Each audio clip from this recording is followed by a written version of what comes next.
Salem, Blue Springs, Carver, and Cedar Island. The storm may intensify, so be certain to monitor local radio stations and available television stations for additional information and possible warnings from the National Weather Service. A tornado watch remains in effect until 6 a.m. Eastern Standard Time for Big Bend of Florida. The National Weather Service in Tallahassee has issued a special marine warning for Appalachia Bay or coastal waters from Keaton Beach to Ocklawaha River, Florida out to 20 nautical miles, coastal waters from Ocklawaha River to Apalachicola, Florida out to 20 nautical miles, coastal waters from Swamee River to Keaton Beach out 20 nautical miles, waters from Swamee River to Apalachicola, Florida from 20 to 60 nautical miles until 2:30 a.m. Eastern Standard Time. At 11:32 p.m. Eastern Standard Time, severe thunderstorms capable of producing waterspouts were located along a line extending from 18 nautical miles northeast of Buckeye Reef to South Tower, moving northeast at 50 knots. Hazard, waterspouts and wind gusts to 40 knots. Source, radar indicated. Impact, waterspouts can quickly form and capsize boats, damage vessels, and create suddenly higher waves. Make sure all on board are in a secure location and wearing life jackets. Expect wind gusts in excess of 34 knots, suddenly higher waves, frequent lightning, and heavy downpours. Make sure all on board are wearing life jackets.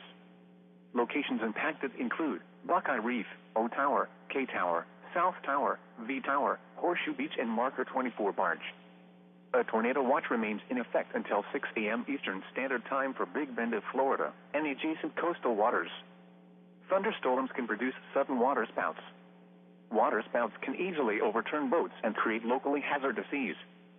Seek safe harbor immediately. The National Weather Service has issued Tornado Watch number 42, effective until 5 a.m. Central Standard Time Saturday, or 6 a.m. Eastern Standard Time Saturday.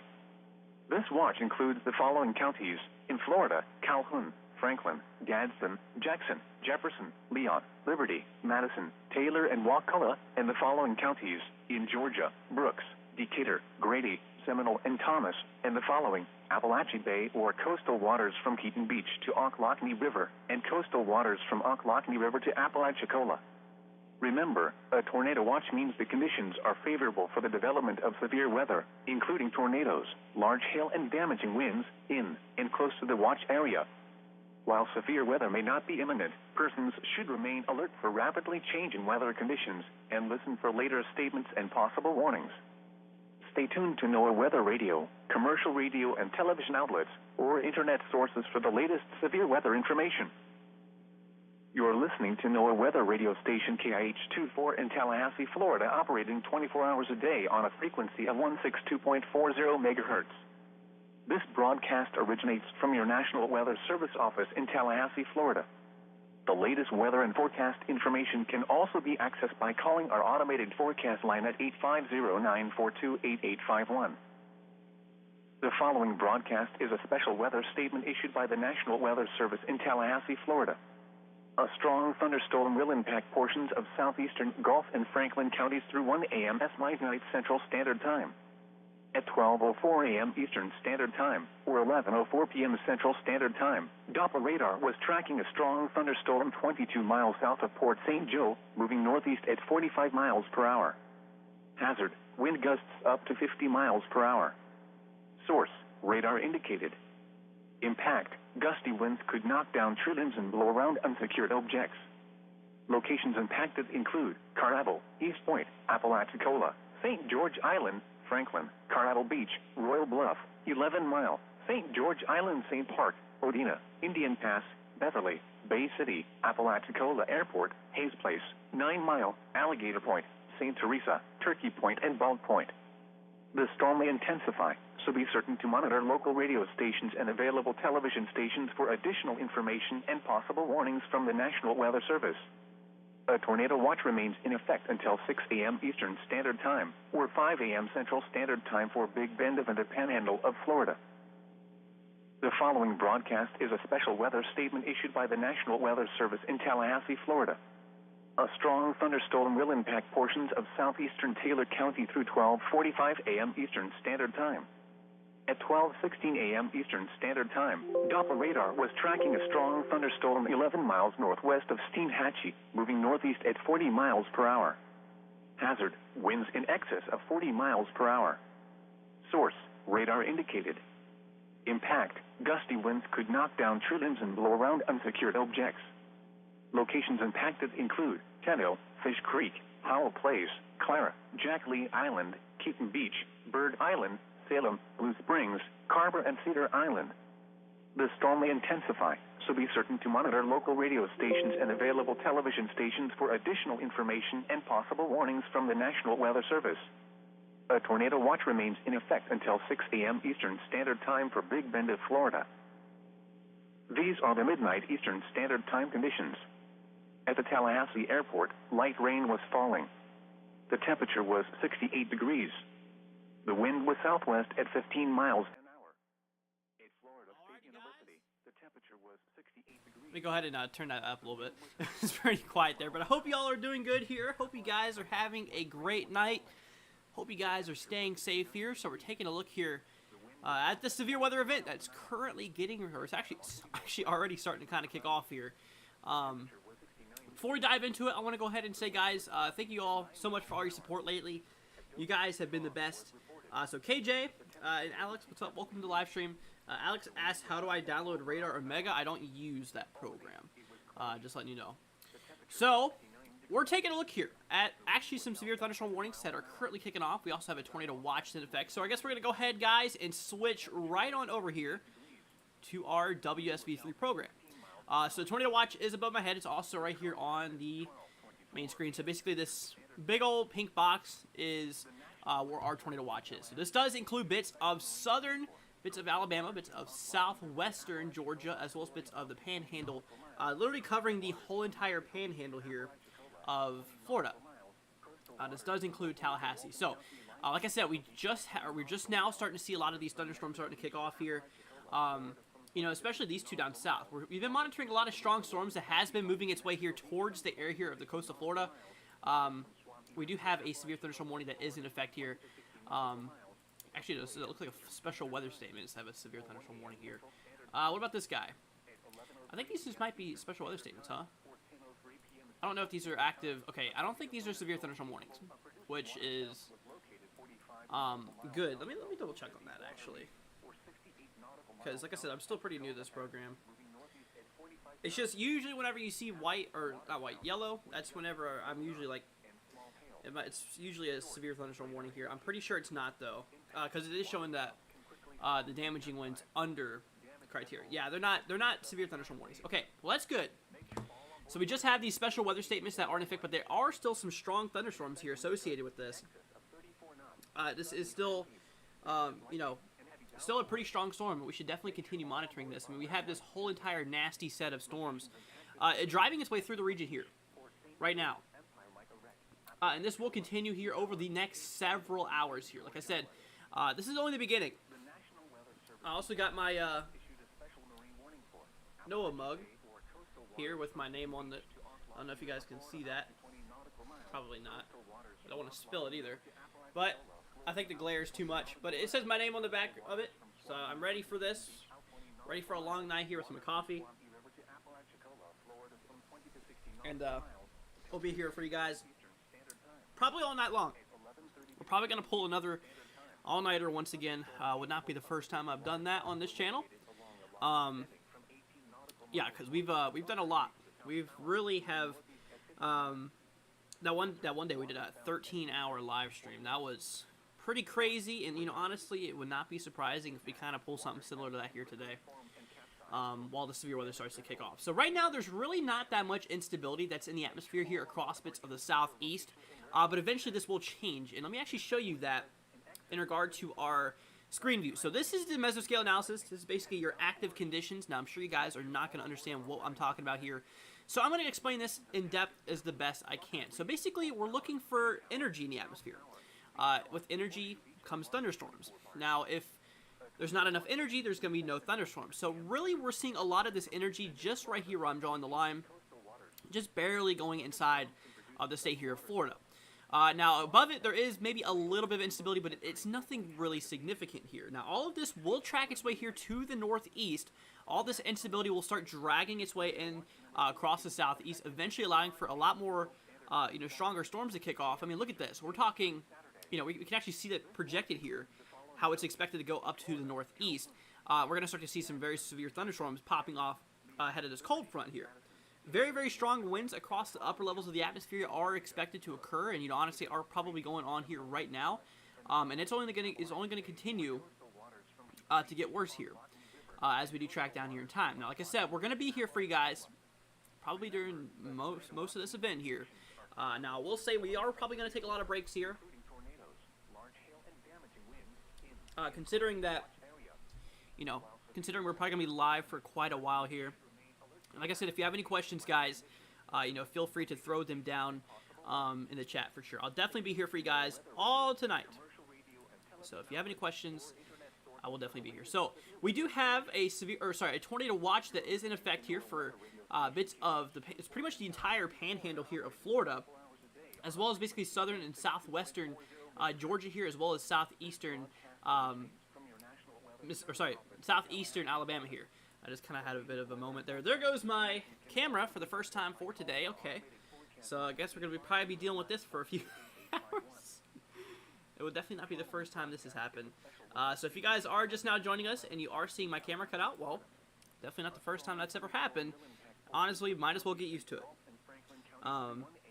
KJ says my WSU3 has issues. Yeah, could just be our computer too, honestly. This is a pretty graphic intensive, or pretty, I should say, it requires a pretty decent computer to run. And if you don't have that computer, then it's probably not going to run that well. But like I said, we are starting to see a lot of these nasty, nasty storms starting to drive their way in here, basically from the Gulf Coast here into this, into the southeast, and this will continue to track its way up here to the northeast as we continue here down the line. Now we're going to go ahead and switch on over to radar views now, because that's just the radar view kind of near Tallahassee. This is a Tallahassee radar. We're going to switch to KMXX. This is basically in eastern Alabama, just east-northeast of Montgomery. There goes my camera again. Man, it's going to be doing this a lot today, isn't it? Really loves, he really loves to do that. All right, let's go ahead and get this thing fixed right back up again. Don't know why it likes to do this, but unfortunately, it's probably gonna have to deal with it here. So we can really start to see that. We can really see that a storm starting to really kind of kick off here. I mean, look at this. Look at those heavy echoes. We're starting to see here. Just currently moving its way through Montgomery. So this is the cold front. The cold front is currently driving its way through Montgomery here at the moment. Special weather statement. Okay. So we do not have any active severe thunderstorm warnings or tornado warnings as of now, which is good news. But like I said, this is most likely going to change as we progress down the line, because we actually do have an enhanced risk for severe weather for today. Let's go ahead and pull that up here right now. So we're going to go ahead and turn off the radar data for a second. We're going to go ahead and look at the active, active convective outlooks here for our day one convective outlook. We do have an enhanced risk, like I said, for today across this area here. Now, if you are in the orange, this does include Albany, Douglas, bits of Tallahassee, Panama City, Live Oak, and you guys are inside of this enhanced risk, basically covering across bits of southern Georgia into the panhandle here of Florida. If you guys are in here, you have severe threat level 3 out of 5. So this is the highest threat here for today, covering these areas here, right there in the orange. Like I said, this does include basically the eastern panhandle here of Florida, as well as basically southern portion here of Georgia. That is in effect. We had that larger slight risk that does stretch out a lot further. This is severe threat level 2 out of 5. Still a chance for severe weather. Of course, we do have the even smaller, more slim marginal risk here in the dark green. This is our lowest severe threat, but it is still the potential. We could see, we could still see some severe weather here. Like I said, greatest threat here is in the orange. This does include bits of Tallahassee, bits of Albany, Panama City, Live Oak. You are inside of this.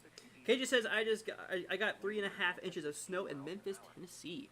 Like I said, not only is severe weather going to be a concern out of the system, but, honestly, winter weather will as well. And let me show you exactly what I'm talking about here. We're going to go ahead and pull up the winter accumulation in regard to snow. This is the projected snowfall in regard to how much is expected to fall here. Now, honestly, things are going to get pretty crazy. we are expecting a lot of heavy accumulations. Now, we're going to go ahead and drop some probes down here just to kind of show you kind of what we're talking about. You know, New Harrisonburg, Virginia, maybe up to 5 inches locally. You know, honestly, it's kind of getting up near 4. Pittsburgh, kind of near 5 inches probably being possible. Knoxville, Tennessee, maybe up to 6 inches. It's a Baltimore, Maryland, kind of talking maybe 3 inches according to this. This is your official forecast. Then we move into New York City. Maybe around 2 inches is possible. So this is the current track of this storm. And this will continue here, and this will be impacting a lot of areas here. I mean, eventually this will be covering a lot of ground. I mean, we're talking potentially well over a foot. This has actually been the trend in the models for quite some time now. Possibly seeing over a foot of snow across the northeast, you know, especially across bits of western Maine, as well as bits in northern portion here of New Hampshire, as well as bits of northern Vermont. This is kind of the largest area here we are expecting, you know, the most heavy snow. So kind of shown here in that yellow. If you are inside of these yellow zones here, this is kind of where we are expecting the heaviest accumulation here. And honestly, this is where we're probably going to see maybe the possibility of up to a foot of snow. Now, there goes my camera yet again. Definitely, it's already done that 3 times this stream. Man, I have a feeling it's going to be a long night. I think it's going to be a long night considering how many times this thing is already cut off here. So, KJ says, I've been tracking weather for 7 years. That's probably about as long as I've been tracking it as well. Alex says, one of my friends live in North Carolina, and what does it look like there? Okay, so for North Carolina, you do have the severe threat here. We'll go ahead and show that here. We'll go ahead and turn off the snow map here. So we do have a threat for North Carolina, you know, especially kind of near Raleigh, kind of where we are starting to see the heaviest out of this. Fayetteville as well. Like I said, that severe threat level 2 out of 5 stretches right here, kind of cutting, you know, kind of doing an uppercut right here through the central portion here of North Carolina. So we are talking the areas here of Fayetteville as well as Raleigh. You are inside of this severe threat level 2 out of 5. Okay, then we do have that larger marginal zone that does actually stretch out further. But here's the thing. That's for tonight. Now we move into later on today, I guess for, you know, consider tomorrow. We track down here for tomorrow. This actually shifts its way up here to the northeast. And, you know, honestly, look at this. That enhanced risk moves its way to the east here. So we have the enhanced risk moving its way through the region here. Savannah, Georgia here. Kind of looks like Savannah's right there on that line between 2 and 3. Charleston, South Carolina. Georgetown, South Carolina. Wilmington, North Carolina. Havelock, Greenville, bits of Virginia Beach as well. You are inside of this enhanced risk for severe weather. This is severe threat level 3 out of 5. This is honestly a decent chance, a decent potential of seeing severe weather here. Alex says he lives at the coast. Okay, if you live at the coast of New York, or sorry, not New York, North Carolina, you do have the enhanced risk, which he should definitely be monitoring this very, very closely because, you know, honestly, this could be pretty bad, considering that, you know, we have the threat for all types of severe weather here. Like I said, tornadoes, large hail, and damaging winds is unfortunately going to be a concern here as we do track down here in time. So it's going to go ahead and start off. You know, the storm system is just now really starting to kind of kick off here in regard to things. Now, we do not have any active severe thunderstorm warnings, which is obviously good. But this, like I said, this is likely going to change as we do track down here in time. This is almost certainly going to change here. So moving on over here to our day 1 convective outlook, as we can see, kind of right in here, Albany, bits of southern Georgia, Douglas, Lakeland, not Lakeland, Florida, Lakeland, Georgia here, Live Oak, as well as Tallahassee, Florida. We are inside of the enhanced risk. This is severe threat level 3 out of 5. Now, this is showing that there is a pretty decent chance of severe weather, and the severity could actually be quite bad as well. Now, in regard to tornadoes, we have a pretty large chance. You know, this covers a large distance. Now, like I said, this is going to increase as we progress forward here. Like I said, with that day 2 convective outlook, the whole entire risk shifts its way here to the east. Now, for today, we do have a large chance for tornadoes, a 10% chance, which, you know, doesn't really seem like much, but the potential impact is actually quite high here. Buzz, what's up? Welcome to the live stream. Glad to see you here, man. Hope you're having a great night. That goes to all of you guys as well. I hope you all are having a great night tonight. So like I said, we have our risk here. We have essentially, we have a 10% chance of seeing tornadoes here across Tallahassee, kind of near bits of Bainbridge as well. In Panama City, we are inside of this 10% zone. So that basically means we have a 10% chance of seeing a tornado here. We have a 5% chance that does stretch out a very large distance here. stretching all the way from southern portion of North Carolina all the way down into bits of Florida and even bits of the eastern side here of Louisiana. This does include New Orleans inside of this 5% risk. But that does cover a lot of ground here. And this does repeat 5% every single 25 miles. So if you add that up, it's quite a decent chance we could see a tornado across this whole entire region here. Obviously, the biggest chance is right here across the yellow. And the green is showing a 2% chance, the lowest threat for tornadoes. But the probability of a tornado is still there. Like I said, percentages might look low, but the impact, if one did occur, is obviously pretty high. Just considering how devastating tornadoes can be in regard to things. Now, 10% chance, that is still a decent amount of chance. I mean, you got to think, like I said before, how these work is you have a square box, right? It repeats every single 25 miles. So imagine a 25 mile by 25 mile square box. That repeats 10% every single 25 miles. So the overall chance of a tornado impacting the area here is much larger than 10%. Considering that. So we'll see what happens. We'll see how this plays out here. But like I said, we have that threat for severe weather here for today, and honestly, we got to be tracking this very, very closely. Because like I said, we have all types of severe weather here in effect. So in regard to hail, we have a minimal 5% chance here across bits of Florida. You can really see it right here. Southern portion of Mississippi, southern Alabama, southern Georgia, eastern portion, basically southeastern portion here of Louisiana. We are seeing this basically 5% chance of seeing hail. Now, hail could get up to 1 inch in diameter and greater, basically the size of quarters, maybe even larger. Now, in regard to damaging winds are going to be a major concern here for today. So tornadoes and damaging winds are obviously our biggest concern. And we have a 30% chance of seeing damaging winds, likely 60 miles per hour or more here. Kind of across this red shaded color we are seeing right here, kind of similar to where that 10% chance of tornadoes is across the region here. There is that chance we could see damaging winds over 60 miles per hour here. So this is something we definitely need to continue watching. And we'll definitely be giving you guys coverage here. Like I said, we'll probably be live here for quite a while, I consider. There goes my camera.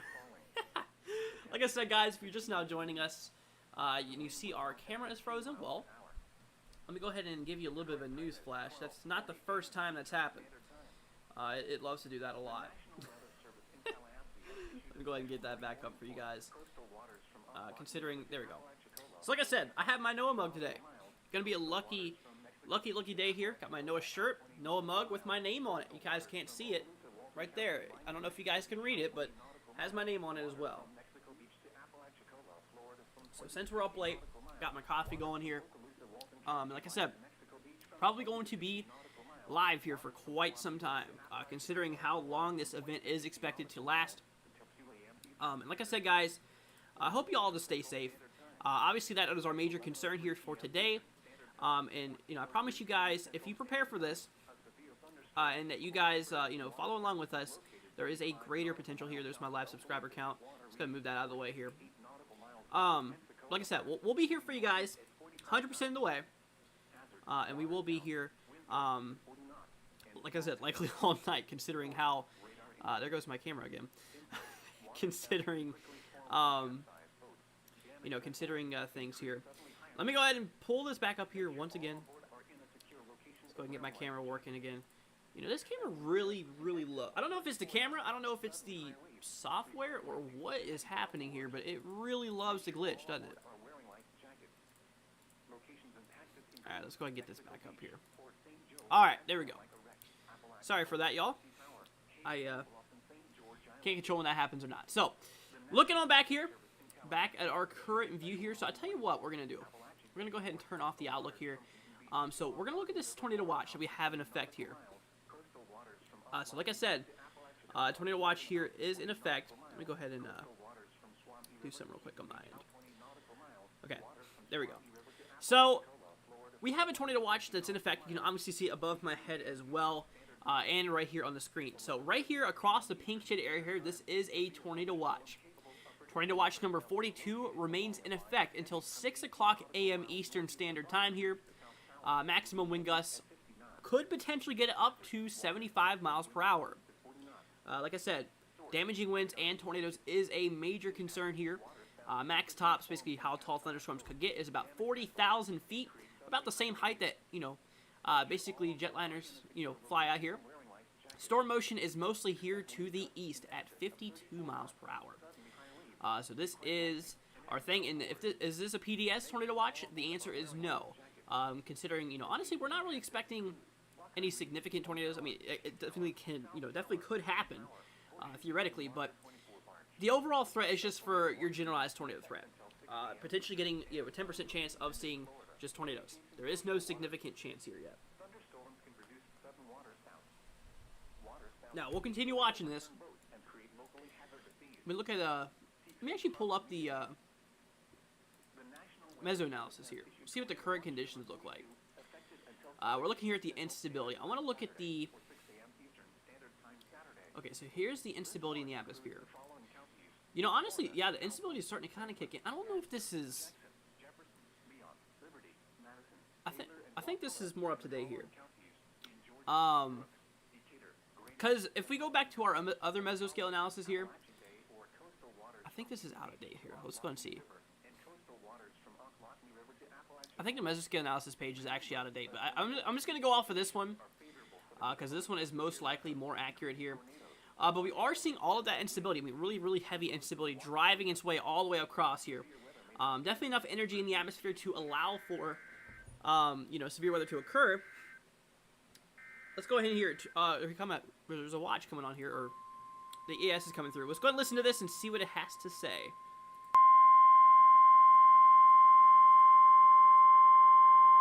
The National Weather Service in Tallahassee has issued a severe thunderstorm warning for southern Gulf County in Florida, southern Wakulla County in Big Bend of Florida, southeastern Liberty County in Big Bend of Florida, Franklin County in Big Bend of Florida, until 2:15 a.m. Eastern Standard Time, or 1:15 a.m. Central Standard Time. At 12:43 a.m. Eastern Standard Time, or 11:43 p.m. Central Standard Time, a severe thunderstorm was located 23 miles southwest of Port St. Joe, moving northeast at 45 miles per hour. Hazard, 60 miles per hour wind gusts. Source, radar indicated. Impact, expects damage to roofs, siding, and trees. Locations impacted include Carnival, East Point, Apalachicola, St. George Island, Port St. Joe, Franklin, South Choppy, Carnival Beach, Royal Bluff, 11 Mile, St. George Island St. Park, Odina, Cape San Blas, Indian Pass, Beverly, Panacea, Madart, Buckhorn, Bay City, and Apalachicola Airport. A tornado watch remains in effect until 6 a.m. Eastern Standard Time, or 5 a.m. Central Standard Time for Big Bend and the Panhandle of Florida. To report severe weather, contact your nearest law enforcement agency. They will send your report to the National Weather Service office in Tallahassee. Repeating, a severe thunderstorm warning has been issued until 2:15 a.m. Eastern Standard Time for the following counties in Florida: Franklin, Liberty, and Wakulla.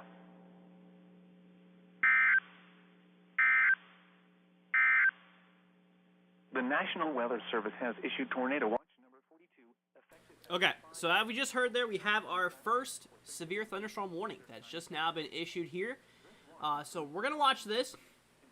First one here, this does include bits, this is just basically south here, Port St. Joe here. This does include bits of South Choppy, bits of Carabel, as well as Apalachicola, or Appalachia. I can't even pronounce that. Some of these names are pretty interesting. East Point, if you know where that's at. There goes my camera again. There goes my camera again. Alex says, can North Carolina get a severe thunderstorm watch? So storms are a little bit of ways before hitting North Carolina, but it's a possibility considering we are inside of that risk there. It's definitely possible. And I'd honestly put maybe... I'd honestly say it's quite probable. But down the line. So just monitor this, because this will eventually work its way up here to North Carolina. But right now it's mostly starting off here across bits of the Panhandle here of Florida. Basically all these storms that you see right here are just now driving their way up here, essentially right here across the coast here. Basically making a land invasion at the moment. And eventually this will, you'll start to see this cold front really kick off here and really start to get kind of crazy here down the line. But that's a good question. And like I said, guys, if you have any questions here, feel free to throw them down in the chat here. Like I said, I'll definitely be here for y'all 100% of the way, no matter what here. So, because obviously your guys' safety is the most important thing here, and I just want to make sure that I can deliver the best, best I can here to help make sure you guys are safe and that you guys, if you have any questions, that they will be answered here.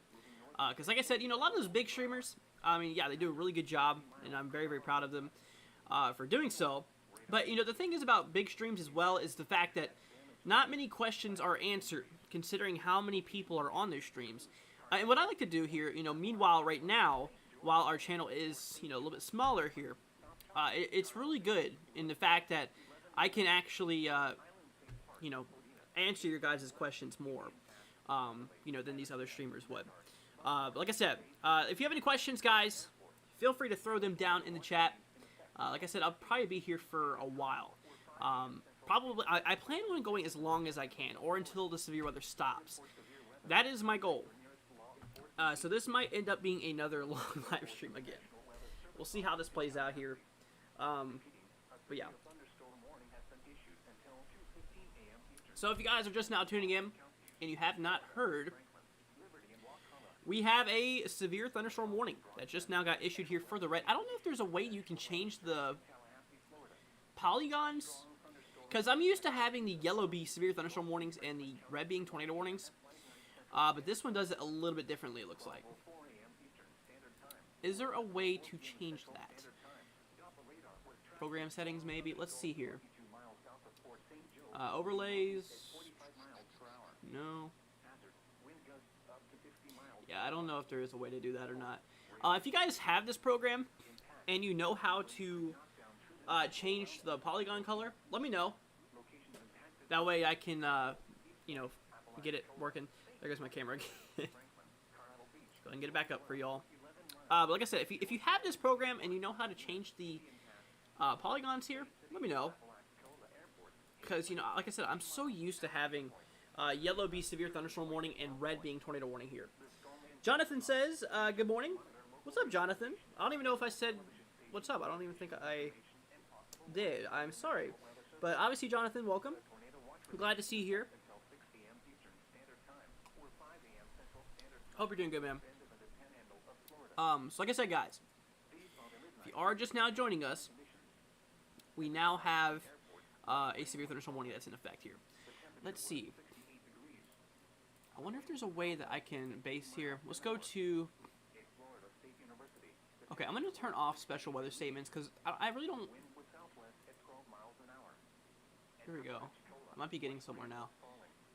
Let's go to see tour.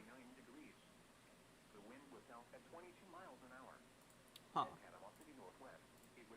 Severe. Edit custom style. Am I doing something wrong here? Oh god, what am I doing?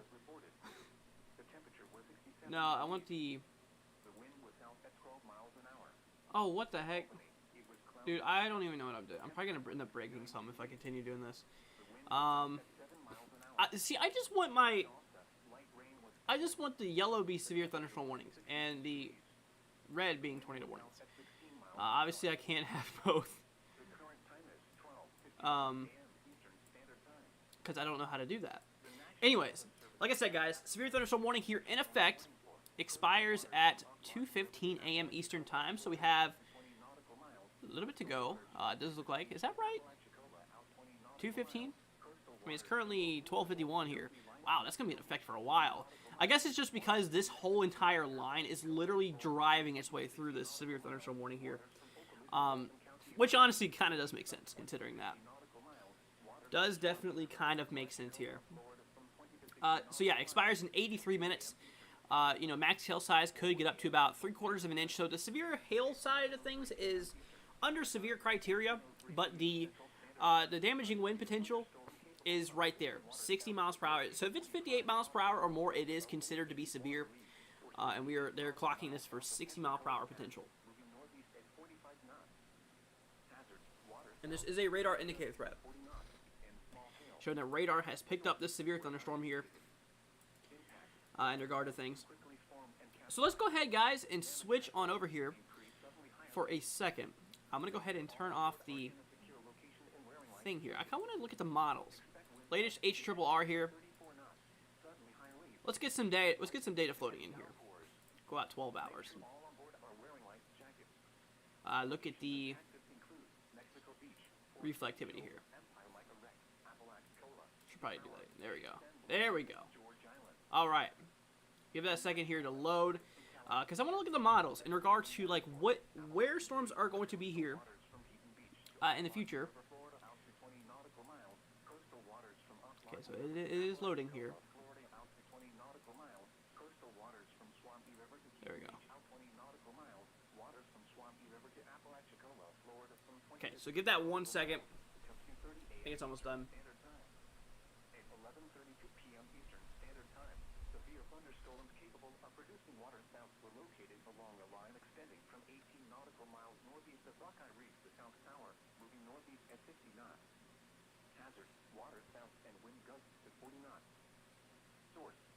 But if you guys are just now joining us, welcome. Hope you all are having a great day so far. Let's see, is this even working? Let's try. I think one of them is messing up here. So let's try HRRR 48 hour. I think this one might be. This one might be the one. We'll see. If not, then we'll probably just resort going back to our the way we normally look at models. Just trying something new here.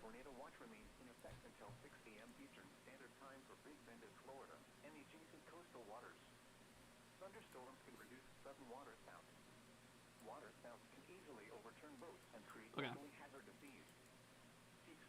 Huh. I feel like I'm doing something wrong here. Or it's just not one to load. Alright, we're just going to turn off models here for now. And I'll tell you what we're going to do. We're going to go ahead and move on over here to our main screen here. So I'm going to go ahead and switch on over to that here now. So this is, we're going to look at the models here for 1 second. In regard to our HRRR, we'll go ahead and switch to the southeast. So this is kind of what we're talking. I don't want to sound it yet.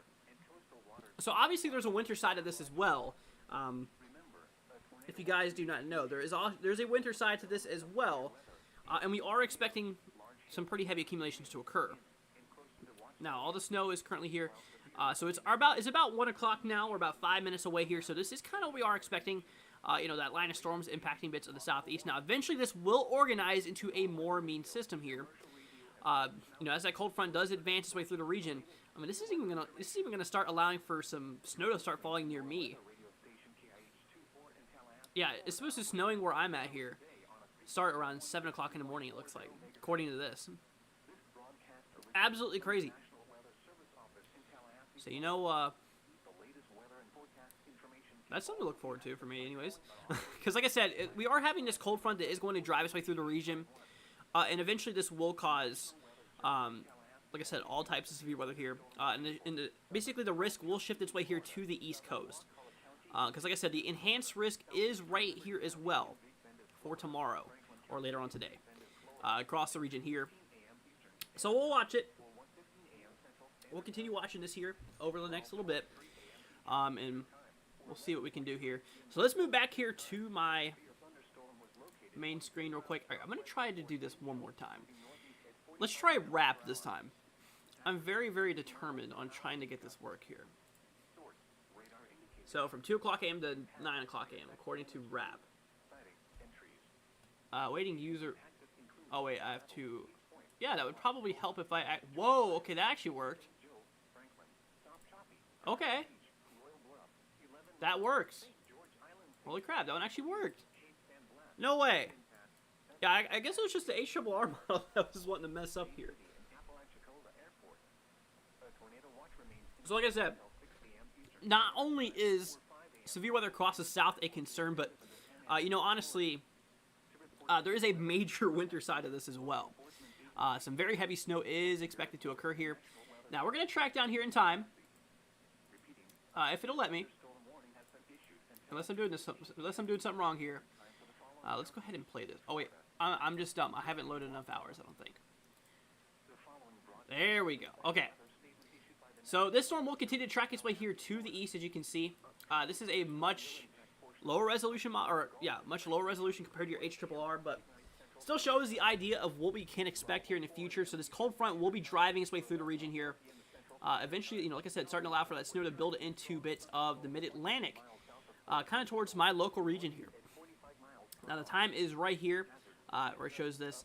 So once we kind of reach near 7-8 o'clock here, we're gonna start to see the rain. Or sorry, gonna start to see the rain transition in the snow here locally where I'm at, as well as a lot of that snow across the northeast. There might be some ice to this as well. In regard to this, so that model works. Now, will HRRR work again? Maybe. Okay, now HRRR is working. What's going on with this? Why is my question is why was not working before? Okay. Is there any way I can? Okay, I guess not. So, like I said, essentially what is going to occur here is right now we are seeing all of these storms starting to drive its way through the region here. This will continue to drive its way to the east here as we move down in time. Now, what's going to happen is we're going to start to see some very, very, that cold air back behind the south here. We're going to start to see a lot of that transition from rain into snow, which we already currently are seeing here. And then we're going to get that really strong cold front pushing its way through the region. I mean, look at this. Even across bits of the eastern Carolinas here, we're going to start to see some pretty strong, this pretty strong QLCS. It's basically a big squall line. It's going to drive us through the region here. Matt says, hey, I'm here. What's up, Matt? Welcome to the live stream. Glad to see you here. Hope you're doing good. Honestly, a lot of the main people are probably going to be asleep right now, considering it's late. But I'm here for y'all. I will be. Essentially until either one, I can't go on any further, or two, the severe weather stops, which, in terms of what we're seeing here, that's probably going to be a while. Definitely going to be a while here. So, what are we looking at in terms of dew points? That's something I really haven't looked at. Let's actually look at the meso-analysis data for this first. Let's see. Surface visibility. I don't even know if they have it on here for meso-analysis. I figured they would. They have a supercell composite, significant tornado parameter, helicity. They have a whole bunch of stuff, but do they not have... Okay, I think there's actually... Yeah, I'm still pretty new to this. What's going on here? Precipitation amount, convective. Ooh, okay. That's pretty cool. Yeah, just me just kind of messing with this again. Let's go ahead and see here. Matt says, where are the danger noodles? They're not here yet. They're coming on their way here. They'll be here soon. There goes my camera again. Man, it's already done this like 5 times so far. But could I say that wouldn't happen? No, I kind of knew that would. Honestly. Yeah, I don't know what is the main cause. I tried looking into it to see what was happening. I tried looking into it to see what was going on with my camera and why it keeps on freezing here. Couldn't find anything. Now, it doesn't do this whenever, like I said, I'm on video call with someone. It doesn't do it, but whenever I decide to go live, apparently it does. Which, I think it's honestly, I think it's more of a software glitch in regard to things here, rather than my camera itself. Or it's just my computer becoming out of date, because like I said, my computer is getting pretty old here. I literally have a computer that we're live streaming here right now on is from 2014. But I have performed some minor upgrades to keep it in service. But I think here pretty soon I'm probably going to have to start investing in a new computer. Unfortunately, this sucker has been around for a while and definitely served its purpose here. Matt says, we got 3 inches of snow in eastern Oklahoma. Wow. That's a decent amount. Honestly, that's about what I'm expected to get here as well. Speaking on the terms of snow, tell you what. Let's look at the accumulations here. It's not what I wanted to do. So, here's our ice accumulation. We're not really expecting any ice to occur here. Which is obviously good, because ice is not really something that's friendly. Wait, hold on a second. Hold on, never mind, I lied. There might be a little bit of ice here across the north during the next 72 hours here. how much are we talking here? Honestly, really not that much though. This would hardly be an impact. Less than 1/10 of an inch. I mean, it's a light glaze. Let's go ahead and see here. Matt says, I'm burning the midnight oil, literally. Yeah, no kidding. I even got my, I have my nice merchandise here. My Noah shirt, my Noah mug with my name on it. I am ready to go here. I am ready to go. Literally for as long as severe weather comes, so just come at me, Storms. We'll see, we'll see who ends first. I'll say that. It's gonna be quite the challenge here, but like I said, it's not like I've ever done this before. I mean, I've already been here for that one live stream, 13 hours. That was pretty interesting. Not gonna lie. And like I said, I'm probably gonna end up doing that again. Let's go ahead and remove this dumb bot. If you see these weird stuff here, if you see these weird links, do not click on them because they're just bots that are stupid. So you really shouldn't click on those. Okay, so moving on back here, we're gonna go ahead and switch right back to the radar view, right here across the south. So we have one severe thunderstorm warning that is in effect here, as we can see.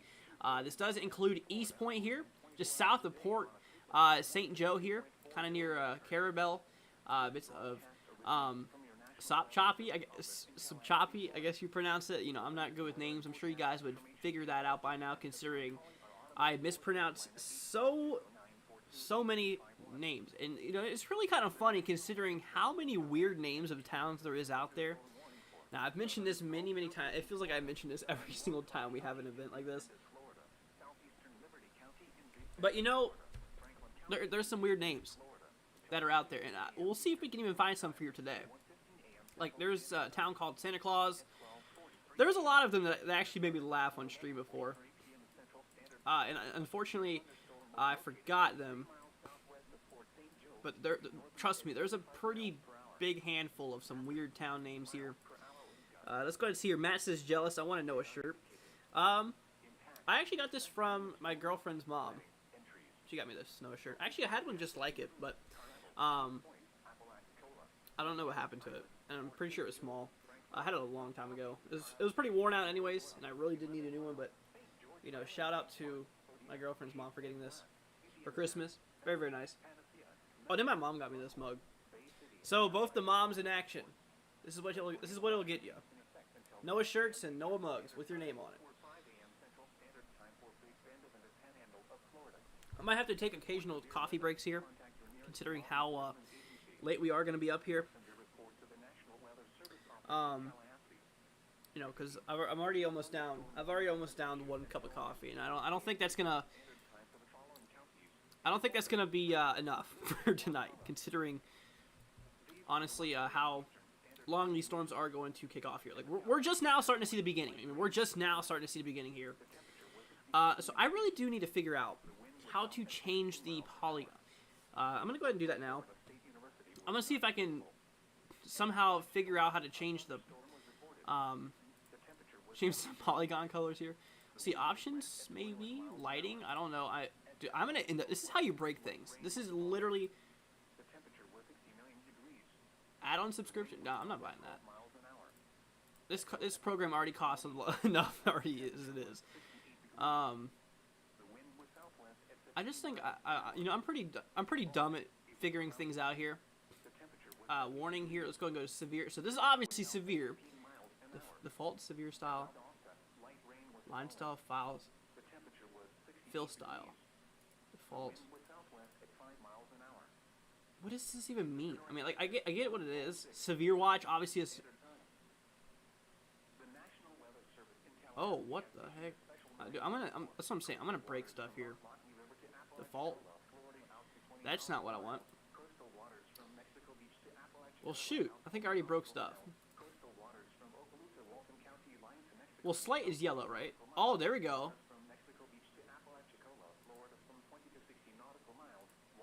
Okay, I think we're getting somewhere. Outline polygon, what does this do? Okay. Let's go ahead and see here. I love an SSL shirt. I actually studied there a bit. Really, Matt? I did not know that. That's pretty cool. That's actually really neat. Jonathan says, had a lot of Pepsi for my coffee. What? You had Pepsi for your coffee? Okay, it's late. Either my brain's not working correctly, or you spelt that weird, or I just don't understand what you're saying. Probably that. Probably I just don't understand what I'm saying, or what you're saying. Like I said, it's late. If my brain's not functioning correctly, I actually have an excuse tonight. Essentially just considering how late it is, but, you know, honestly, that's really no excuse at all. So I kind of got this to work, although it's really kind of hard to see these polygons now. Dang, I think, like I said, I'm probably going to break this. It looks like I probably broke it already. Wait, how did I go back there? Warnings, maybe? Severe? Okay, here we go. Okay.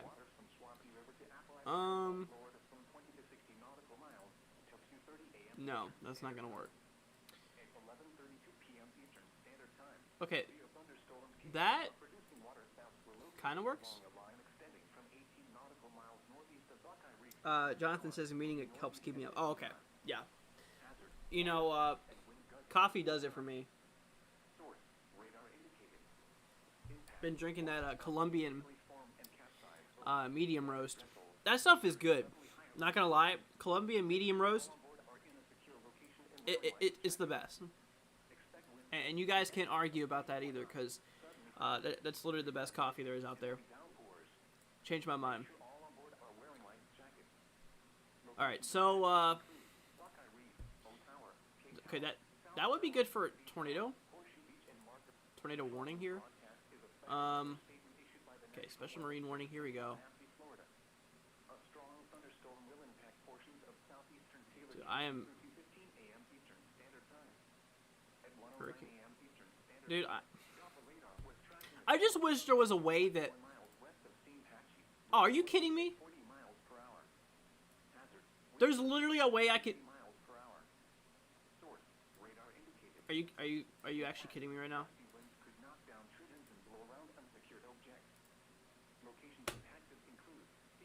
Really? There goes my camera. Let me go and get my camera fixed. It was literally that easy. It was that easy all along. Dude. Wetland border? Oh, here we go. Well, I can make it extra fancy, huh? Add, okay. Okay, well that works. Glow shadow, we'll do... I think we should do black.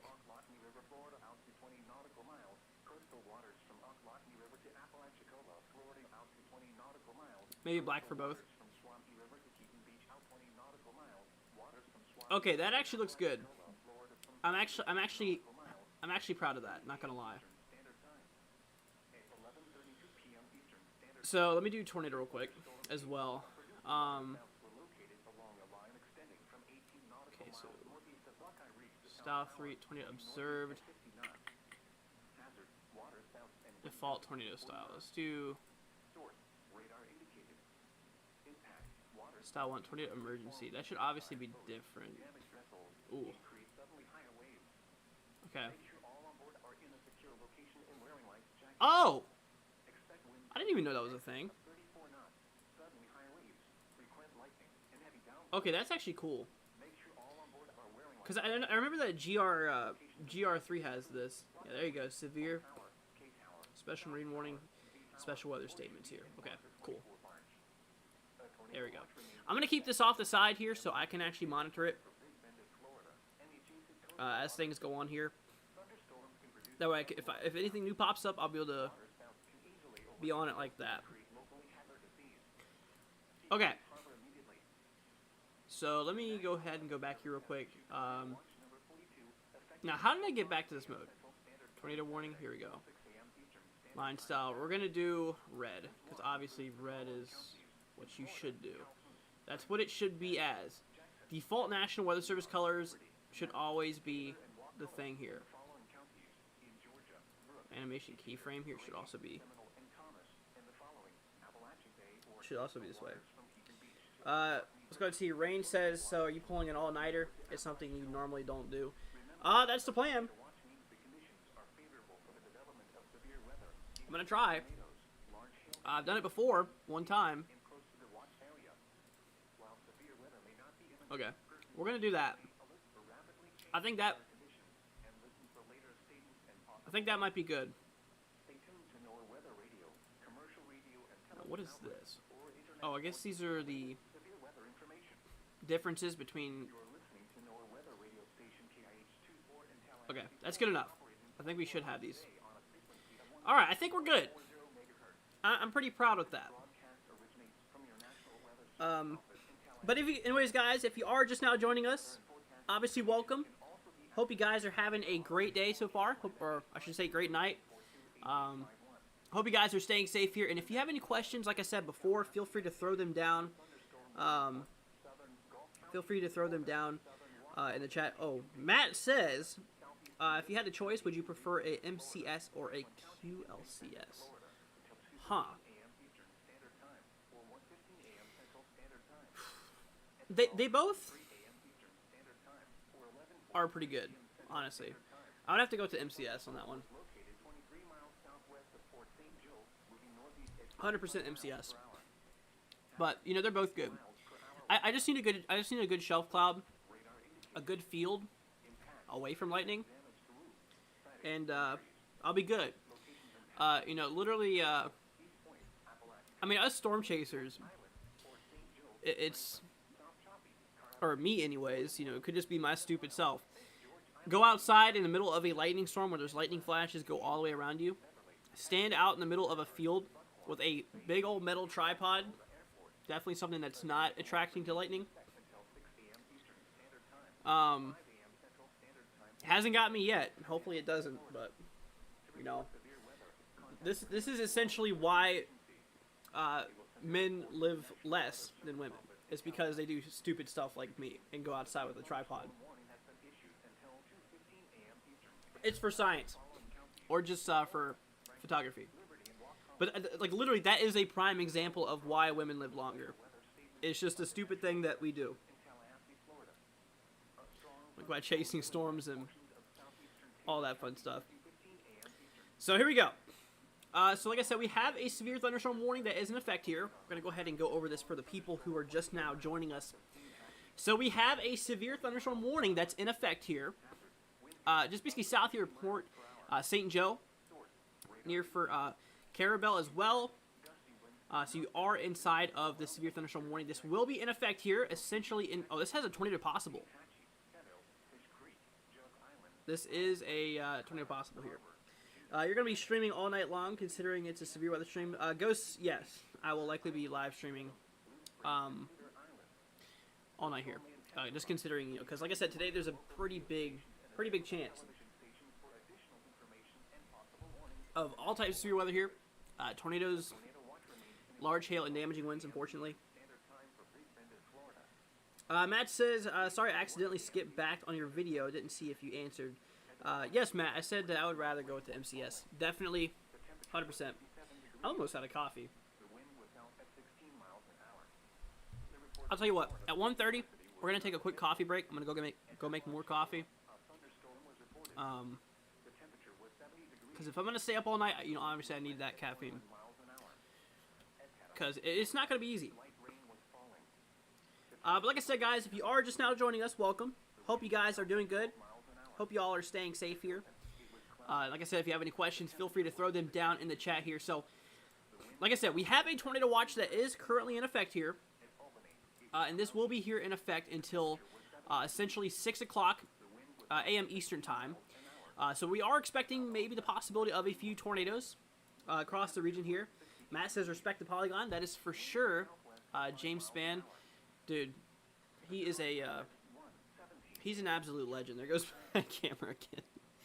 Man, his camera is Something else, huh?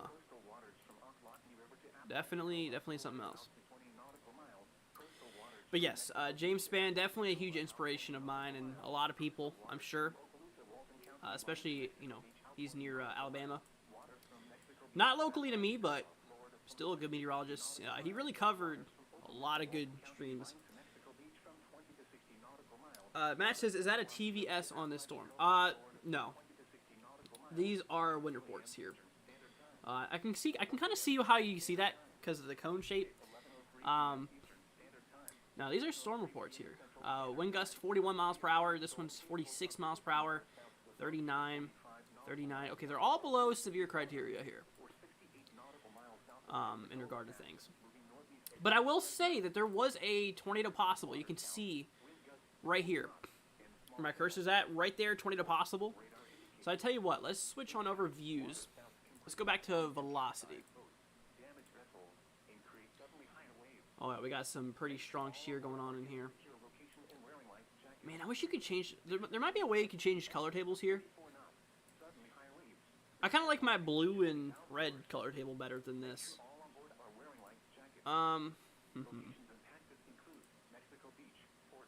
Storm relative velocity. Let's try this. I don't think that changed a thing. Oh, there we go. Okay, I'm going to go with storm relative velocity. It looks a lot better. That might be a small mezzo going on right here. Actually, no, I'm wrong. There's another one right here, probably. I think that's a much more tight couplet. This might even be a water spout. This is not on land yet. Right here is the coastline. Yeah, right here's the coastline. So there is a bit of rotation you can see going on right here. Let's look at the, put a probe here. 24 mile per hour incoming. Wow! Look at that.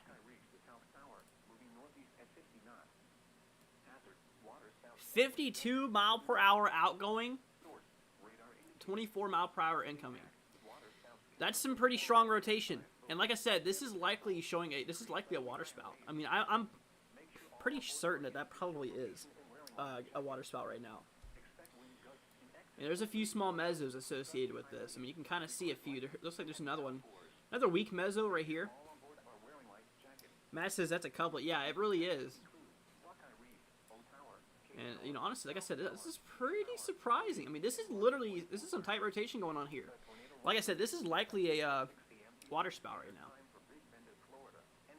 Actually, wouldn't this be a tornado? Considering how this is associated with a mesocyclone? Because I believe that water spouts are more of a thermodynamic interaction and not a shear interaction.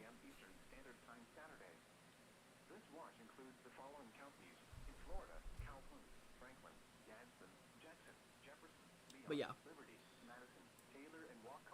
Let's go and see. Okay, it's a WVS. Yeah, I think it is. Obviously, because we are seeing that rotation going on there. That's some pretty strong rotation. Now, we're going to watch this as this goes on land. Because like I said, this does have a tornado possible on it. We're going to keep an eye on this sucker. Because, what this is already showing here is that conditions are starting to get a little bit funny. Let's look at the, I want to look at the meso analysis here. Let's look at the surface instability here. So this is basically Cape convective available potential energy here from 90 millibars, so way up there, or to 0.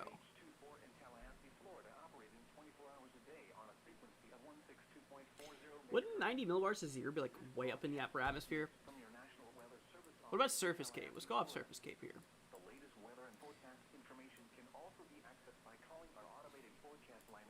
Oh yeah, look at that. Wow, that's some pretty strong instability here. We're seeing here. Matt says that's an imminent meso-based tornado. That's what I'm saying. I'm pretty sure that's... I'm pretty sure that was a, if that goes over land, we're going to need to watch that.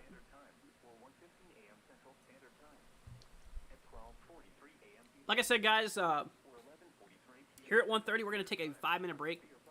I'm going to go make some more coffee. But I'll still be active in chat. I'll keep my phone with me and interact with you guys in chat if you have any questions during it. I mean, look at this. This is even showing 3,000 joules per kilogram of instability here. Across Tampa and Daytona. Wow. That's a lot of instability here.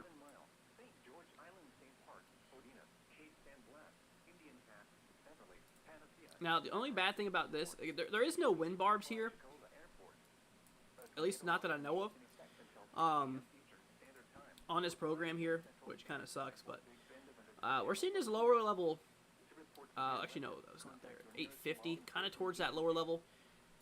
Yeah, we're seeing those winds here, kind of starting to kick off here around 40 miles per hour. And I do believe this is going to increase. I'll tell you what. Since this does not really show directional winds, we're going to look here at the actual mesoscale analysis page. So we're going to look at this here really quick. So, first of all, let's look at the 925 millibar wrap analysis. So we are actually seeing, okay, we have all this advection, all these warm airs driving the way here. We have our wind speeds kind of around 20, 30, 40 knots, closer as you get to the coast here, or more intense as you get to the coast here. Now this will, oh yeah, this is going to strengthen here. That later on, this lower level jet might even kick into 50 plus knots. That's pretty strong here. We got to watch out over here as well. So we have a small low level jet. It's definitely blowing here to the north. Then we move up in the elevation here to 500 millibar. Slight veering moisture pattern, obviously here. We got some east-northeasters here. Yeah, those are strong. I mean, we're talking about 80 knots of shear, around 500 millibars. Definitely crazy here. Matt says, what about Cape values? I'll tell you what, let's actually look at that here. We did look at on the other one in terms of surface base, but let's look at mixed layer here. Now, I don't know if this is old data. Let's go and see here. Okay, I don't think this is old data. I think it's good. Okay. So this shows a little bit less instability here. I mean, we're talking energy here over 500. I mean, it's still definitely supportive of severe weather here. But the further you move inland, the Cape obviously drops here. But this is going to continue to push its way into the region here. Because we have all that advection, all that, that lower level jet is supplying all that moisture here. But that's what we're talking about right here. So I'll tell you what, let's move back on over here to the program. I'm going to tell you what, we're going to go ahead and discuss the current things that are ongoing here, currently across the southeast. So if you guys do not know, if you guys are just now joining us, we have a tornado watch that is in effect here across southern bits of Georgia here. This does include Albany, as well as Douglas. You are inside,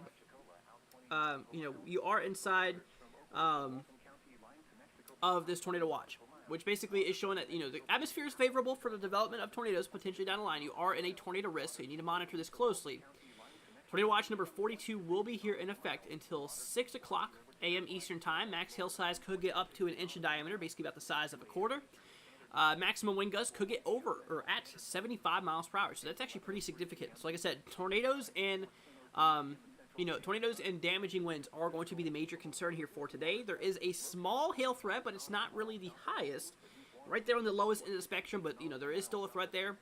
And in max tops, basically how high these storms could potentially get here is around 40,000 feet. That's about the same height that an average jetliner travels.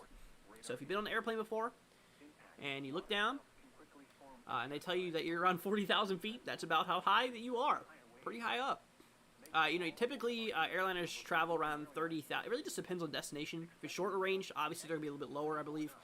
And the longer range, the more higher they're going to go. It also depends on weather conditions as well.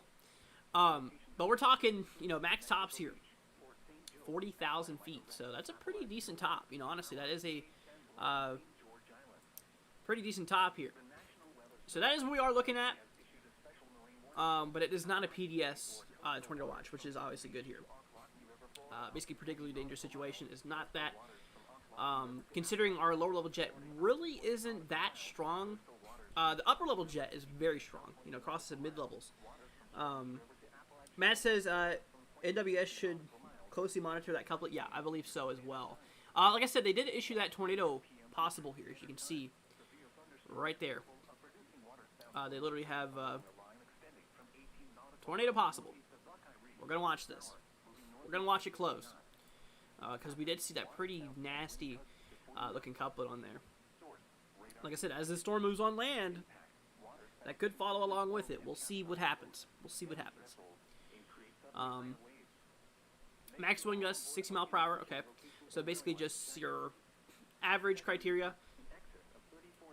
Is there any mesoscale discussions?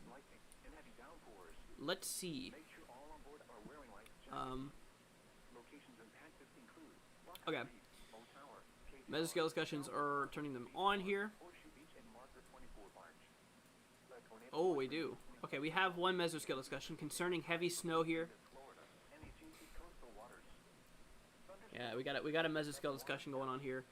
This does include bits of Bowling Green, Somerset, Lexington, just basically east here of Louisville, considering heavy snow. Now, I'll tell you what. Let's move on over here to our radar here, our overall radar view.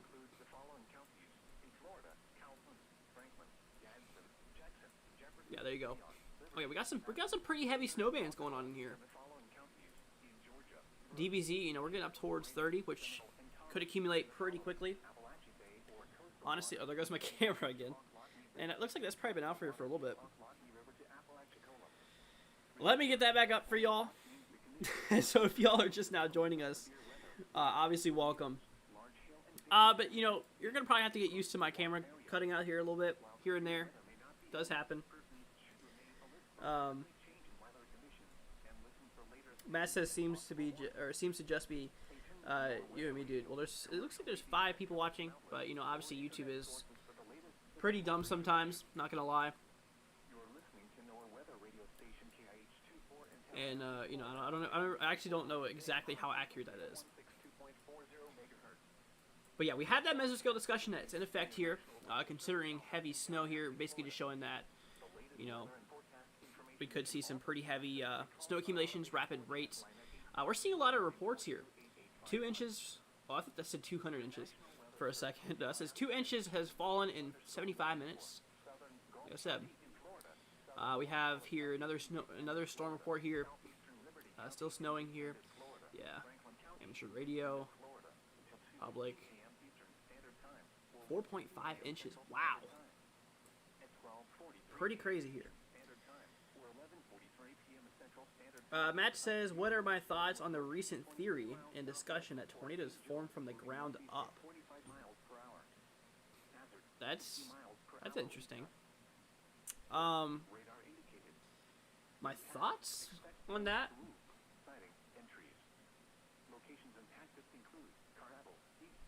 I really don't even know, to be honest. Considering how late it is, my brain isn't working 100%.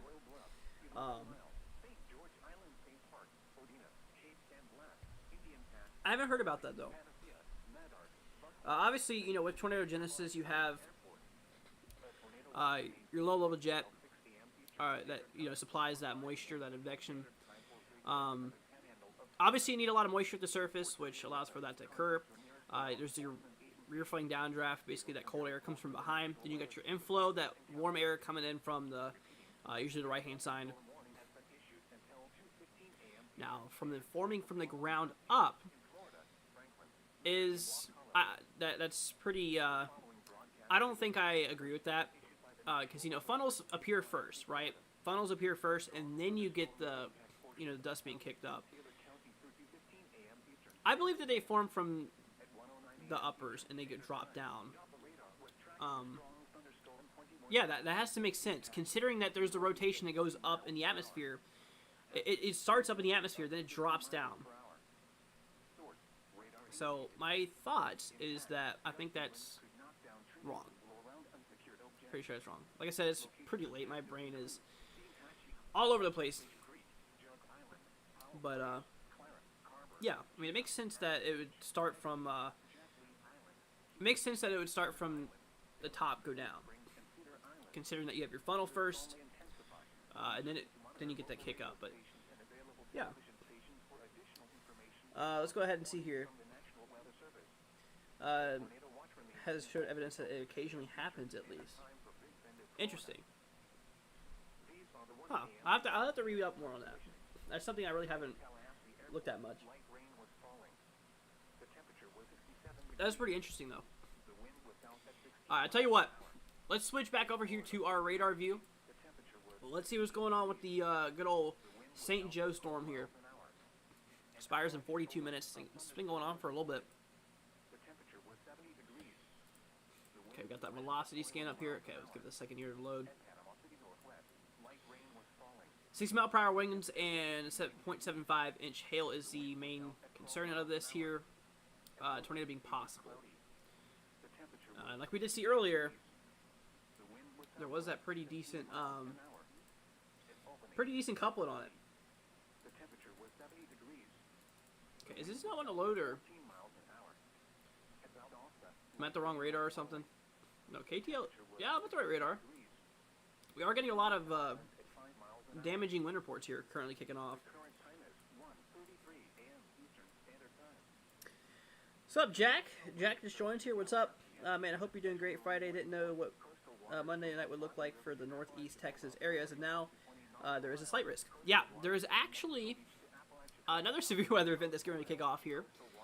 Let's go ahead and look at that here. We'll go ahead and switch back to the Storm Prediction Center. Let's go ahead and turn off mesoscale discussions, kind of clear the screen, make it look a little bit more nicer here. That's right. I didn't mention that. We'll look at that here right now. So, obviously, our day one convective outlook, we have the severe threat here. Oh, they just updated that. Okay, both day one and day two are apparently the same here. It looks like they lowered it. Okay, so this is the current convective outlook. I don't think, yeah, this one's not up to date. Obviously, because we have our severe weather going on here now.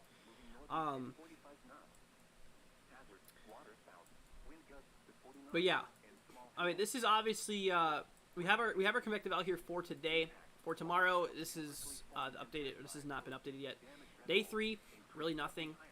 But day 4, here we go. There's that 15% chance here, right across northeastern Texas, just east here of Dallas, as well as basically southeastern Oklahoma, southwestern Arkansas, and northwestern side here of Louisiana. Moving to day 5, there is another 15% chance right across the same region we're looking at here. Wow, they've just been getting pounded here. We had that risk before this one as well. That slight risk before. Now we have the enhanced, and there's another chance for severe weather. You know, I have a feeling that the southeast is going to be pretty active here. In regard to things here. Pretty crazy. Matt says, what are your thoughts on horizontal vortices contemplating stronger tornadoes? All tornadoes, I believe, they do start off as horizontal vortices. Basically, it depends on the wind shear, wind direction. And it takes a thunderstorm to lift that horizontal vortice to become vertical. So what is my thoughts on horizontal vortices, stronger tornadoes, Coleman or Tuscaloosa? That's a pretty good question, honestly. But yeah.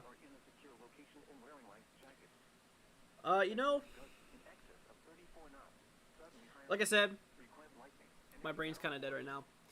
You'll have to get back to me on that one, because like I said, it is literally 1:30 in the morning. So, you know what? Tell me, remind me that next time we go live during the daytime, and I will probably have a better answer for you now. Is a repeat of last year's severe weather season? It's hard to tell. Right now, we are still in a La Nina currently.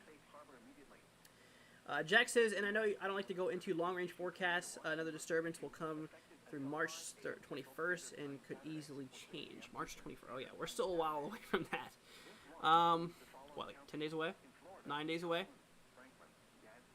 Yeah, it's still a little bit ways out here. Matt says we'll do. Okay, Matt. Yeah, like I said, sorry, just my brain's a little bit dead right now. Because then my brain has to process all the motions and stuff like that. yeah, but just remind me in the future. I'll definitely have an answer for you then. Right now, I'm just trying to keep things as simple as possible. For the people here, in regard to what's currently happening, and we're just gonna monitor this together here. Like I said, 1:30 we were gonna go take a break. It's now 1:38. Get more coffee here. Yeah, I don't have much left.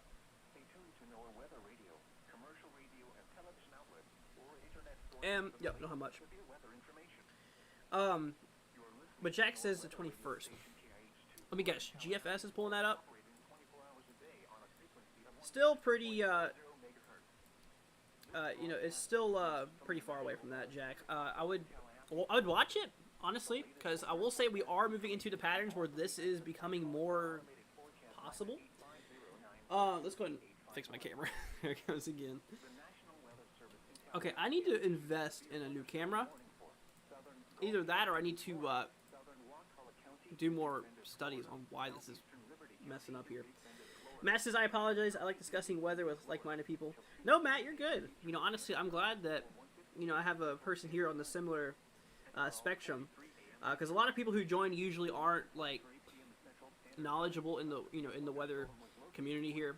But no, there's nothing to apologize for. Honestly, I really do, essentially, I really do appreciate it here. Let's go ahead and see here. Courtney just donated $10. I didn't even see that. Courtney, you didn't have to do that. Seriously, that was really nice of you, Courtney, but you did not have to do that. I'm sorry I didn't see your notification until now. I literally didn't even catch it. It didn't make the noise. Wait, do I have my alert box on? Did I not see that? Well, here we go. Oh, I tell you what, I know what's going on here. There we go. There it is right there. Okay, now I got that fixed. I just had my alert box literally hidden under... My alert box was hidden under the screen here. So, Courtney, obviously, thank you. I really appreciate that. You really didn't have to do that. It means a lot. Thank you so much, Courtney. You're the best. Just always know that. But guys, like I said, if y'all are just now joining us here, hope y'all are having a great night so far. Hope you guys are staying safe here. And if you have any questions, feel free to throw them down in the chat here. I'll definitely be here for you guys 100% of the way. So back on the subject here. Wow, looks like we have a few mesos going on here. We got one back here, it looks like. Yeah, this is something we really need to watch here. It's not as vibrant as the other one we saw earlier. Yeah, not as vibrant here as we were seeing.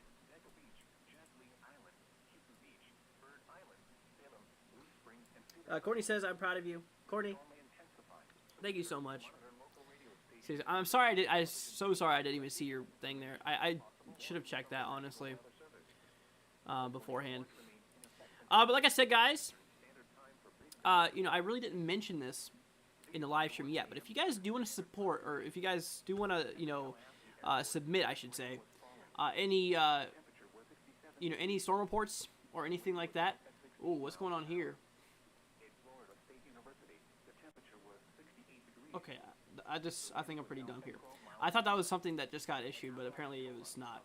But anyways, if you guys do want to submit any storm reports or any pictures, photos of your weather that's happening near you, feel free to throw them. Go ahead and, we have our Twitter in the description. You guys can tag at NWW162, or you can do hashtag NWW16reports here.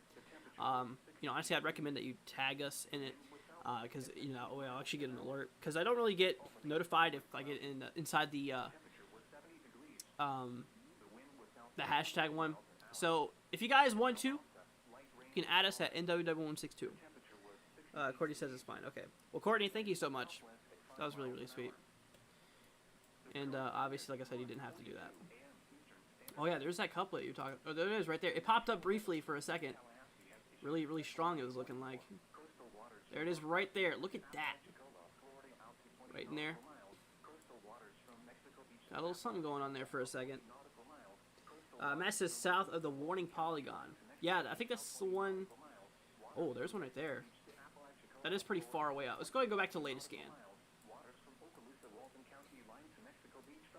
Dude, I really wish that I had okay, there's something going on right here as well. I really wish I had my custom color table, because like I said, I'm so used to the blue and red one. Alright, I'm out of coffee now. So I tell you what, guys. We're gonna take a break here for like 5 minutes. Give me until like 1:47 or so. And give me until like 1:47. We'll be back here. I'm just gonna go ahead and go make more coffee real quick, and come right back here. And I will continue to keep you guys updated on this in regard to things here. So guys, just hang tight here. You know, like I said, if you are on the channel, do me a favor, consider hitting that subscribe button. Be greatly appreciated. You guys are the best. Just always know that. Once again, thank you, Courtney. Really appreciated. You honestly really didn't have to do that. We'll be back here soon. So hang tight, guys. Like I said, I will still be active here inside of the chat. Let's go ahead and change this back to velocity, or sorry, reflectivity here. So guys, hang tight. We'll be back here momentarily.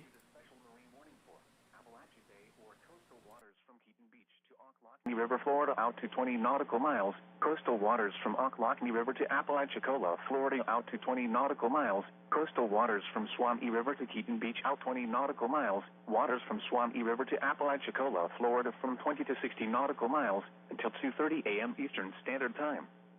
At 11:32 p.m. Eastern Standard Time, severe thunderstorms capable of producing waterspouts were located along a line extending from 18 nautical miles northeast of Buckeye Reef to South Tower, moving northeast at 50 knots. Hazard, waterspouts and wind gusts to 40 knots. Source, radar indicated.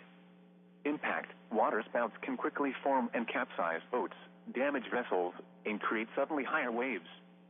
Make sure all on board are in a secure location and wearing life jackets. Expect wind gusts in excess of 34 knots, suddenly higher waves, frequent lightning, and heavy downpours. Make sure all on board are wearing life jackets. Locations impacted include Buckeye Reef, O Tower, K Tower, South Tower, V Tower, Horseshoe Beach, and Marker 24 Barge. A tornado watch remains in effect until 6 a.m. Eastern Standard Time for Big Bend of Florida and the adjacent coastal waters. Thunderstorms can produce sudden waterspouts. Waterspouts can easily overturn boats and create locally hazardous seas. Seek safe harbor immediately. The National Weather Service has issued Tornado Watch number 42, effective until 5 a.m. Central Standard Time Saturday, or 6 a.m. Eastern Standard Time Saturday.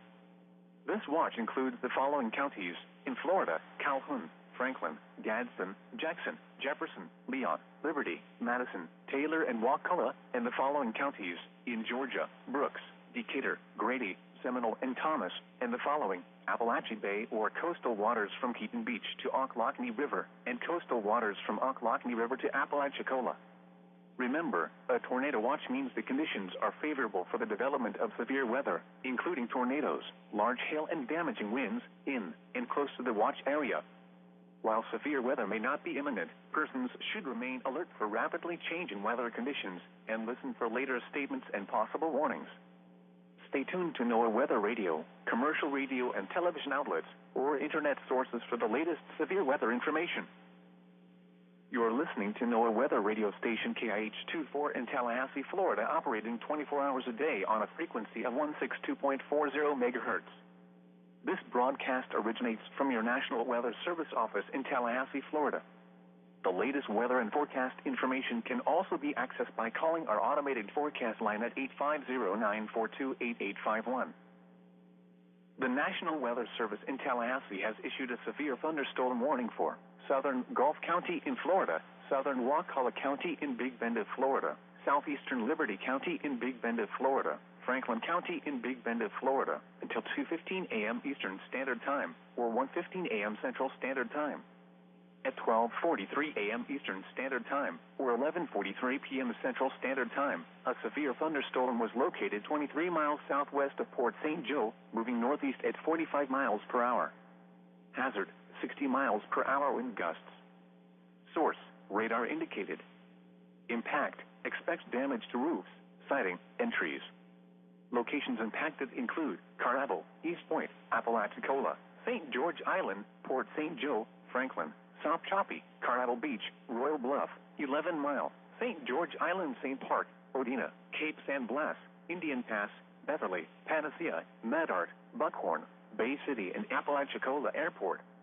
A tornado watch remains in effect until 6 a.m. Eastern Standard Time, or 5 a.m. Central Standard Time for Big Bend and the Panhandle of Florida. To report severe weather, contact your nearest law enforcement agency. They will send your report to the National Weather Service office in Tallahassee. Repeating, a severe thunderstorm warning has been issued until 2:15 a.m. Eastern Standard Time for the following counties in Florida: Franklin, Liberty, and Wakulla. The following broadcast is a special weather statement issued by the National Weather Service in Tallahassee, Florida. A strong thunderstorm will impact portions of southeastern Taylor County through 2:15 a.m. Eastern Standard Time. At 1:09 a.m. Eastern Standard Time, Doppler radar was tracking a strong thunderstorm 21 miles west of Steinhatchee, moving northeast at 40 miles per hour. Hazard, wind gusts up to 50 miles per hour. Source, radar indicated. Impact, gusty winds could knock down tree limbs and blow around unsecured objects. Locations impacted include Steinhatchee, Tenno, Fish Creek, Jug Island, Howell Place, Clara, Carver, Gina, Adams Beach, Deco Beach, Jack Lee Island, Keaton Beach, Bird Island, Salem, Blue Springs, and Cedar Island. The storm may intensify, so be certain to monitor local radio stations and available television stations for additional information and possible warnings from the National Weather Service. A tornado watch remains in effect until 6 a.m. Eastern Standard Time for Big Bend of Florida. These are the 1 a.m. Eastern Standard Time conditions. At the Tallahassee Airport, light rain was falling. The temperature was 67 degrees. The wind was south at 16 miles an hour. At Florida State University, the temperature was 68 degrees. The wind was south at 12 miles an hour. At Apalachicola, a thunderstorm was reported. The temperature was 70 degrees. The wind was west at 21 miles an hour. At Panama City Northwest, light rain was falling. The temperature was 69 degrees. The wind was south at 12 miles an hour. At Dothan, it was cloudy. The temperature was 68 degrees. The wind was southwest at 15 miles an hour. At Albany, it was cloudy. The temperature was 70 degrees. The wind was south at 14 miles an hour. At Valdosta, light rain was falling. The temperature was 68 degrees. The wind was southwest at 5 miles an hour. The current time is 1:50 a.m. Eastern Standard Time. The National Weather Service in Tallahassee has issued a special marine warning for coastal waters from Ocklawackee River to Apalachicola, Florida out to 20 nautical miles, coastal waters from Mexico Beach to Apalachicola out 20 nautical miles, coastal waters from Okaloosa, Walton County line to Mexico Beach out 20 nautical miles, waters from Mexico Beach to Apalachicola, Florida from 20 to 60 nautical miles, waters from Okaloosa, Walton County line to Mexico Beach from 20 to 60 nautical miles, waters from Swanee River to Apalachicola, Florida from 20 to 60 nautical miles until 2 a.m. Eastern Standard Time, or 1 a.m. Central Standard Time. At 11:03 p.m. Eastern Standard Time, or 10:03 p.m. Central Standard Time.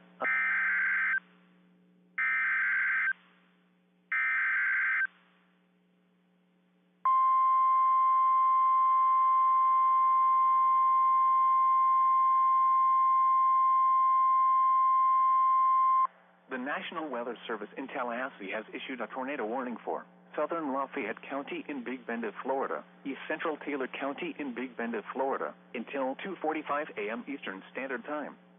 At 1:50 a.m. Eastern Standard Time, a severe thunderstorm capable of producing a tornado was located 14 miles north of Steinhatchee, moving northeast at 40 miles per hour. Hazard, tornado. Source, radar indicated rotation. Impact, flying debris will be dangerous to those caught without shelter. Mobile homes will be damaged or destroyed. Damage to roofs, windows, and vehicles will occur. Tree damage is likely. This tornadic thunderstorm will remain over mainly rural areas of southern Lafayette and east central Taylor counties, including the following locations: Salem, Carver, Cookshammock, and San Pedro Junction. To report severe weather, contact your nearest law enforcement agency. They will send your report to the National Weather Service office in Tallahassee. Repeating, a tornado warning has been issued until 2:45 a.m. Eastern Standard Time for the following county: Taylor, Florida.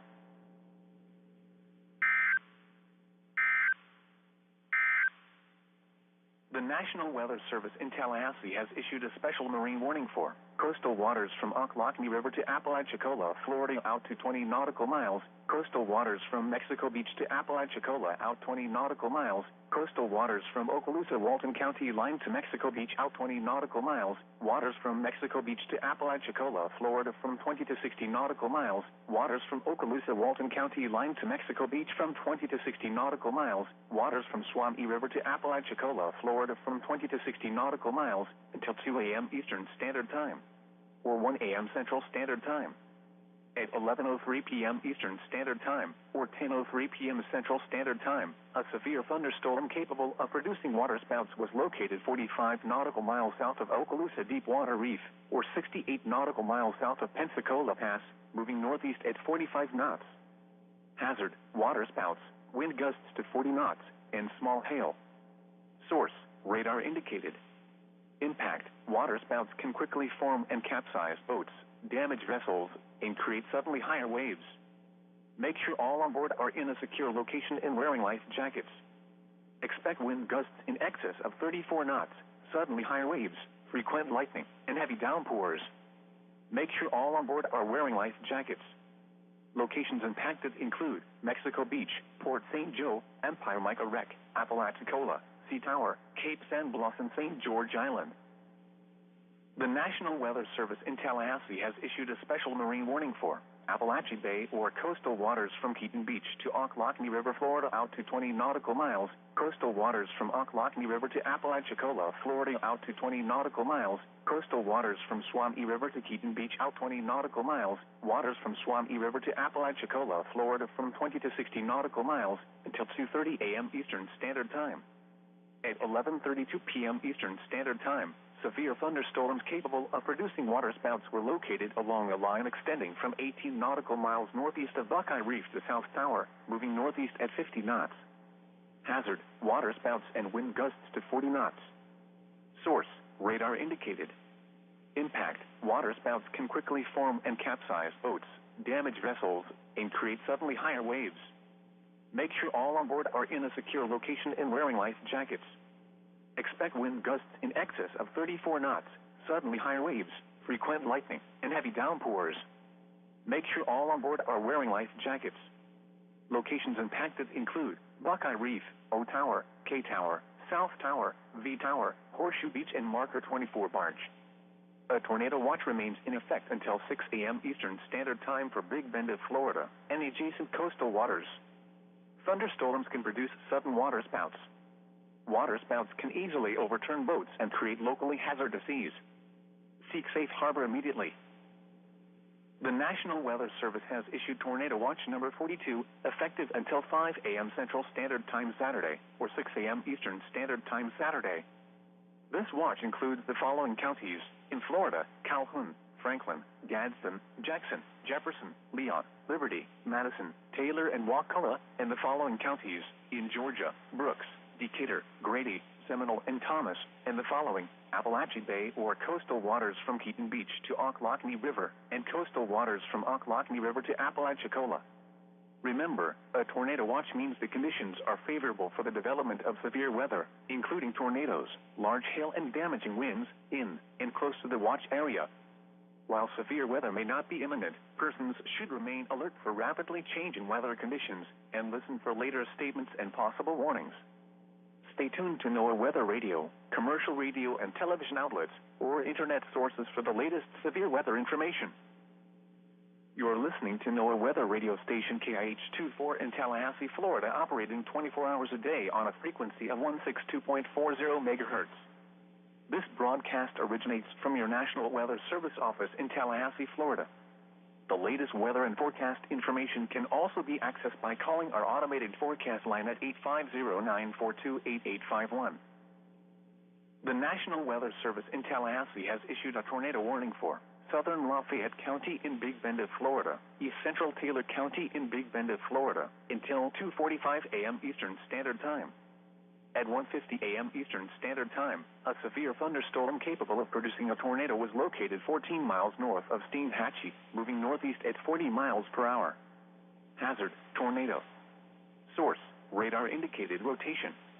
Impact, flying debris will be dangerous to those caught without shelter. Mobile homes will be damaged or destroyed. Damage to roofs, windows, and vehicles will occur. Tree damage is likely.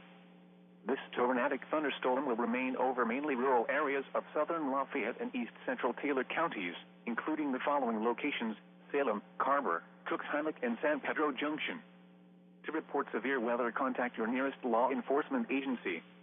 They will send a report to the National Weather Service office in Tallahassee. Repeating, a tornado warning has been issued until 2:45 a.m. Eastern Standard Time for the following county: Taylor, Florida. The National Weather Service in Tallahassee has issued a severe thunderstorm warning for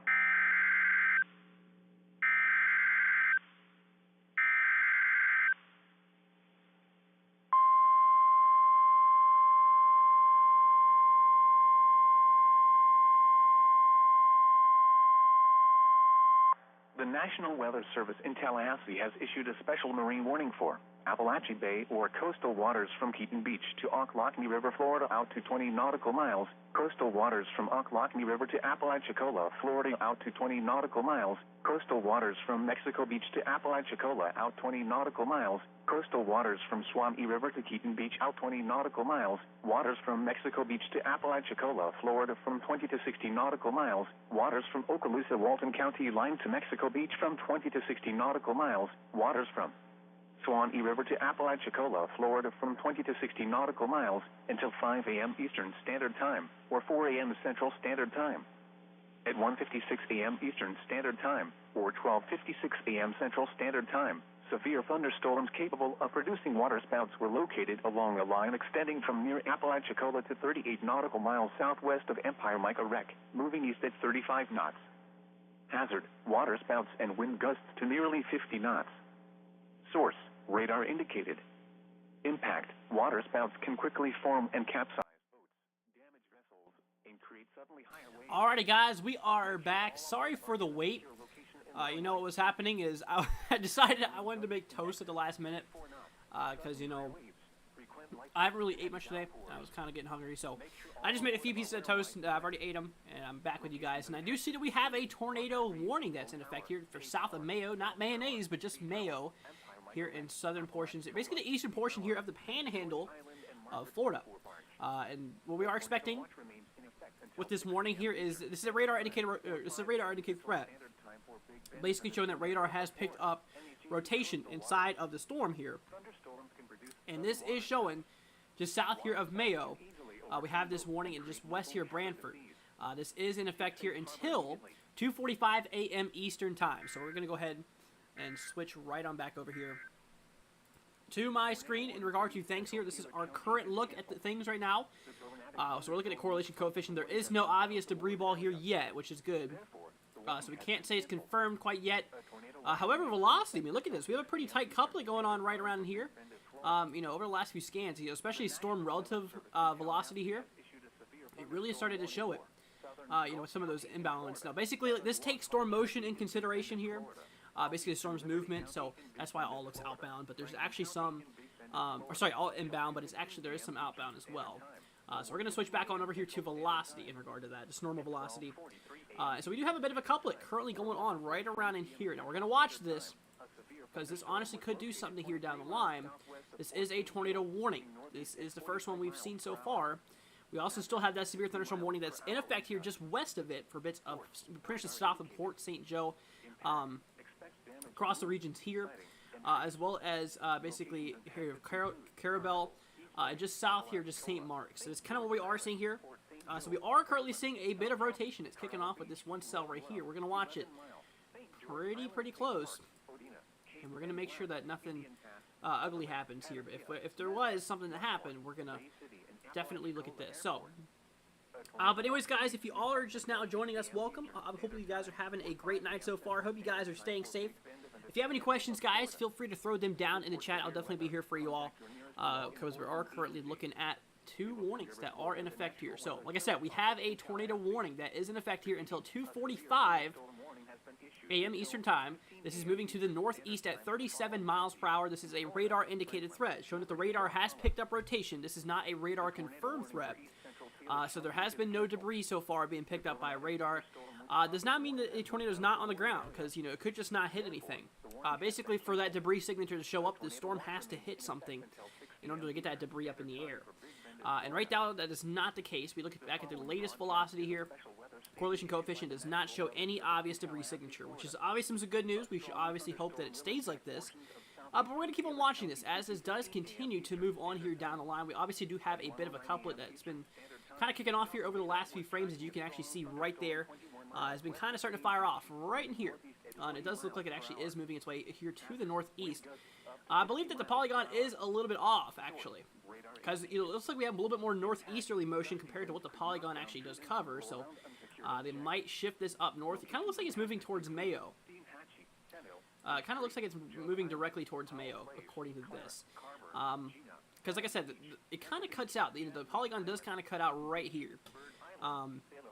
But we'll see what happens here. We'll see exactly what happens. We're going to go ahead and keep an eye here on correlation coefficient. So that's what we are looking at here. So there's nothing obviously here yet. That's some good news. There is no obvious debris signature that is currently there, which is obviously some good news. But we do have that rotation, as we can currently see, kicking off here right now. Pilot says, how long is the storm going to be moving? So I don't know if you mean by the whole entire event or this storm in particular.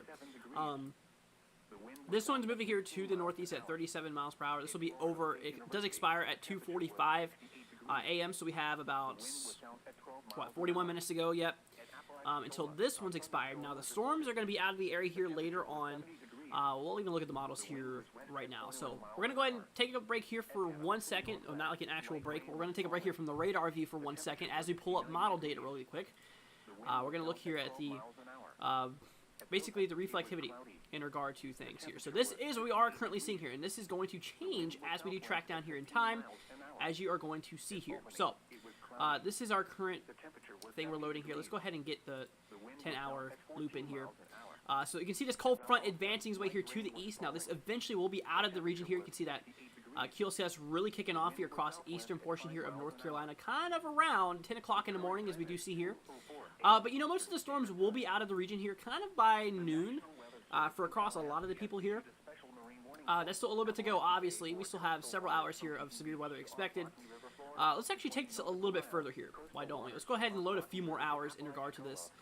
We'll go ahead and kick it all the way off here. So all the storms will pretty much be out of the area here, essentially kind of by noon, like I was saying. That's kind of when we are expecting the most of these storms to be out of the area here currently in regard to what we are expecting. So, but like I said, guys, if you are just now tuning in, obviously welcome. Hope you guys are staying safe here. So we're going to go ahead and switch right on back here to the radar view again, because like I said, we do have a tornado warning that is in effect here, just pretty much to the southeast here of Perry. We do have a bit of rotation that was currently ongoing here just a little bit ago.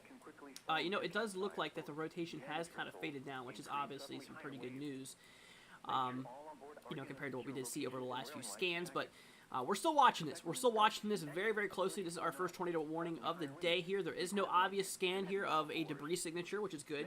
Basically just showing that there is not really a...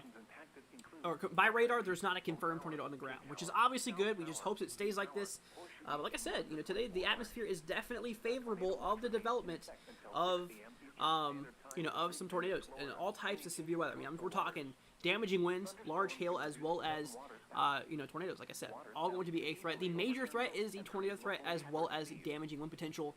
We have a 30% chance. We'll even look at the Storm Prediction Center current outlook here. So if you guys are just now tuning in, like I said, welcome. Hope you guys are doing good. So we're going to look here at the current Storm Prediction Center outlook in regard to our Day 1 convective outlook here. This has yet to be, or this has been updated here. You know, essentially this is basically for the future.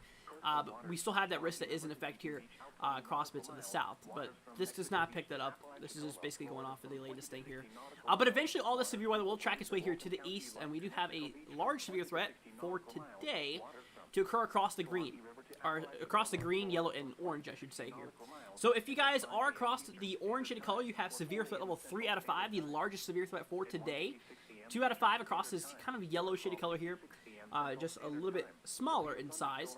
And then we have that severe threat level 1 out of 5 across the dark green, and this is just your general thunderstorm risk here, kind of across this lighter green shaded color here. So we are expecting the heaviest storms to occur across the eastern portion here of the Carolinas into the southeastern Virginia coast. That does include Virginia Beach. That is what we are talking about. Like I said, that risk is actually a lot further south here because, like I said, we have that tornado watch that is in effect here at the moment, here for right now. And like I said, we have that tornado warning that is in effect here, and this does include that tornado watch zone. So, tornado warning is in effect here. This will be in effect until 2:45 a.m. So we have a little bit to go. A little bit to go before this is canceled here. But we're going to go ahead and switch back on our radar view in regard to our velocity. Let's actually get the base velocity going here. So obviously, you know, things, it looks like they've been dying down a little bit, which is obviously good here. We did have a much stronger mesocyclone. Basically, that rotation was much more stronger a little bit ago. It does look like it is weakening a little bit, but that is according to radar.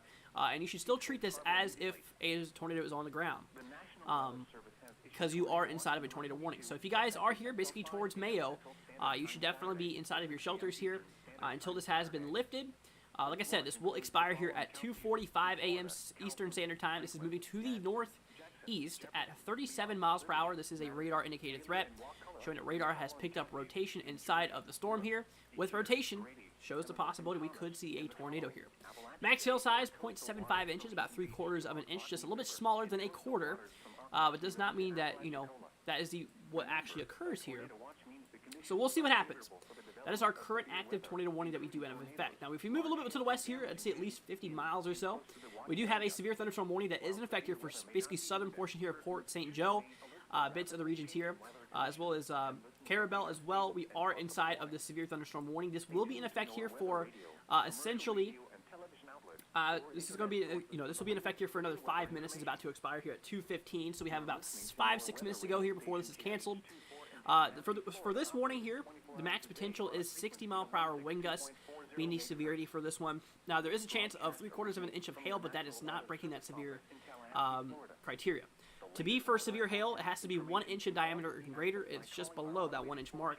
But damaging winds is the main concern for the storm here with that severe thunderstorm warning. So we're going to continue watching this. We're going to continue watching this here for a little bit. We're going to see what happens here.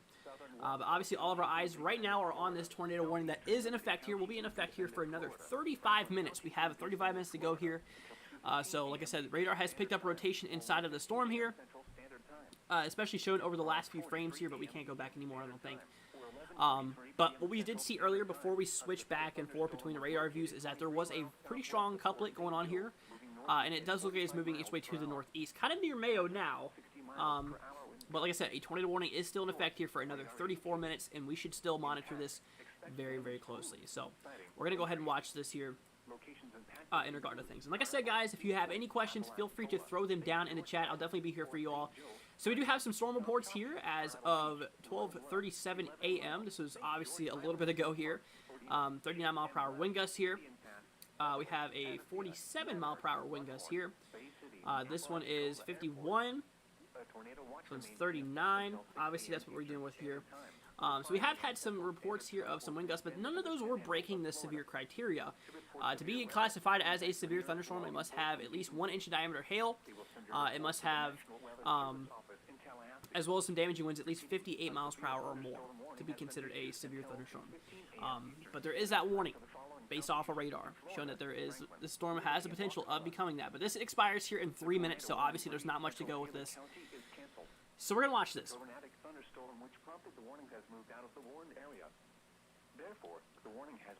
Okay, I'm just listening to no weather radio here.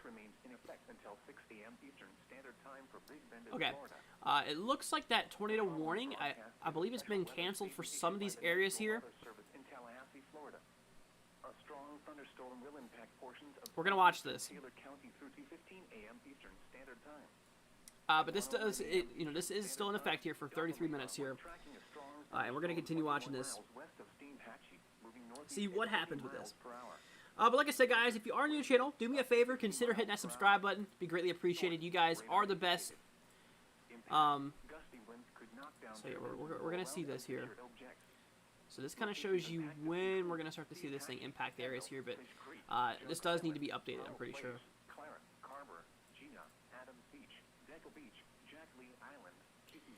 And if we line over mesoscale analysis data here, in terms of our surface instability here, we're seeing enough energy. We're seeing well more than enough energy here. Yeah, we're seeing well over 1,000 joules per kilogram, according to your surface instability here. Very, very strong energy inside the atmosphere here right now. 0 to 3 kilometers storm relative helicity here. Yeah, we're talking about 60. It honestly could be a little bit better. Alright, looks like this thing might be starting to kind of kick off here. Like I said, I think it...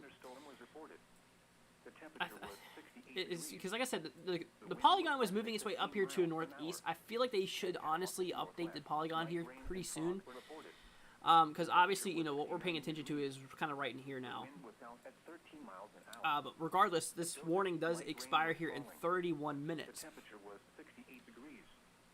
So we're going to watch this here. We're going to watch this and see what happens here. But anyways, guys, like I said, hope y'all are doing good. Glad to have you guys here tonight. So we have this tornado warning that is in effect here until 2:45 a.m. Eastern Time. So we have a little bit to go here, about 30 minutes left. 30 minutes left here. Okay, it does look like we got another severe thunderstorm warning.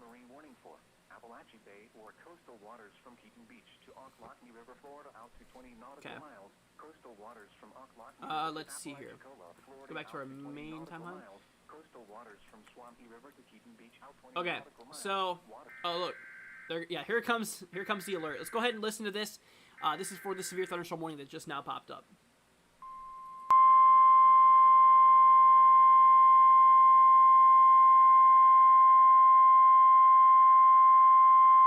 The National Weather Service in Tallahassee has issued a severe thunderstorm warning for southeastern Wakulla County in Big Bend of Florida, northwestern Franklin County in Big Bend of Florida, until 3:45 a.m. Eastern Standard Time.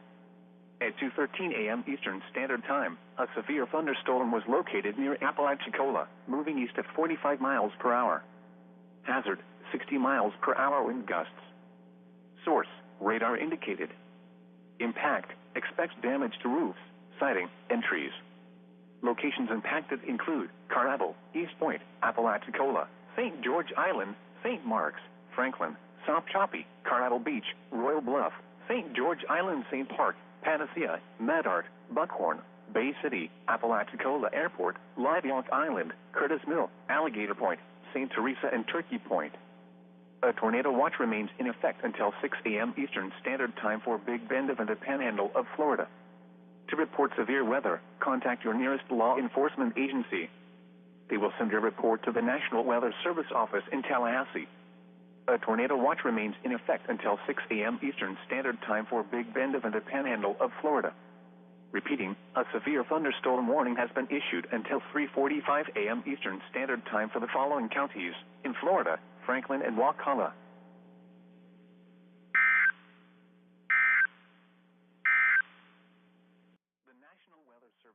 Okay, so we have that extension here of that severe thunderstorm warning that just now got issued, as you have seen. So essentially, what we did see here is that we did have that one that was issued beforehand, and now it is actually, and now we have that issue, that reissue of that severe thunderstorm warning. Now, I did notice here that this one also does have that tornado possible tag, which you can probably barely see here, but it's right here. Look on your screen, right on the left-hand side where my current thing ends here. You can kind of see where it says tornado possible. Now, they do this basically just to give you an early heads up that a tornado can quickly develop out of these severe thunderstorms. So we need to watch this pretty closely because, honestly, this could be favorable because we're starting to move into a more favorable zone of tornadoes. And like I said, we do have a current tornado warning that is in effect here right now. Expires here in 28 minutes. We'll go ahead and switch on over here to our velocity scan here in regard to things. So obviously, yeah, there still is a couplet going on right here. You can obviously see here. It's just southeast here of Mayo, currently going on. There goes my camera. It's been a while since it's done that one. So, like I said, we have this tornado warning that is in effect. Let's go ahead and fix my camera, guys. There from that frozen frame. Okay, we're back. So obviously we are seeing a bit of rotation that is currently kicking off right around in here. So we're going to watch this here. This does expire here in 27 minutes. Like I said, it's just southeast of Mayo, basically cross bits of the eastern side, the eastern panhandle here of Florida, right there on the extreme eastern side. So this is what we are dealing with here. So there is a potential of not only a tornado, but there is a chance of maybe some hail as well, being around 3/4 of an inch here. You know, basically just a little bit lower than you know, just a little bit lower than just a little bit lower than a quarter here. Basically a little bit lower than an inch. So this is what we are looking at, guys.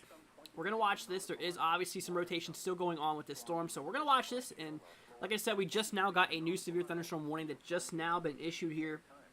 And this will be in effect here for another 87 minutes. So we still have a while to go on this storm here. And obviously things aren't looking too friendly either. I mean, look at this. I mean, we're seeing some pretty strong thunderstorms move their way through the region here. Multiple reports here. We've had, you know, 132. This one had an ASOS station, basically just a big old weather station, scientific weather station showing 47 mile-per-hour winds here. This one shows 51 and 39. So none of those are at the severe status, but the 51 is close. It has to be 58 miles per hour or more to be considered a severe wind. But the radar has basically said that this storm could do that. So we have the warning in effect here, and this will be in effect here for another 86 minutes. 60 mile per hour wind gusts and 3/4 of an inch size hail is expected with this. Now, obviously, all of our eyes are mostly inside of this tornado warning here that we currently are looking at. This is our first tornado warning here of the day. First one of the day here. So I tell you what, we're going to go ahead and switch on over here. Let's go ahead and see here. Let's try to find a better radar. I don't know if there is a better radar here. Because right now we're on KTLH. There's KJAX. It's kind of the closest one here. We're gonna switch radar views over here. And we'll get more inbounds here. Because all the storms are moving towards the radar, so we'll get a lot more inbound values coming up here. Which, in my opinion, at least, it makes it look a little bit more easier to read. We'll see what happens. We will definitely see what happens. We're going to take a look here at the velocity scan first. So let's go ahead and switch this to base velocity. And I'll give this a second to essentially, you know, load here. But let's go ahead and talk about this tornado watch that we have in effect. So obviously, you might see this big old, you know, pulsating pink box. It does cover a large ground here.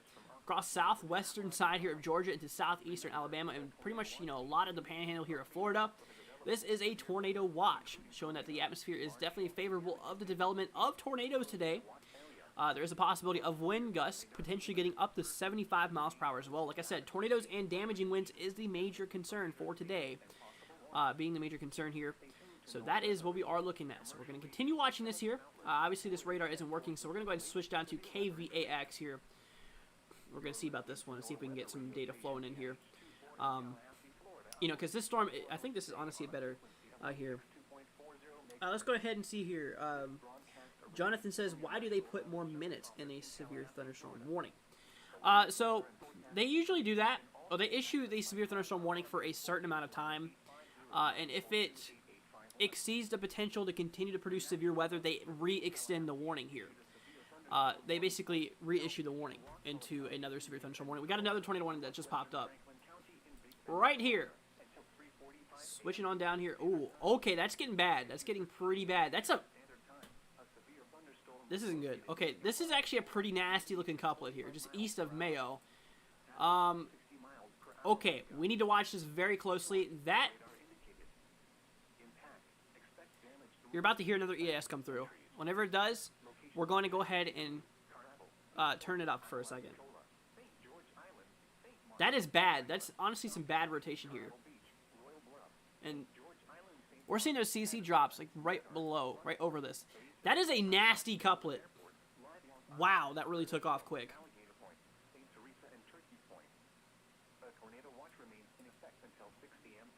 I don't know if it's going to go off or not because I feel like it's too far east of Tallahassee. So I tell you what. We're going to go ahead and switch things here.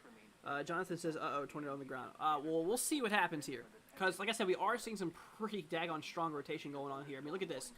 We're getting the probes here. I mean, we're looking, according to radar view, you know, we're talking 50-plus mile-per-hour outgoing and about 11 miles per hour incoming. So there's obviously some rotation going on right here. It's pretty obvious. This will need definitely some monitoring. We're going to keep our screen on this view here as well as correlation coefficient. If anything, you know, honestly, if any debris ball pops up, you'll see it kind of the color of this blue here, and you'll start to see that percentage drop down a lot. If that percentage drops down even more, that is going to consider that we probably have a tornado on the ground, considering that radar has picked up debris. So we'll watch it. We'll see what happens here. Keep on jumping back here between velocity and correlation coefficient, because there's obviously some stuff going on here. We are obviously seeing this kick off here. So let's go ahead and I'm going to go ahead and switch our no weather radio view. Because like I said, right now we are in Tallahassee. Let's switch on over here to Jacksonville, Florida. I feel like that will work. But, alright, I'm just going to keep it on where it's at now. Because honestly, we still have a lot of storm potential still going on across the Tallahassee area here. Eventually we will have to shift to the east, though, as all this does move its way that way. Okay, we really need to watch this close. This is not friendly looking.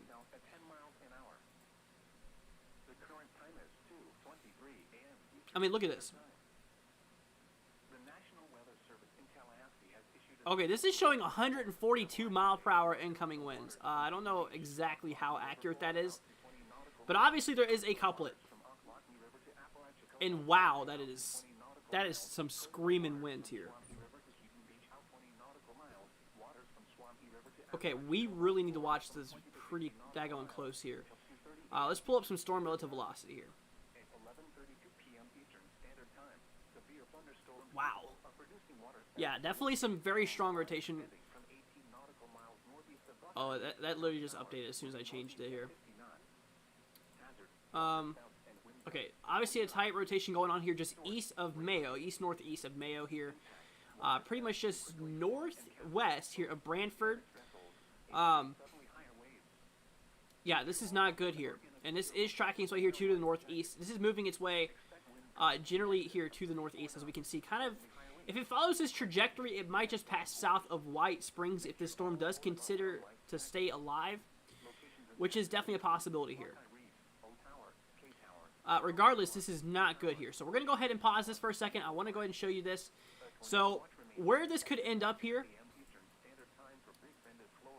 in regard to things, I don't know why this isn't letting me click on it. Usually it does, but we're just going to watch this pretty close. And this is going to be just south here of Live Oak here. It's moving in the general direction here of White Springs.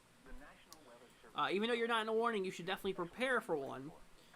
Because, like I said, if this storm does continue to progress the signatures it is, it would definitely not hurt here. So we're going to continue watching correlation coefficient as well. There's no solid debris ball. Got a new scan coming through, I think. Okay, so they just canceled that one warning. They just canceled the warning on the back end of the system, but this major warning is still in effect here. There's obviously a drop here in correlation coefficient, but this is most likely a hail spike. Basically just the radar picking up some ice crystals here. You can see it slicing right through because the radar's just north of that. So this is likely just scanning through some ice crystals. This is not a debris ball. But velocity, I mean, this is just showing, because right where your updraft is, right there where that tornado is, that is where your updraft would be, where your hail and stuff would be as well. But obviously, this is not some friendly rotation. This is obviously some pretty strong rotation, just northeast, pretty much just due east here of Mayo, just south here of Live Oak here. Moving its way towards White Springs, it'll pass just basically to the west here of Lake City. We're going to watch this one like a hawk.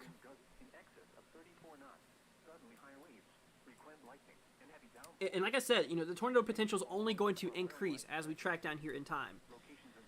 It is only going to increase here. So guys, please stay safe. And if you have any questions, guys, I'll be here 100% for you all. Because like I said, we are currently seeing some pretty impressive signatures here. we're going to go ahead and go back to this correlation coefficient here. Thunderstorms can produce sudden water spouts. Water spouts can easily overturn boats and create locally Let's see. Let's go back here to seek safe harbor immediately. this other scan. National Weather Yeah, that's still showing some pretty strong rotation. effective until 5 a.m. Storm relative velocity. Let's take this one. 6 a.m. Eastern Standard Time Wow. Saturday. This watch includes the following Obviously a pretty strong mezzo going on here. Franklin, Gadsden, Jackson, Jefferson, Leon, Liberty, Madison, Taylor, and Wakulla in the following counties in Georgia. Okay, this is going to need some monitoring here. Seminole and Thomas in the following Very, very closely. or coastal Because waters this from Keaton Beach to Onslaught, Missouri. could be a tornado on the ground. This thing could already be on the ground here at the moment. It just could not have hit anything yet. That is a possibility that's on the table here. Now, obviously, there's some very strong rotation that radar's picking up here. And it is moving its way here to, essentially, to the northeast. As you can see right here over the last few scans, this thing is tracking its way here to the northeast. And if it continues on this path, it's just going to pass right between Live Oak and Lake City, kind of near White Springs. Obviously, you're not in the warning yet across White Springs here, but would not hurt to keep an eye on the storm, because this is moving its way directly towards the area here currently. So we're going to watch this. Like I said, guys, if you are new to the channel, do me a favor, consider hitting that subscribe button. It'll help us out for one, and it'll keep you guys updated on the latest weather information. We are on the road here to 1,000 subscribers by the end of this month. Now, it's kind of a hard goal, but I believe we can do it, guys, because you all are amazing. I really do appreciate your support here. So do me a favor, consider hitting that subscribe button to help us out. That just got a lot worse. Okay, we need to look at correlation coefficient here. Yikes. That's only looking more strong, too. I mean, look at that. Look at that latest scan here. That is insanity here. Okay, they just updated the polygon here. This thing could drop a tornado at any minute. I mean, obviously, this is very, very bad. Could drop a tornado in a minute if it's already not on the ground. So this is the type of signature that is really kind of scary. 62. Okay. 62 mile per hour incoming and 30 mile per hour outgoing. So we have about 92 mile per hour rotation here, according to radar. Yeah, that's pretty bad. A tornado watch remains in effect until 6 a.m. Eastern Standard Time for Big Bend and the Panhandle of Florida. Repeating, a severe thunderstorm warning has been issued until 3:45 a.m. Let's go ahead and pull back up correlation coefficient. I just want to keep on switching between the two here, because there's nothing obviously under here yet, so we can't confirm it by radar yet. New vector. Okay, I think we might be getting a new update here soon.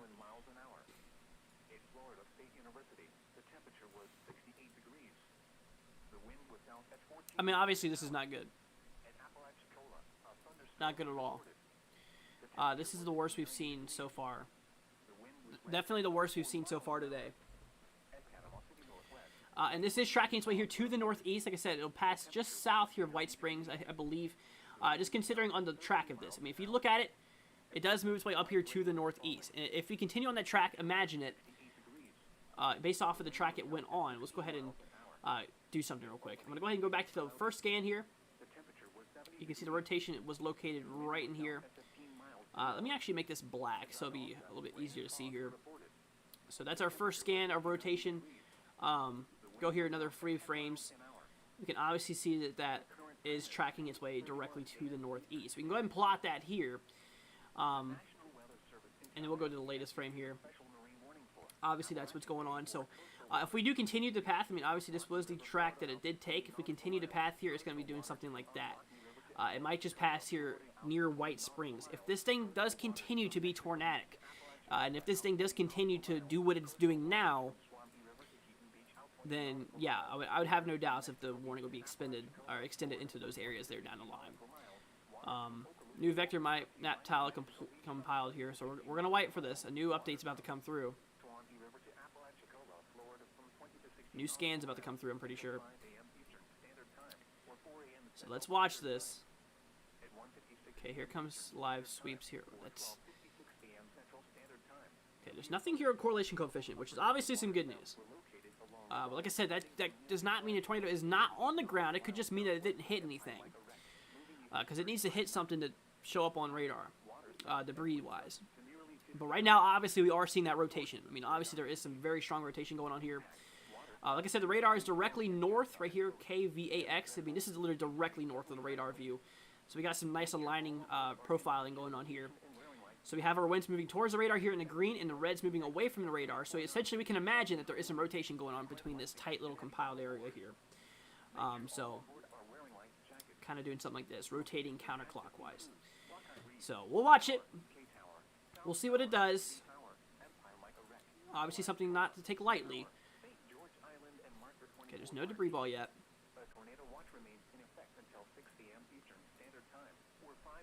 Yeah, these velocity images are looking pretty nasty. Thunderstorms can produce sudden water spouts. Water spouts can easily overturn boats and create locally hazardous seas. Seek safe harbor immediately. The National Weather Service has issued Tornado Watch number 42, effective until... It looks like over the last few scans, this is only getting worse. Obviously, that rotation is getting a little bit worse here. So, we're going to watch this. That's still looking pretty bad here. It looks a little bit more broad than that last scan. Nothing on correlation coefficient still. Okay.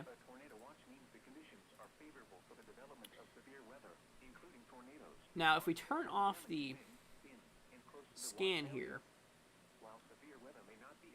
and zoom in to where this is at, it kind of looks like the rotation is mostly over rural areas here. But obviously, there's still a lot of stuff going on here. Actually, no. This is more rural. So, honestly, yeah, that is over some pretty populated areas, it does look like. Just considering, you know, how many plots you can see here, just buildings and whatnot.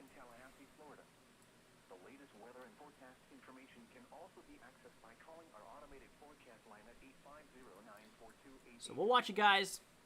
We'll keep an eye on this sucker because obviously things are getting pretty interesting over here. And we are currently seeing a lot of heavy rotation going on with the storm here. Just south of Live Oak, just west here, several miles west here of Lake City. Eventually this might cross Interstate 10 and 75. We'll see how this goes. So Interstates 10 and 75 might get crossed by this tornadic storm here eventually. We're going to keep an eye on it, though, in regard to things. Just kind of do a quick little scan around everywhere else, see if there's anything that catches my eye here. Yeah, it looks like this is the only kind of eye catcher going on here at the moment. It's right down there where this little mezzo is located. Yeah, storm relative velocity takes storm motion into consideration, so obviously it looks a little bit more better here. So we're going to keep it on storm relative. And like what we are seeing here is that we have all those winds moving their way towards the radar here, and we have all the winds moving away from the radar here in red. So we can infer that there is some rotation currently going on here, because this is right where that updraft is located. And if we look at the correlation coefficient, like we have seen, basically looking for things, you can kind of see this. Let's go ahead and remove this. Kind of see this light kind of spike to different color here. This was the radar scanning most likely some ice crystals across those upper levels of the atmosphere, right there where that updraft is located, right where the rotation's at. Now, if there was a tornado, you would see something kind of similar to this, kind of similar to that color. This is not what that is, by the way. But if you see something that kind of looks like this, that's kind of what a debris signature would look like if it was there. Now, obviously, there's nothing like that under there, which is obviously some good news, and let's just hope it stays that way. Let's just hope it stays like that. Okay, we're going to go back to velocity. Obviously, that rotation's still going on here. The tornado warning expires here in 8 minutes. I honestly expect that to be carried on, considering that. So, White Springs, I would honestly say pretty soon you might get a tornado warning. We'll see how this plays out. Obviously, you're not under one right now, but it would not hurt to get prepared. Make sure you know what you're in store for, and make sure that you have a plan. Like I said, for these type of events, we recommend that you have First of all, know where you're going to go in case if a tornado warning is issued for you. What they say is to go to the central and lowest portion of a building. If you're not near a building, if you're on the road, do not stay in your car, because if you stay in your car, you're just going to become a mangled mess if say the worst case scenario does happen and you do get picked up by that tornado. That's not what you want. So get into the lowest portion of a ditch, cover your head, help protect your head from things, basically provide a little more protection. Do not go under an underpass. I know there's a lot of myths out there that people were saying that, yeah, this will work, but don't. Do not go under underpasses here, because it's basically what happens there is it just becomes a wind tunnel and makes things worse. So do not go under an underpass here. We recommend that you have 2 items inside of your house. Like I said, we recommend that you have, obviously, like I said, some shoes and a helmet. Because, like I said, a helmet will protect your head to say if worst case scenario does happen and you do get hit by a tornado here.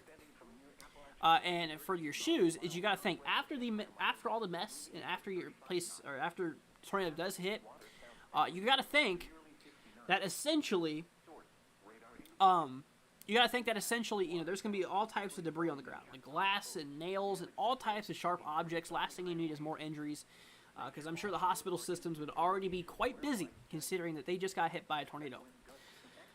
So that's just stuff. Oh, that just got way worse.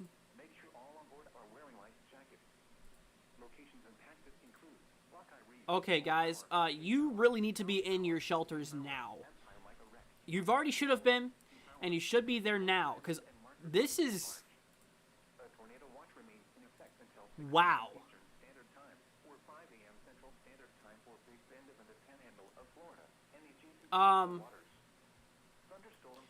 Okay, now this is kind of concerning here.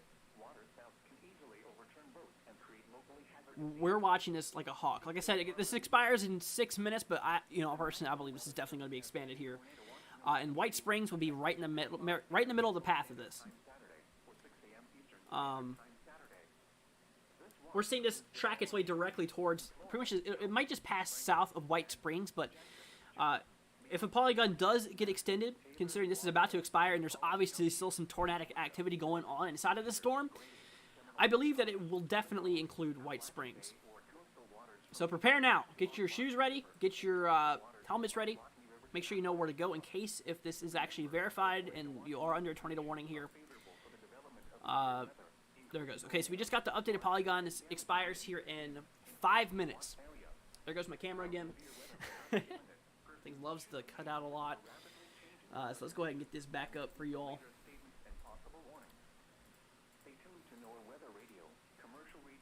No, definitely, it definitely loves to do that. We're also going to keep an eye out here on correlation coefficient as well. There we go. Okay, so here's the time in terms of ETA. So it'll be kind of around, it'll be around White Springs in about 10 minutes. You're not in that warning yet, but would not hurt to prepare for it. And this is moving its way here, so it'll be around here, kind of be near White Springs, center here of White Springs, kind of around 2:52 a.m. So about 12 minutes or so for impact. So we'll see this. We'll watch it. We'll keep an eye on it. And we're definitely going to keep an eye out here because, like I said, there's obviously some very strong rotation kicking off with the storm here. This will be in effect here until 2:45. So we have 4 minutes to go. I have a strong feeling this is about to be updated here. This is literally just directly west here of Lake City.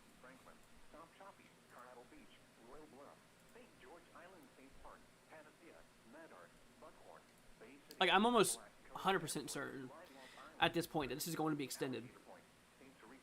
I'm like 100% serious. I believe this is going to be extended. Because, this is obviously still showing some very strong rotation here. The greens are showing winds move towards the radar. The red's showing winds move away from the radar. Radar's up here to the north. So we have that counterclockwise rotation quite close together. We can ensure that there's likely some rotation going on here. And this is tracking its way here to the northeast. It'll be at White Springs here in about 8 minutes or so. 8 minutes. So let's watch this.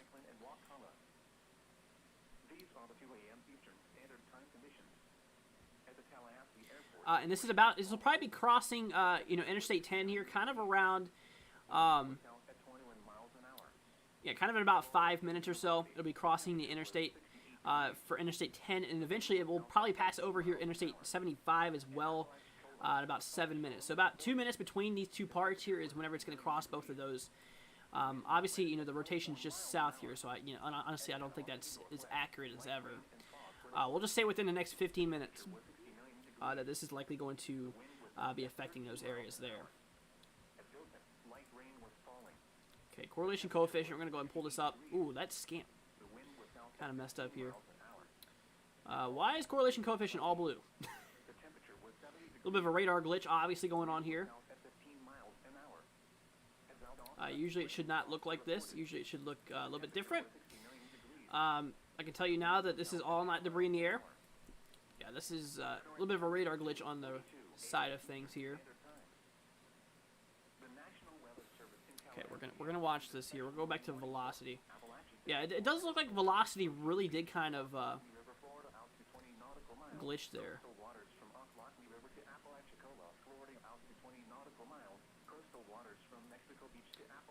Okay.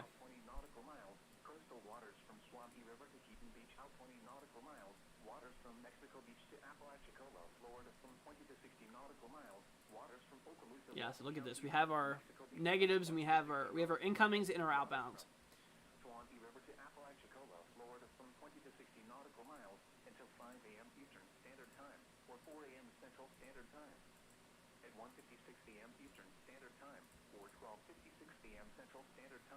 Severe thunderstorms capable of producing waterspouts were located along a line extending from near Apalachicola to 38 nautical miles southwest of Empire Micah Wreck, moving east at 35 knots. So guys, just stay safe here. If you have any questions, just know that I'm here for y'all. And I will be here for until this is basically over here, because I plan on being as live as long as possible, and I plan on being live here for a little bit. So this is about to expire here in about 16 seconds. This tornado warning here. There's obviously still some rotation going on here, so we'll see if an extension needed here.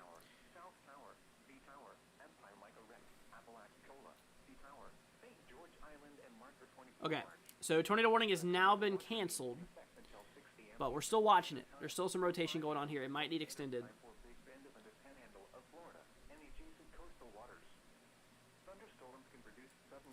And of course, we do have our severe thunderstorm warning just west of this. Expires here in an hour. Yeah, this expires here in an hour. So we're going to watch this. We're still going to keep an eye on this cell because, like I said, this is still showing a couplet here. We are still seeing a little bit of rotation currently kicking off here at the moment. Rain says good night. Good night, Rain. Like I said, guys, we're going to be here for y'all. If you are new to the channel, do me a favor. Consider hitting that subscribe button. Be greatly appreciated. You guys are the best. I really do appreciate all your support here.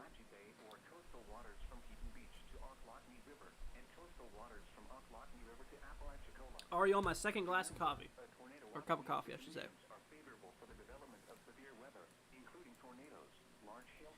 Yeah, I made that one a little extra strong. Because, like I said, I've already went through one of them. It's almost 3 in the morning. We've been live here for quite a while. How long have we been live for? 2 hours, apparently. So we still have a bit to go. And like I said, this event is just now really starting to kind of kick off here. I'm going to turn off my fan. It's getting a little bit cold in here. I literally have my window open, and it's 46 degrees outside. It was really hot in my room earlier. Currently it's 70 in my room now, so that's better. Weather and forecast information can also be accessed by calling our automated forecast line at 850-942-8851. The National Weather Service in Tallahassee has issued a severe thunderstorm warning for.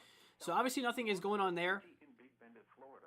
So we're going to go ahead and take a second to turn this off, and we're going to take a look at a few other things. So obviously we have this tornado watch that is here in effect.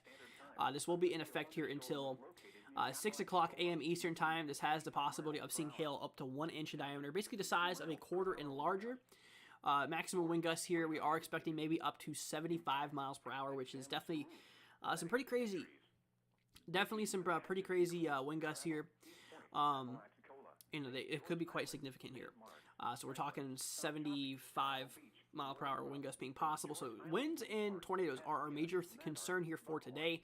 And most of these storms are moving to the east at 52 miles per hour. So we are having an effect here. Like I said, this is an effect here until 6 o'clock a.m. Eastern time. So we have obviously a little bit to go before this is canceled. Roughly about 3 hours to go. 3 hours and 13 minutes to go? Because it's now 2:47 until 6 will be 3 hours and 13 minutes. So, yeah, we still have a little bit to go here before this is canceled. So this does include bits of basically southeastern Alabama, basically southern and southwestern Georgia, as well as kind of the panhandle here of Florida. This does include Tallahassee. You are inside of this. Live Oak as well. Bits of Panama City. You are inside of this currently going on here. Let's go ahead and see here. I'd rather have a 70 and 80s, not the 30s and crazy. Oh, I'd rather have 70s and 80s and not the 30s and crazy snow. You know, I'd be the person to disagree with you on that. I believe that colder weather is obviously, I can handle colder weather better. I've always been that way. Once it gets above like 80, it's whenever it starts getting a little hot for me. But I can handle the cold pretty good. Literally, I can handle it pretty well. And here in Virginia, you know, we get both the sides of nastiness. I mean, we get really hot summers and really cold winters here. Here lately, it's been a little bit more warmer on the winter side of things, and like right now, right now it's 46 outside, which a little bit more warmer than your average day like today. But this is going to drop here because, like I said, we are expecting a lot of heavy snow here as well. So I'll tell you what, guys, we're gonna go ahead and look at the snow side of things because, like I said, we are expecting some heavy snow to drive its way through the region. So I'll tell you what, we're gonna look here at the expected. We're gonna look here at the expected snowfall accumulations here. Now, this is what we are looking at. This is the expected snowfall. This is the official forecast issued by the National Weather Service here. Wow, they actually updated my totals here to around 5 inches, 4 or 5 inches for my county. Wow. Okay, this is new. So this is how much we are expecting. This is newly updated here. And obviously we are expecting a decent amount of snow. So if we are across bits of West Virginia here, kind of across the red, we are talking the potential of maybe 3 to 5 inches here. Moving into kind of the yellowish color, we're talking maybe a little bit more than that being possible. Honestly, for me, I'd even say 3 to 5 inches is a good bet, considering what this has to say. Obviously, a lot of snow is forecast here. Drive its way through the region. You know, obviously, the most expected snowfall is going to take place here across bits of Maine into bits of northern New Hampshire and northern Vermont as well. And we're talking the possibility of up to a foot being possible here across some of these areas here. Models have actually picked up on this here for quite a while now. And we can see some of these instances getting up to over a foot.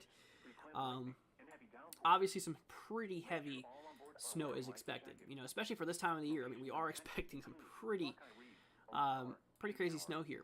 And it's actually much further south than it usually is here. Winter's not done yet, definitely, for sure. Winter still hasn't given up yet. And we're definitely still looking at a pretty active month, it looks like, so far, on both the severe weather spectrum and the winter side. So we are not really expecting any ice to occur except for maybe a little bit across the north here, as you can kind of see. But the most kind of just being, you know, right there near that 1/10 of an inch line. But, you know, honestly, it's impacts is 0.9 millimeters. That's not even that much. So millimeters, that's obviously really small. So really not that much ice is expected to occur here. There might be small impacts, maybe some slippery driveways and slippery sidewalks and stuff like that. But, you know, honestly, it's nothing too crazy. And obviously, we actually have some snow reports as far down south as Jackson. Light snow is falling since about 11:45. No accumulation as of midnight, so at 12. Okay, so 1 inch of snow here, 0 inches of snow here. 1 inch of snow here. All right, now you're moving to Nashville. 3 inches of snow fell. Oh yeah, we're getting a lot more accumulations. 5 inches near Bowling Green. Yeah, we're talking near 5 inches already here. Somerset, it looks like about 3.5. 2.2 just southeast of Lexington, Kentucky.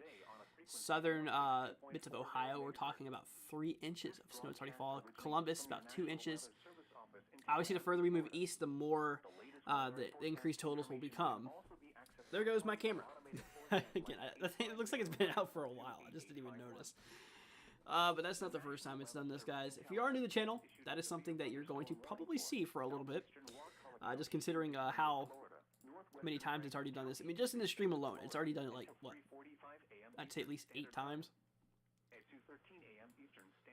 So that's kind of what we are looking at here. We're going to watch this for a little bit. Like I said, we are expecting some pretty daggone heavy snow accumulations to occur here. We're going to go ahead and start here. We're going to kind of take this one by one. We're going to take this state by state, basically. Just a quick little update here. So we might get some heavy accumulations here on those upper elevations here. Pretty much just here across the upper elevations of North Carolina. Maybe up to 2 to 3 inches being possible. Nothing too crazy, but, you know, it's something here. Then we move up here into central and northern Virginia. It looks like they're going to get impacted pretty hard. I mean, even locally here, I'm supposed to get some pretty heavy snow here. I mean, for my county, we're talking maybe up to 5 inches or so. Charlottesville, maybe up to about 5 inches as well. Harrisonburg, near 6. Winchester, near 6.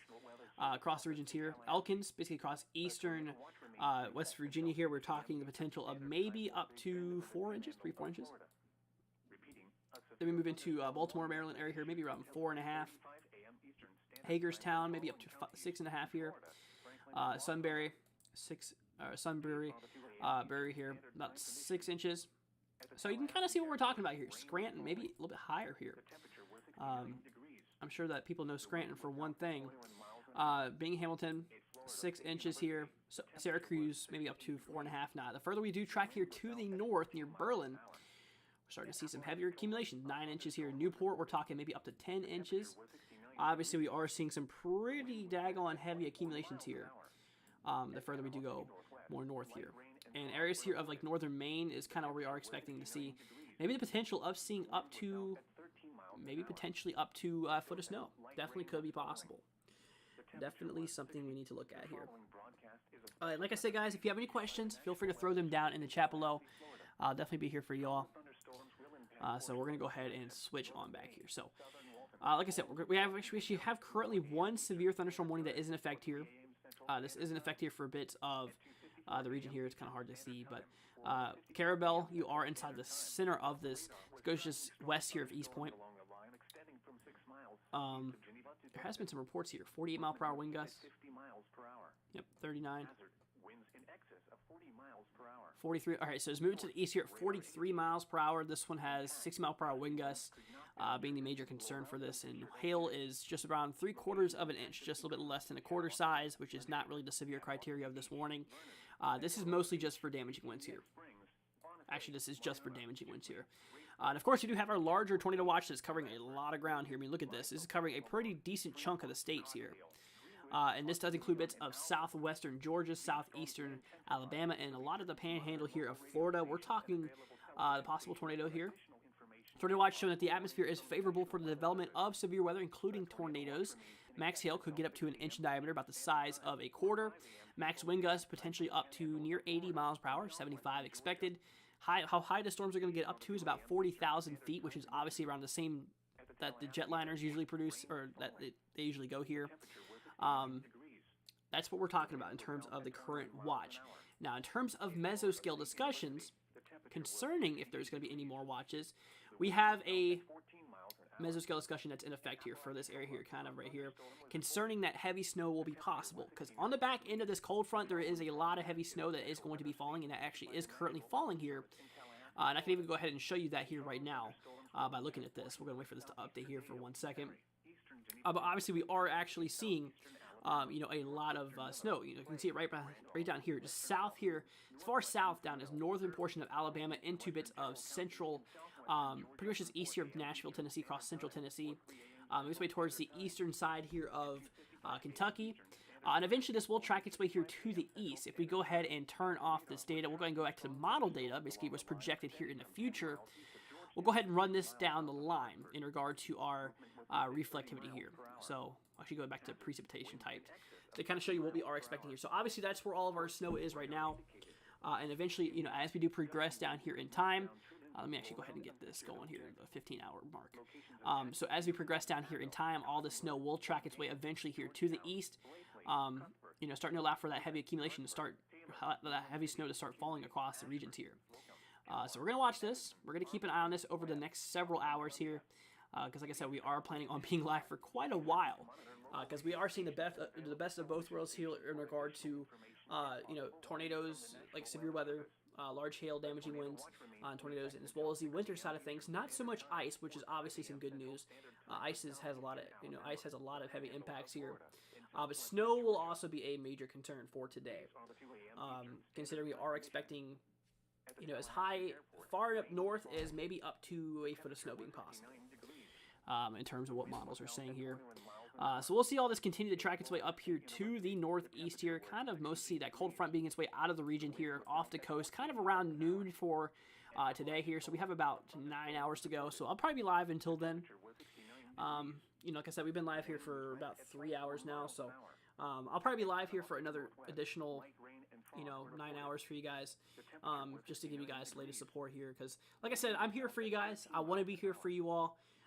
Obviously, your guys' safety is the most important thing we have here, and I'm going to do everything I can in my power to help protect you guys by giving you all the latest information you need to know, as well as what to do in these events, and basically to help give you guys the absolute, you know, best probability of making it out unharmed. Because there is some elements today that could, you know, potentially damage property and life, unfortunately. I hate to say it, but if you follow the steps here, if you follow what we have to say here, your chances will be a lot better, because you have updated information in regard to essentially what you can expect here. So, like I said, guys, I hope we all are doing good. I'm thankful that you guys are here tonight. I'm glad to see some of you guys are at least here. And just stay safe here. If you know anyone that's going to be impacted by this, I'll go ahead and show you the impact zones in regard to where is expected to see a lot of severe weather here. We'll go ahead and start off with the National Weather Service convective outlook here for today. So this is obviously our biggest concern here. This is not the latest one. This is for later on today, because you know the risk actually stretches here into where the tornado watch is right now. But this is for later on today. We are going to see this enhanced risk that stretches all the way down as far north, or I should say all the way as far north here as essentially Virginia Beach. You know, here in southeastern Virginia, tracking all the way across the western coast here, or the eastern coast of Carolinas. There goes my camera again. So this is where the greatest threat of severe weather is, across the orange shaded color here. So let's go ahead and get my camera back up for you guys. So like I said, the greatest threat for severe weather is right here across the orange shaded area here. This does include basically bits of eastern North Carolina, eastern South Carolina, as well as southeastern Virginia. Severe threat level 3 out of 5. So if you imagine the scale from 1 to 5, 3 is pretty strong. So we have the chance, we have that 3 that's in effect here for the orange areas here, 2 for the yellow, and 1 for the dark green. And this light green shaded color is just a normal generalized thunderstorm threat, showing that maybe some average thunderstorms might pop off, not expected to be anything severe by any means, but there is a possibility of thunderstorms in general, kind of what we are expecting here. So that is what we are looking at currently, guys. This is our current outlook here in regard to things. And like I said, we have a new mesoscale discussion that just got issued here concerning a tornado watch. Okay, so they're concerning on extending this tornado watch here. Okay. We gotta watch this. We really gotta watch this close, because if this does verify, we have another one here. We have 2 mesoscale discussions, one for heavy rainfall, as well as that one for a tornado watch possibility, as well as heavy snow. I actually want to look at more in this. So let me go ahead and pull this up here on my other monitor here. Okay, the concerning tornado watch just got extended here. So this is saying here towards the Charleston, South Carolina area here by 4 to 6 a.m. Eastern time. There goes my camera. Man, it keeps on cutting off here. It's done that a lot so far today. Let's go ahead and get this back up for you guys. You're listening to radio station KIH24 in Tallahassee, Florida. Thunderstorms probably will begin more rapid eastward progression with embedded supercell structures, increased potential to produce tornadoes by 4 to 6 a.m. Okay, so we're going to watch that because that lower level jet, those lower level winds are going to start to increase as we progress here down the line, which will ultimately lead for more possibility of tornadoes here. So we have currently in effect tornado watch number 42, as you can see above my head, also on the screen here, right there where that pink line is. This pink area here is our current tornado watch. We do have in effect here currently. This will be in effect here until 6, which, by then there'll probably be another watch taking its place as this thing does progress its way here to the east. Now, according to that mesoscale discussion, we actually do see that is currently located right here, this big old spinny thing here. If we look at my other view, if you look at my screen here, you can also see the current mesoscale discussion in regard to things here. You can obviously see that, that's what they issued here on the actual warning view in regard to things. So that is what we are looking at here. Severe threat for tornado watch for tornado watch 42 counties here. So we'll see what happens here. Basically, what they are saying here is that the winds are going to continue to strengthen here, and the instability will as well, just increasing the overall chance for severe weather to kick off here pretty soon. So that's what we're looking at. We're going to keep an eye on this, guys. So stay safe. If you have any questions, feel free to throw them down in the chat here. I'll definitely be here for y'all. 100% of the way here for today. We'll probably be live here for another several hours. I do plan on being here for quite a while, you guys. So if you have any questions, feel free to throw them down in the chat here. Like I said, things are only going to continue to get worse as we track down here in time. So far, we've already had 2 severe thunderstorm warnings and 1 tornado warning pop off so far, with some pretty strong rotation just west of Lake City we did see earlier. But that is no longer in effect here. So we'll see what happens. We'll see how this plays out, guys. If you have any questions, feel free to throw them down in the chat. I'll definitely be here for y'all. And if you guys are new to the channel, do me a favor, consider hitting that subscribe button. It'll help us out. We greatly appreciate it. If you guys do want to support the stream, we do have our link in the description as well as in the chat. If you guys do want to support the channel, we greatly appreciate it. You guys are the best. Like I said, we're going to continue to be here for you guys for a while here. I plan on streaming this whole entire event. I'll see how this goes.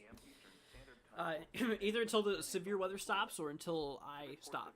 Essentially, until I can't do this anymore here. But we'll be here. Not giving up yet. Nor will I ever. Because, like I said, your safety is way more important than anything beyond that means.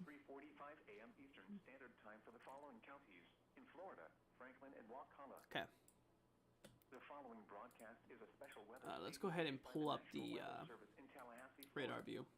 Strong thunderstorms will impact portions of Jackson, Northern Bay, Southern Walton, Holmes, and Washington counties through 4 a.m. Eastern Standard Time or 3 a.m. Central Standard Time. At 2:54 a.m. There's still a couple going on here. There's still that rotation going on here, just east here of White Springs, and just north of Lake City here. Would not be surprising if they actually issued a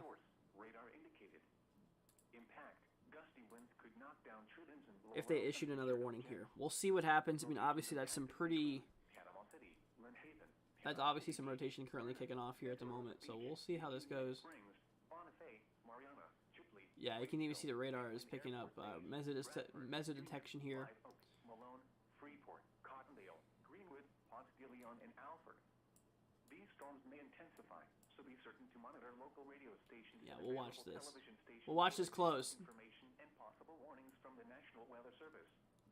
A tornado watch remains in effect until 6 a.m. Eastern Standard Time or 5 a.m. Central Standard Time for the let's see. Let me go ahead and fix my screen here because obviously it's a little messed up here in regard to that tornado watch we have out.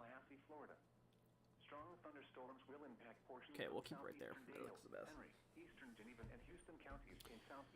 So we have some inbound and outbound flow currently going on here. So basically winds moving towards and away from the radar view, which is showing that there is some rotation currently going on with this. I'm going to keep an eye on this as well. Obviously, this is really nothing right now, but, we'll see what happens. Because this is right here. This is where that rotation is currently going on here, but there is no active warning that's in effect here. So obviously, it's still not going to stop me from watching this though, because obviously this is just north of Lake City, moving its way to the northeast in regard to things here. Gusty winds could knock down tree limbs and blow around unsecured objects. Locations impacted include Abel, Cottonwood, Fort Gaines, Georgetown, Blakely, Cuthbert, Headland, Dothan, Hartford. In regard to correlation coefficient, there's nothing there. So that is showing that there is obviously not a tornado on the ground right now, which is good. But like I said, that just, for it to pick up here on radar, it has to hit something first. So we'll see here. There's obviously nothing. There's no warning that's out right now. But honestly, this is not going to stop me from not watching this. Because this was warned once before a while back. Basically, once it was south here of Live Oak. This is when it was warned. Now it's no longer. But obviously there is still some rotation going on with this meso, and I'm sure that they're actually drastically watching this here as well. Obviously they're watching this pretty daggone close, I'm sure. State University was not available. At Apalachicola, light rain was falling. The temperature was 69 degrees. Yeah, so we'll see what goes on here. 13 miles an hour. At Panama City Northwest, it was cloudy. The temperature was 70 degrees. The wind was southwest at 16 miles an hour. At Dothan, heavy rain and fog were reported. The temperature was 65 degrees. The wind was west at 20 miles an hour. At Albany, light rain was falling. The temperature like I said, guys, if you have any questions, feel free to throw them down in the chat below. I'll definitely be here for you all. We're going to go ahead and switch radar views to KT8E, depending on where that's at. I think that's the closest one here. The National Weather Service in Tallahassee has issued a special marine Okay, we're going to go with KTLH radar here. So we're going to take a second to switch between these two. I want to look at what's going on with this severe thunderstorm here. It expires in 36 minutes, so we still have a little bit to go here before this is canceled. Out 20 nautical miles. Coastal waters from Swampy River to Keaton Beach out 20 nautical miles. Waters from Mexico Beach. Okay, so there's obviously no. Florida from 20 to 60 nautical miles. Waters from Okaloosa, Walton County line to Mexico. Yeah, I'm not really seeing any 60 nautical miles. rotation going on in here. At least that I'm looking at here right now. Which is some good news. We have this large special marine warning here in effect until 5 o'clock in the morning. So we still have 2 hours and 50 minutes to go before this is canceled. Let's see what happens here. Okay, we're going to change back to KVAX. I wanted to watch that meso. I wanted to watch that mesocyclone. That couplet. Make sure all on board are in a secure location and wearing lights. And if we pull up the, I'm going to pull up the mesoscale analysis, or meso-analysis data here, right above the things here. So storm helicity,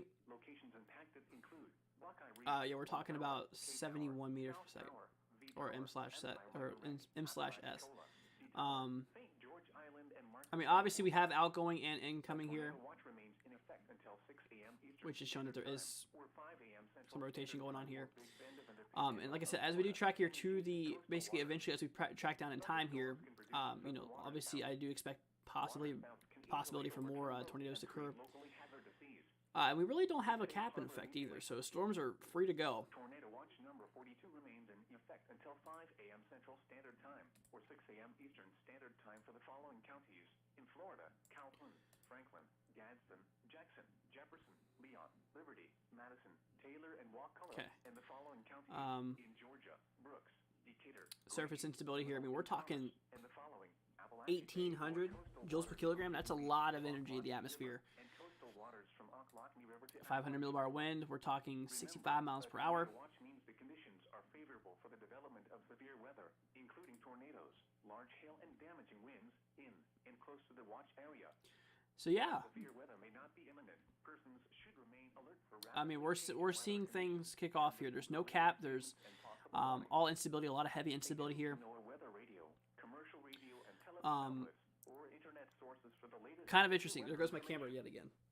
My camera's been out probably for a while. That probably marks like the 10th time at least that my camera's gone out since we started live streaming here a few hours ago. So let me go ahead and reset this for y'all. Sorry about that.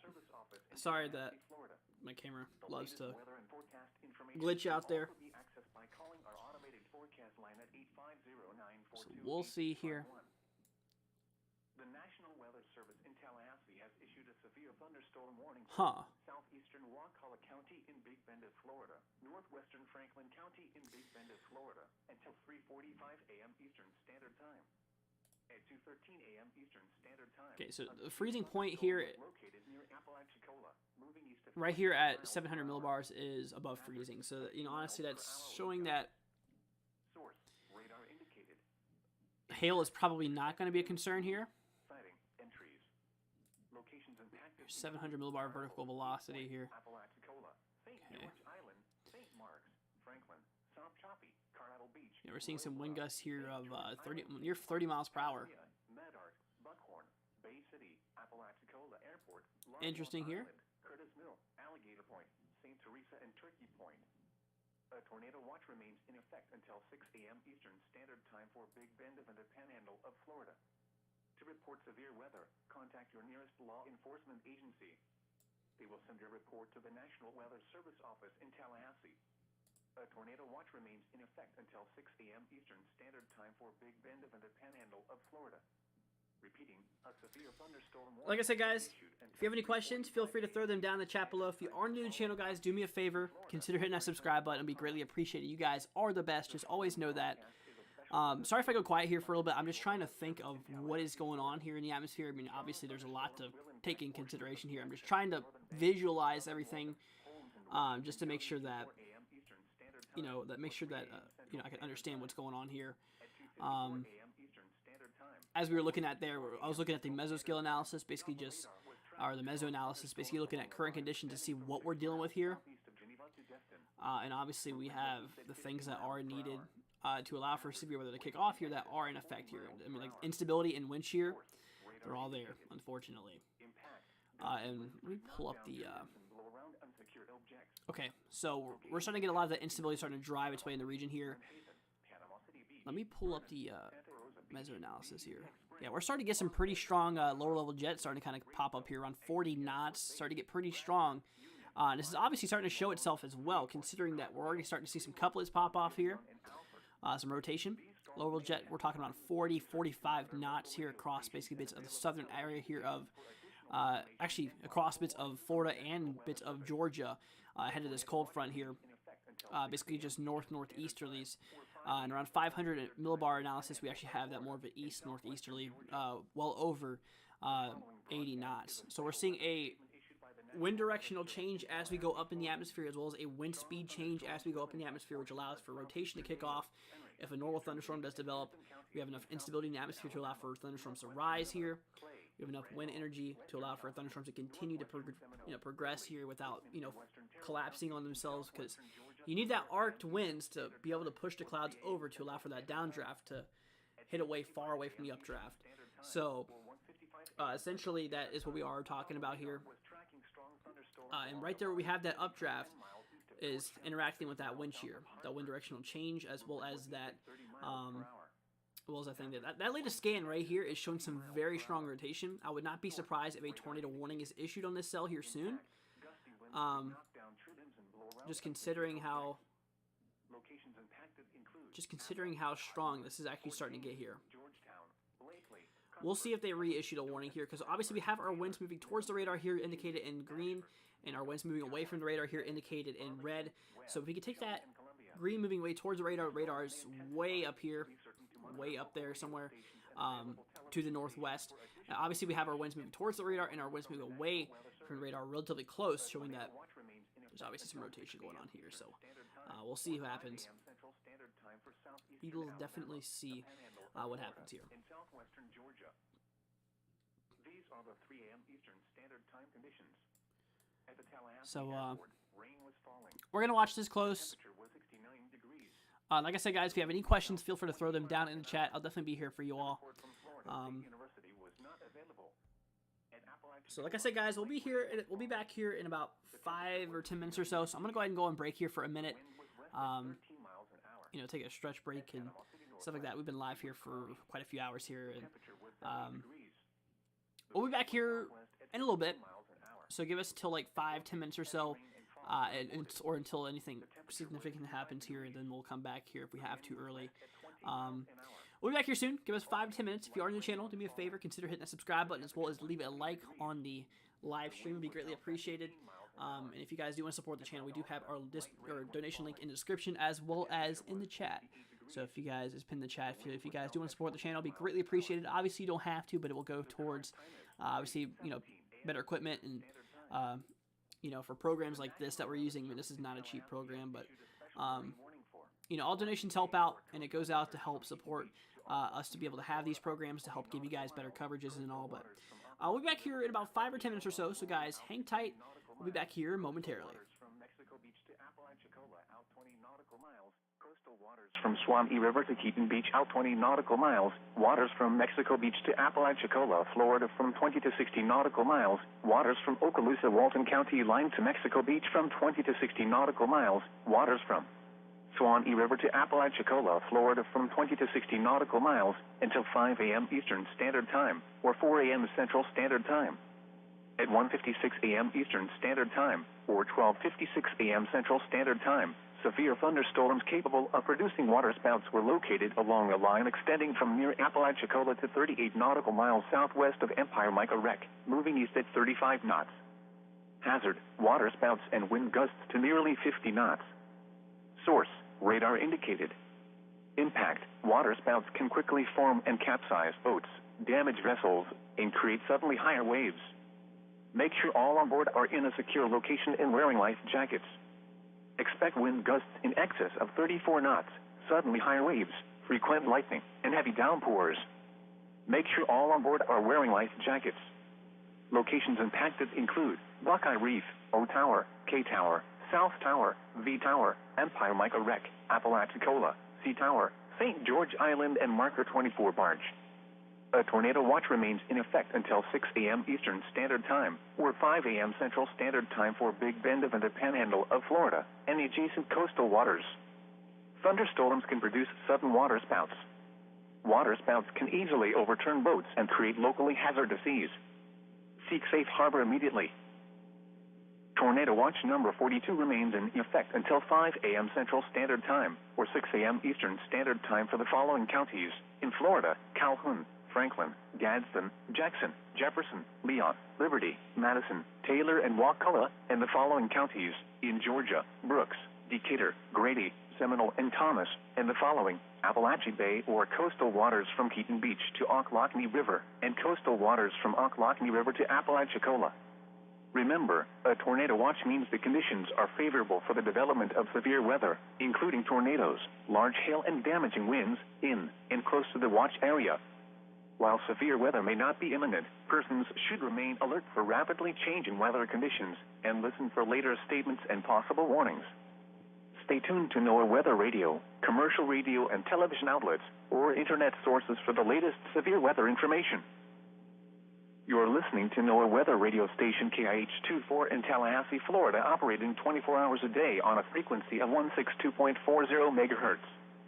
This broadcast originates from your National Weather Service office in Tallahassee, Florida. The latest weather and forecast information can also be accessed by calling our automated forecast line at 850-942-8851. The National Weather Service in Tallahassee has issued a severe thunderstorm warning for southeastern Wakulla County in Big Bend of Florida, northwestern Franklin County in Big Bend of Florida, until 3:45 a.m. Eastern Standard Time. At 2:13 a.m. Eastern Standard Time, a severe thunderstorm was located near Apalachicola, moving east at 45 miles per hour. Hazard, 60 miles per hour wind gusts. Source, radar indicated. Impact, expects damage to roofs, siding, and trees. Locations impacted include Carrabble, East Point, Apalachicola, St. George Island, St. Mark's, Franklin, South Choppy, Carrabble Beach, Royal Bluff, St. George Island, St. Park, Panacea, Medart, Buckhorn, Bay City, Apalachicola Airport, Live Oak Island, Curtis Mill, Alligator Point, St. Teresa and Turkey Point, A tornado watch remains in effect until 6 a.m. Eastern Standard Time for Big Bend and the Panhandle of Florida. To report severe weather, contact your nearest law enforcement agency. They will send your report to the National Weather Service office in Tallahassee.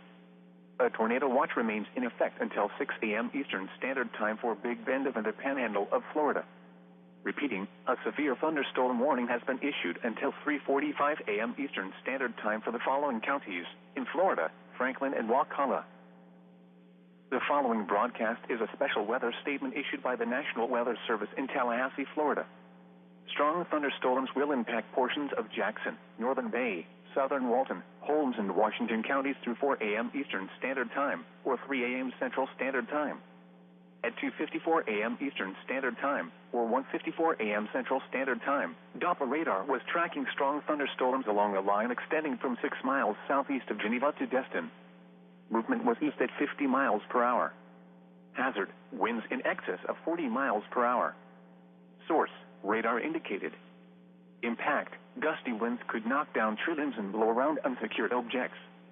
Locations impacted include Panama City, Lynn Haven, Panama City Beach, Vernon, Santa Rosa Beach, Defuniak Springs, Bonifay, Mariana, Chipley, Graceville, Eglin Air Force Base, Bradford, Union, Live Oak, Malone, Freeport, Cottondale, Greenwood, Ponce de Leon, and Alfred. These storms may intensify, so be certain to monitor local radio stations and available television stations for additional information and possible warnings from the National Weather Service. A tornado watch remains in effect until 6 a.m. Eastern Standard Time or 5 a.m. Central Standard Time for the Panhandle of Florida and southwestern Georgia. The following broadcast is a special weather statement issued by the National Weather Service in Tallahassee, Florida.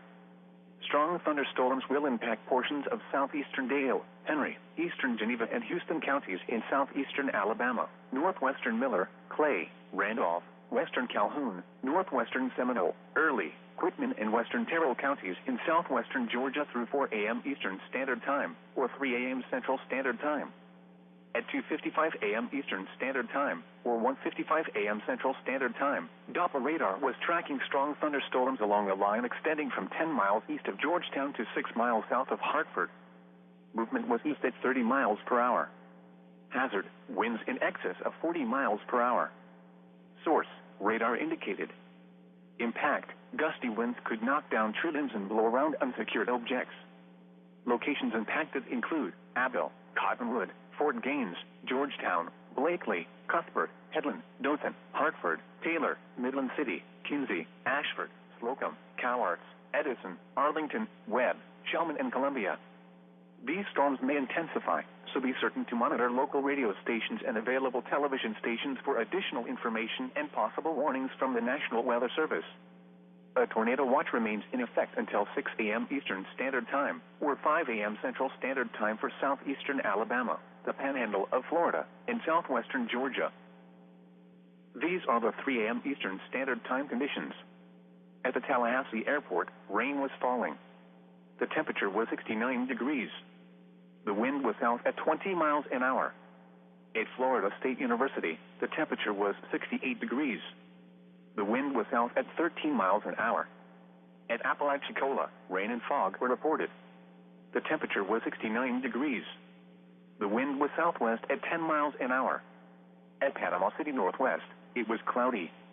The temperature was 70 degrees. The wind was southwest at 16 miles an hour. At Dothan, light rain and fog were reported. The temperature was 60 degrees. The wind was northwest at 33 miles an hour. At Albany, it was cloudy. The temperature was 70 degrees. The wind was southwest at 16 miles an hour. At Valdosta, light rain was falling. The temperature was 68 degrees. The wind was south at 14 miles an hour. The current time is 3:26 a.m. Eastern Standard Time. The National Weather Service in Tallahassee has issued a special marine warning for Appalachia Bay, or coastal waters from Keaton Beach to Ocklawahamie River, Florida, out to 20 nautical miles. Coastal waters from Ocklawahamie River to Apalachicola, Florida, out to 20 nautical miles. Coastal waters from Mexico Beach to Apalachicola, out 20 nautical miles. Coastal waters from Swamee River to Keaton Beach, out 20 nautical miles. Waters from Mexico Beach to Apalachicola, Florida, from 20 to 60 nautical miles. Waters from Okaloosa, Walton County line to Mexico Beach, from 20 to 60 nautical miles. Waters from Swanee River to Apalachicola, Florida, from 20 to 60 nautical miles until 5 a.m. Eastern Standard Time, or 4 a.m. Central Standard Time. At 1:56 a.m. Eastern Standard Time, or 12:56 a.m. Central Standard Time, severe thunderstorms capable of producing waterspouts were located along a line extending from near Apalachicola to 38 nautical miles southwest of Empire Micah Wreck, moving east at 35 knots. Hazard: waterspouts and wind gusts to nearly 50 knots. Source: radar indicated. Impact: waterspouts can quickly form and capsize boats, damage vessels, and create suddenly higher waves. Make sure all on board are in a secure location and wearing life jackets. Expect wind gusts in excess of 34 knots, suddenly higher waves, frequent lightning, and heavy downpours. Make sure all on board are wearing life jackets. Locations impacted include Buckeye Reef, O Tower, K Tower, South Tower, V Tower, Empire Micah Wreck, Apalachicola, C Tower, St. George Island, and Marker 24 Barge. A tornado watch remains in effect until 6 a.m. Eastern Standard Time, or 5 a.m. Central Standard Time for Big Bend and the Panhandle of Florida and the adjacent coastal waters. Thunderstorms can produce sudden waterspouts. Waterspouts can easily overturn boats and create locally hazardous seas. Seek safe harbor immediately. Tornado Watch number 42 remains in effect until 5 a.m. Central Standard Time, or 6 a.m. Eastern Standard Time for the following counties in Florida: Calhoun, Franklin, Gadsden, Jackson, Jefferson, Leon, Liberty, Madison, Taylor, and Wakulla, and the following counties in Georgia: Brooks, Decatur, Grady, Seminole, and Thomas, and the following: Appalachia Bay, or coastal waters from Keaton Beach to Ocklawahamie River, and coastal waters from Ocklawahamie River to Apalachicola. Remember, a tornado watch means the conditions are favorable for the development of severe weather, including tornadoes, large hail, and damaging winds in and close to the watch area. While severe weather may not be imminent, persons should remain alert for rapidly changing weather conditions and listen for later statements and possible warnings.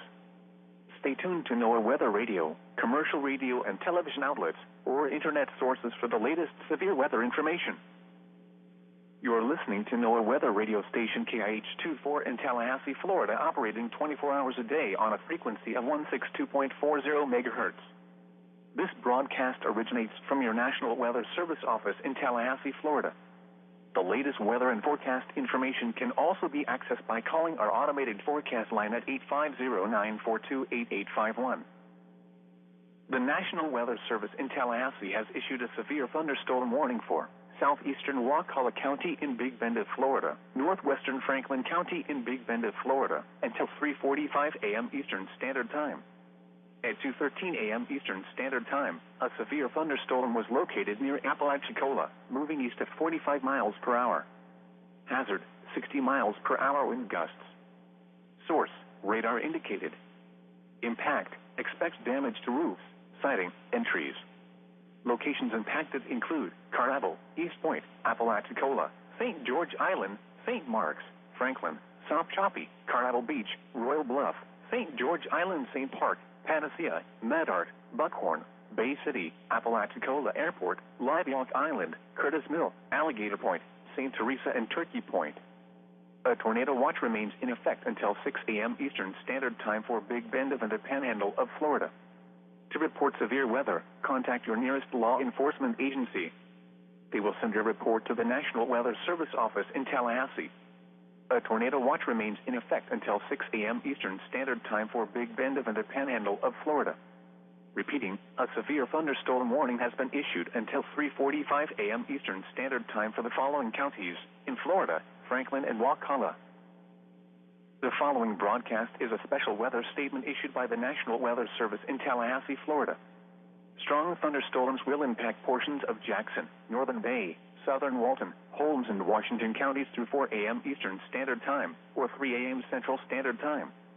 At 2:54 a.m. Eastern Standard Time, or 1:54 a.m. Central Standard Time, Doppler radar was tracking strong thunderstorms along a line extending from 6 miles southeast of Geneva to Destin. Movement was east at 50 miles per hour. Hazard, winds in excess of 40 miles per hour. Source, radar indicated. Impact, gusty winds could knock down tree limbs and blow around unsecured objects. Locations impacted include Panama City, Lynn Haven, Panama City Beach, Vernon, Santa Rosa Beach, Defuniak Springs, Bonifay, Mariana, Chipley, Graceville, Eglin Air Force Base, Bradford, Union, Live Oak, Malone, Freeport, Cottondale, Greenwood, Ponce de Leon, and Alfred. These storms may intensify, so be certain to monitor local radio stations and available television stations for additional information and possible warnings from the National Weather Service. A tornado watch remains in effect until 6 a.m. Eastern Standard Time, or 5 a.m. Central Standard Time for the Panhandle of Florida and southwestern Georgia. The following broadcast is a special weather statement issued by the National Weather Service in Tallahassee, Florida. Strong thunderstorms will impact portions of southeastern Dale, Henry, eastern Geneva, and Houston counties in southeastern Alabama, northwestern Miller, Clay, Randolph, western Calhoun, northwestern Seminole, Early, Quitman, and western Terrell counties in southwestern Georgia through 4 a.m. Eastern Standard Time, or 3 a.m. Central Standard Time. At 2:55 a.m. Eastern Standard Time, or 1:55 a.m. Central Standard Time, Doppler radar was tracking strong thunderstorms along a line extending from 10 miles east of Georgetown to 6 miles south of Hartford. Movement was east at 30 miles per hour. Hazard, winds in excess of 40 miles per hour. Source, radar indicated. Impact, gusty winds could knock down tree limbs and blow around unsecured objects. Locations impacted include Abel, Cottonwood, Fort Gaines, Georgetown, Blakely, Cuthbert, Headland, Dothan, Hartford, Taylor, Midland City, Kinsey, Ashford, Slocum, Cowarts, Edison, Arlington, Webb, Shellman, and Columbia. These storms may intensify, so be certain to monitor local radio stations and available television stations for additional information and possible warnings from the National.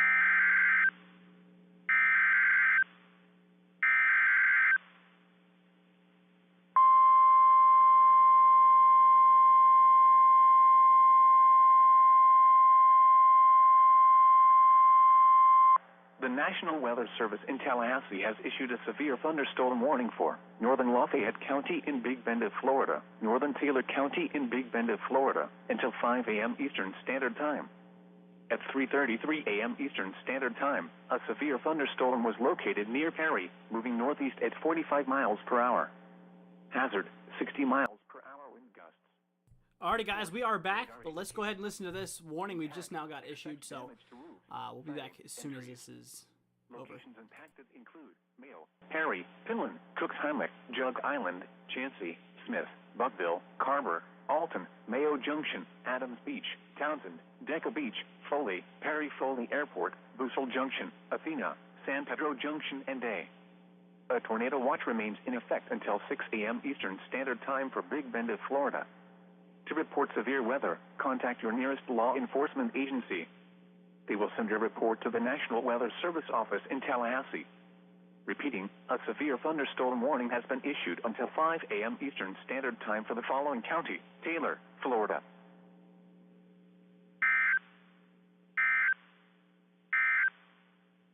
The following broadcast is a special weather statement issued by the National Weather Okay, so we just got a new severe thunderstorm warning that just now got issued here for bits of Perry, bits of Mayo. If you don't remember, Mayo was actually inside of that tornado warning a long time ago, earlier for today. So now they're getting ready to get another round of a severe storm here. Currently getting its way to, we're getting ready to drive its way through the region here. So this one has been warned here for 60 mile per hour winds. Basically, at that severe threat, this thing could potentially allow for severe winds of 60 miles per hour to occur. Also, a hail of maybe 3/4 of an inch is possible here. And they actually did issue something special about this warning. And I don't know if you guys can see it, but right here, where I am kind of circling it, I could honestly do a little bit of a better job. This says tornado possible. Just to give you a little extra heads up that tornadoes could likely develop quickly out of severe thunderstorms. And like I said, the environment's definitely favorable of it for today. So we're going to go ahead and watch it. We're going to see what this does here down the line. So we're going to watch this pretty closely. we're going to go ahead and go to storm relative velocity in regard to things. You know, honestly, there's a few little mesos going on here, it looks like. Right in here, we have a little bit of something kind of right there as well. We're going to watch this pretty close, guys. We're going to watch this, and this is moving directly to the northeast here. So we're going to see exactly how this plays out. Like I said, a new severe thunderstorm warning just now got issued here for Perry. Bits of Mayo as well. This is just south here of Madison. Just south here of Interstate 10.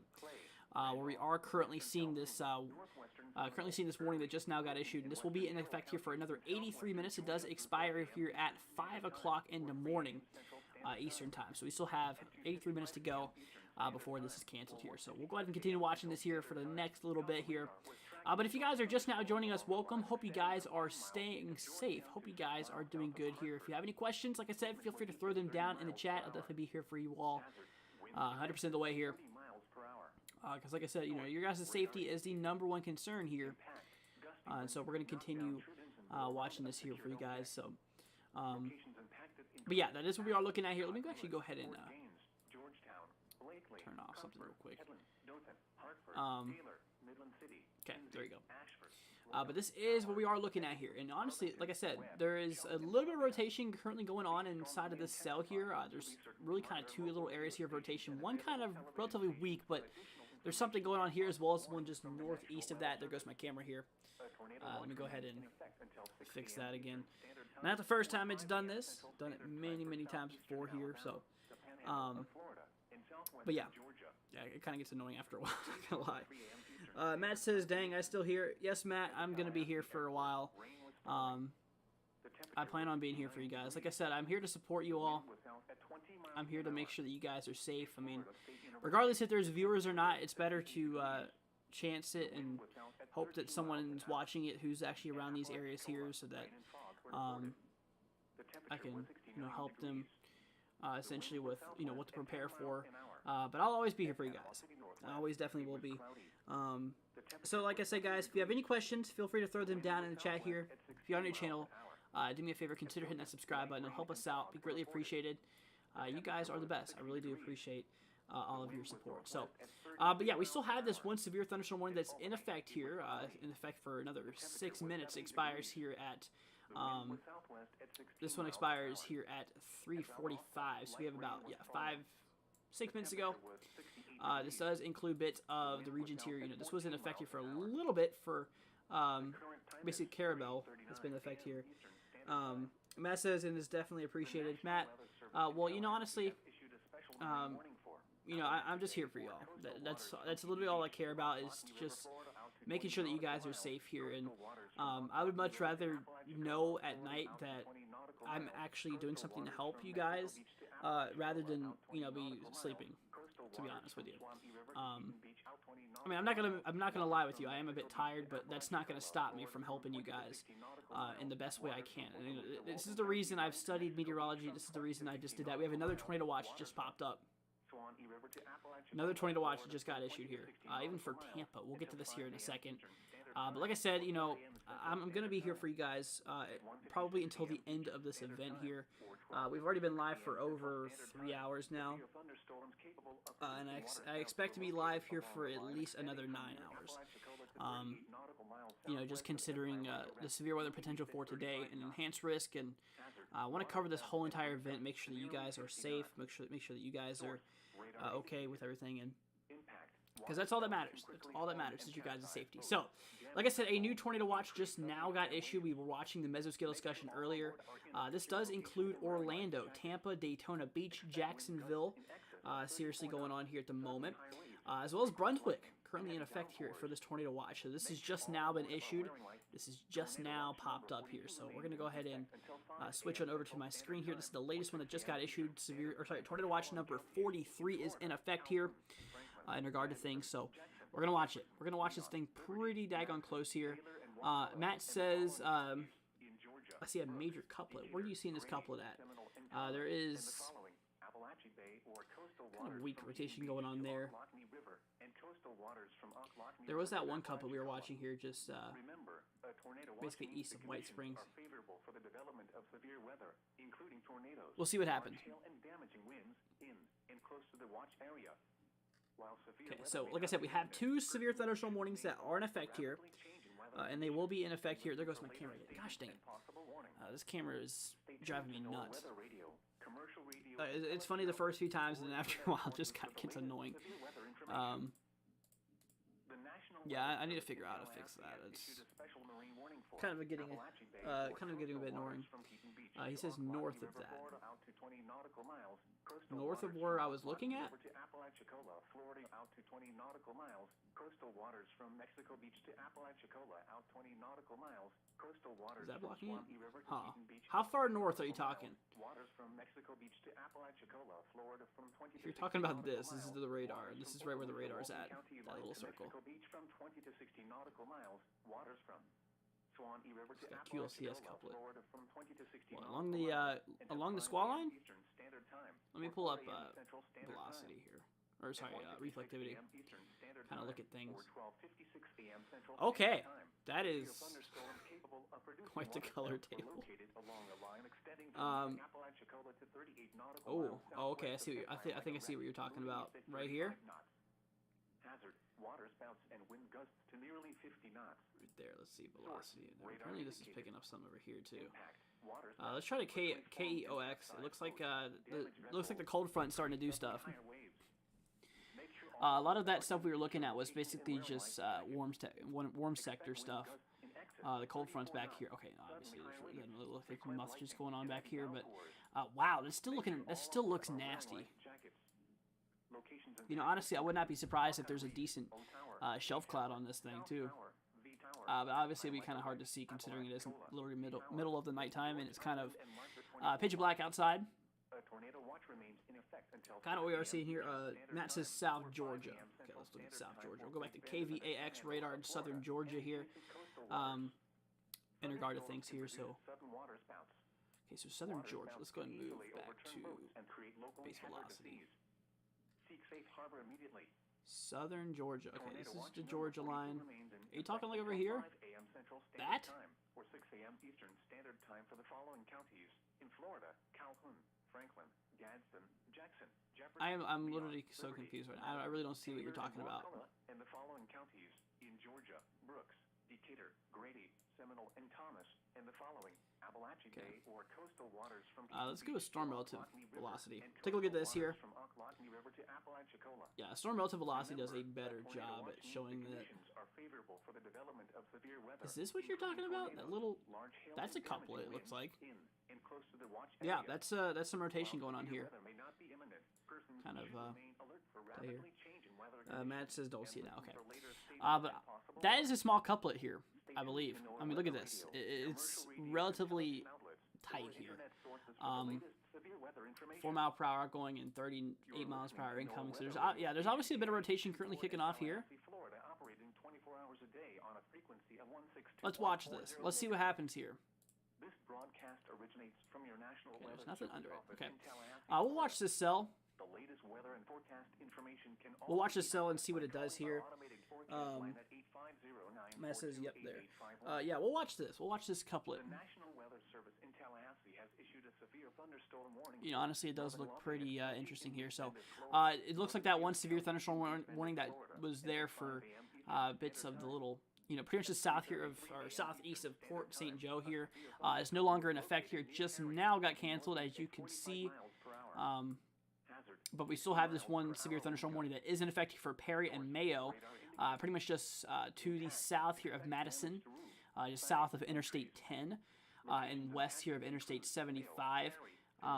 Several miles northwest here of High Springs is currently where this is located, inside of Perry and Mayo. This will be in effect here for another 74 minutes. Just over an hour here, so basically an hour and 14 minutes.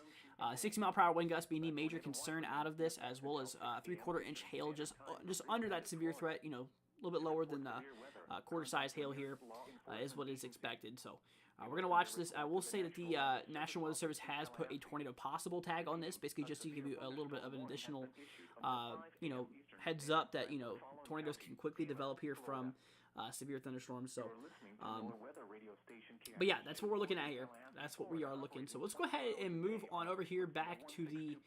I want to continue to look here at the velocity scan. We'll keep an eye on that couplet here. The latest weather and forecast information can also be accessed by calling our That little couplet, that little guy right here. We're gonna watch these. I wish there was a way that you could dual screen this. I don't think you can dual screen on this, can you? Could be wrong. Ooh. Imagine if all of those were polygons. Imagine if all those were actual warnings. That would be interesting here. Wait, let's see. Remember, a tornado watch means the conditions are favorable for the development of severe weather, including tornadoes, large hail, and damaging winds. Yeah, that has that little dot right here. Max DBZ 52. Okay, some pretty heavy rain here. 54 mile per hour speed to the northeast, 55 degrees. Okay, we're gonna turn off that track because I'm sure a lot of people would honestly, if I can even get out of that, I'm sure people would mistake that for warnings. I'm not gonna do that there. Matt says that looks like a spin up. Yeah, it really does. It's relatively small to see, and I'm sure I want to say that it probably hasn't caught the NWSI considering how small and compact this area of rotation is located. We'll see. We'll see what happens here. Definitely something worth monitoring.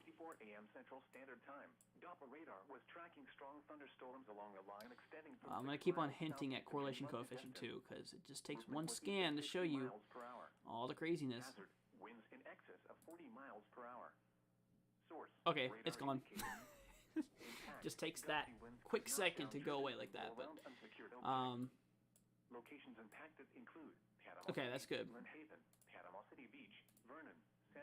It looks like it's that velocity, or that thing's gone now. So obviously that's for the good news. That's definitely good that it's gone. That's something that we don't want to see materialize because things can get ugly today. We're seeing a lot of convective mess here too. We're seeing a lot of nasty rainfall. We're seeing a lot of nasty rainfall currently going off here. Let's go ahead and remove this bot in the chat here. So if you guys see any weird links that happens to, if that happens to show a little weird link, do not click on it because seriously, it's likely a scam or whatever it is. It's nothing you should click on.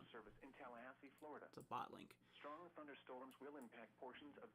Okay, so this expires here in an hour and 10 minutes here. 60 mile per hour wind gusts and basically under quarter size hail, about 3/4 of an inch here is expected. Hail probability is a 70% lookout here, according to this. 20%, 70%. Okay, so we'll watch it. Like I said, hail is not really the major concern for today. It is a possible scenario with the lowest 5% risk here. We just got a new flash flood warning that just now got issued. For the same area here, Perry, as you can see. Yeah, we got some heavy rainfall currently kicking off here. Let's see here. Hazard flash flooding caused by thunderstorms. I'm reading this off the text if you guys want to know where I'm getting this information here. Yeah, flash flooding to small streaks and small streams and creeks and streams. I can't talk. Yeah. So if you see any flooded roads, do not drive over them. Basically, common sense here, but a lot of people don't know how to use that. But yeah, that's what I'm saying.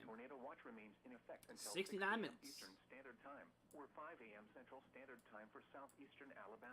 Okay, so then we have okay, so basically what's going on here is obviously we can tell where our cold front's at. That scared me to death. Okay, here comes the AS. Let's go and listen to it. See what it has to say. Let's go and listen to that. It's probably the flash flood warning, honestly.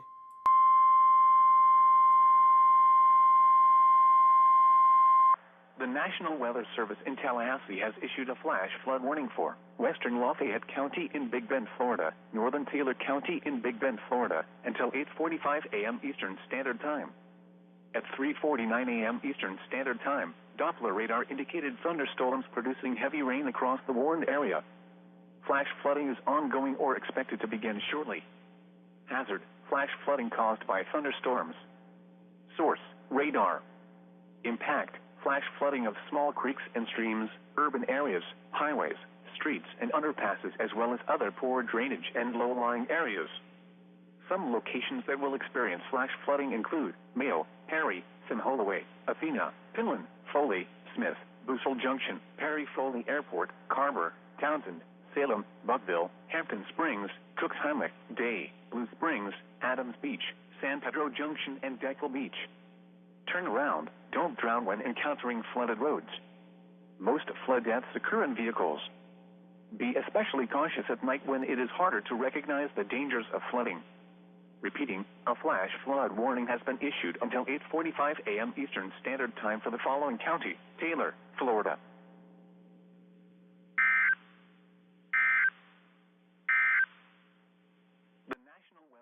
Okay, so yeah, it was that flash flood warning we were talking about here.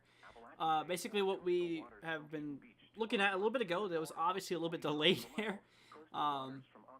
I mean, this thing's probably been out for at least 4 minutes or so, and this thing is just now going through. So yeah, we're just now starting to get some things going on here. Let's go ahead and look at the mesoscale discussions. I think there's another one. From what it looks like, maybe. We'll see. Let's go ahead and pull this out. I just want to make sure. Go to Storm Prediction Center here. Mesoscale discussions are off. Whoa. Okay. That is a big mesoscale discussion. Oh my gosh. Okay, yeah, so I was right. There's another mesoscale discussion. This one stretches 3 different states. South central Georgia, all the way up through, just cutting straight through South Carolina into central and southern North Carolina here. That covers a large amount of land here. And as you can see right here, indicated in this little purple, you can barely see it though, but it says tornado watch. Concerning tornado watch, not meaning a tornado watch is there yet. It means that the possibility could be one down here down the line. Let me actually pull up the mesoscale discussion. You can see the fanciness I'm doing on the top of my screen here. So, one tornado report today apparently. Yep, this is just issued 6 minutes ago. Concerning tornado watch number 42 to extend basically into those things here. Narrow storms likely to be maintained an overspread region with perhaps at least some risk for locally damaging surface gusts through 5 to 7 a.m. So obviously that's still a few hours away from here. Obviously still a little bit to go. There goes my camera again. Loves to cut out on me. Yeah, I don't know why. I don't know why my camera wants to cut out so much. But yeah, that's what we're looking at here. So we're gonna start to see this thing. We're gonna start to see this event really kick off here. The further as we progress here, I'd say within the next few hours, this thing's getting ready to get very bad. Because as we can currently see, you know, the current mess we have been dealing with here across the South. We're going to turn off the mesoscale discussion so kind of give a clear view here. So all of this right here is ahead of the cold front. This is all basically warm sector thunderstorms, a bunch of mess, a bunch of you know, convective rain showers, and all types of nastiness going on here. Matt says rabbit is good, rabbit is wide. That is Twister Color right there. Why did my camera do it again? I literally just reset it.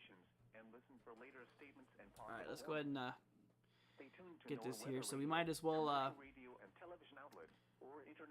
take a look here at Bob's Road.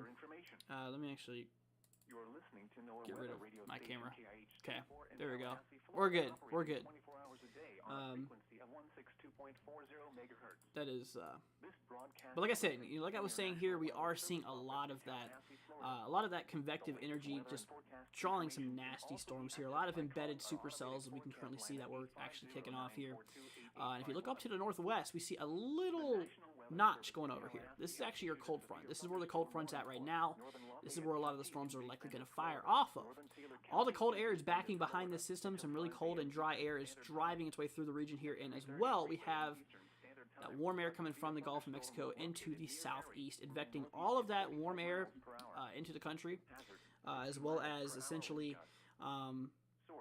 you know, essentially is allowing for, you know, that moisture interaction between that warm and moisture-filled air and that cold and dry air to kick off. I mean, literally two complete opposites of one another interacting does allow for some energy to spark off here. But as we are seeing here, Matt says, sorry when I seen that cop, I wasn't trying to boss you. You know, you're good, Matt. Don't worry. You're definitely good. I'm glad you said it too, because I wasn't the only one that was seeing that. But yeah, like I said, that cold front is kind of just near Bainbridge now, just west of Albany, basically across southwestern Georgia here. We actually are currently seeing that. Didn't mean to zoom in that far. I'll tell you what, let's go ahead and move back to our tornado watch here. Tornado watch number 43. We're going to move back to that. But like I said, we have the cold front that's right here. You can see it. And we have all that, warm sector mess, all this convective mess ahead of it with that one severe thunderstorm warning we have in effect here for another 63 minutes, it looks like.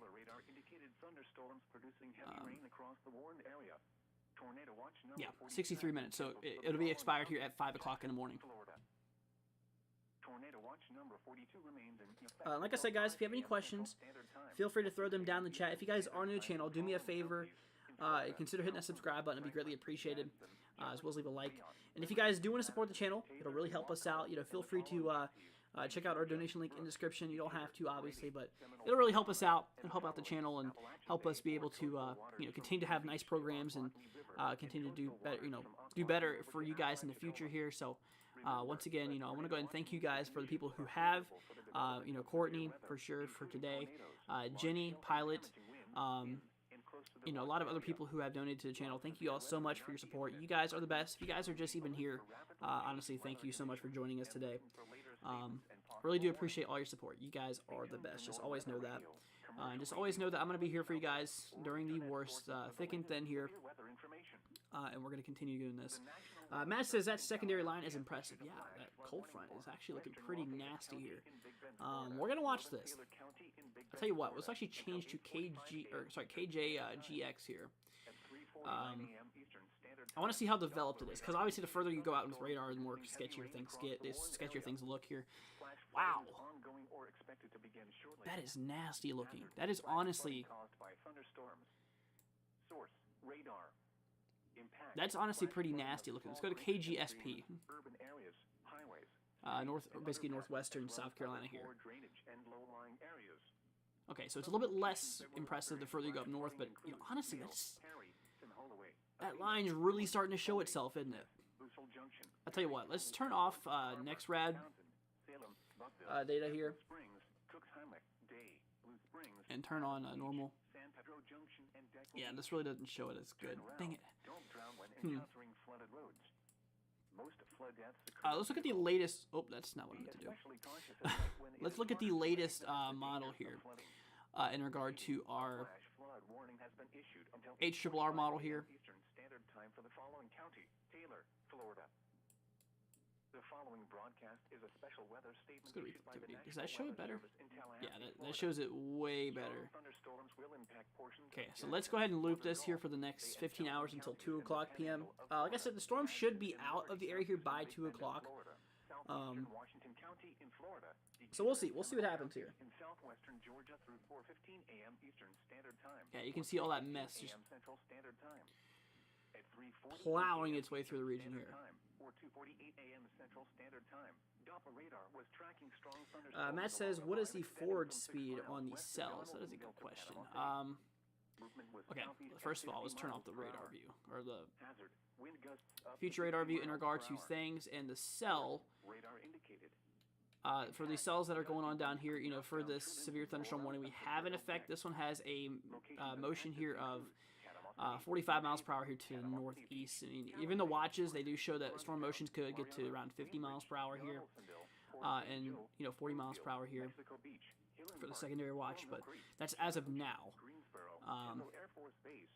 It honestly just depends on the individual cell here. But the one we are currently seeing, that severe thunderstorm warning that's in effect here, this one right here has 45 mile per hour storm motion, 58-degree inclination here of northeasterly track here at 58 degrees. Currently kicking off here. Okay, we're gonna switch back here to the The temperature was 69. We're gonna go ahead and switch back here to the radar view here. 20 miles an hour. Where's that radar view at? Florida State University. The temperature was I guess the closest one is KVAX. I mean, we're starting to get kind of close to that. There's also KT. In Apalachicola, rain and fog were reported. Yeah, I feel like The temperature was KTLH. We'll see what this 69 does. degrees. The wind Yeah, was we'll just stick with this southwest one. This at is 10 actually not miles bad. an hour. So obviously we're seeing a lot of It was crazy cloudy. echoes going on The here. temperature was 70 degrees. The wind was southwest at 16 miles an hour. At Dothan, light rain and fog were Kind of reported. crazy. The temperature was 60 degrees. The wind was northwest at 33 miles an hour. So we're seeing 40, 50 dBZ, which is likely showing some heavy rainfall. The wind currently was kicking off southwest here. at 16 miles an hour. At Valdosta, light So rain was falling. there goes my camera. The It's temperature probably been like was that for a while. I 60 just didn't notice because I've been looking The on my wind other was screen. south at 14 miles an hour. I swear I'm about to The current time destroy is this 4 camera here o'clock after the live stream. Eastern Standard Time. The National I've Weather about had it Service where Tallahassee has issued it's a special been messing marine up for warning quite a for while now. Appalachian Bay or coastal waters Yeah, but like I said again, to you know, Ocklawahamie River, Florida, out to 20 like I said nautical again, miles. it's Coastal waters from Ocklawahamie River to I'm not even Apalachicola, sure if it's my Florida, camera. out to I think it 20 just might be nautical my miles. Coastal software waters I'm from using here. Mexico Beach to Matt Apalachicola, says out Reed 20 was expecting nautical Supercell's miles. movie Coastal 70 waters from plus. Swampy River to Yeah, that's what I also Keene, seen. 20 nautical miles. People in my Waters from server, Mexico Beach to in my Discord server, were Apalachicola, saying Florida, that from 20 to 60 essentially we were going to nautical see miles. fast-moving Waters from storms. Walton County, They Miami, are Mexico they are Beach from 20 to 60 nautical possibly miles. moving pretty Waters from fast. I mean, but right now we're seeing them as storm motion. But remember, this wind shear is going to increase as we continue into this event here. The winds are going to get stronger. Lower level jet's going to strengthen. A lot of things are going to happen here. And once that does happen, obviously the storm motion might get a revamp and kick even higher. So it's possible. I wouldn't say that's completely out of the question yet. That's just basically what we are seeing here as of now. We'll continue watching it. We'll see what it does. Right now we are seeing motions here of about 40, 50 miles per hour. Mostly east, northeasterly. Currently going on here. And honestly, what's good news is that we really haven't seen that many severe thunderstorms.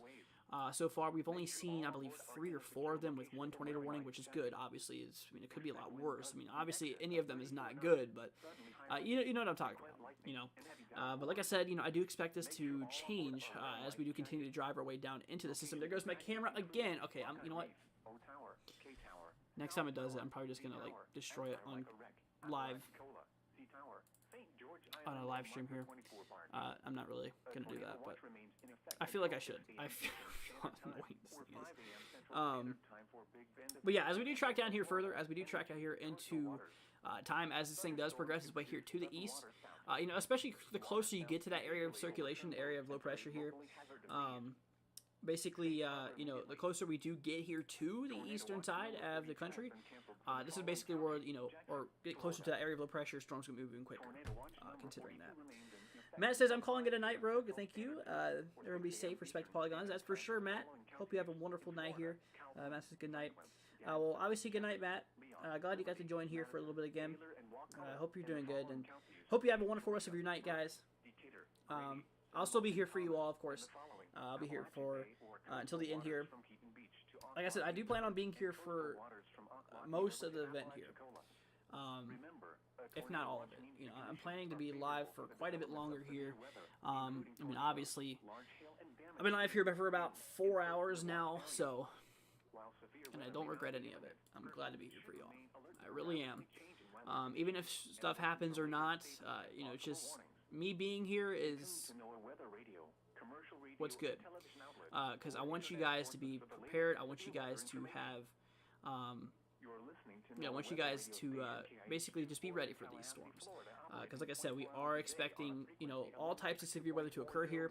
Tornadoes, large hail, and damaging winds, unfortunately, to be a concern. So we'll continue watching this, guys. We'll continue watching and see what happens here. And like I said before, if you have any questions, feel free to throw them down in the chat here. I'm going to be here for you guys 100% of the way here, all the way through. And I'm not planning on getting any rest until the severe storms exit the country here. But we still have several hours of severe weather to deal with. Most of it will be out of the region here by noon. But that's still 8 hours away. So we'll probably still be live here for at least another 8 hours for you guys. Like I said, I just want to be here for you guys. I just want to make sure that you guys are safe. and you guys have all the information you need. Like I said, we currently do have 2 tornado watches that are in effect here. Yeah, currently in effect here across Florida. It's far down south, Sarasota, kind of near, Port Charlotte. Right there as far south as Port Charlotte, all the way going up through Tampa. This does include some major populated areas here. We're talking Tampa, Orlando here, Daytona Beach, Gainesville, Jacksonville, Lake City. Or Lake City, yeah, in that secondary warrant or that secondary watch here. Tallahassee, a lot of Florida is currently inside of a tornado watch that's currently kicking off here. So we are going to watch this. We're going to watch and see what happens with these cells. Obviously, not too much has happened so far, which is good. But like I said, I do expect this to change very, very rapidly as we continue down, down here. Like I said, this is just basically thunderstorms that are firing ahead of the cold front. We need to wait till the cold front starts taking those action. And for a prime example here, to show you what I mean, is basically behind the cold front you don't really have any thunderstorms. So kind of in this area here, you can obviously see right there this big old thing, this little notch is coming down here. This is that cold front. The cold air is backing behind this storm right here, and all the warm air is driving its way in front of it. So essentially, we're having a lot of the storm action kind of kick off here before the cold front drives its way through the region here, because it's just interacting with the air and all that Gulf of Mexico moisture driving its way in the region here. So that's why we are currently seeing some storms firing off here. Some of them might be severe, as to, like I said, the atmosphere is still favorable for severe weather ahead of the cold front. But there obviously has to be storms there for stuff to happen. So that is what we are seeing here, and we're just going to wait for this cold front. Even the tail end of this cold front is really starting to kind of get nasty looking. Look at this. We're starting to see things kick off here. I feel like my camera's getting ready to freeze. I have a pretty strong feeling that my camera's getting ready to freeze here. But anyways, that is what we are looking at here. That is what we are seeing here in regard to things. So we're seeing those, basically those Gulf storms starting to drive their way in the region here. We're gonna see what happens here. And like I said, guys, if you have any questions, feel free to throw them down in the chat below. Definitely be here for you guys.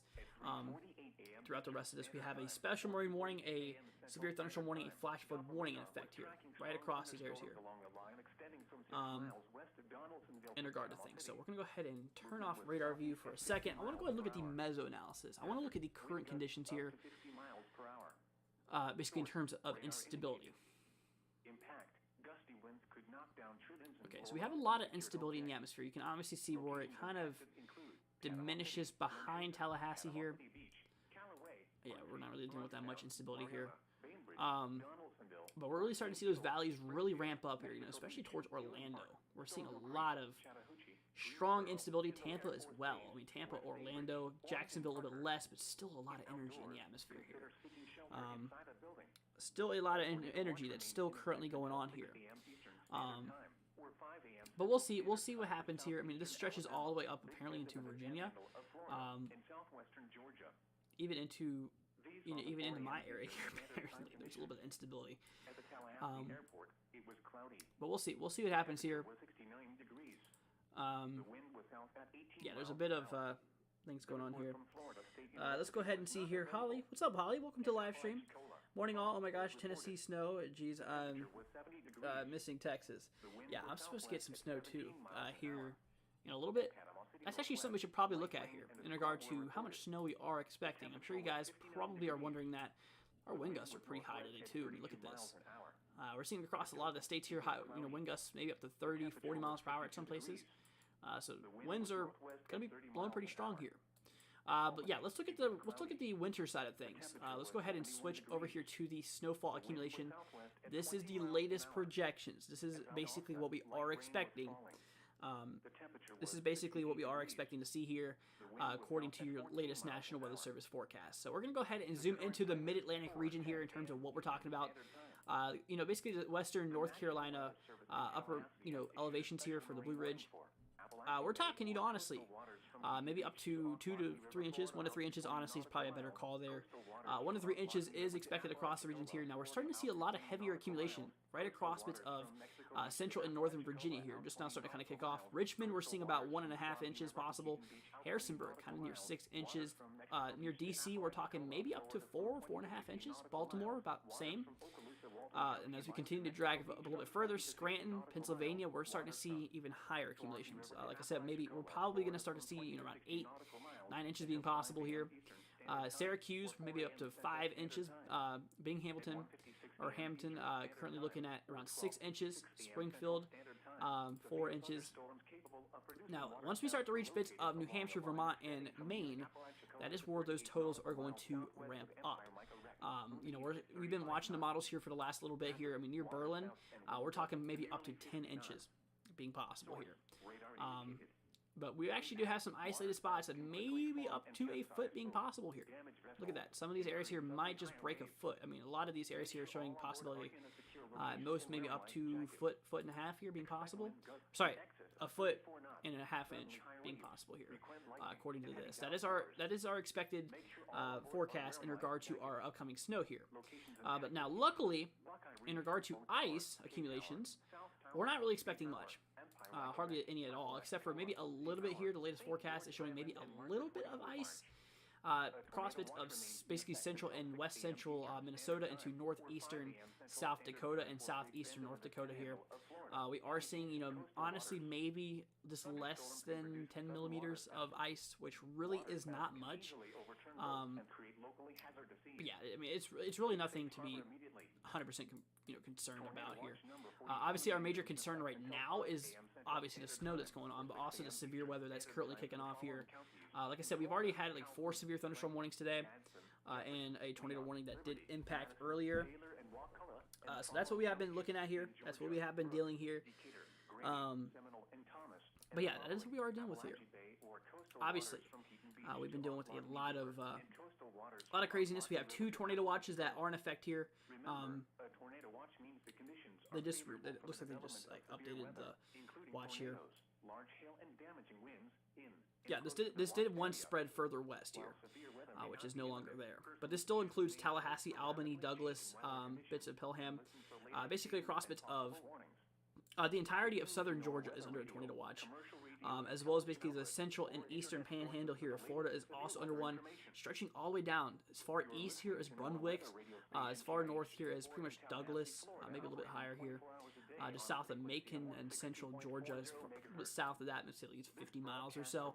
Then across Jacksonville, northeastern Florida, Gainesville, Daytona Beach, highly populated areas here, Orlando. Starting to see that tornado watch become in effect here. Bits of Tampa, Sarasota, as far down south as there. Kind of just right here northeast of Port Charlotte. So there's obviously probably at least 20 miles or so from this tornado watch that is in effect here. So that is what we are looking at. That is what the current watches are looking at. Now, in terms of current warnings, we have 3 active warnings. We have a special marine warning, as you can see right here. This very large blue warning here. Basically just a severe thunderstorm warning. I call them severe thunderstorm warnings for the water, essentially. Just giving boaters a heads up that hazardous conditions are expected.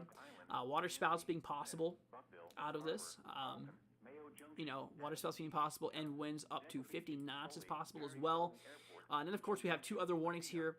You can see a green and a yellow. The yellow is a severe thunderstorm warning that is in effect here for Perry and Mayo.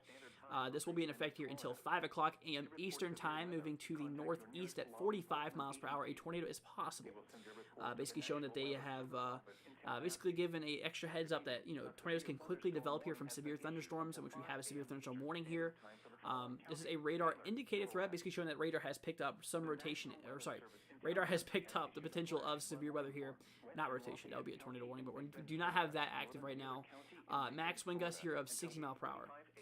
That's where your severe threat comes in. And like I said, hail threat is just about 3/4 of an inch, just a little bit smaller than a quarter, with a quarter being around 1 inch. So, and of course we do have our flash flood warning that is in effect here, pretty much covering these same areas here. Flash flood warning here issued at 3:49 a.m. is now in effect here until 8:45. So we have just a little bit to go here, obviously. We have literally 8:45 is several hours away. I mean, we're talking 269 minutes, which is obviously a few hours. Look at that perfect frame. Look at that perfect frame there. My camera decides it wants to cut out again here, so let's go ahead and fix this again here. But anyways, guys, if you are just now joining us, welcome. Hope you guys are doing good here. If you have any questions, feel free to throw them down in the chat here. I'll definitely be here for y'all. Because like I said, your guys' safety is the number one concern here. That is all I care about in regard to things here. And like I said, we've been here for, we've been live for about 4 hours now, and I do plan on being live for longer. But I will tell you what, we're going to have to take a break here relatively soon, because I've been live for quite a while, and I kind of need a break here. But we'll do this here in a second in regard to some things here. But like I said, y'all, thank you so much for joining here. Hope you guys are staying safe here, and we're currently watching what is currently happening here. Here locally, like I said, across northern Virginia, we are expecting to get some snow across the region, obviously, as we did see here on the winter accumulation side. We are expecting a decent amount of snow to occur here. Now, like I said, right now it's 46 degrees here. Here in northern Virginia, it's 46 degrees outside at the moment, in which honestly is a little bit too warm for snow, but this is going to quickly change as that cold front passes through and drives all that cold air and then the snow falling behind it. So that is what we are seeing here. Honestly, a decent amount of snow is expected to occur, covering a pretty large area here. A long streak of snow is expected to occur. And of course, we have some upper level snow as well being possible. But yeah, that's what we are dealing with here. So I'll tell you what, guys, we're going to go ahead and take a 5-10 minute break just for a few minutes. I need a second to stretch and stuff like that. And but like I said, guys, if you are new to the channel, do me a favor, consider hitting that subscribe button. It'd be greatly appreciated. I really do appreciate all your support. You guys are the best here. And like I said, obviously, if you have any more questions, feel free to throw them down in the chat here. If you guys do want to support the channel, we do have our link in the description as well as the chat. It'll help us out dramatically. You guys are the best. Help us be able to keep these programs and help get better programs to give you guys better coverages. Because like I said, these programs really aren't cheap. They're pretty expensive. Obviously, you don't have to, but it'll be greatly appreciated. You guys are the best. But guys, we'll be back here soon. So hang tight here. And we'll be back here momentarily. Issued by the National Weather Service in Tallahassee, Florida. Strong thunderstorms will impact portions of western Irwin, Mitchell, Lee, southeastern Seminole, Colquitt, Tift, western Ben Hill, Worth, Decatur, Grady, southeastern Miller, Doherty, Turner, central Baker, and Thomas counties through 5 a.m. Eastern Standard Time. At 4:14 a.m. Eastern Standard Time, Doppler radar was tracking strong thunderstorms along a line extending from 8 miles east of Leesburg to 12 miles southwest of Newton to 10 miles north of Blountstown. Movement was east at 45 miles per hour. Hazard, wind gusts up to 50 miles per hour. Source, radar indicated. Impact, gusty winds could knock down tree limbs and blow around unsecured objects. Locations impacted include Newton, Tiffin, Albany, Moultrie, Thomasville, Pelham, Putney, Bainbridge, Ashburn, Fitzgerald, Sylvester, Leesburg, Cairo, Camilla, Boston, Omega, Norman Park, Beconton, Poulin, and Darren. If outdoors, consider seeking shelter inside a building. A tornado watch remains in effect until 6 a.m. Eastern Standard Time for Big Bend of Florida, in south central and southwestern Georgia. These are the 4 a.m. Eastern Standard Time conditions. At the Tallahassee Airport, it was cloudy. The temperature was 69 degrees. The wind was south at 18 miles an hour. At Florida State University, the temperature was 68 degrees. The wind was southwest at 10 miles an hour. At Apalachicola, fog was reported. The temperature was 70 degrees. The wind was southwest at 17 miles an hour. At Panama City Northwest, light rain was falling. The temperature was 57 degrees. The wind was northwest at 36 miles an hour. At Dothan, it was cloudy. The temperature was 51 degrees. The wind was northwest at 29 miles an hour. At Albany, it was cloudy. The temperature was 71 degrees. The wind was southwest at 20 miles an hour. At Valdosta, light rain was falling. The temperature was 68 degrees. The wind was south at 14 miles an hour. The current time is 4:20 a.m. Eastern Standard Time.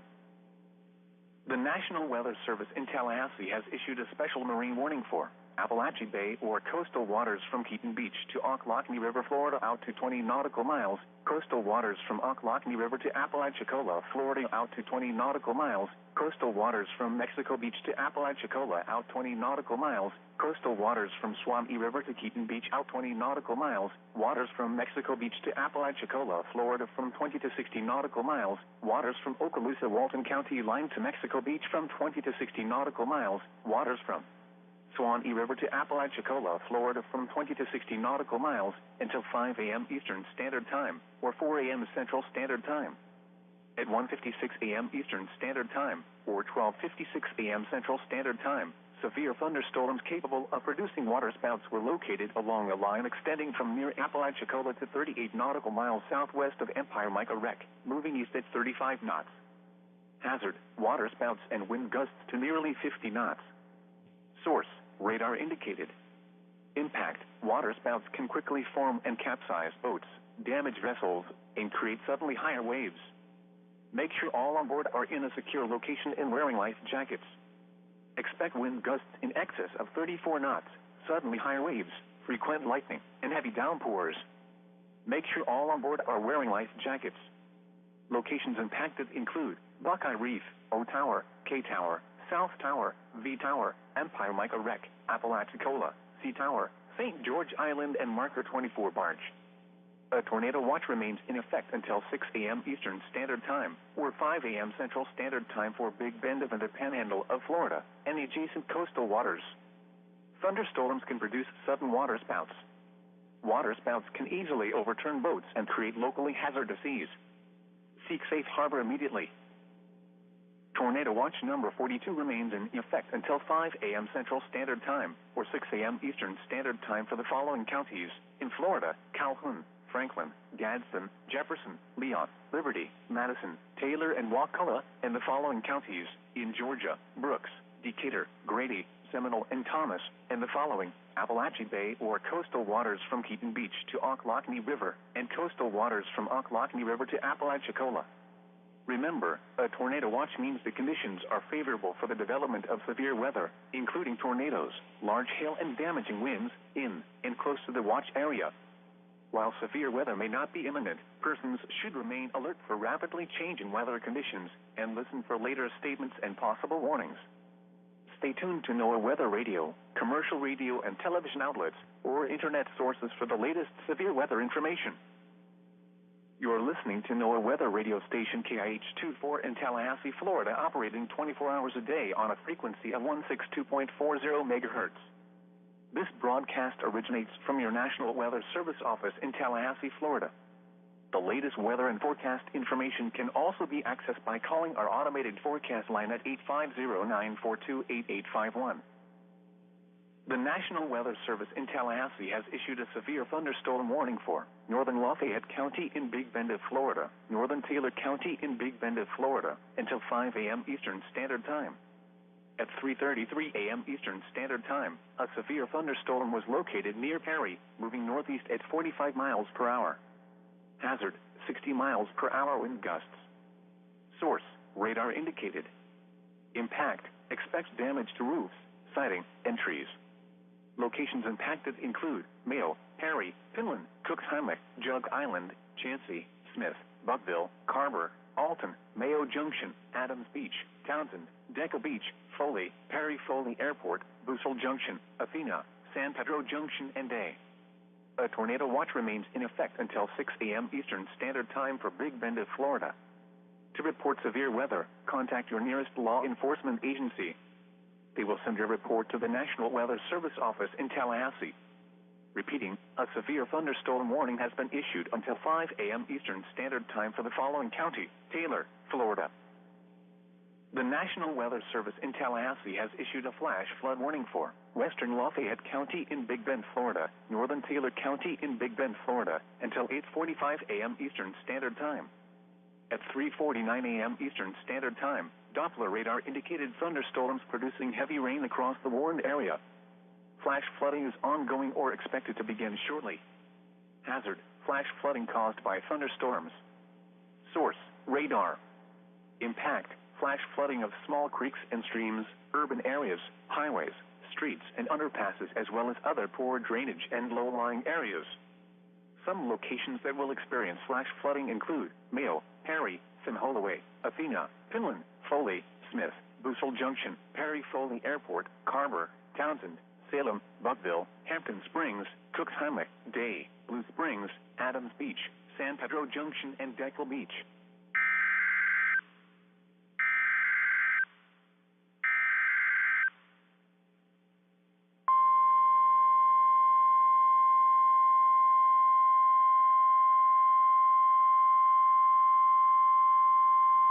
The National Weather Service in Tallahassee has issued a special marine warning for Appalachia Bay or coastal waters from Keaton Beach to Ocklawahamie River, Florida out to 20 nautical miles, coastal waters from Swanee River to Keaton Beach out 20 nautical miles, waters from Mexico Beach to Apalachicola, Florida from 20 to 60 nautical miles, waters from Swanee River to Apalachicola, Florida from 20 to 60 nautical miles, until 7:30 a.m. Eastern Standard Time or 6:30 a.m. Central Standard Time.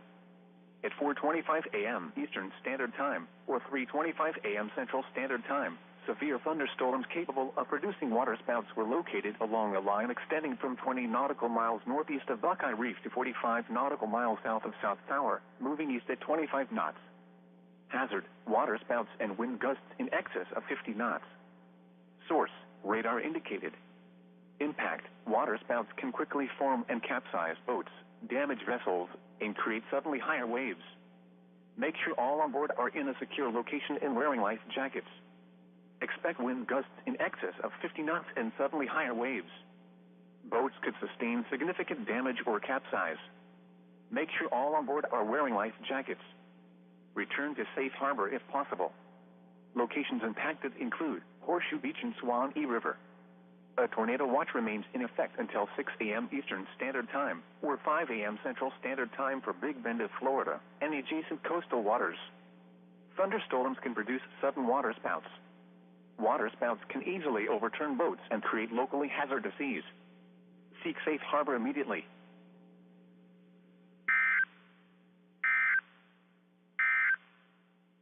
Tornado watch number 42 has been canceled for the following county: Calhoun, Florida, and Seminole, Georgia. The National Weather Service in Tallahassee has issued a flash flood warning for Western Lafayette County in Big Bend, Florida, Northern Taylor County in Big Bend, Florida, until 8:45 a.m. Eastern Standard Time. At 3:49 a.m. Eastern Standard Time, Doppler radar indicated... Alrighty, guys, we are back now. Hope you guys are staying safe. Hope you guys are doing good here. So, I'm sure you guys have heard that EAS just went off here a minute ago. We have a new special marine warning that is in effect here. Let's go ahead and switch on to my actual camera view. In regard to things here, we have a new special marine warning that is in effect here, just now been issued here about 4 minutes ago. This will be in effect here until 7:30 a.m. The sun should be up by then. There goes my camera right off the bat. Definitely not the first time it's done this, but like I said, guys, if you are just now joining us, I hope you guys are staying safe here.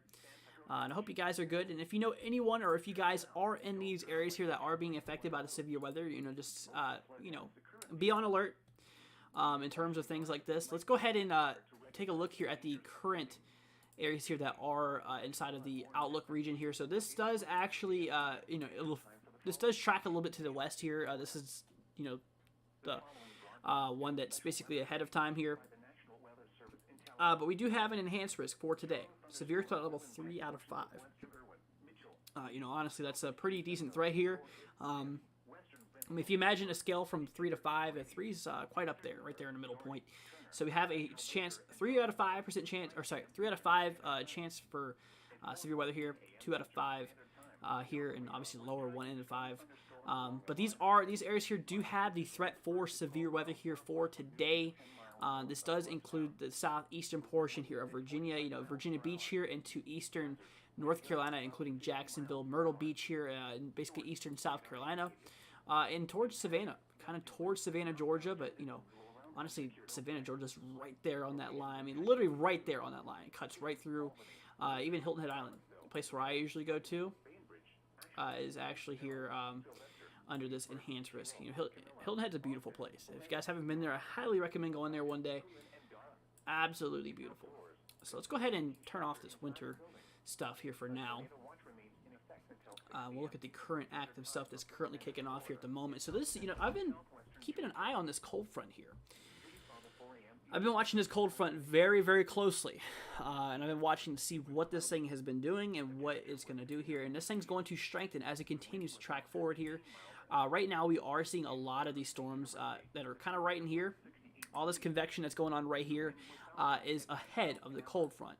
Now, the cold front, you can see, is located right here. All that cold air is backing behind the system here, and all the warm air is driving its way up in front. That's why it's so warm right now across the east, and that's why it's so cold on the back end of the system here.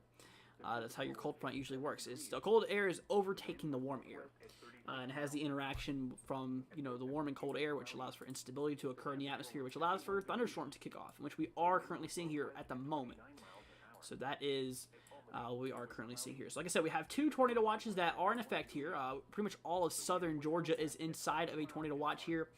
The central and eastern panhandle here, Florida, and to northern portions of Florida, and through the central portion. I mean, even the major populated areas here of Jacksonville, areas here of Daytona Beach or Orlando here, Tampa, you guys are inside of this tornado watch here.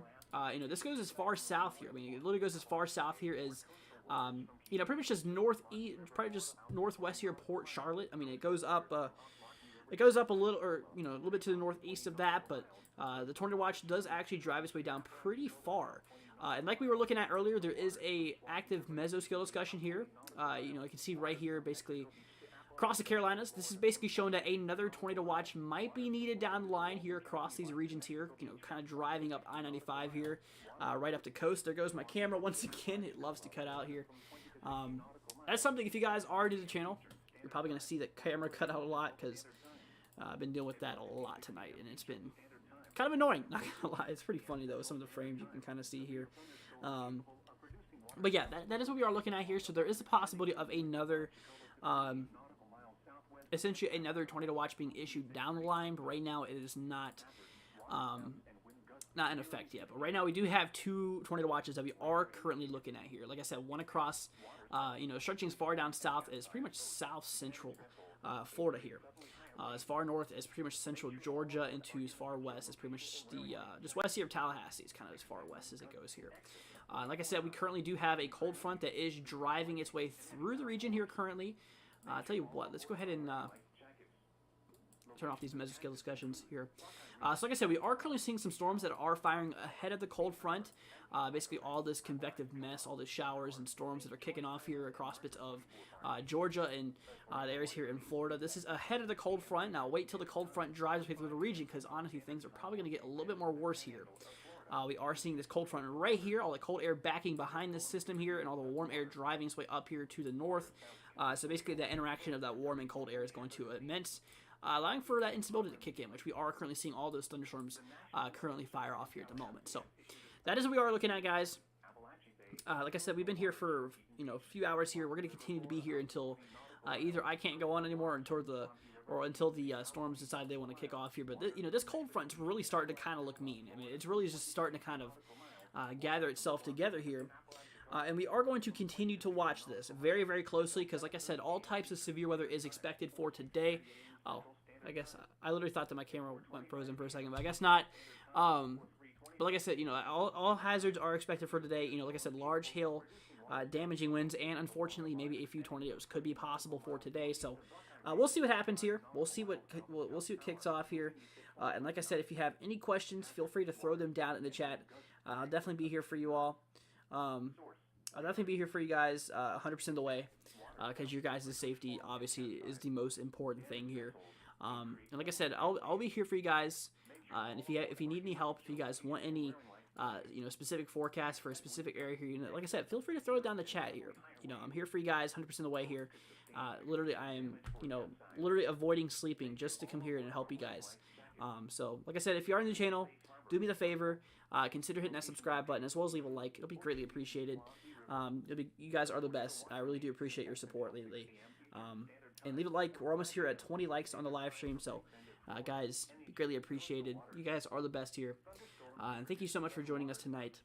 But like I said, we have 2 tornado watches that are currently in effect here. One across, looks like they just got updated here across bits of southwestern Georgia. It has a bit of a chunk out of it now.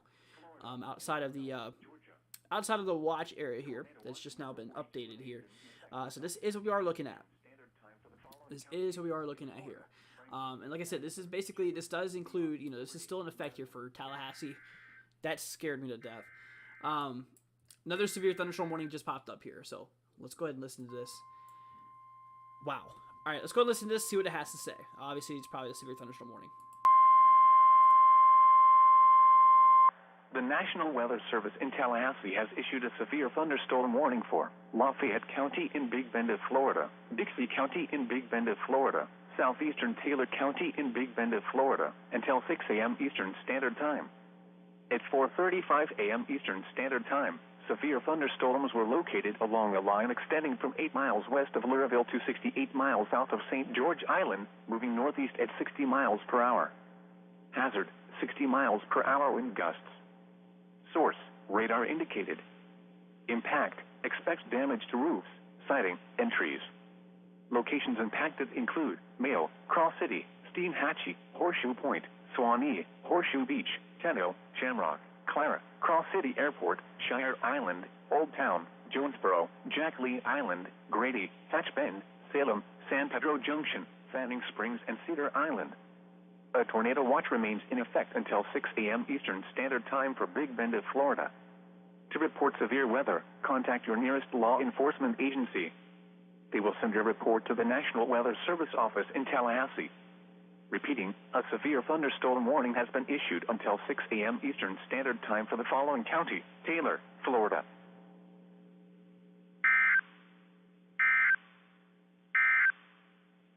Tornado watch number 42 remains in effect until 6 a.m. Okay, so obviously that was that new severe thunderstorm warning, the new severe thunderstorm warning just got issued here for Cross City. This will be in effect here for another 82 minutes for 60 mile per hour wind gusts being the concern here. So this is a severe thunderstorm warning, and this does have the potential of producing, like I said, 60 mile per hour wind gusts as well as 3/4 inch hail. Right here. So like I said, we are, honestly, I think things are really just now starting to kind of kick off here. I mean, this cold front right behind it, you can see it's really starting to look pretty daggone mean here. I mean, we're starting to see this cold front. It looks like it's really starting to kind of kick off here. Right here, right there, you can really start to see that cold front right there. So currently where we do have those severe thunderstorm warnings in effect, we have 2 of them currently ongoing here.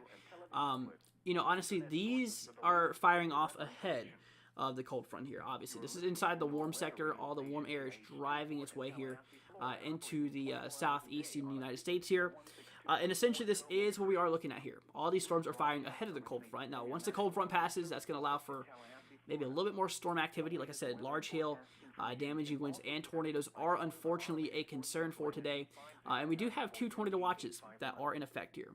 One across basically bits of southern Georgia. This is in effect here, and this will be in effect here basically until 6 o'clock in the morning. So we have about, I'd say about, an hour and 20 minutes to go? An hour and 20 minutes before this is canceled, so obviously this still has a little bit to go here.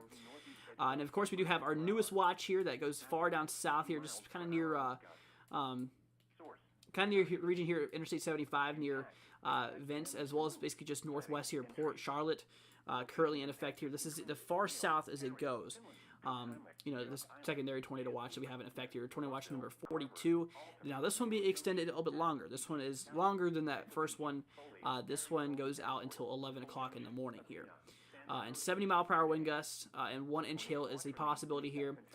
So not only is tornadoes, but large hail and damaging winds is going to be a concern with today's severe weather here that we're currently starting to see. Now, things are really just now starting to really kind of get crazy. Things are really just now starting to kick off here across a lot of the southeast. And like I said, things are going to get worse as we do track down here in time. Like I said, the storm system is, we've been monitoring this for about 4 hours now. We've been live here since like 12-something.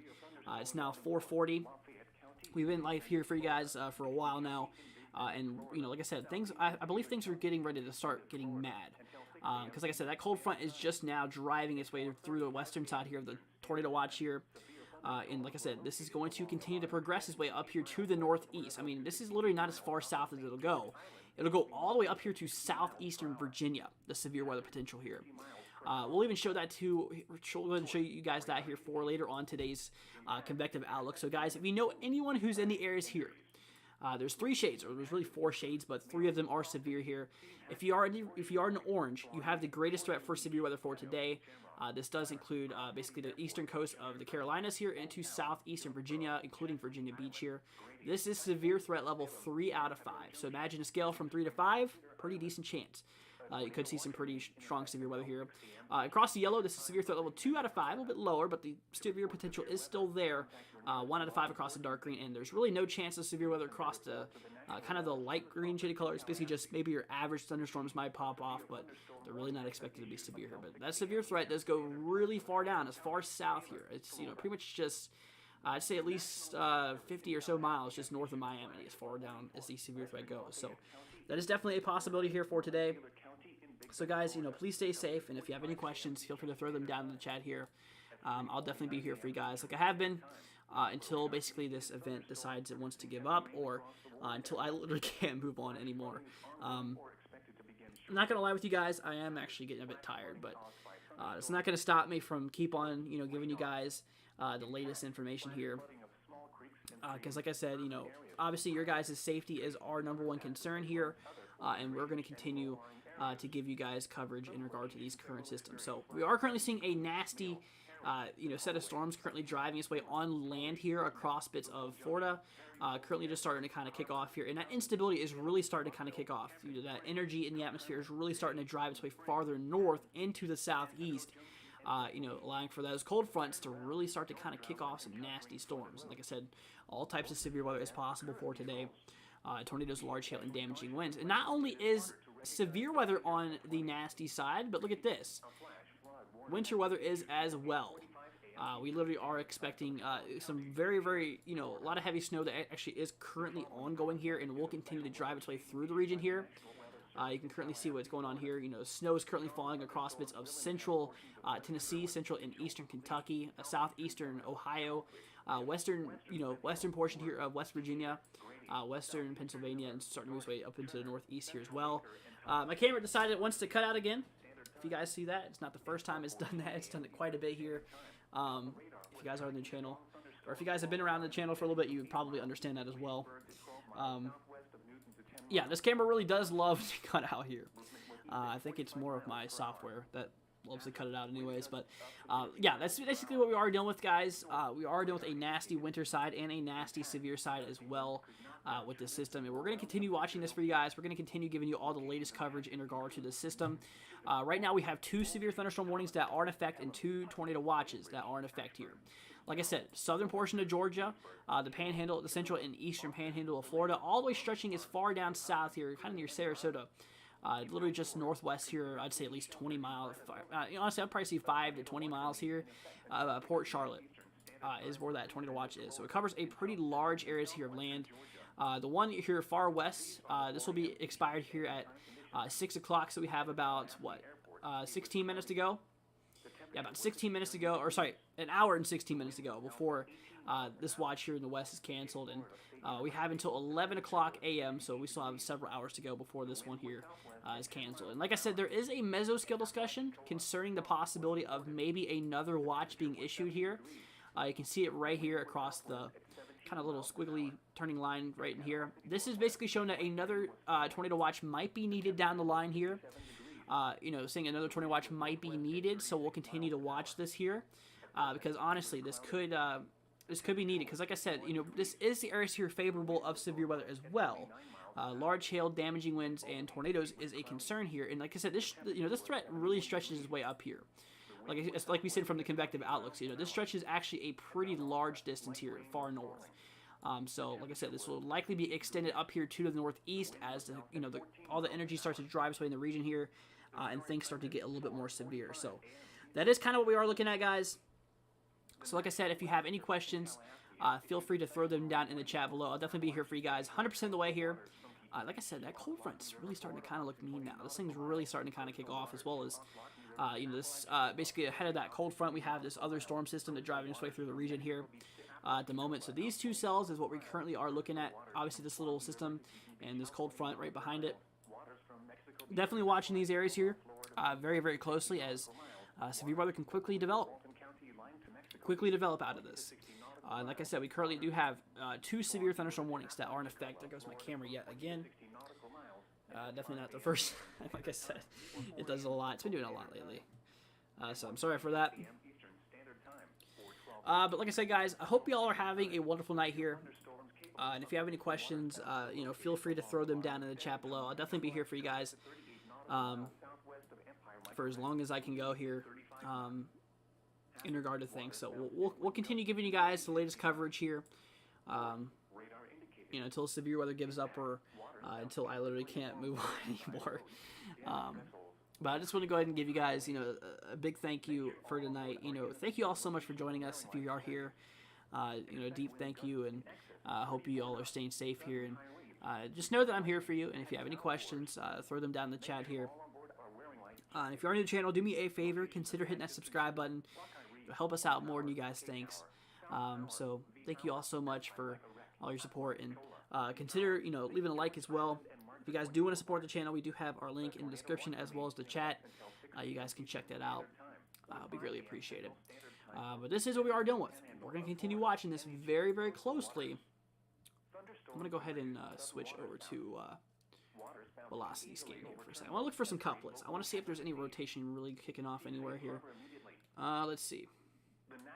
Okay, that might be a little bit of something here.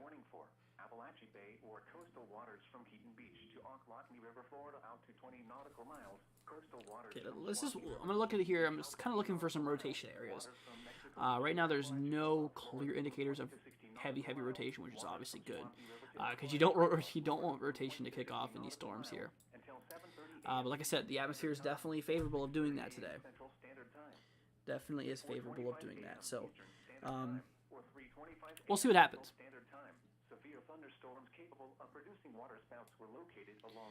We will see what happens here. So we're going to go ahead and turn off data here. So I want to look at the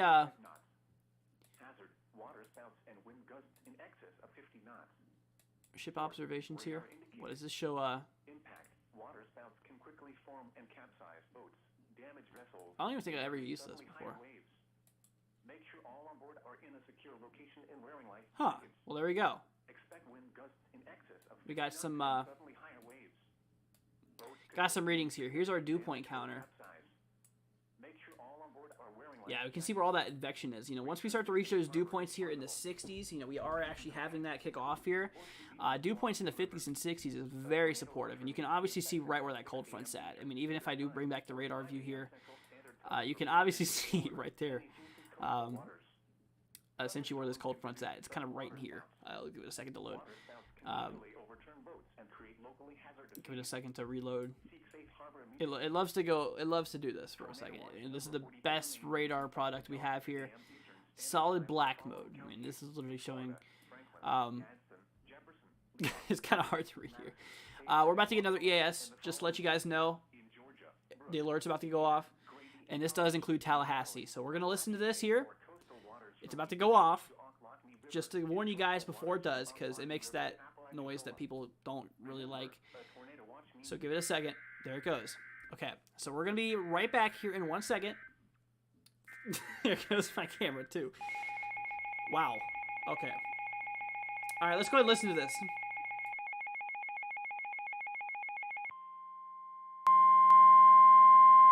The National Weather Service in Tallahassee has issued a severe thunderstorm warning for Wakulla County in Big Bend of Florida, Gadsden County in Big Bend of Florida, Central Liberty County in Big Bend of Florida, Leon County in Big Bend of Florida, Southeastern Decatur County in southwestern Georgia, Grady County in southwestern Georgia, Thomas County in Georgia, until 6 a.m. Eastern Standard Time. At 4:48 a.m. Eastern Standard Time, severe thunderstorms were located along a line extending from near Pelham to 12 miles southeast of Blountstown, moving east at 45 miles per hour. Hazard, 60 miles per hour wind gusts. Source, radar indicated. Impact, expects damage to roofs, siding, and trees. Locations impacted include Thomasville, Quincy, Tallahassee, Havana, St. Mark's, Midway, Woodville, Crawfordville, Cairo, Boston, Ocklacknee, Pavo, Coolidge, Wiggum, Florida State University, Tallahassee Crum College, Doak Campbell Stadium, Greensboro, Florida A&M, and Orange. A tornado watch remains in effect until 6 a.m. Eastern Standard Time for Big Bend of Florida and south central and southwestern Georgia. To report severe weather, contact your nearest law enforcement agency. They will send a report to the National Weather Service office in Tallahassee.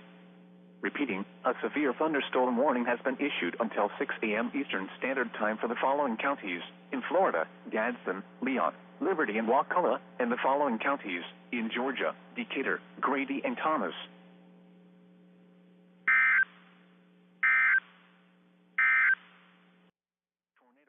Okay, so as you just heard there, that was a severe thunderstorm warning that just got issued here for Tallahassee.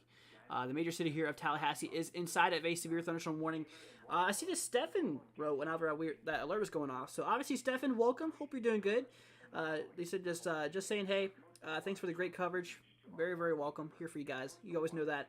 I've been in a cold sector with all the snow here in Middle Tennessee. Well, obviously, stay safe. I know that Tennessee's been getting a lot of snow lately. And like I said, snow is going to be a pretty big impact as well. It's going to continue driving its way up here across the Northeast. We are going to see some, some pretty crazy stuff go on here. We've already seen some severe weather kick off, and like I said, the winter weather is going to be a concern as well. So like I said, as you just heard just a second ago, that was a severe thunderstorm warning that just now has gotten issued. This does include Tallahassee, Thomasville as well. This is basically, this will be in effect here for 68 minutes, so just over an hour, basically an hour and 8 minutes here. So this is for 60 mile per hour winds, wind gust potential getting up to 60 miles per hour, as well as, maybe some hail, maybe some small hail of about 3/4 of an inch being possible, just a little bit under, quarter size here. But that is what we are seeing here in regard to things. Like I said, we actually have three different severe thunderstorm warnings that are currently in effect here. Obviously, this is actually, like I said, things are really just now starting to kind of kick off here. Things are just now starting to get kind of nasty. So there goes my camera once again. Camera's definitely being kind of mean to me over the last little bit here. Usually it cuts out. I mean, obviously it cuts out a lot, but I do it a lot more frequently here. So, but yeah, like I said, guys, I hope you guys are staying safe, and I hope you guys are having a great day so far. And like I said, if you have any questions, feel free to throw them down in the chat below. If you are new to the channel, do me a favor, consider hitting that subscribe button. It'd be greatly appreciated. You guys are the best. But like I said, we have three severe thunderstorm warnings that are in effect here, currently kicking off here at the moment. So three severe thunderstorm warnings here. The one that was just issued does include Tallahassee. We're going to switch on over here to the radar view at Tallahassee so we can get a nice close-up look at the cold front that's driving its way through the region here. That is... wow. Yeah, that's starting to get pretty nasty looking. I mean, look at this. Look at this. There goes my camera once again. I literally saw that one go out there for a second. Yeah, let me go ahead and get my camera back up here. Sorry about that, y'all. It loves to have issues. I really need a new camera. But like I said, right here, this is a pretty nasty looking squall. Pretty nasty looking, cold front driving its way through the region. You can obviously tell that this is the cold front just by considering how, obviously the drop off in temperatures for dew points here start to kind of kick off here. But regardless, this is nasty. And like I said, we have the severe thunderstorm warning that is in effect here for Tallahassee, Thomasville as well.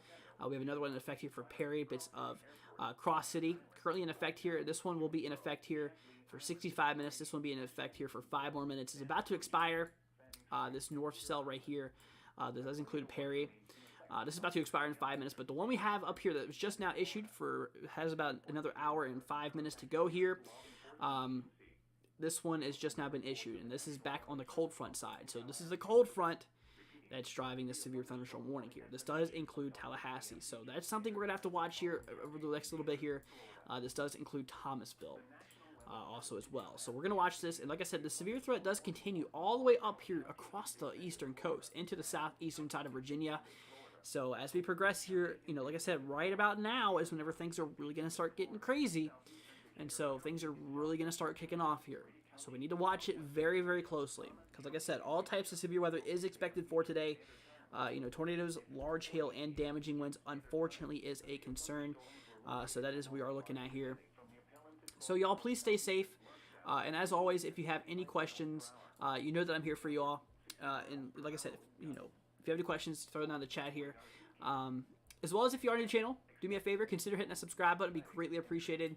You guys are the best. So, but let's go and see this. Let's go ahead and see what they put here. So this is a, okay, radar indicated threat here. So they did not put a tornado tag for that, which is actually good news.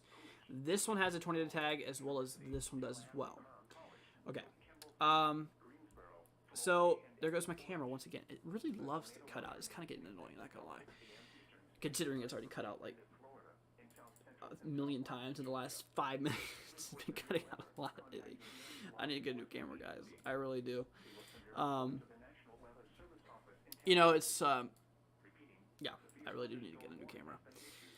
But like I said, y'all, hope you guys are doing good here. Hope you guys are staying safe here. And if you have any questions, throw them down in the chat. I know I keep on saying that, but you know, new people keep on coming and leaving, and I'm here to just want to let them know that I'm here for you guys. So like I said, we have all this nasty, you know, all this thunderstorm starting to move their way here to the east-northeast, as we can currently see here. So yeah, things are starting to kind of get pretty crazy here. And like I said, we have 2 tornado watches that are in effect here. The one here on the western side, you can see the border between these two. So the first tornado watch being right in here. We'll go ahead and follow this a little bit. You know, roughly around in these areas here. This is that tornado watch. The first one that's in effect, this is the tornado watch number 42. That's in effect here. This one's about to expire here at 6 o'clock a.m. So has about, what, an hour and 3 minutes to go here. So that's number 42, and then we have number 43 just south of that. So tornado watch number 43 is in effect here for the areas right in here. And this one will be in effect until 11 o'clock a.m. So this one's about to expire within the next hour, and this one's going to expire here in several hours from now. So, and like I said, there has been talks of another severe thunderstorm, or sorry, another tornado watch being issued here. And let me show you what I mean by that. So we're looking at mesoscale discussion. So there goes my camera again. Okay, so what a mesoscale discussion is basically a discussion by forecasters to determine if they're going to issue a specific watch, or, you know, depending on the scenario here. So you see it right here, this highlighted area here, right in here, they're concerning another tornado watch. In this case will be tornado watch number 43. Sorry, no, 44, if this is issued. Because like I said, we already have 42 and 43 in effect here, 42 being the one here to the west, and 43 being the one here right there. So if there's one issued, and it's a possibility, if this is issued here, this will be tornado watch number 44. So let me go ahead and fix my camera. It loves glitching. If you guys are just now joining us and you're new to the channel, this camera, I've been fighting with it for so long. It's been fighting with it for a while. I really do need a new camera very badly, but you know, I don't know what the problem is. You know, like I said, sometimes it doesn't really cut out whenever I'm on video calls with anyone, but whenever the first moment I do decide to go live is whenever it loves to glitch, unfortunately. But that is what we are dealing with, guys. Crazy cameras and severe weather going on at the moment. But obviously, you guys, you know, like I said, I hope you guys are staying safe here. And like I said, this one warning we have in effect here is about to be canceled here in 13 seconds, 12 seconds. You can see right here. So this severe thunderstorm watch here is about to be canceled. It's moving its way out of the area here, and it is now gone. Okay. Flash flood watch still remains in effect. We also do have another severe thunderstorm watch, or sorry, another severe thunderstorm warning here in effect here for Cross City here. Bits of Mayo as well. You are inside of this, and this is in effect here for possible tornado, as well as, you know, max wind gusts of 60 miles per hour. 60 mile per hour wind gusts, as well as maybe 3/4 inch hail is possible here in regard to things here. And obviously behind it we have our cold front. This is our cold front right in here. This is what we need to monitor very, very close as well, because this is basically what a constant line of new storms forming here, and this could easily allow for tornadoes, large hail, and damaging winds to really kick off, as well as this warm sector where we have all these storms here at the moment across bits of Florida here. This is that warm sector. Just having all of that thunderstorm activity, ahead of the cold front here can also produce severe weather here. So right now we have 2 severe thunderstorm warnings in effect here at the moment. 2 severe thunderstorm warnings in effect, 1 flash flood warning, and 2 special marine warnings, basically just severe thunderstorm warnings for the water to alert boaters of hazardous conditions. So that's what we're talking about here as of now. We'll go ahead and turn off the mesoscale analysis here. So that's what we're talking about. So guys, we're going to go ahead and go on break here for a minute. We'll be back in about 5 or 10 minutes or so. So guys, just hang tight here for a minute. I need to get up and stretch here. I've been live here for quite a while, and I really do need a second to actually breathe. Because like I said, I've been live here for almost 5 hours now. It's been quite a bit. I just want to go ahead and tell you guys, obviously, thank you so much for joining us so far. And hang tight soon because we'll be back here momentarily. But yeah, we'll be here for you guys. Like I said, I'd rather give you guys the latest information than sleep, because obviously, you guys are more important here. Tiki Dave's just subscribed. Thank you so much. Greatly appreciated. You're the best. Thank you so much for the subscription. It's greatly appreciated. But anyways, guys, we're gonna be back here in about 5 or 10 minutes or so. So hang tight for a minute, and we'll be back here momentarily.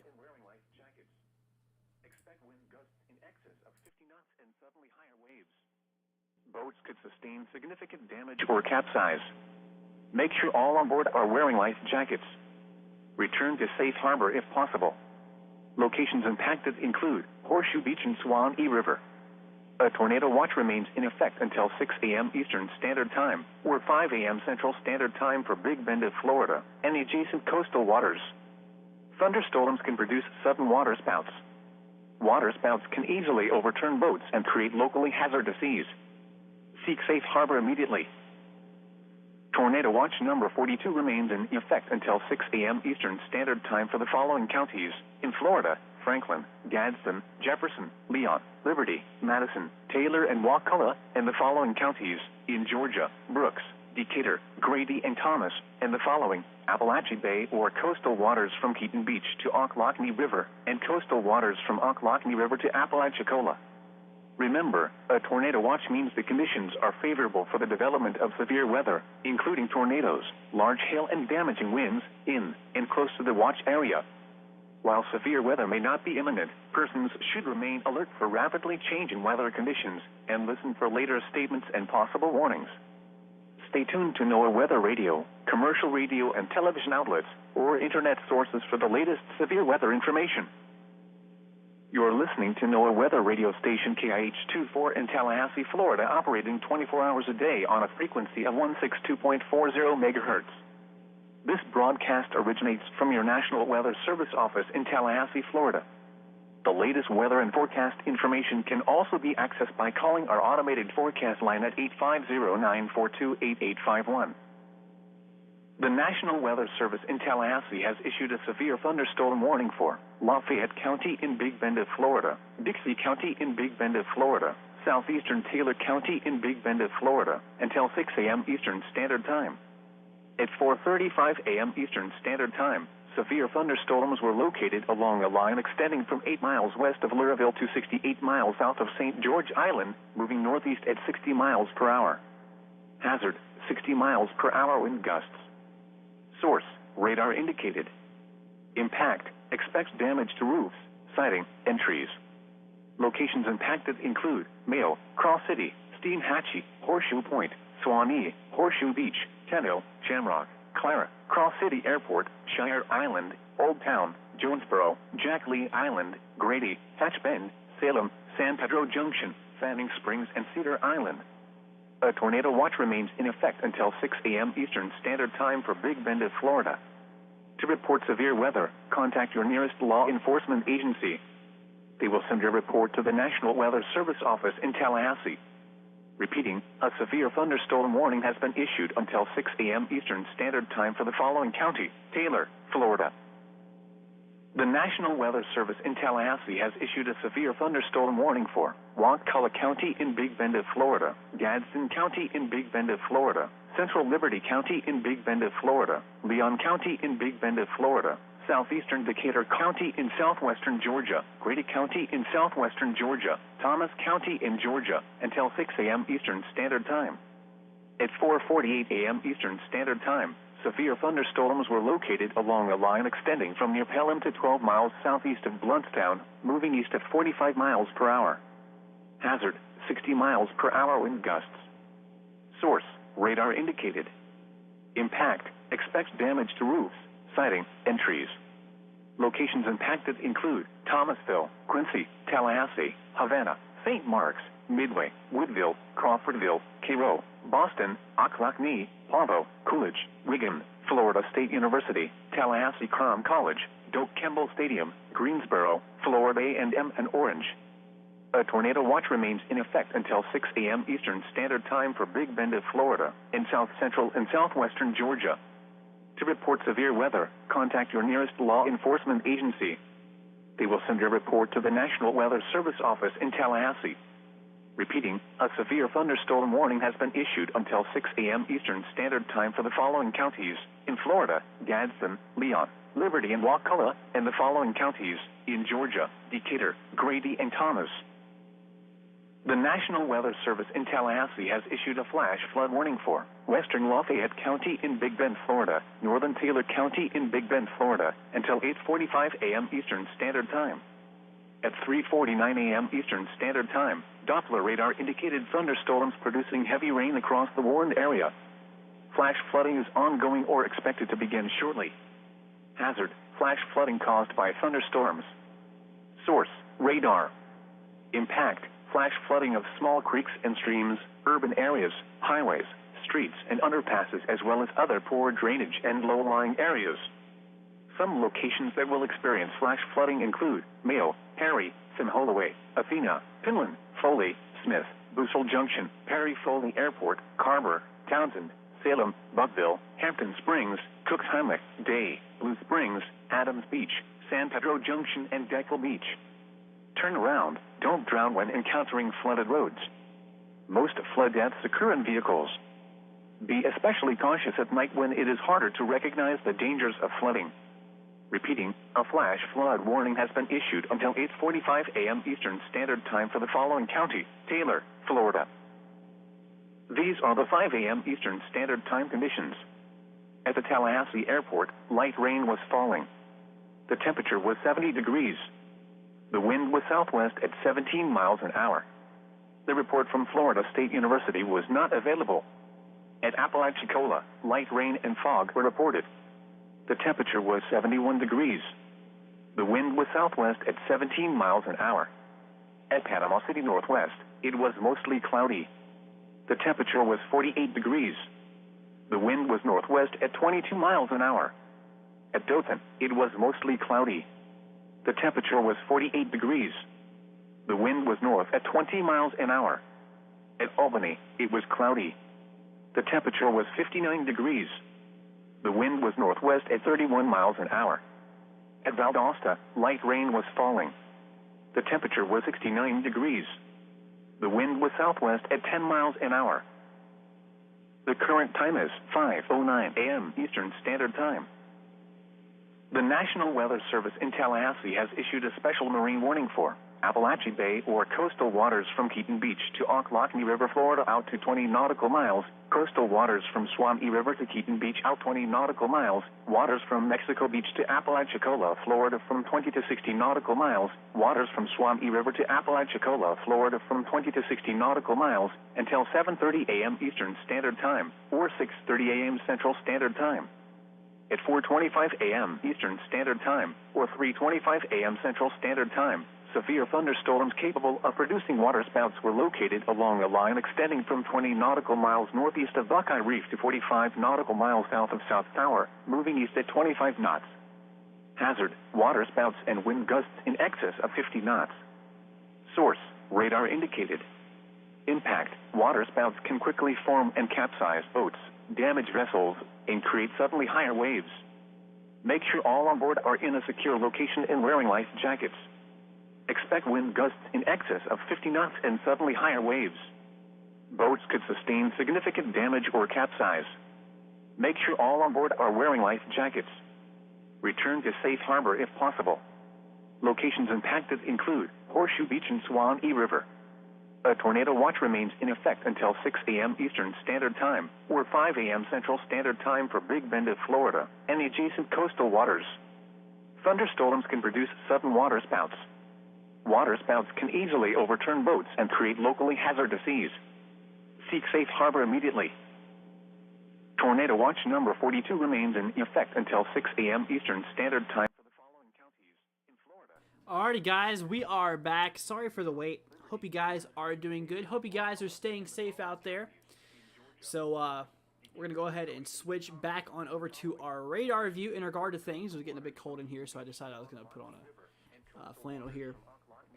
But like I said before, we still have those 2 severe thunderstorm warnings that are in effect here at the moment. We have 2 tornado watches that are also in effect here. Concerning a third one, could be a possibility here down the line. So 2 severe thunderstorm warnings, 1 flash flood warning, 2 special marine warnings that are in effect here at the moment. And like I said, Tallahassee is under a severe thunderstorm warning here, and they will be for another 48 minutes. 60-mile-per-hour winds, and we're about to hear another alert, okay? So, just letting you know, the EIS is about to go off. Just letting you know. Most likely it's about to go off here because it's just across southern Georgia. We'll see. But we had this severe thunderstorm warning that is in effect here. There it goes, right there. All right, so we're going to go ahead and listen to this real quick. So stay tuned. We'll be back here in a second. We're going to go ahead and listen to it.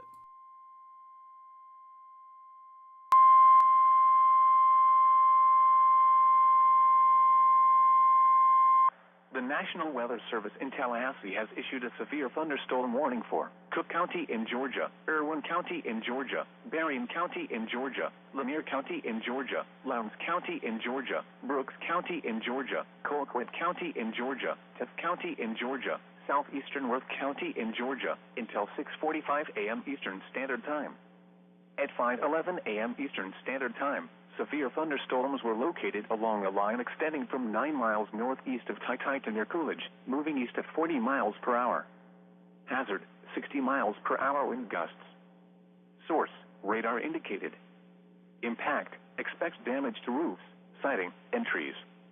Locations impacted include Tiffin, Nashville, Moultrie, Adel, Lakeland, Valdosta, Osceola, Lake Park, Quitman, Hayhira, Sparks, Enigma, Omega, Ray City, Norman Park, Lenox, Tai, Alapaha, Pavel, and Phillipsburg.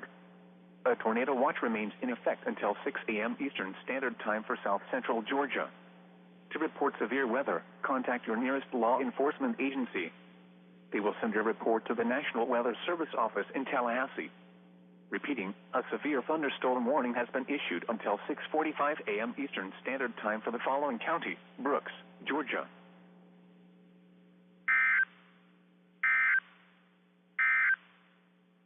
You are listening to NOAA weather radio station KIH24 in Tallahassee. Okay. So, what you just heard there was another severe thunderstorm warning that just got issued here for South Central Georgia. I don't know if you guys hear this in the background. I'm going to turn down the NOAA weather radio. I don't know if you guys can hear this. That is like really heavy rain and wind.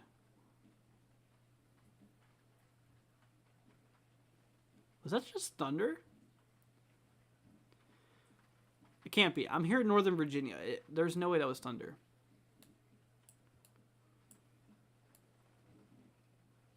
That is odd. Let me look here real quick. I'm going to look at my local area here. To where I'm at here in Northern Virginia, and we're going to see what is exactly kicking off here. Because obviously, there's some heavy... Ooh. Oh.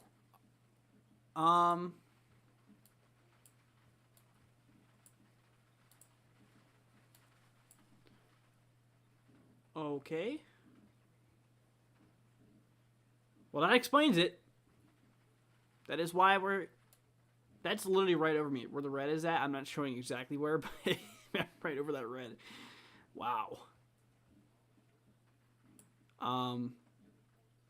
Yeah, that's definitely it here. Let me see if there's any instability in the atmosphere where I'm at.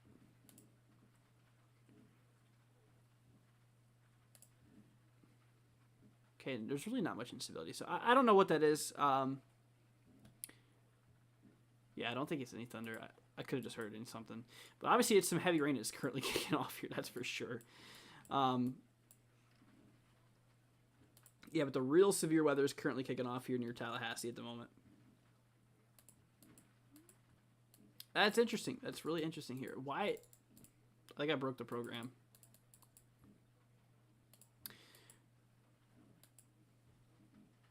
Let me go ahead and turn off and on back radar here. Why isn't it working? Oh, I'm stupid. Y'all didn't see nothing. There goes my camera. Man, it. Gotta love this thing, huh? Absolutely gotta love it. It's not the first time it's done this either. Man, my camera's cut off so many times here. All right, let's get that no weather radio coming back in here a little bit, so you guys can somewhat hear it. Also, I need to hear it as well. Okay, so like I said, y'all, if y'all are just now joining us, welcome. Hope you guys are staying safe here. Hope you guys are doing good. If you have any questions, like I said, I've been live here for a little bit, almost near 5 hours now. And if you have any questions, feel free to throw them down. And we're just now really starting to see things kick off. I mean, things are just now starting to get kind of mean. We've already had one tornado warning way earlier this morning, a couple hours ago. And we already have had a handful of severe thunderstorm warnings here. I believe we had like 8 or so far. And like I said, things are going to get worse. The winds at the lower to upper levels of the atmosphere are strengthening. In simple terms, basically showing that the severity could get worse. So we're watching this. Like I said, we're having some storm fire across, ahead of the cold front here. You can see the cold front's right there. That's where your cold front's at. All the cold air's backing behind it. We have some thunderstorms that are obviously firing off ahead of it as well, and they could reach severe status. In fact, we actually do have one that's severe status here. So we'll watch it. We'll see what these do. Like I said, we are going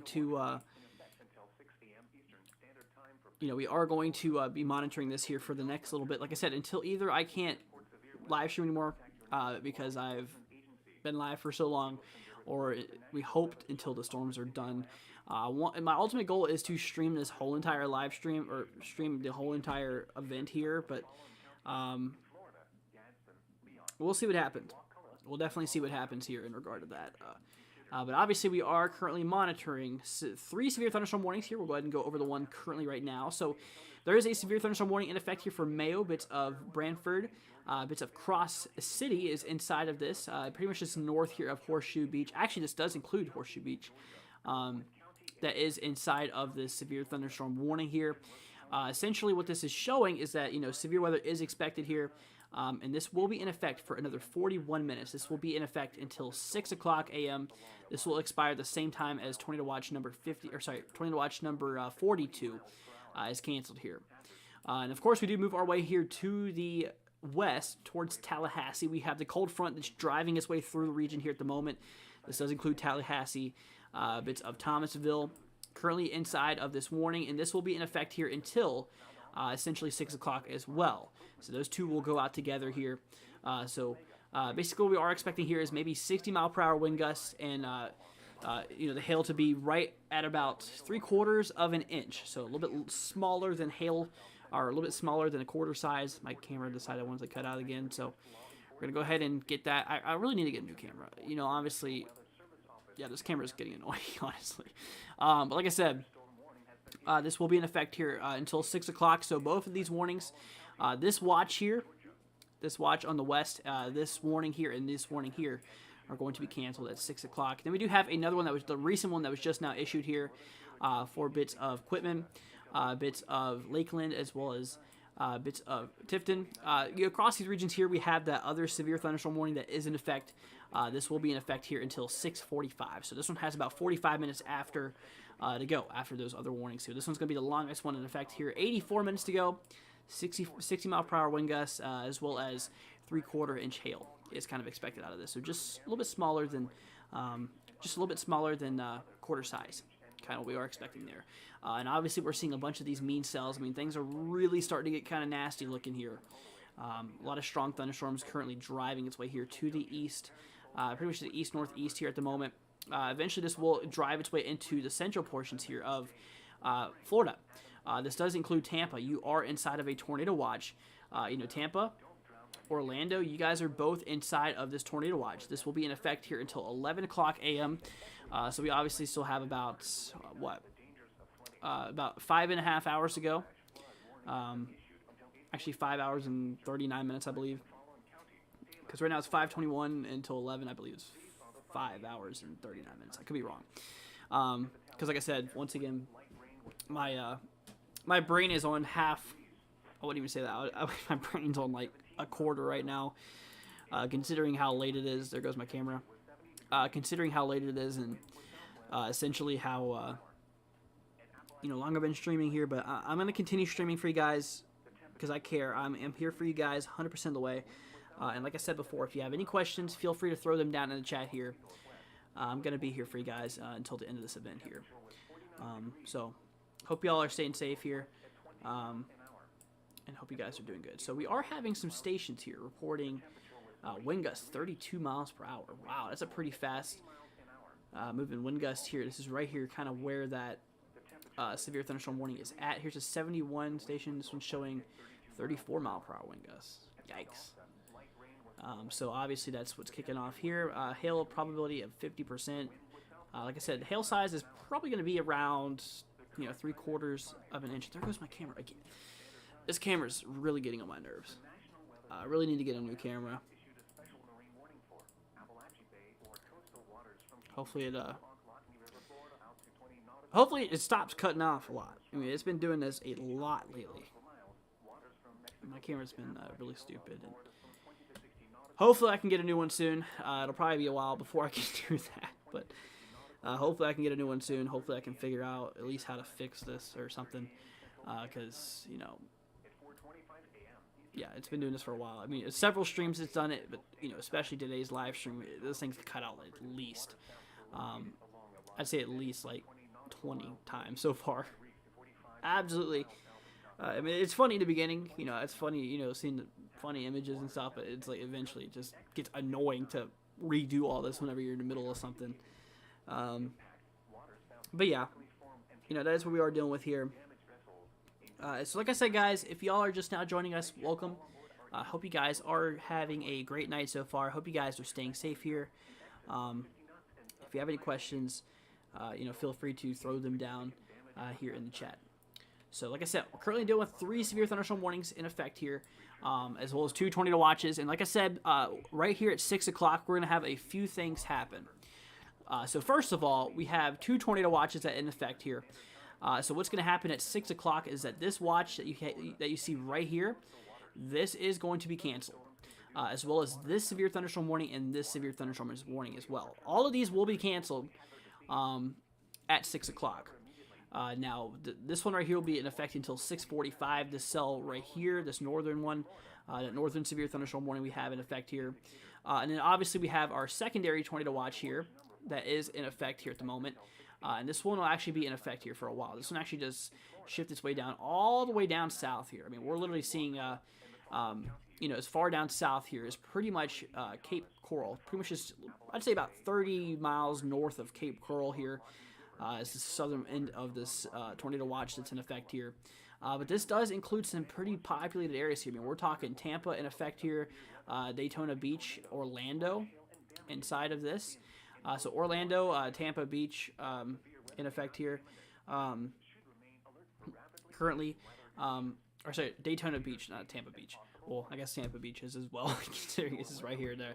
So Tampa, Orlando, Daytona Beach here. Jacksonville is also in this. Brunswick is in effect in this as well. So a lot of populated areas here are inside of this tornado watch. This is going to need additional monitoring here over the next couple hours at least. Like I said, we are going to be watching this here very, very closely, giving you guys all the latest information here. And like I said, if you have any questions, feel free to throw them down in the chat here. Like I said, essentially your guys' your guys' safety is number one concern here. Let's go ahead and see here. Let's see this. So we have a local storm report that came in here at 5:11 a.m. to just a little bit ago here, 2 miles west of Lauraville. This is in Florida. Position -80. Yeah, blah blah. Type heavy rain, magnitude 7.3. What? Source is a Mesonet. Here's what they said: 24-hour storm total so far. 3.21 inches fell on March 11th. Okay, so yesterday. 4.06 inches have fallen so far on March 12th. Today, at 5:15 a.m., personal weather stations surrounding sites have about 7 inches. 7 inches of rain between yesterday and today. That is a lot. They've been dealing with a lot of rain over there. 7 inches of rain here, so that's why we have, obviously, that's why we have our flash flood warning in effect here. And this will be in effect here for another few hours here until 8:45 a.m. So obviously, we still have a little bit to go. Before that is canceled here. Like I said, they're still getting rain, so obviously that accumulation is still ongoing here at the moment, and the cold front hasn't even passed yet. This is just thunderstorms that are popping off ahead of, pretty much ahead of the cold front here. So we're gonna go ahead and we're gonna keep on watching this, y'all. We're gonna see what happens. So, like I said, you guys, if you have any questions, just know that I'm here for you all. And I just want to say thank you guys so much for joining us today. You guys are the best. Just always know that. And that, like I said, we're here for you all to keep you guys safe here. Which is the reason why we're up so late. Because obviously, the people who can see this, that's good. Obviously, that's good. And if you guys could consider, obviously hitting that subscribe button as well as sharing the live stream, to keep people informed here. Let them know what's going on. Like I said, a lot of the East Coast, a lot of the Mid-Atlantic, or bits of the Mid-Atlantic, I should say, and the Southeast is experiencing severe weather here, or is going to. Like I said, tornadoes, large hail, and damaging winds is a concern. So just do me a favor if you know anyone that's in these areas here.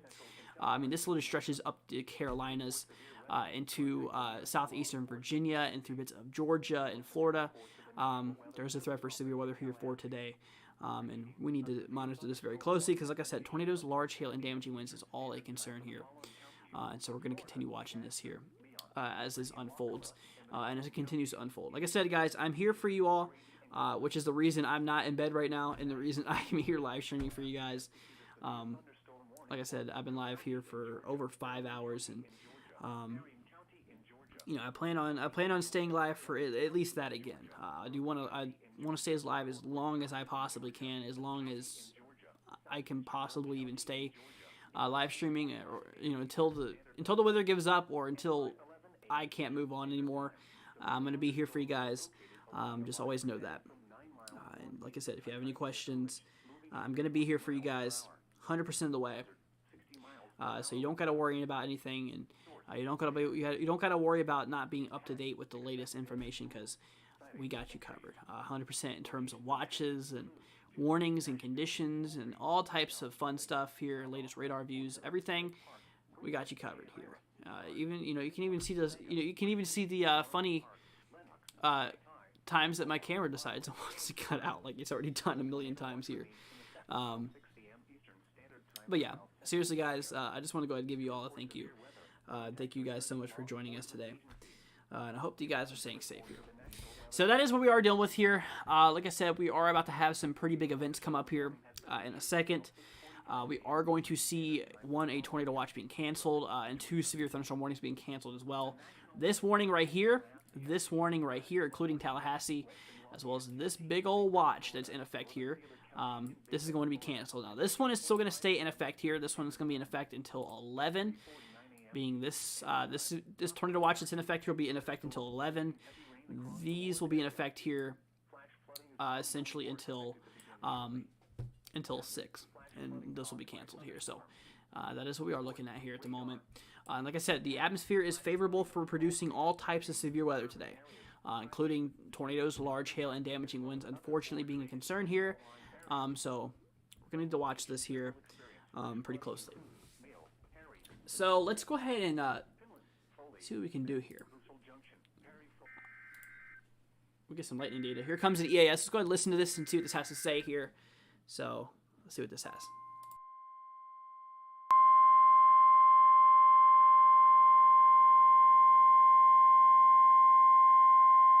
The National Weather Service in Tallahassee has issued a severe thunderstorm warning for Jefferson County in Big Bend of Florida until 6:45 a.m. Eastern Standard Time. At 5:29 a.m. Eastern Standard Time, severe thunderstorms were located along a line extending from 11 miles southwest of Thomasville to 10 miles west of Crawfordville, moving east at 35 miles per hour. A 51 miles per hour wind gust was measured in Tallahassee with this line. Hazard, 60 miles per hour wind gusts. Source, radar indicated. Impact, expects damage to roofs, siding, and trees.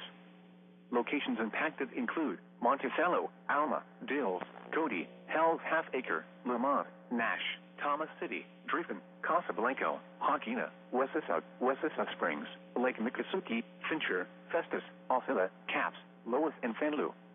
A tornado watch remains in effect until 6 a.m. Eastern Standard Time for Big Bend of Florida.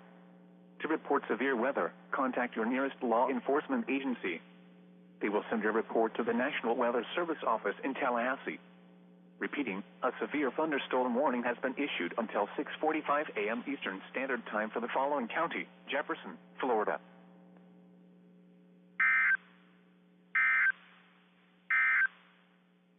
The National Weather Service in Tallahassee has issued a... Okay, so what you just saw there is a new severe thunderstorm warning that has just now been issued here for eastern bits of Tallahassee.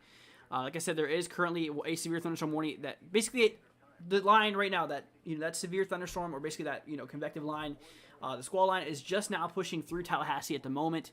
As you can see, the city of Tallahassee is located right in here, and that convective line is around the eastern flank here of Tallahassee at the moment. This is going to continue to track its way here to the east as we do progress here down in time. Now, a new severe thunderstorm warning has just now been issued here for Monticello, as you can currently see in effect here. Expires here in 72 minutes, so basically an hour and 12 minutes. The main concerns here with this is 60 mile per hour wind gusts, as well as maybe 3/4 inch hail is a possibility out of this. So we're going to be continuing to watch this here over the next little bit here, as this system is driving its way through the region. So we obviously have some storms that are firing ahead of the cold front here. We also do have, obviously that cold front is firing storms as well. Potentially allowing for all those types of severe weather to kick off here. So this is something that really needs to be monitored here over the next little bit here. So guys, please stay safe. And if you have any questions, feel free to throw them down in the chat here. So, but that's what we're dealing with. That's currently what we are seeing here. We have lightning data. As you can see right here, these are lightning strikes that popped off here. You can see these little things are basically lightning density. There goes my camera again. It loves to cut out here. But lightning density, or a lot of lightning density going on here. Some lightning strikes is kicking off here. But yeah, that's what we are seeing here at the moment. Let's go ahead and plug that back in here. This camera literally is draining all the life out of me at the moment.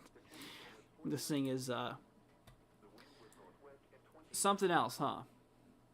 But yeah, that's what we are dealing with, guys.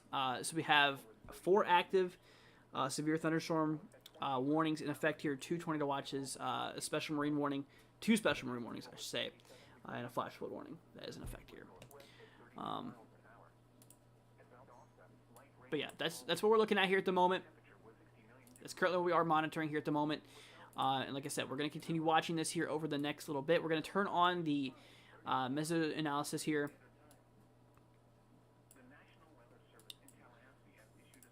In regard to things, so yeah, we're starting to see a lot of that energy starting to drive its way up here across the states, across the southeast. We're starting to see a lot of that convective energy moving its way through the region here. And like I said, things are really now starting to kind of get bad here. And like I said, this is going to continue into the basically the eastern coast. I mean, basically southeastern Virginia, bits of eastern. The Eastern Carolinas, I mean, literally the whole entire coast of Eastern Carolinas has a pretty large chance of severe weather here for today. Here's your convective outlook, your latest one issued here by the National Weather Service Storm Prediction Center. Like I said, there's that threat that stretches all the way in southeastern Virginia. And obviously the greatest threat here is across the orange. This is severe threat level 3 out of 5. There go.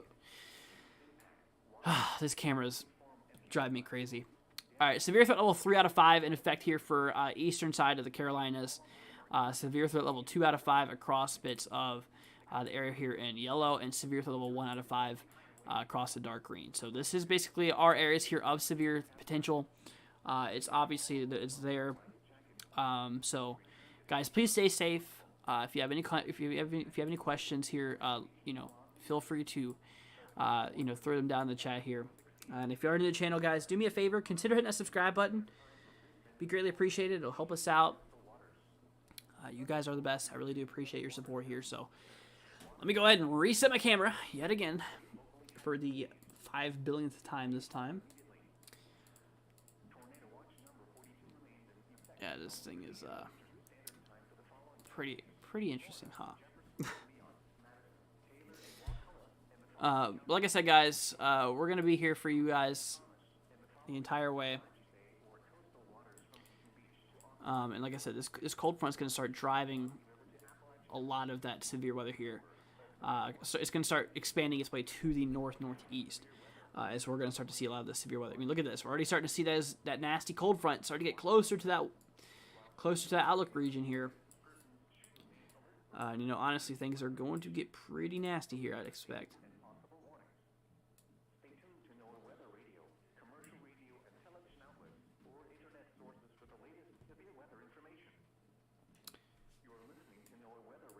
There's some nasty rain going on here. Even here locally where I'm at, we're seeing a lot of heavy rain here. Here's across my local area. That's eerie. That's eerie. Considering that line just went right through Tallahassee, and now the radio's down. Oh, it's back. Okay.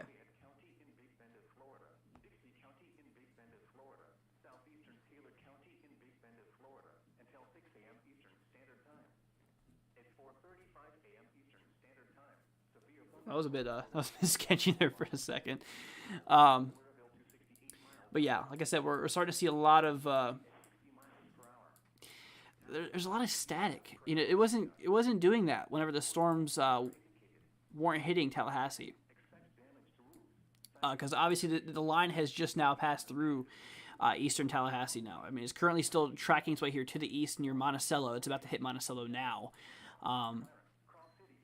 Which is going on here, and it extends all the way up here into bits of the regions here. I mean, Lakeland, you are inside of a severe thunderstorm warning here. Not Lakeland, Florida, just to not confuse you guys. This is Lakeland, Georgia, basically south central Georgia here. And then obviously we still have another severe thunderstorm warning that's in effect here. It's kind of hidden, but there it is. For Cross City, bits of Mayo, this will be in effect here for another 21 minutes. So once it turns 6 o'clock, we're going to have a few things that's going to happen here. So first off, we're going to have 2 severe thunderstorm warnings cancel. This one right here that's currently over Tallahassee, as well as the one I just looked at. And we have currently 2 tornado watches that are in effect. We're going to have one of those watches being canceled here. So basically, right here is tornado watch number 42. This one's going to cancel here at 6 o'clock. So we have about 21 minutes to go before this watch is fully canceled. However, we still have this other watch that extends much further down here. And this one will be in effect here until 11 o'clock a.m. So this one still has several hours to go here before it's canceled. So we'll see what happens here. Because like I said, storms are really just now starting to kind of kick off here. And like I said, they're going to continue to get worse as we track down even further, as we get closer down to the event. All this severe weather is going to start shifting its way up here to the northeast. We're going to start getting some severe warnings start to pop up around here. Potentially here down the line, considering, that is where our current risk is, what we are seeing here at the moment. So we'll see what happens, guys. We'll see exactly what kicks off here. And like I said, guys, stay safe. That's obviously why we're here, is to make sure that you guys are up to date on the latest information. So guys, stay safe. If you have any questions, feel free. Don't be shy to put them down in the chat. I'll definitely be here for you guys. If you want a personal forecast in regard to anything, as well as, if you have any other question, just regardless of anything, feel free to throw them down in the chat here. I'll definitely be here for you guys. So like I said, we have basically 2 rounds that's currently going on here across bits of the southeast. Obviously, we have all these storms that are kicking off around these areas here. This is ahead of the cold front. And then obviously, you know, the cold front itself is delivering some severe weather as well. Currently located right here, like I said, just past Tallahassee. The cold front has just now passed Tallahassee at the moment. And like I said, this is going to continue tracking its way here to the east. It's getting ready. I mean, it's currently crossing Interstate 75 here at the moment, kind of basically near, kind of near Adele. Currently kicking off here at the moment. This is currently passing Interstate 75. This will continue to drive its way down the interstate here, continue to track its way down here to the east. You know, eventually the interstate being impacted, which, you know, honestly could cause, I mean, obviously ahead of these systems will cause some gusty winds to occur, which is why they're actually warned here, for one. And two, that's basically what they do. So, you know, it could be a hazard on the road. You know, heavy rain, what we are expecting out of this and what we have actually seen so far. Heavy rain, as well as, you know, like I said, you know, some pretty strong winds. You know, make sure the two can cause some low visibilities, as well as obviously the hazard of slick road conditions because of, you know, some of those vehicles that really aren't that good on wet surfaces, especially the wind pushing them too. That does not help. Like I said, there's a possibility of maybe some wind gusts up to 60 miles per hour with some of these storms. That's why they're issued. That's why these are warned. Basically just to give you the extra heads up here. So that's what we're dealing with, guys. And like I said, you know, all the severe thunderstorms that are currently kicking off here across the southeast will eventually, or the severe weather, I should say, kicking off across bits of Georgia and Florida will eventually track their way here to the northeast. Following this risk that we do have in place here, we have a pretty large risk here for severe weather. If you guys are, or if you guys know anyone that are inside of these areas here, basically across my little squiggly line I'm drawing right now, if you guys are inside that region, you have the threat for severe weather for today. The greatest threat being right here across the orange. This is the greatest threat. Like I said, tornadoes, large hail, and damaging winds is going to be a concern for today. Severe threat level 3 out of 5. So you can imagine the threat level, you know, it's pretty up there. That's pretty up there here. The yellow being a 2 out of 5, and the dark green being a 1 out of 5. So definitely a possibility here of severe weather for today. So guys, please stay safe. And as always, I'm going to be here for you all until, you know, the storms give up here, or until I can't live stream anymore. Because like I said, I've been live here for, what, I believe 5 hours now? Been live here for 5 hours, pushing over 5 hours. So kind of crazy. You know, like I said, I've done a live stream before for 13 hours, so this might just be another one of those. We'll see how this goes. We're just going to be live here for you guys. Like I said, I want to give you all coverage. You know, like I said, a lot of these people would likely be in bed right now getting some sleep, but not me. You know, obviously right now I kind of worry about your guys' safety here first, because your guys' safety obviously comes before sleep and stuff like that. So that's why I'm here for you guys. You know, I want you guys to be safe. I want you guys to, you know, to be aware of the situation that's going on here. And, you know, like I said, make sure you share this with your friends and family. If they are being impacted by this, let them know that, hey, give them a heads up. Severe weather's on the way. Tornadoes, like I said, tornadoes being a concern here. Large hail and damaging winds is going to be a concern. There goes my camera again. And if y'all are just now joining us and you haven't noticed already, my camera is a complete stupid thing here. The thing's already cut out so many times. Yeah, I really need a new camera. I really need a new camera here. So, but yeah, that's if you see it cut out like it just did here. But anyways, guys, that is what we are looking at here. Wow. Did you guys hear that? I don't know if you guys could have heard that, but there was a big old wind gust that just drove its way through the region here. But yeah, guys, that is what we are talking about here in regard to things. So I'll tell you what, we're going to go ahead and go on break here for a few minutes. I need a second to get up, stretch, walk around here for a minute. So we'll be back here soon. Like I said, guys, if you are new to the channel, do me a favor. Consider hitting that subscribe button. It'll help us out dramatically. You guys are the best. I really do appreciate your support, as well as leave a like. And if you guys do want to support the channel to help us out with future streams and help you guys give better help me give better coverages to you guys, consider donating. We have our link in the description as well as in the chat. If you guys do want to help us out, it'd be greatly appreciated. Obviously, you don't have to, but it'll really help us out in terms of, you know, help keeping, you know, all of our programs that we have, because, you know, like I said, this stuff is pretty expensive to keep here. But it'll be greatly appreciated. It'll help us out a lot. So, but guys, we'll be back here in about 5 or 10 minutes or so. So we'll be back here in about, I'll say about 5:55, so about 10 minutes. We'll be back here, so hang tight. We will be back here momentarily. Coastal waters from Keaton Beach to Ocklawackney River, Florida, out to 20 nautical miles. Coastal waters from Swanee River to Keaton Beach, out 20 nautical miles. Waters from Mexico Beach to Apalachicola, Florida, from 20 to 60 nautical miles. Waters from Swanee River to Apalachicola, Florida, from 20 to 60 nautical miles until 7:30 a.m. Eastern Standard Time or 6:30 a.m. Central Standard Time. At 4:25 a.m. Eastern Standard Time or 3:25 a.m. Central Standard Time, severe thunderstorms capable of producing waterspouts were located along a line extending from 20 nautical miles northeast of Buckeye Reef to 45 nautical miles south of South Tower, moving east at 25 knots. Hazard: waterspouts and wind gusts in excess of 50 knots. Source: radar indicated. Impact: waterspouts can quickly form and capsize boats, damage vessels, and create suddenly higher waves. Make sure all on board are in a secure location and wearing life jackets. Expect wind gusts in excess of 50 knots and suddenly higher waves.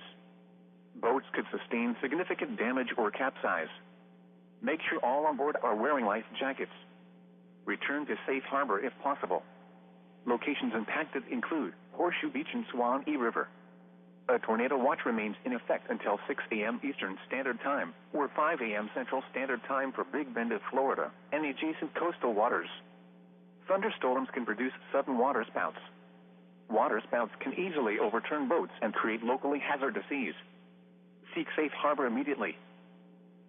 Tornado watch number 42 remains in effect until 6 a.m. Eastern Standard Time for the following counties in Florida: Jefferson, Leon, Madison, Taylor, and Wakulla, and the following counties in Georgia: Brooks, Grady, and Thomas, and the following: Appalachia Bay or coastal waters from Keaton Beach to Ocklawackney River, and coastal waters from Ocklawackney River to Apalachicola.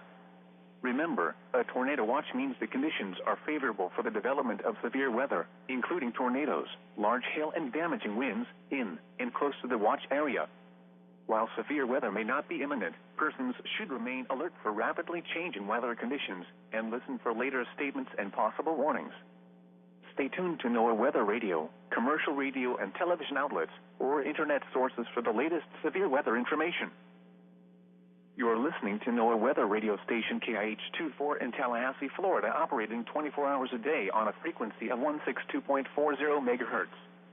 This broadcast originates from your National Weather Service office in Tallahassee, Florida.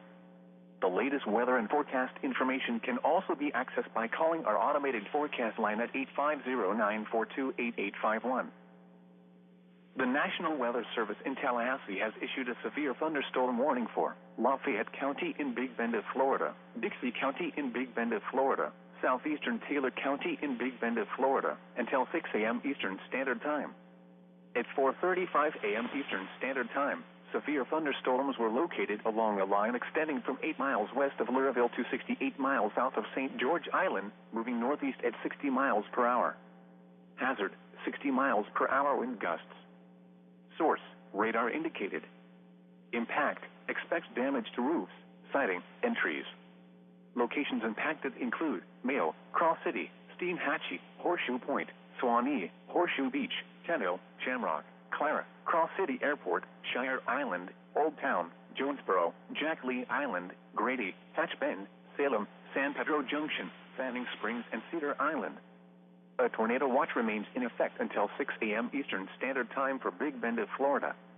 To report severe weather, contact your nearest law enforcement agency. They will send your report to the National Weather Service office in Tallahassee. Repeating, a severe thunderstorm warning has been issued until 6 a.m. Eastern Standard Time for the following county: Taylor, Florida. The National Weather Service in Tallahassee has issued a severe thunderstorm warning for Wakulla County in Big Bend of Florida, Gadsden County in Big Bend of Florida, Central Liberty County in Big Bend of Florida, Leon County in Big Bend of Florida, southeastern Decatur County in southwestern Georgia, Grady County in southwestern Georgia, Thomas County in Georgia, until 6 a.m. Eastern Standard Time. At 4:48 a.m. Eastern Standard Time, severe thunderstorms were located along a line extending from near Pelham to 12 miles southeast of Blountstown, moving east at 45 miles per hour. Hazard, 60 miles per hour wind gusts. Source, radar indicated. Impact, expects damage to roofs, siding, and trees. Locations impacted include Thomasville, Quincy, Tallahassee, Havana, St. Mark's, Midway, Woodville, Crawfordville, Cairo, Boston, Ocklackney, Pavo, Coolidge, Wigan, Florida State University, Tallahassee Crown College, Doak Campbell Stadium, Greensboro, Florida A&M, and Orange. A tornado watch remains in effect until 6 a.m. Eastern Standard Time for Big Bend of Florida, in south central and southwestern Georgia. To report severe weather, contact your nearest law enforcement agency. They will send your report to the National Weather Service office in Tallahassee. Repeating, a severe thunderstorm warning has been issued until 6 a.m. Eastern Standard Time for the following counties: in Florida, Gadsden, Leon, Liberty, and Wakulla, and the following counties: in Georgia, Decatur, Grady, and Thomas. The National Weather Service in Tallahassee has issued a severe thunderstorm warning for Cook County in Georgia, Irwin County in Georgia, Berrien County in Georgia, Lanier County in Georgia, Lowndes County in Georgia, Brooks County in Georgia, Colquitt County in Georgia, Tift County in Georgia, southeastern Worth County in Georgia, until 6:45 a.m. Eastern Standard Time. At 5:11 a.m. Eastern Standard Time, severe thunderstorms were located along a line extending from 9 miles northeast of Titite to near Coolidge, moving east at 40 miles per hour. Hazard, 60 miles per hour wind gusts. Source, radar indicated. Impact, expects damage to roofs, siding, and trees. Locations impacted include Tiffin, Nashville, Moultrie, Adel, Lakeland, Valdosta, Osceola, Lake Park, Quitman, Hayhira, Sparks, Enigma, Omega, Ray City, Norman Park, Lenox, Tai, Alapaha, Pavo, and Phillipsburg. A tornado watch remains in effect until 6 a.m. Eastern Standard Time for south central Georgia. To report severe weather, contact your nearest law enforcement agency. They will send your report to the National Weather Service office in Tallahassee. Repeating, a severe thunderstorm warning has been issued until 6:45 a.m. Eastern Standard Time for the following county: Brooks, Georgia. The National Weather Service in Tallahassee has issued a severe thunderstorm warning for Jefferson County in Big Bend of Florida until 6:45 a.m. Eastern Standard Time. At 5:29 a.m. Eastern Standard Time, severe thunderstorms were located along a line extending from 11 miles southwest of Thomasville to 10 miles west of Crawfordville, moving east at 35 miles per hour. A 51 miles per hour wind gust was measured in Tallahassee with this line. Hazard, 60 miles per hour wind gusts. Source, radar indicated. Impact, expects damage to roofs, siding, and trees. Locations impacted include Monticello, Alma, Dills, Cody, Hells Half-Acre, Lamont, Nash, Thomas City, Driven, Casablanca, Hockina, Wessasa Springs, Lake Miccosukee, Fincher, Festus, Osceola, Caps, Lois, and Fenlue. A tornado watch remains in effect until 6 a.m. Eastern Standard Time for Big Bend of Florida. To report severe weather, contact your nearest law enforcement agency. They will send your report to the National Weather Service office in Tallahassee. Repeating, a severe thunderstorm warning has been issued until 6:45 a.m. Eastern Standard Time for the following county: Jefferson, Florida. The National Weather Service in Tallahassee has issued a flash flood warning for Western Lafayette County in Big Bend, Florida, Northern Taylor County in Big Bend, Florida, until 8:45 a.m. Eastern Standard Time. At 3:49 a.m. Eastern Standard Time, Doppler radar indicated thunderstorms producing heavy rain across the warned area. Flash flooding is ongoing or expected to begin shortly. Hazard, flash flooding caused by thunderstorms. Source, radar.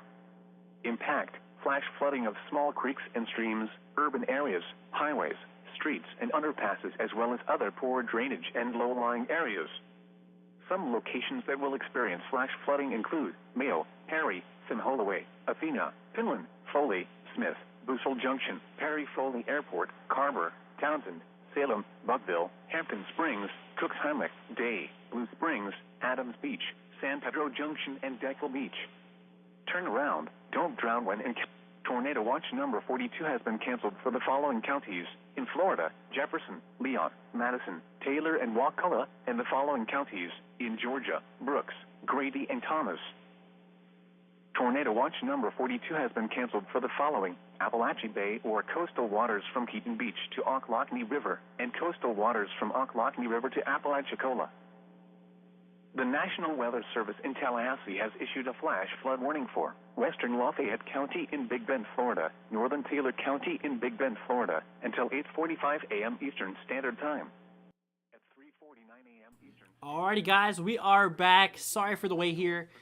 So we're currently looking at the current situation that's going on here. Is this a new severe thunderstorm warning that just popped up? So the EAS might go off again.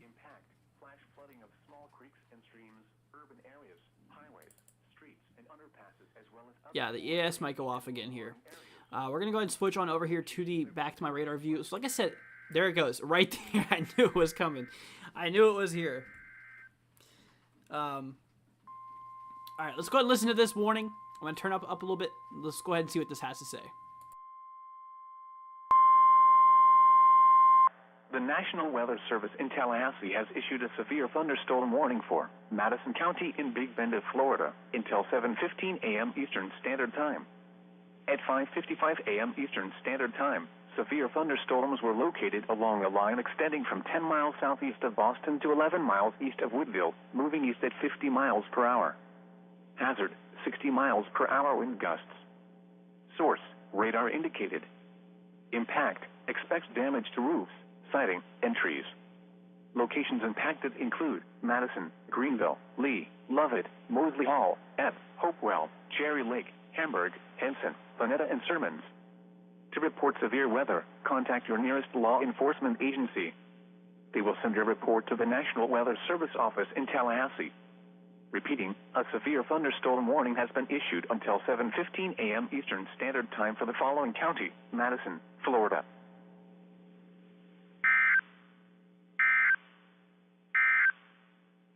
The National Weather Service in Tallahassee has issued a flash flood warning for western Lafayette County in Big Bend, Florida. Okay, so what you just saw there was that basically that severe thunderstorm warning that we were just now talking about. I literally knew that it was getting ready to be called because I don't remember seeing it on here. So we're seeing a lot of severe thunderstorm warnings start to pop off here. Like I said, things are really just now starting to kind of kick off here. And things are just now starting to get pretty crazy with this. So we're going to continue watching this here. As of now, we have 5 severe thunderstorm warnings that are in effect here. And 2 of them are about to be canceled here, like really soon. As well as tornado watch number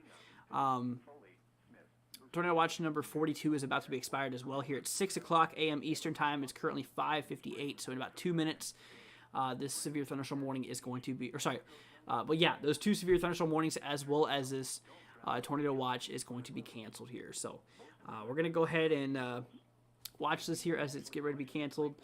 So this has a little bit, but we will still have this other tornado watch that will be in effect here until 11 o'clock. There goes my camera again. But yeah, that's what we're looking at here. So we're going to continue monitoring this. Continue monitoring, this whole entire situation that's currently going. Because like I said, not only is severe weather currently happening, but winter weather is as well. There is a nasty winter side. This event that's currently kicking off here. Yeah, so we're seeing a lot of severe thunderstorm warnings. But like I said, 2 of them are literally about to be canceled here. This one right here, this is about to be canceled here relatively soon. Literally 17 seconds apparently. So you can literally count down to it expiring here.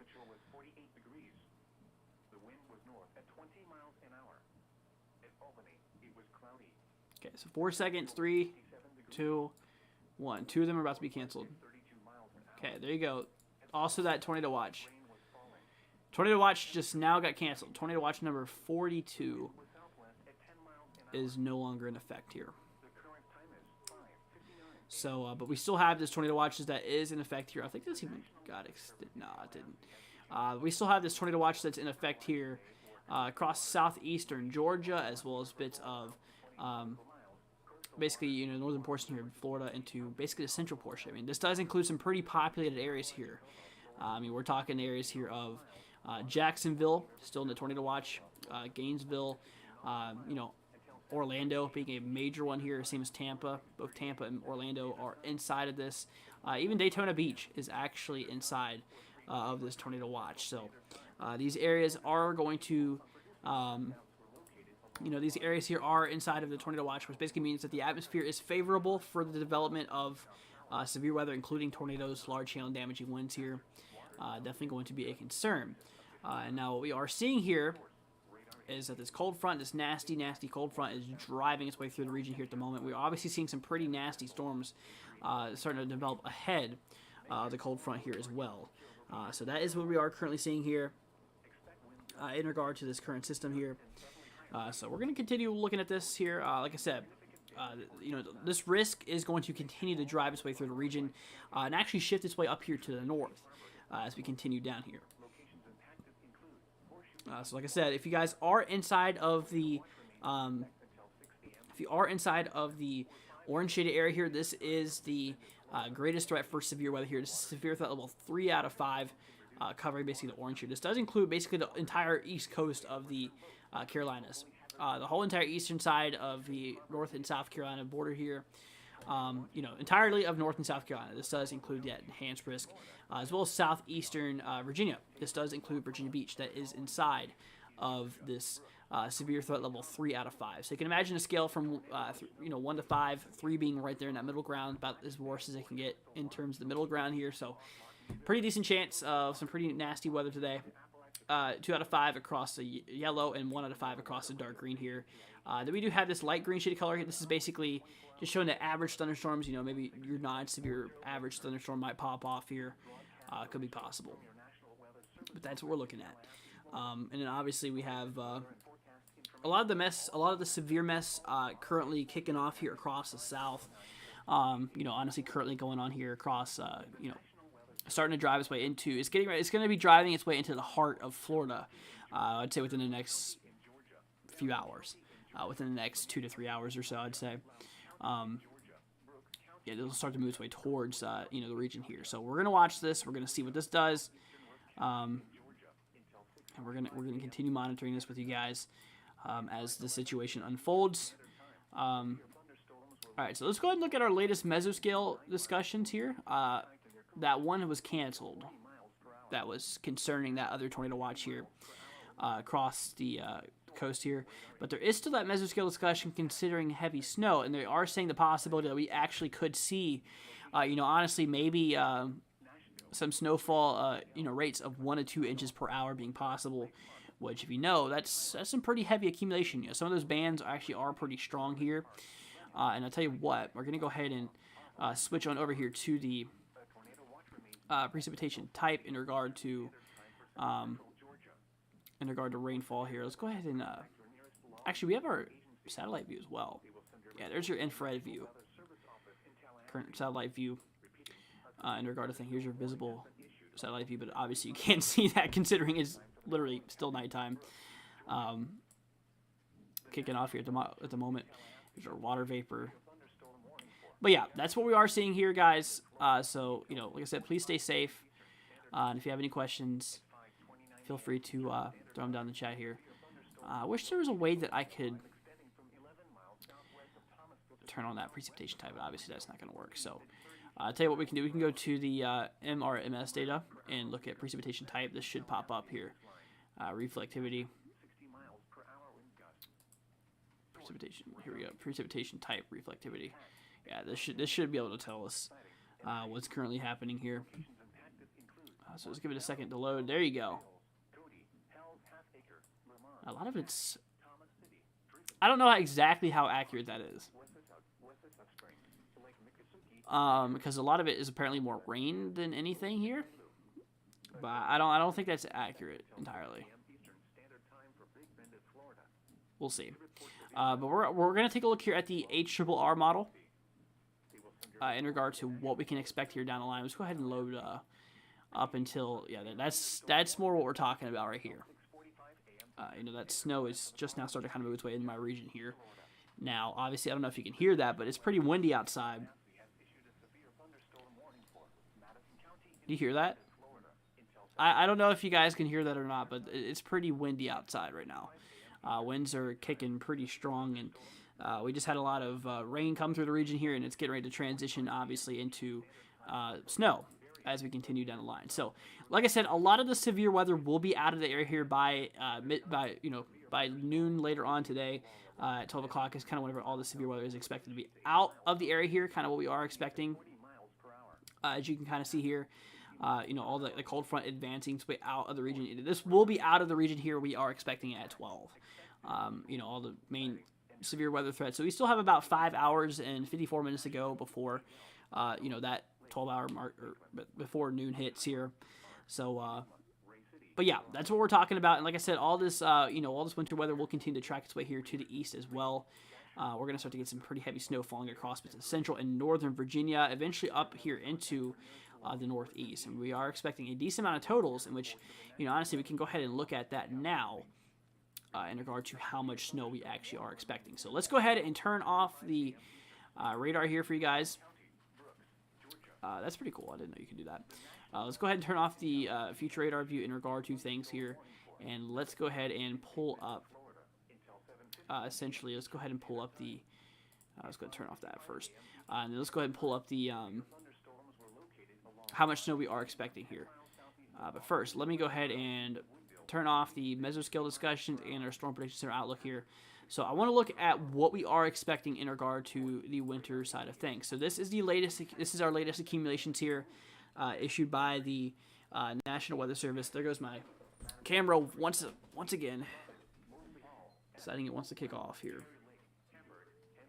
We're deciding it wants to glitch like it always does. Maybe not the first time it's done it today. We've had that happen many times here.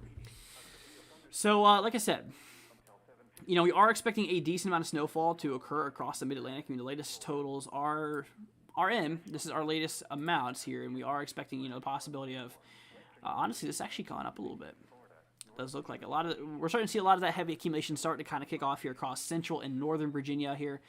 Near Harrisonburg, we're talking maybe near 6 inches. Luray, about 7.5 being possible. Near D.C., maybe up to 3-4 inches being possible. Now, once we move up to the northeast here, now Baltimore, kind of the same towards D.C., maybe around 4.5 inches being possible here. This is your official forecast in regard to thing here.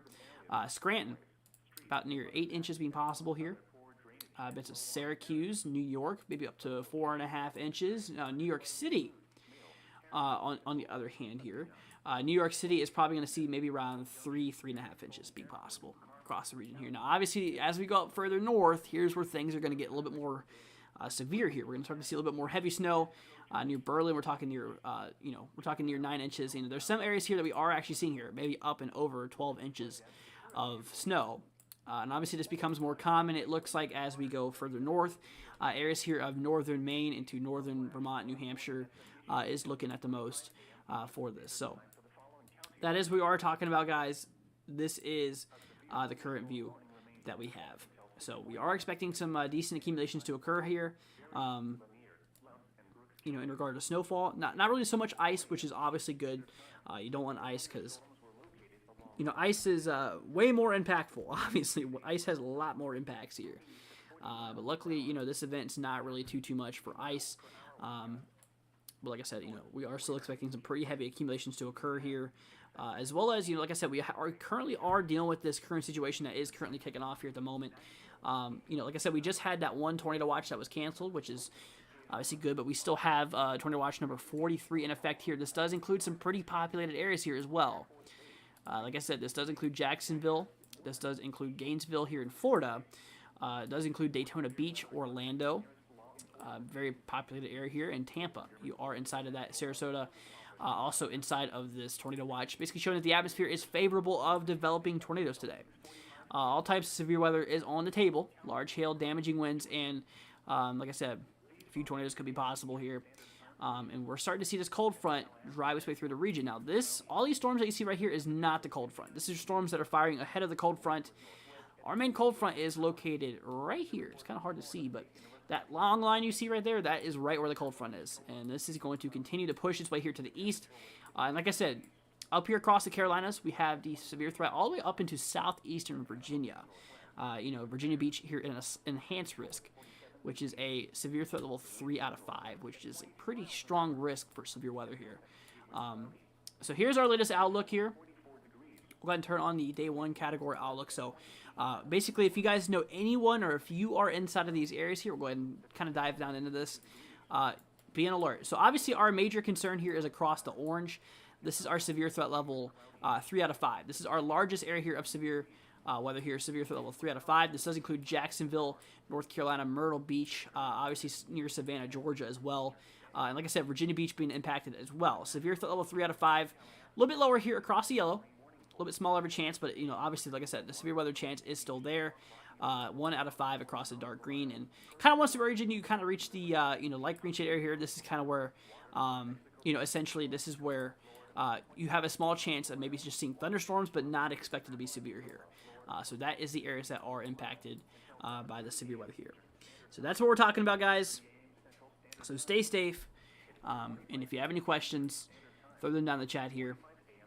But other than that, that's what we are currently dealing with here. We have 3 severe thunderstorm warnings that are kicking off here.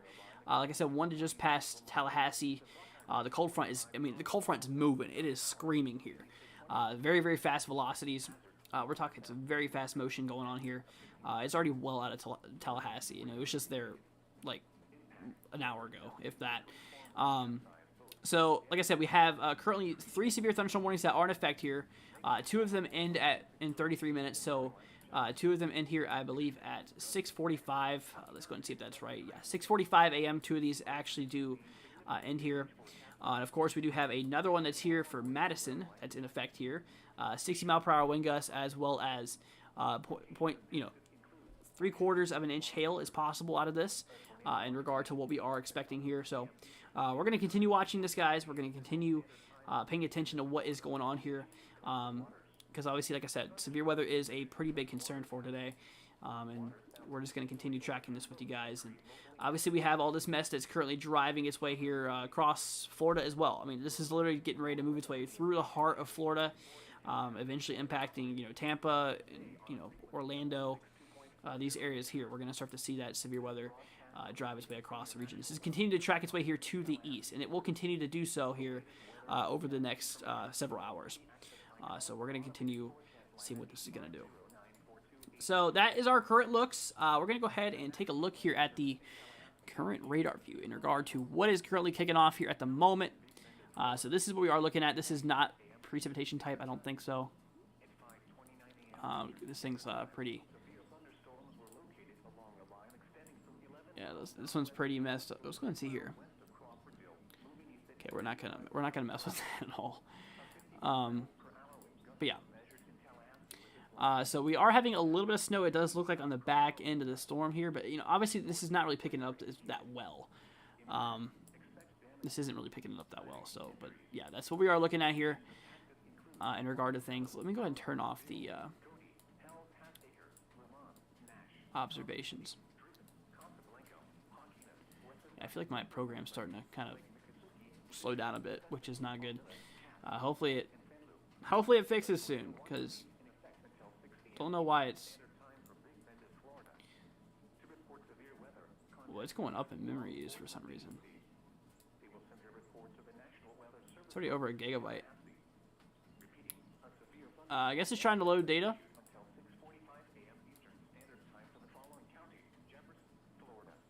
Man, that just keeps on going up.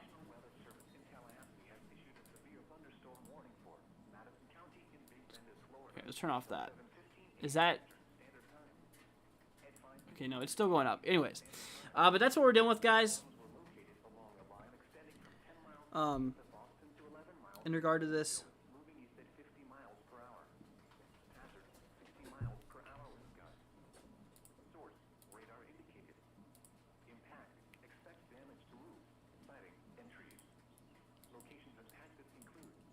Okay, so I'm going to look at the current meso-analysis data here.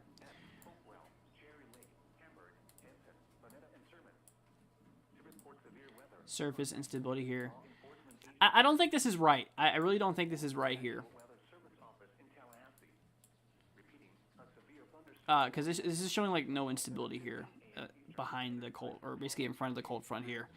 I don't think this is correct.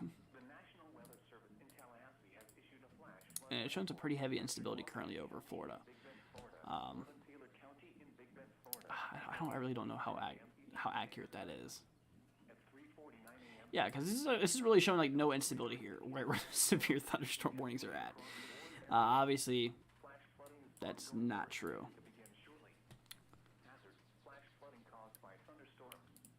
So let's go ahead and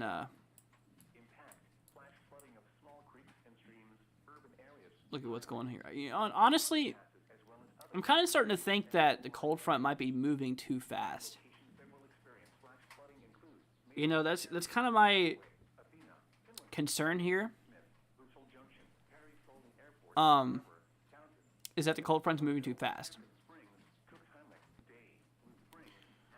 which might allow, it might be good. That might be a good thing, because essentially, you know, if this thing moves too fast, basically that warm air won't go as far north as expected, and which will prevent thunderstorms from forming where we are expecting them to. Yeah, I mean, obviously, that's kind of what we're talking about here. And, you know, we're talking a lower level jet. It's really starting to get strong now. When we're talking 50 knots of lower level jet here. There goes my camera. Once again.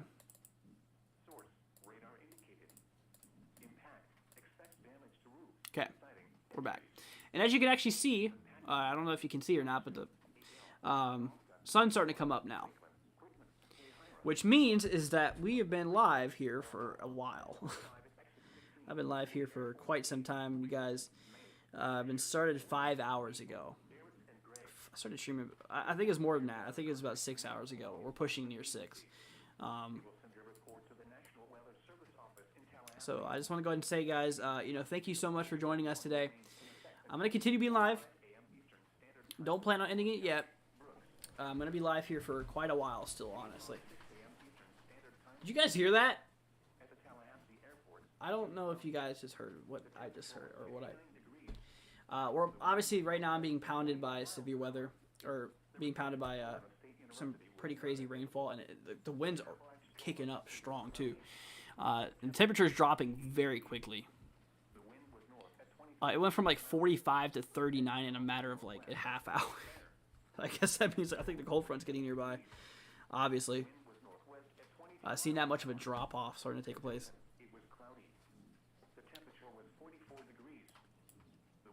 Okay, so like I said, we have currently we have 3 severe thunderstorm warnings that are in effect here.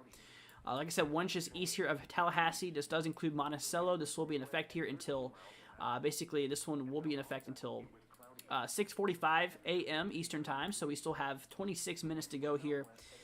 Currently ongoing at the moment. Let's go ahead and see here. Uploaded gameplay says down here in Tennessee, we got some strong wind gusts. Obviously, welcome. Hope you're doing good. And yeah, we're currently dealing with a lot of winds here as well. Here in Northern Virginia, I mean, we literally right now are getting some pretty crazy winds. We're still ahead of the cold front, but I can obviously tell it's getting closer because, like I said, it just dropped from 45 to 39 in a matter of like a half hour. Things are getting crazy, but I hope you stay safe. Uploaded. Hope you stay safe, and like I said, if you have any further questions, you know, feel free to throw them down in the chat here. I'll definitely be here for you guys. You know, like I said, I've been here for, there we go. I just now reached 6 hours in my live stream. Been live streaming since 6 hours ago, so a quarter of a day has already been live streaming here. And like I said, I'm going to be live streaming for you guys because I want you guys to be safe. I want you guys to, you know, be up to date on the current information here. So like I said, you know, this one right here, the severe thunderstorm warning that is in effect here at Monticello, I think this is going to be canceled like very soon, even before the expiration time, because if you look here, the storm is out of that warning polygon. Literally, the polygon for that warning is right here, and the storm is literally right outside of it. So I do expect that to be canceled momentarily, honestly, because the storm is moved out of the area here. However, the one we still have in effect here, we still have a one that's in effect here for Greenville, but like I said, the cold front is past Greenville now. That line of storms is past Greenville at the moment. So, but for Madison and Lee, you're still ahead of this front here. You're still ahead of this severe weather here. And that's still where the severe warning is. So 60-mile-per-hour wind gusts and 3/4 inch hail is possible. Just a little bit smaller than a quarter. Kind of near dime size, or no, near nickel size is possible here. And like I said, there's another one here. This one's about to be canceled as well. Like I said, for the same as the other one, the cold front is mostly out of this polygon right now. Mostly out of the region here. You can see right here, there's a lot of nothing inside of that side. So that's showing you that essentially, there's really not much going on. So I believe both of those are going to be canceled here relatively soon. Matt says, good morning, Andrew. Good morning, Matt. Glad to see you here. Hope you're doing good. Hope you're staying safe. Yeah, sun's just now starting to come up here across Northern Virginia, and time to start a brand new day, huh? Dealing with a lot of craziness today. Like I said, severe weather side, winter weather side. We're dealing with it all right now. We're dealing with a lot of it. Here we go. We got some local storm reports coming in here. Let's go and see what this has to say here. One in Live Oak. This is a 911 call center. Reported street flooding along US 90, so Interstate 90, I believe, in County Road 136. No road closures. Huh. Okay. Then we do have another one here. I saw this one earlier. This one was showing that essentially 7.3 inches of rain has fallen literally since yesterday. So 2 days has dropped 7.3 inches of rain. Absolutely nasty. This one's a Mesonet, basically just a scientific weather station, if you don't know what that is. Basically just a weather station here. 49-mile-per-hour wind reported here. A little bit east of that, we have wind damage. Oh, report of a tree down on southeastern county, or SE County. What was that? Down on SE County Road? Oh, I was thinking it was a county. Just shows you how much my brain has had it tonight. Because I've been live here for a while, guys. So if I'm not, my brain's not sharp right now, that's why. Because I've been live here for a while and, currently going on here at the moment. I don't know if you guys are hearing this, but there is some big old wind gusts coming through here. Here, I'm going to turn down the radio. I really don't know if you guys can hear that or not. We're having some pretty occasional big wind gusts here. Matt says a winter weather advisory in effect for Hillsborough County, New Hampshire from 11 a.m. until 11 p.m. So that's 12 hours right there. I'm in a winter weather advisory as well across Northern Virginia. And like I said, New Hampshire, Matt, is...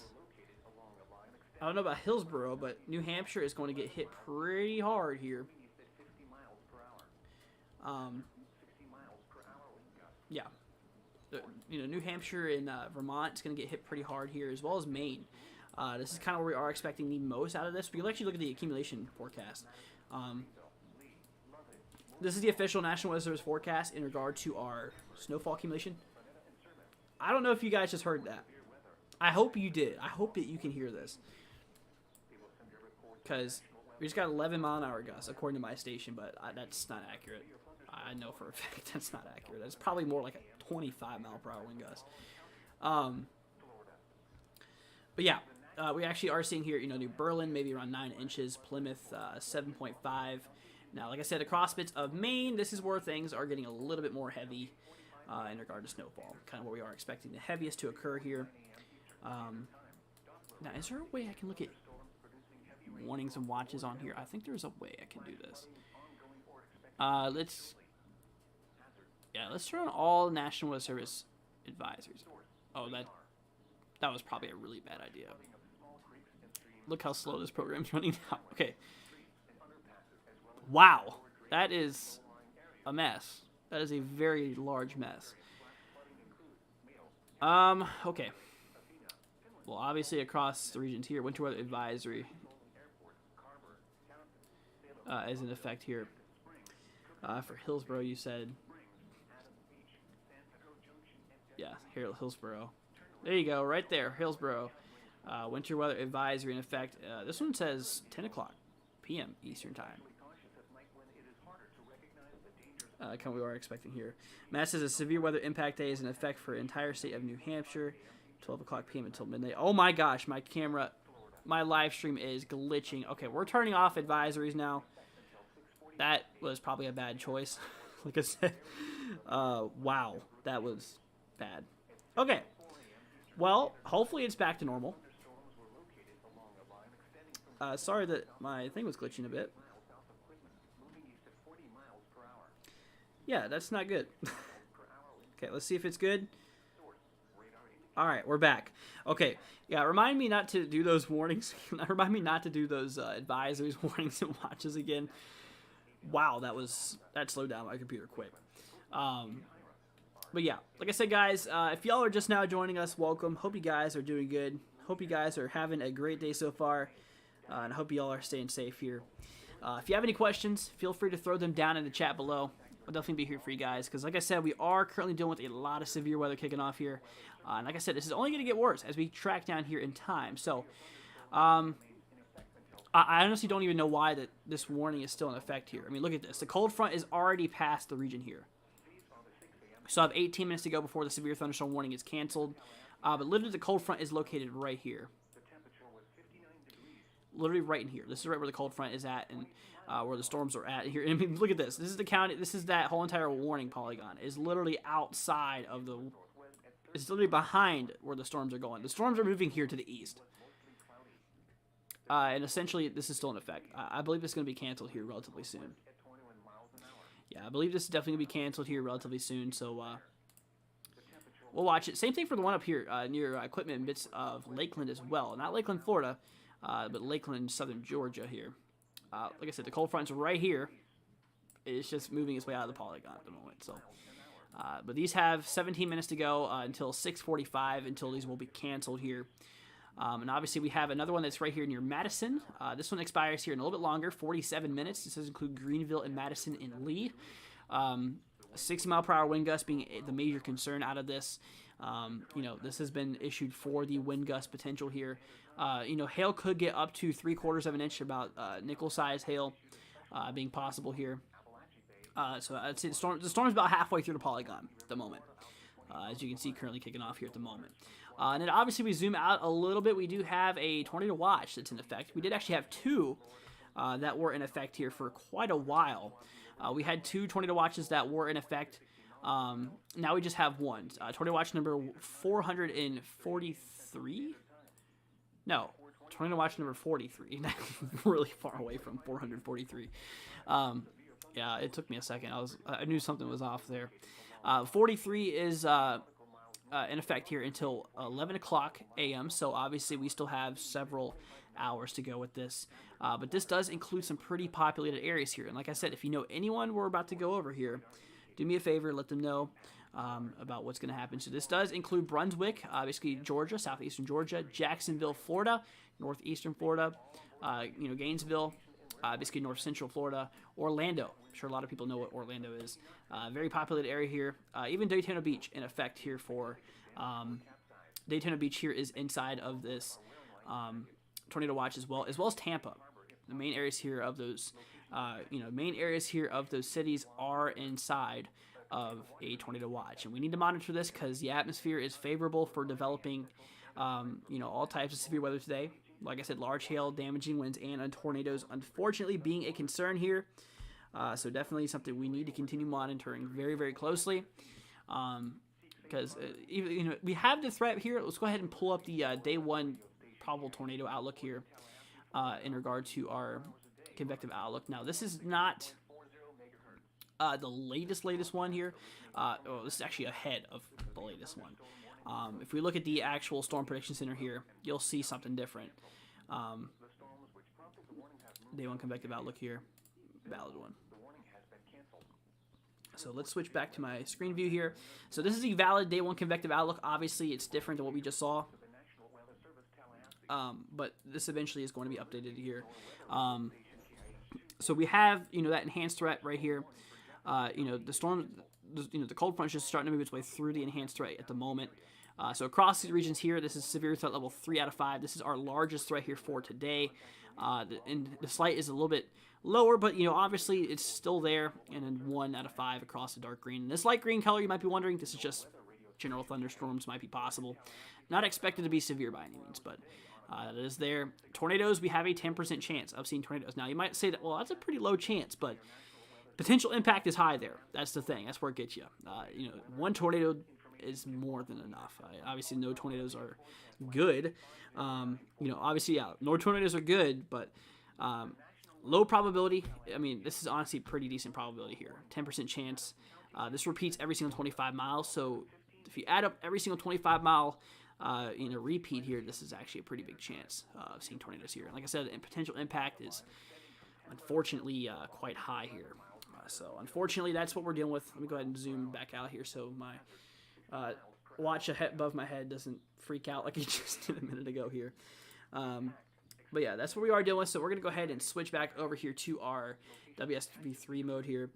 Meteorologist Kendall 3.0 says, will there be severe weather in Walterboro, South Carolina?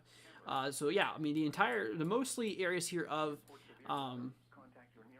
South Carolina is going to be here inside of severe weather here for today. I'll go ahead and pull up the category outlook here. I mean, literally, like I said just now, as we saw on the convective outlook, pretty much the entire state of South Carolina has the threat for severe weather for today. So yes, meteorologist Kendall, you do have the threat for severe weather for today.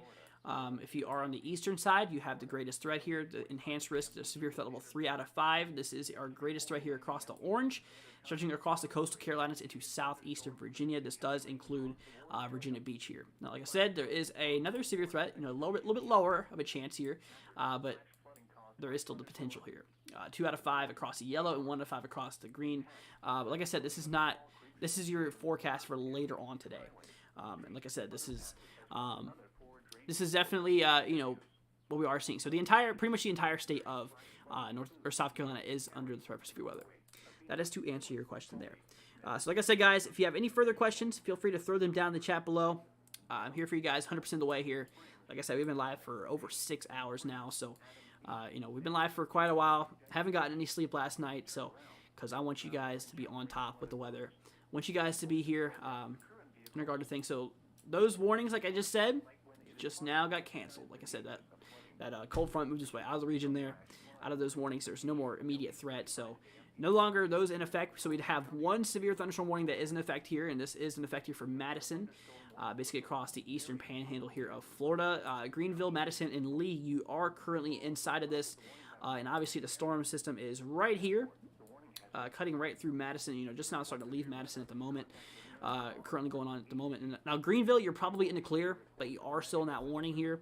But obviously the storm is past you at this point. Now Lee, you should still monitor this. You should still be taking action based off of this. Kendall says thanks. You're very, very welcome. Glad to help you guys out, obviously. That's what I'm here for. But yeah, this is what we are dealing with at the moment. This will be in effect here for another 41 minutes. So we have essentially until 7:15. 7:15 a.m. is whenever this is going to be expired. So we still have a little bit to go here. So we'll see what happens. And then obviously we have a bunch of, warm sector mess, a bunch of storms and nasty showers and stuff like that happening right here ahead of the cold front. Like I said, the cold front's located right here. It's kind of hard to see because it's much smaller than the actual event that we're actually seeing ahead of it. Right here, this is around where your cold front's located, where my line is. All that cold air pushing behind the front here. And obviously we have a bunch of mess going on here. So that is what we are seeing. That is what we are currently seeing here at the moment. There has been some severe weather that has popped off ahead inside of the warm sector here. And, honestly, this is still, have some potential for severe weather, obviously. And eventually this will track its way further to the east here, eventually impacting bits of the interior portions of Florida over the next few hours. Kittle says, I did not sleep either, so I guess we're on the same boat then. Literally, I've been streaming this for hours now. It's pretty crazy. Like I said, my record is a 13-hour live stream. This is the second time I've done this. Stayed up all night to stream for you guys. Like I said, though, it is for a good cause. I really do appreciate doing it. I really do enjoy doing that, I should say. Because, like I said, your guys' safety is obviously number one concern. While other people are off sleeping, other meteorologists are off sleeping and doing that thing, it's like, I feel kind of guilty. I feel like I gotta step in and do my job here and help you guys out in regard to things. So, but yeah, that's what I'm here for, guys. If you have any further questions, throw them down in the chat here. If you aren't new to the channel, guys, do me a favor. Consider hitting that subscribe button. It'll help us out. Be greatly appreciated. You guys will be on top with all the latest weather information here. And leave a like. It'll be greatly appreciated. Once again, thank you all so much for joining us today. Like I said, we're probably going to be live here for the rest of the event. I plan on being here as long as severe weather goes, or as long as I can go. And obviously, I'm not going to lie with you guys. I'm a bit tired. But still going to hold on for a bit. Still going to hold on here for you guys. And, definitely I'll be here for you guys for the next little bit here. We just now reached 533 subs. So thank you guys so much for whoever just subscribed. You're the best. Greatly appreciated. But I'll tell you what, guys. I need a break. I need a break for a minute. So give me like 5 or 10 minutes or so. I need to get up and stretch. Maybe get some coffee or something to help, get my, self back up and going again. So give me like 5 minutes or so. I'll be back here probably around, honestly, probably around 6:40. So hang tight for a few minutes. Go grab yourself a snack. Go grab yourself something to eat here. And if you guys do want to support the channel, there is a link in the description as well as in the chat. It'll be greatly appreciated, and we'll go towards these softwares because, like I said, these softwares are not cheap. And like I said, to help us out for one, and also help, give you guys better severe coverages. It'll be greatly appreciated. But guys, we'll be back here in about 5 or 10 or so. So hang tight. We'll be back here momentarily.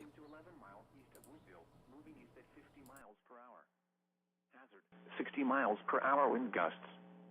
Source, radar indicated. Impact, expects damage to roofs, siding, and trees. Locations impacted include Madison, Greenville, Lee, Lovett, Moseley Hall, Ebb, Hopewell, Cherry Lake, Hamburg, Henson, Bonetta, and Sermons. To report severe weather, contact your nearest law enforcement agency. They will send your report to the National Weather Service office in Tallahassee. Repeating, a severe thunderstorm warning has been issued until 7:15 a.m. Eastern Standard Time for the following county: Madison, Florida. The National Weather Service in Tallahassee has issued a flash flood warning for western Lafayette County in Big Bend, Florida, northern Taylor County in Big Bend, Florida, until 8:45 a.m. Eastern Standard Time. At 3:49 a.m. Eastern Standard Time, Doppler radar indicated thunderstorms producing heavy rain across the warned area. Flash flooding is ongoing or expected to begin shortly. Hazard, flash flooding caused by thunderstorms. Source, radar. Impact, flash flooding of small creeks and streams, urban areas, highways, streets, and underpasses, as well as other poor drainage and low-lying areas. Some locations that will experience flash flooding include Mayo, Perry, Sim Holloway, Athena, Pinland, Foley, Smith, Bussell Junction, Perry Foley Airport, Carver, Townsend, Salem, Buckville, Hampton Springs, Cooks Heimlich, Day, Blue Springs, Adams Beach, San Pedro Junction, and Deckle Beach. Turn around. Don't drown when encountering flooded roads. Most flood deaths occur in vehicles. Be especially cautious at night when it is harder to recognize the dangers of flooding. Repeating, a flash flood warning has been issued until 8:45 a.m. Eastern Standard Time for the following county: Taylor, Florida. The severe thunderstorm warning for Cook, Berrien, Lanier, Lowndes, and Brooks counties is canceled. The storms which prompted the warning have moved out of the area. Therefore, the warning has been canceled. To report severe weather, contact your nearest law enforcement agency. They will relay your report to the National Weather Service, Tallahassee. The severe thunderstorm warning for Jefferson County is canceled. The storms which prompted the warning have moved out of the area. Therefore, the warning has been canceled. To report severe weather, contact your nearest law enforcement agency. They will relay your report to the National Weather Service, Tallahassee. These are the 6 a.m. Eastern Standard Time conditions. At the Tallahassee Airport, it was cloudy. The temperature was 59 degrees. The wind was northwest at 22 miles an hour. At Florida State University, the temperature was 55 degrees. The wind was northwest at 13 miles an hour. At Apalachicola, it was mostly cloudy. The temperature was 56 degrees. The wind was northwest at 21 miles an hour. At Panama City Northwest, it was fair. The temperature was 47 degrees. The wind was northwest at 22 miles an hour. At Dothan, it was cloudy. The temperature was 44 degrees. The wind was northwest at 28 miles an hour. At Albany, it was cloudy. The temperature was 52 degrees. The wind was northwest at 13 miles an hour. At Valdosta, it was cloudy. The temperature was 70 degrees. The wind was southwest at 12 miles an hour. The current time is 6:40 a.m. Eastern Standard Time. The National Weather Service in Tallahassee has issued a special marine warning for Appalachia Bay or coastal waters from Keaton Beach to Ocklawahamie River, Florida out to 20 nautical miles, coastal waters from Swamee River to Keaton Beach out 20 nautical miles, waters from Mexico Beach to Apalachicola, Florida from 20 to 60 nautical miles, waters from Swamee River to Apalachicola, Florida from 20 to 60 nautical miles, until 7:30 a.m. Eastern Standard Time, or 6:30 a.m. Central Standard Time. At 4:25 a.m. Eastern Standard Time, or 3:25 a.m. Central Standard Time, severe thunderstorms capable of producing waterspouts were located along a line extending from 20 nautical miles northeast of Buckeye Reef to 45 nautical miles south of South Tower, moving east at 25 knots. Hazard, waterspouts and wind gusts in excess of 50 knots. Source, radar indicated. Impact, waterspouts can quickly form and capsize boats, damage vessels, and create suddenly higher waves. Make sure all on board are in a secure location and wearing life jackets. Alrighty, guys, we are now back. Sorry for the wait here, but we should be good here. I just needed a second to kind of, stretch and stuff like that. But I hope you guys are doing good. Hope you guys are staying safe here. So we're gonna go ahead and switch right on back here to the radar view in regard to what is currently kicking off here at the moment, in regard to things. And like I said, throughout the time that we're going to be covering this, if you have any questions at all, feel free to throw them down in the chat here. I'll definitely be here for you guys until the rest of this event here. We were here since the beginning, and I'm planning on finishing it out as well. So we'll see what happens. And obviously, if I can't continue to move on here, I'm going to try to as far as I can, at least, like I said. So we're going to continue to move our way on here. Mass says that winter storm warning is in effect for parts of western and northern New Hampshire until 2 o'clock a.m. Sunday. We have a lot of those watches and warnings and advisories currently out at the moment. Like I said, there's a lot of areas that are getting ready to be impacted by, both the severe weather side of things as well as the winter side of things. So, we're watching this. We're currently watching what's happening here. And obviously, like I said, things are going to continue to, ramp off here for the next little bit. It does look like that severe thunderstorm warning is now canceled. That is obviously some good news. So we do not have a severe thunderstorm warning that's in effect here. So right now we have 0 active convective warnings here. We have a flash flood warning that is in effect here. And a special marine warning. Well, yeah, I guess some convective warnings here. We have a few of these. Actually, I think we have one that's in effect here for, nearby, near where I'm at. This is actually right next to where I'm at too. Special marine warning here, 18 miles per hour winds, 34 knots, greater than 34 knots or greater. Yeah, that's what we are talking about. Apparently there's a mezzo over here. What's going on with this? Radar is pretty far away. Okay, that's fine. But like I said, that is what we are dealing with, guys. No current warnings. Wow, it's been a while since we saw that. So we're going to go ahead and turn that off here. But obviously, guys, if y'all are just now joining us, welcome. Hope you guys are having a great day so far. Hope you guys are staying safe. So we're going to go ahead and look at the models. I kind of want to look down the line in regard to things. We're going to turn off the data view, or my radar view, I should say, in regard to things. So we're going to go ahead and pull up the forecast models. Kind of something I want to look at here. What is this forecast period? 1 day. Oh, I didn't even know this was a thing. Oh wow, that's actually pretty handy. I didn't even know that was a thing here. So we'll go ahead and zoom in over here. So this is the probability of snow accumulating to 4 inches. What is? I don't know what scale this is on though. Does it show? Okay, 70% here. Okay. It took me a second to realize what was actually happening here. Wow, that's actually pretty cool though. I did not know that was actually a thing here. Wow. They have the Climate Prediction Center outlooks here. That's pretty neat. Precipitation and temperature outlooks here. Obviously, it's going to be a little bit more above average across the eastern coast, as it's indicated in red. A little bit more colder across the west. We have been seeing a lot more advection, a lot more of that Gulf advection, a lot of that warm Gulf moisture driving its way across the east. Probably going to continue on this trend for a little bit. Definitely interesting here.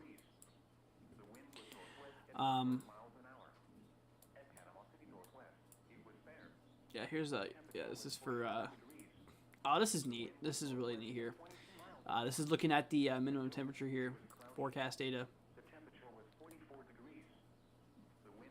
That's pretty cool, not gonna lie. So obviously you can see wow, those temperatures are gonna increase. What is this? We have everything here. I'm literally just now like still kind of learning about this. I've had it for a while now, but honestly there's some new things here, or stuff that I have not seen at all. But yeah. It shows snow amount here. Okay, apparently that didn't work. Weather here, what does that do? Like weather station? Huh. Sky cover, that's pretty neat. Showing well, obviously right now it's gonna be overcast, right? Oh yeah. No, 100% cloud cover. Yeah, that's kind of expected, honestly. Consider we have this big old storm moving its way through the region here. Yeah. I want to look at satellite data. Because we had the sun just now starting to kind of come through here. Maybe it'll work? Nah, I don't think it. Yeah, I seriously don't think that we have.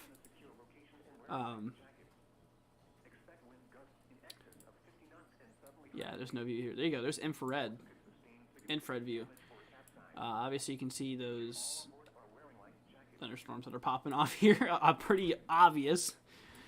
You know, these tops here you can start to see.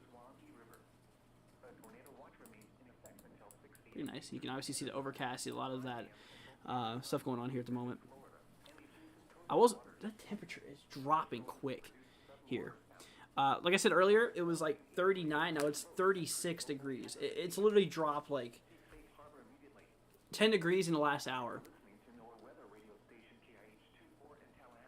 We're seeing some very steep, temperature gradients here. Very, very steep. Okay, we're gonna turn off the view there. So let's look at the back of the models here. We'll look at the. Is there a mixed layer cape? Please tell me there's mixed layer cape here on this. Okay, obviously there's winds here. Helicity, surface cape. I guess we'll go with precipitation type here. So we're gonna go down here in line. This is our GFS model. We'll actually go out to roughly, I'd say, really anything past like 3 or 150 is kind of starting to get in that unknown ballpark here. Eddie says, "Hey guys, what's up, Eddie? Welcome to the live stream here. Hope you're doing good." So obviously we have the systems driving its way through the region here. Now apparently I've heard that there's going to be maybe something else occurring here. Okay, so we have the bunch of moisture. It looks like it's going to drive its way into the west. Okay, we'll continue to watch this as it loads. Interesting. Yeah, because obviously right now we have this one system that's driving snow. There's a lot of reports here. I mean, we're seeing 5, 6 inches being reported here. 8.5 inches? No way. Where did I see that one at? I know you're around here somewhere. Magnitude of 7 inches. Wow.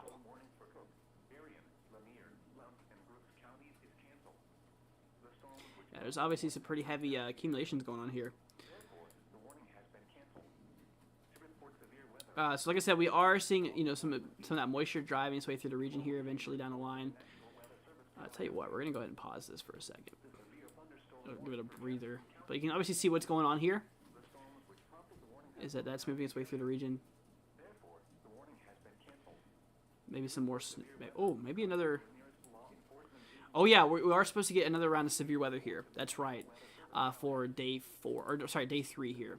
I'll even show you that right now. So if we look at the day 3 thunderstorm outlook here, yeah, we have a slight risk that's in effect here. Literally just cutting straight through Dallas. I mean, Dallas is like literally right between, you know, your slight and your enhanced risk, or sorry, your slight and your marginal risk, right there, right between both of them. Now there is a threat for severe weather here. Let's go ahead and turn off models because I feel like that's unnecessary stuff. So yeah, but for today, here, we're going to switch back to day 1 convective outlook. So this is our outlook for today. We have an enhanced risk across southeastern Virginia, the eastern, you know, Carolinas here. Severe threat level 3 out of 5. Greatest potential for today. Then we do have that slight risk all the way through central Florida, all the way stretching up to bits of southeastern Virginia. Same thing for the marginal risk southeastern Virginia, all the way cutting down through central Carolinas into as far south here as pretty much bits of south central Florida. Currently what we are seeing here at the moment. So that is what we are seeing. We're starting to see some reports coming in here. Gusts of 49 miles per hour. Yeah, a lot of people are just now starting to see a lot of crazy wind with this. We're starting to get some pretty nasty wind gusts.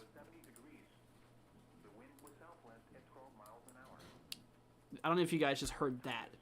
But here we go. Here's our wind gust map. This is basically what we are looking at here in regard to our winds. I mean, a lot of these places across the states, we'll go ahead and just target the center of each place. I mean, obviously, it's a little bit less over here. A lot of us are expecting some pretty gusty winds to occur, you know, especially once that cold front passes over you, you're going to start to see a lot of those winds starting to kick up here. So we are obviously seeing a lot of heavy winds that is going to occur, you know, essentially here across the region in regard to things. So, but that is what we are dealing with. A lot of gusty winds currently kicking off here for a lot of us today. So then we move on to the convective outlook here for tomorrow in regard to things. Now tomorrow we do not have any threat, which is good. No threat for tomorrow, but day 3, like I said, we have that slight risk. Once again here in effect. Like I said, this does include bits of Lufkin, basically Dallas as well, Tyler, Shreveport, for northeastern Texas, northwestern Louisiana, southwestern Arkansas, and basically extreme southeastern Oklahoma here inside the slight risk. This is our, this is honestly our greatest threat for our day 3 outlook. So today's day 1, which today's Saturday, day 2 Sunday, day 3 is Monday. So this is our Monday threat. Currently we are expecting here. And obviously, our overall severe threat does stretch out a lot further here, even towards Austin, Texas, and a bit further here. I mean, across the dark green. This does include Lafayette, Orange, Houston, Bryan, Waco, Waco. I'm pretty sure that's how you say it. Dallas, Denison. So yeah, those are the areas here. We are expecting severe weather here for Monday. Now, Monday is going to have that as well. Like I said here, probabilistic here is 15% chance. Then day 4, not day 5, day 4 here, we have another threat here across southeast. Yeah, we have another threat for severe weather, 15% chance, equivalent to a slight risk, it looks like, in regard to things here. National Weather Service tweeted rapidly deteriorating conditions across my area here. Expected across Washington and Baltimore metropolitan areas here. Rain changing into... Oh, it's starting to sleet outside. I hear little sleet pellets. Yeah, right now temperature is 35, so kind of makes sense. Across those upper levels, probably getting pretty warm. It starts off as snow. It gets pretty warm. I'm sure it freezes again, then it gets warm again once it's the surface. So I'm sure there's a little zigzag of the thermodynamics going on here. Let's go and see here.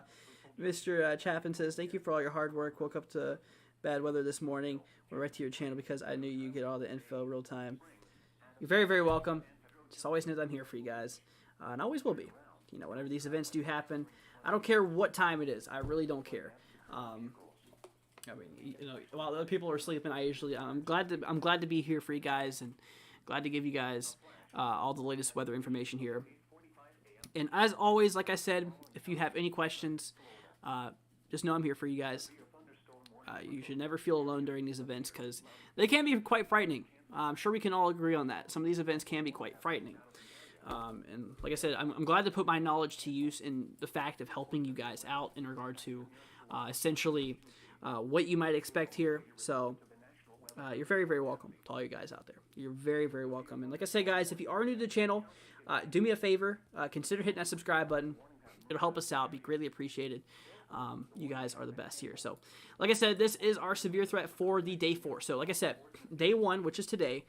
Today is Saturday. Day 2 tomorrow, which is Sunday. Monday here.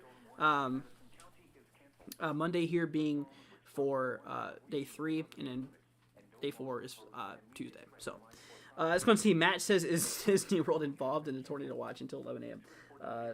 Yes, they are, because this does include Orlando. Orlando is in effect here, inside this tornado watch here. This actually does stretch pretty far down too. It goes south of Sarasota. I mean, we're talking near Port Charlotte. Is about as far down south as it goes. Yeah, this watch will be in effect here until 11 o'clock. 11 o'clock a.m. So this thing will hold. This entire watch will be canceled here at 11. But obviously, storms haven't made it past the line here yet. If we turn back on our radar view in regard to our next rad data, obviously you can start to see those storms approaching there, and those storms are just now starting to get on the western side of the watch. And like I said, this will continue to track its way here to the east.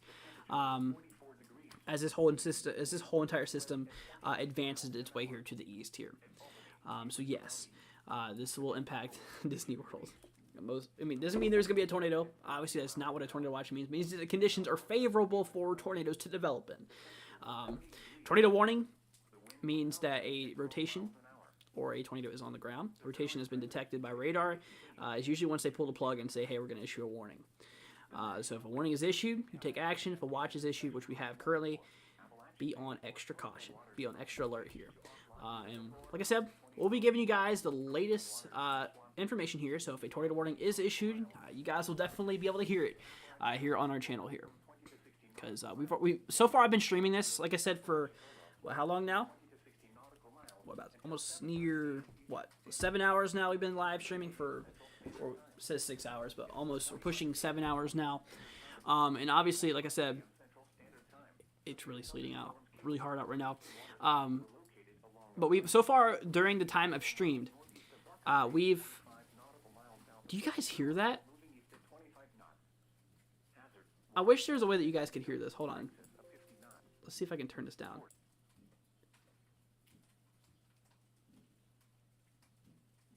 I really don't know if you guys can hear that.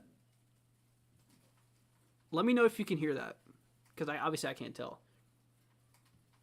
But that's sleet. That's like heavy sleet that's falling right now.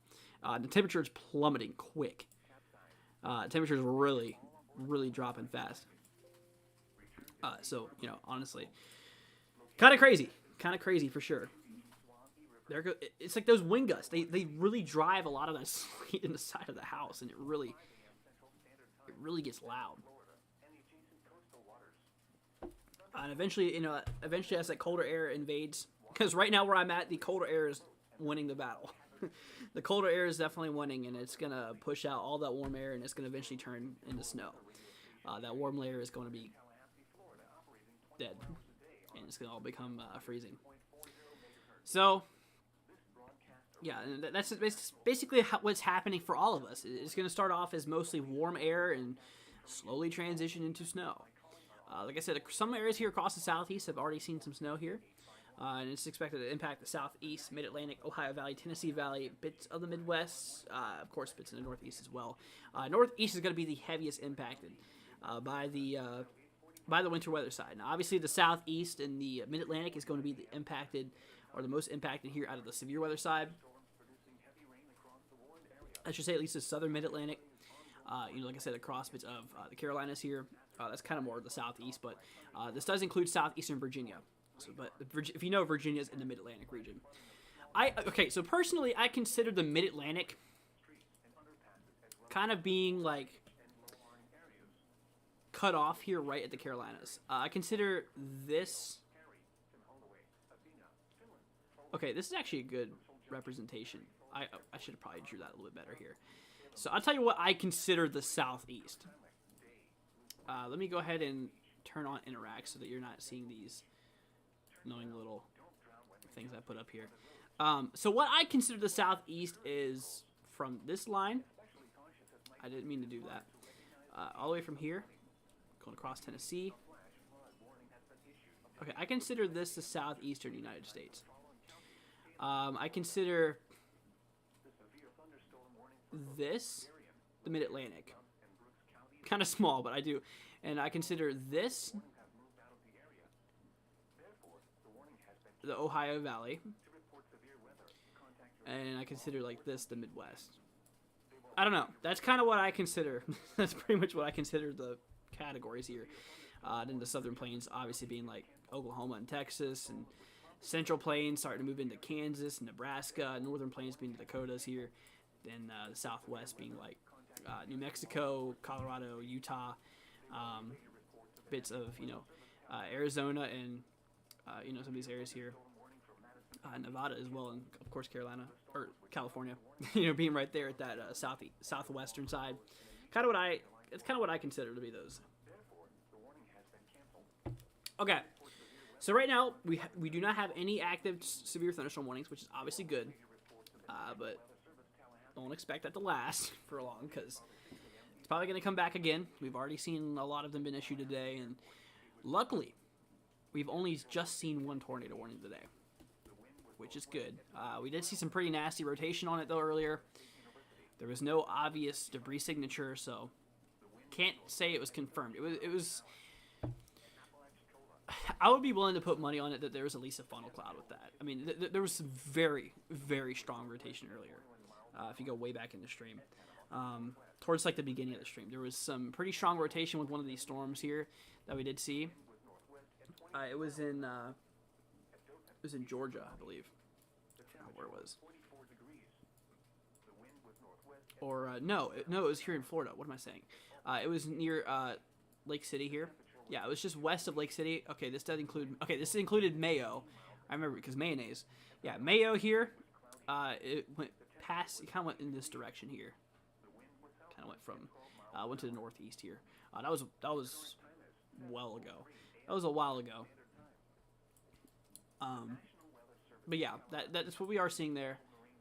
And obviously, that watch is no longer in effect, which is good. That watch, that cold front's moving its way through the region.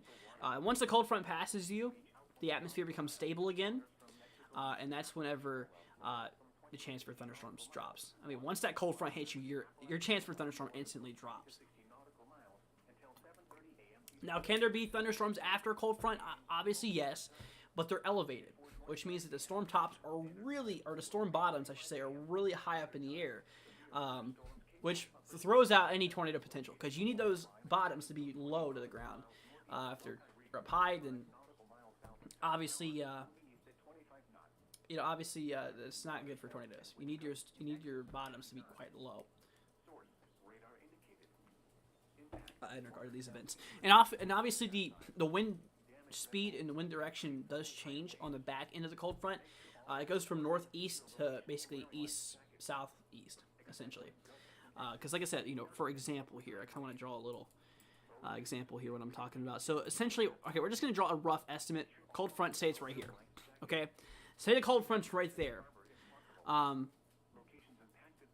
was honestly probably a pretty good drawing of where the cold front's actually at. Anyways, like I said, air backs behind it, basically to the east, southeast here. That cold air is pushing out all the warm air here.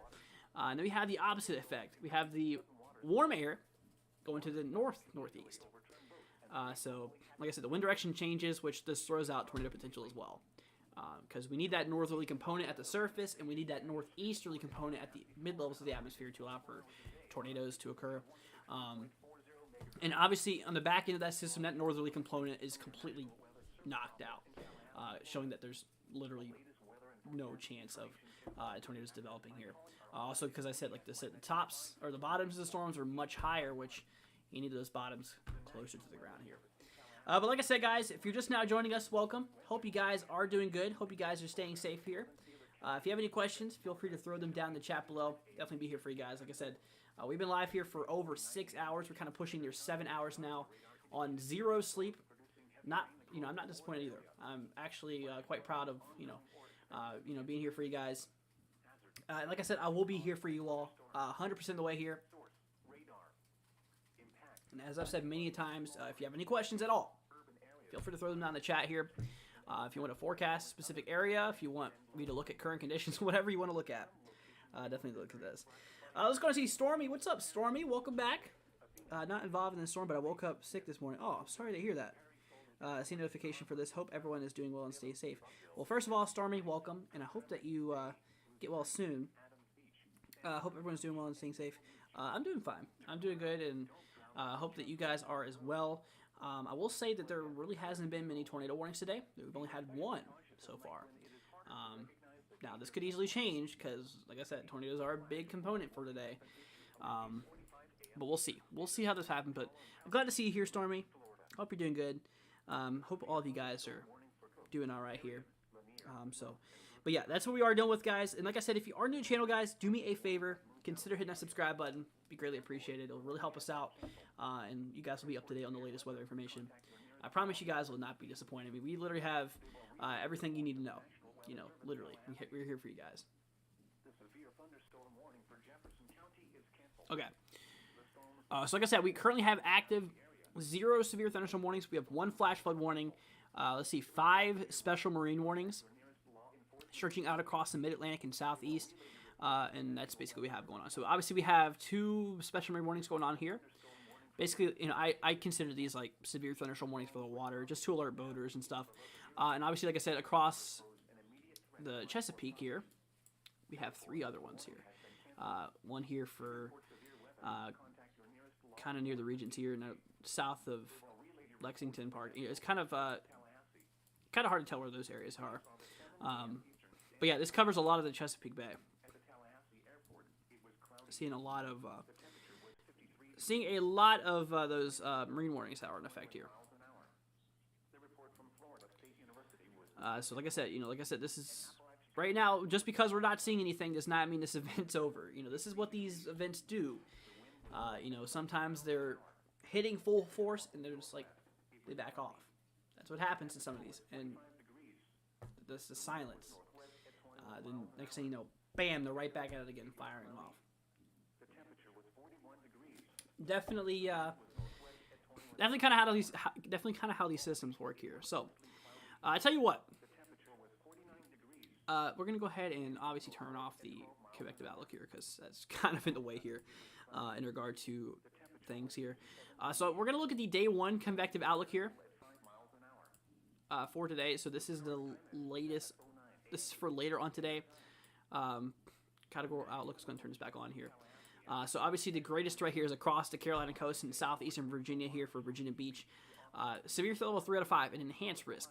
That is a pretty decent chance. If you imagine a scale from 1 to 5, 3 being right there in the middle of how severe potential storms can get, or it's quite up there. It's right there at that middle ground. And obviously there's not something we should take lightly. And we have this in effect here across the eastern Carolinas and 2 bits of southeastern Virginia. Like I said, this does include Virginia Beach, bits of Jacksonville, Myrtle Beach, and Savannah, Georgia. Just kind of right there between that slight and enhanced risk. I can't even show you guys what I'm talking about here. You know, Savannah, look at this. Savannah is literally right there on the line. I mean, would you consider that a slight or an enhanced? Regardless, it doesn't matter. You know, they're more in that enhanced risk. Oh, dude, they're barely in that risk. Look at that. Savannah's right there on the edge. But over that short of distance, it really doesn't matter that much, to be honest with you. It's not like an instant shut off. Like, this isn't literally, okay, it's kind of hard to explain what I'm trying to say here, is that between those lines here, there's not much difference going to happen here. I mean, it kind of fades into a higher risk instead of just a direct going from slight to enhanced. It's more of a fade into that stronger risk, if that makes any sense. I hope it does. But yeah. Like I said, the severe threat does stretch its way all the way down here across bits of southeastern Virginia. And obviously it goes as far down here, south central Florida. Literally just kind of as far south as East Naples. Kind of right where we are seeing this. Just slightly south of Jupiter. Not the planet, but the place here on Earth, I should say. But yeah, that's what we're talking about. In regard to things here. But like I said, guys, I hope y'all are doing well. Hope you guys are staying safe here. And yeah, I mean, we're just kind of chilling out here. We're just kind of hanging out here, just seeing what's going on. Right now, I'm not really like focusing on these storms too much because there's really not much, active warnings. I'm kind of looking at everything else besides that.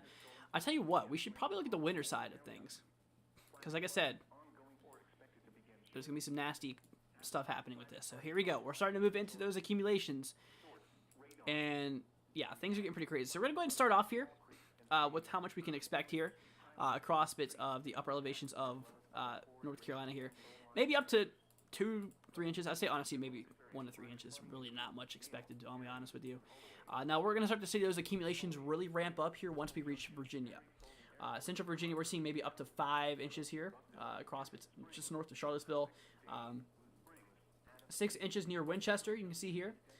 Alexandria, kind of near D.C., maybe around 4 inches. Baltimore, we're kind of talking maybe the same, around maybe 4 inches or so. Now look at this. As we go further and further north, Scranton here 8.1. And as we continue to move up further north, that's where the accumulations get more stronger. We are expecting the the highest accumulations to occur here across bits of, Vermont and New Hampshire here, as well as Maine. Some of these areas here, some of these amounts could isolate to get up here to 12 inches. Definitely a possibility here. So this is definitely a possibility in regard to how much we actually might see here. Like I said, this is the official forecast. This is our official forecast here. And so this is how much we are expecting in regard to this. And obviously it's it's not the most snow that these places have seen in their lives, obviously, but it could still have some pretty large impacts, across the regions here. Honestly, it's kind of crazy, considering, here in Northern Virginia, usually around this time of the year, we're literally here at mid-March. Around this time of the year, it's like we rarely see storms like this come through the region. And especially of this magnitude, like I said, over the last few model runs, we've seen the magnitude advance so far ahead. We were literally expected to get none, and then the models trended it east, and it was like, yeah, you're getting a lot of snow. That's usually how these models work. And like I said many, many, many times, they are far from perfect. They're far, far, far from perfect. So just trust models as guidance. Really, that's what they are. They're more guidance. And a lot of people mistake that to be approximate. They're like, oh, this model says that. That's how much we're getting. No. The best bet you can do in forecasting is to gather, because there's multiple models. There is hundreds of models. There's major models and there's, smaller models. And honestly, we gather the major models, the most accurate models here, and we blend them together. And we take their similarities and differences, like saying, hey, this one shows more ice than this one. Obviously, that's a difference. If they both show ice, there is a common ground, and that's where the forecast comes in. Hey, there's probably going to be some ice over here. If that makes any sense, it's kind of how these work. And then, of course, the forecast determines on current conditions, like soundings. You guys probably don't know what those are. Basically, just atmospheric readings, temperatures across those levels of the atmosphere, as well as essentially the models. Like I said, guidance. Blend together. What is their similarities and differences? Depending on what it is essentially, the similarity or difference is kind of determining, what actions might play out here. But that's pretty much how these forecasts are made, essentially, between current observations as well as forecast models. Like I said, they're not perfect. Don't blame it on the meteorologists. They're doing their best. Seriously, we have all the information we can get. This is based off, most of our models are off of literally just models. Just guidance from models and support from models. But it also does. It does also go into experience and skill as well. If an example of that is that, say you see a similar weather event than you did back in, obviously the more longer you've been doing this, the more skilled you're going to be. But everyone's still learning new things. So obviously, like I'm saying here, what I'm saying here is that essentially, with these events here, it's like you can even determine, hey, there's a similarity to this event that happening now than it did a while back. So it could play out the same way. It's kind of similar to that, if that makes any sense. Just kind of what I'm talking about here in regard to things. I feel like I'm kind of ranting, and I feel like you guys probably don't care what I have to say, but, like I said, we're just kind of waiting in between warnings and stuff, so might as well. Talk about some things weather-related while we're waiting on stuff to waiting for stuff to happen again here. So let's go and take a look here. Now, I want to look at the... Let's see here. This is literally... I'm still pretty new to this program for the most part. Let's look at observations here. We're going to look at the temperatures. And obviously, yeah, you can see right where that cold front is. It's currently driving its way through the region here. What is this? That's actually a report right near me. It's not my county, though, but it's... What is this? This is Dulles Airport. Yeah, Dulles Airport in Loudoun County. Official National Weather Service observation type snow. Right now it is. Right now it's sleeting here. I don't know if you guys can hear it, but it's sleeting pretty crazy here. We're getting some pretty strong winds. That's actually, driving the sleet very hard against the side of my house, and it's like really kind of loud. But yeah, that's what we're seeing. You can obviously see right where that cold front is. You can see that gradient between those temperature readings. Really kind of move off here. You can see how it's... I don't know if you guys can see this, but look how warm it is. We're talking temperatures here in the 70s, and then we go a little to the west, we're seeing temperatures below freezing. You can obviously see right between where the cold front is located here. Yeah, currently kicking off here. As you continue to move its way to the east here. Now here pretty soon, over the next few hours, this storm system, where these storms are right here, that is a big marker. Eventually these will track their way into the side here of Florida. And eventually this will impact Tampa. Like I said, that you are inside that tornado watch too. So you should definitely watch this pretty close. Definitely keep an eye on it. We'll see what this does here. But I'll tell you what, guys. We're going to go ahead and take a small break here. Why there's nothing really going on at the moment. I need a second to stretch. I've been live since 7 hours ago. Let's go see. I've been live, I think it's 12. Yeah, since 12 p.m. Eastern, 12 a.m. Eastern time. I haven't gotten any sleep at all.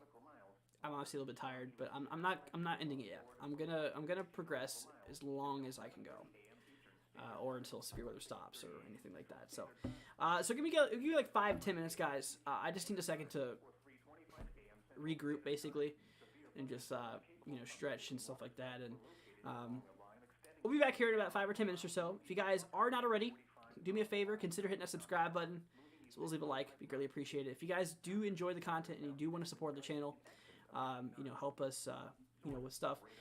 We do have a donation link. It is in the description as well as in the chat. Obviously, you don't have to, but it'll help go towards our programs that we use, as well as help us keep them up and stuff to give you guys better coverages. Like this program. I mean, these programs are not cheap. Not gonna lie with you guys, but like I said, obviously you don't have to. Obviously anything is greatly appreciated. Just you guys being here is greatly appreciated. So I want to go ahead and give you guys a special thanks. Say thank you all so much for joining us here. Like I said, we're not ending it yet, but I'm just going to go ahead and take a little break here. So we'll be back here in about 5 or 10 minutes or so. So probably between 7:25 and 7:30. So hang tight. Go get yourself something to eat, a little snack, breakfast, whatever you want to get, or something to drink as well.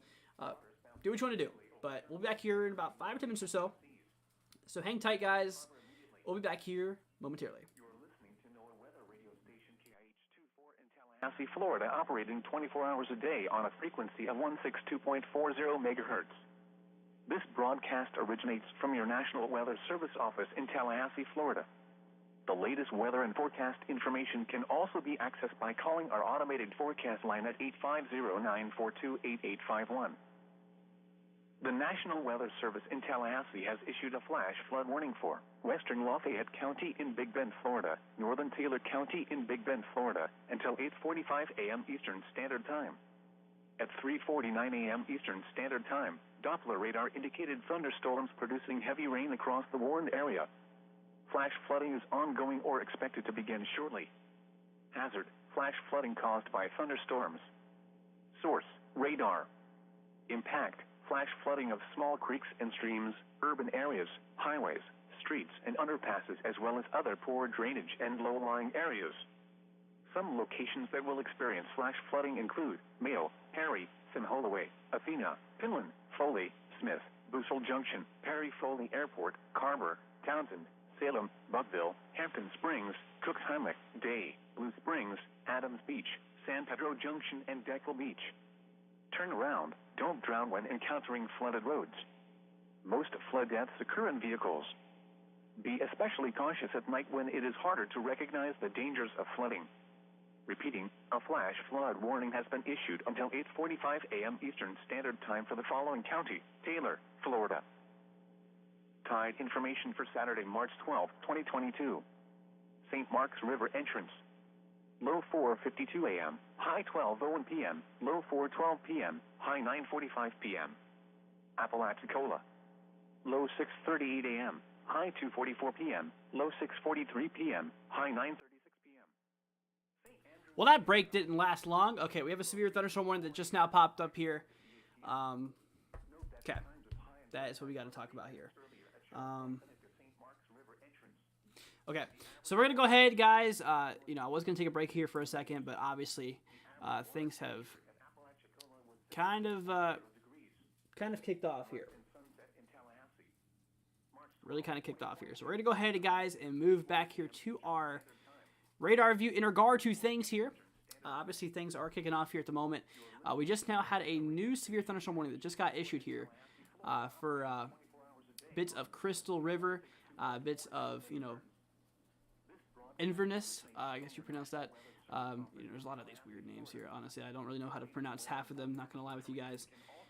My pronouncing is pretty bad. Not to mention, I am running on no sleep here as well. So yeah, but this does include the central basically here for Crystal River, Homosassa Springs. I guess that's right. But yeah, that's where we are currently seeing this. This is in effect here until 8 o'clock a.m. So we have, about 36 minutes to go here before this is canceled. So this obviously still has a little bit to go here. So this is in effect here until, like I said, 8 o'clock a.m. Eastern Time. And the main concern of this is 60-mile-per-hour wind gust right there at that base thread here. And, we could see some hail instances of maybe up to 3/4 of an inch being a possibility here. Or 3/4 of an inch, I should say. So basically that is about the size of a nickel, is about 3/4 of an inch. And if it was a full inch, it would be about the size of a quarter here. So a little bit smaller than a quarter, about nickel size. Nickel size hail is possible here because, Yeah, we're starting to really get that cold front passing through now. I mean, this thing's really starting to kind of kick off some storms. And like I said, this is just now moving its way through the that tornado watch area here. So like I said, the conditions are favorable for tornadoes. Like I said, this includes tornadoes, large hail, and damaging winds, unfortunately, being a concern here. So we're going to watch it. We're going to watch and see what happens here. Like I said, guys, if you are new to the channel, do me a favor. Consider hitting that subscribe button, guys. That'd be greatly appreciated. You guys are the best. I really do appreciate all your support, guys. It'd be greatly appreciated. You guys are the best. Just always do that here. So yeah, we're starting to see those severe warnings starting to pop up here. And like I said, as we progress down even further, this is going to continue to drive its way through the region here. So I'll tell you what we're going to do. We're going to move on over here to the NAM 3-kilometer model. I want to look at the... Did they not have... Oh, they do. Okay. We're going to turn off the data here.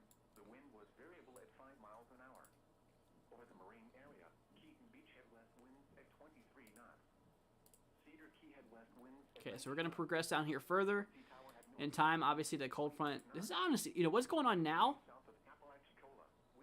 is actually a little bit ahead of what the model had to say here. So this is for 8 o'clock here. Obviously, it's not 8 o'clock yet, but we're getting close to it. And compared to what the model has to say here, I mean, look at this. This is what the model... like I said, this is right where the model has to say the current rain's at. Now, but in regard to reality here, the models are kind of on there. NAM model's kind of right there. Well, obviously, we can see what's kicking off here. So they're pretty close. I'm not going to lie. Reflectivity here. Let's go to precipitation type. Oh, yeah. There goes all that heavy snow. Like I said, right now, this showed around 8 o'clock, especially from my local area here, showed some sleet currently going off. I give this an A+. I mean, it's literally sleeting outside right now. Very, very heavily. The sleet being indicated right here in the pink. A lot of heavy sleet looks like it's currently kicking off here. Across the northeast, there might be some ice accumulation. So the dangers of what is going to happen, here where I'm locally at, is whenever these type of events with the cold air behind it, is you get some rain that piles up, get some sleet on top of it, and then you get the snow, and it all freezes, and there's a big layer of ice at the bottom of the snow. That is dangerous. Very, very dangerous. Obviously, you can imagine why, but, that's why. So, yeah, not good. Not good at all. Then we do track down here another hour here.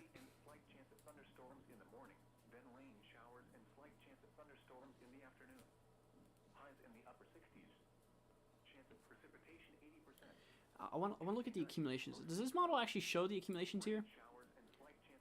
Well, I know in actual sites here this shows accumulations. Yeah, this one it doesn't.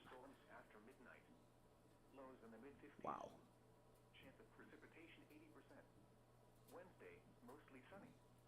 Okay. So like I said, guys, if you have any questions, feel free to throw them down in the chat here. I'm here for you guys 100% of the way.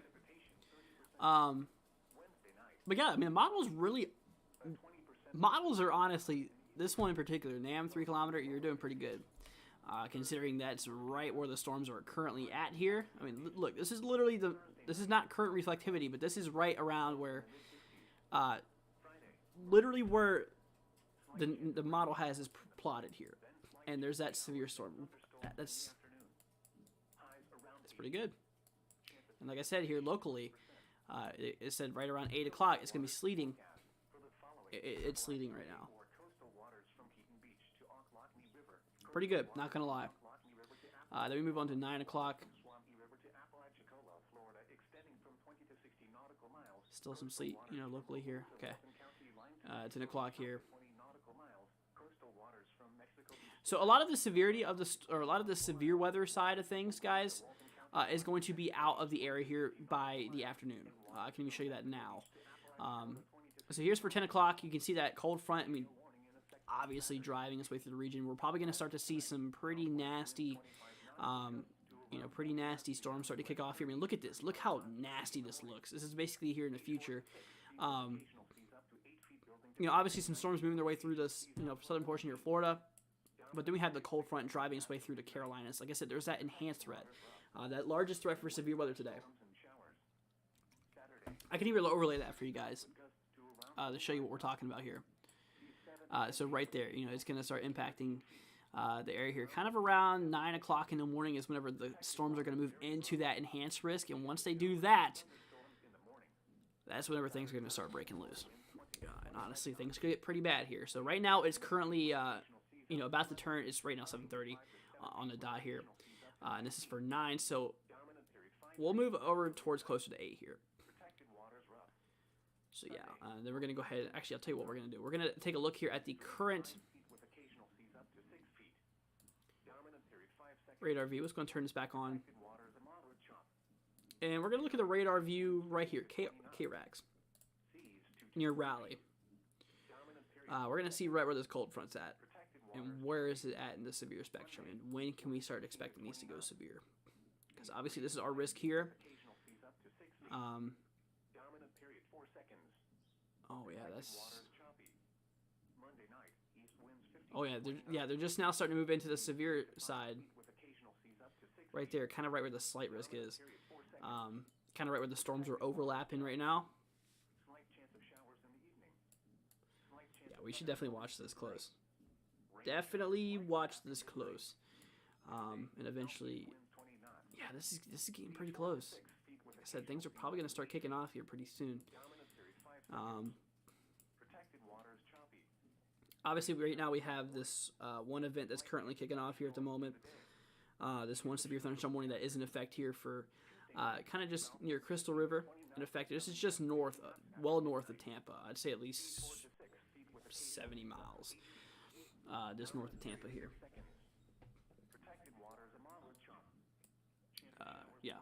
We're going to change back radar views. Honestly, we probably get towards.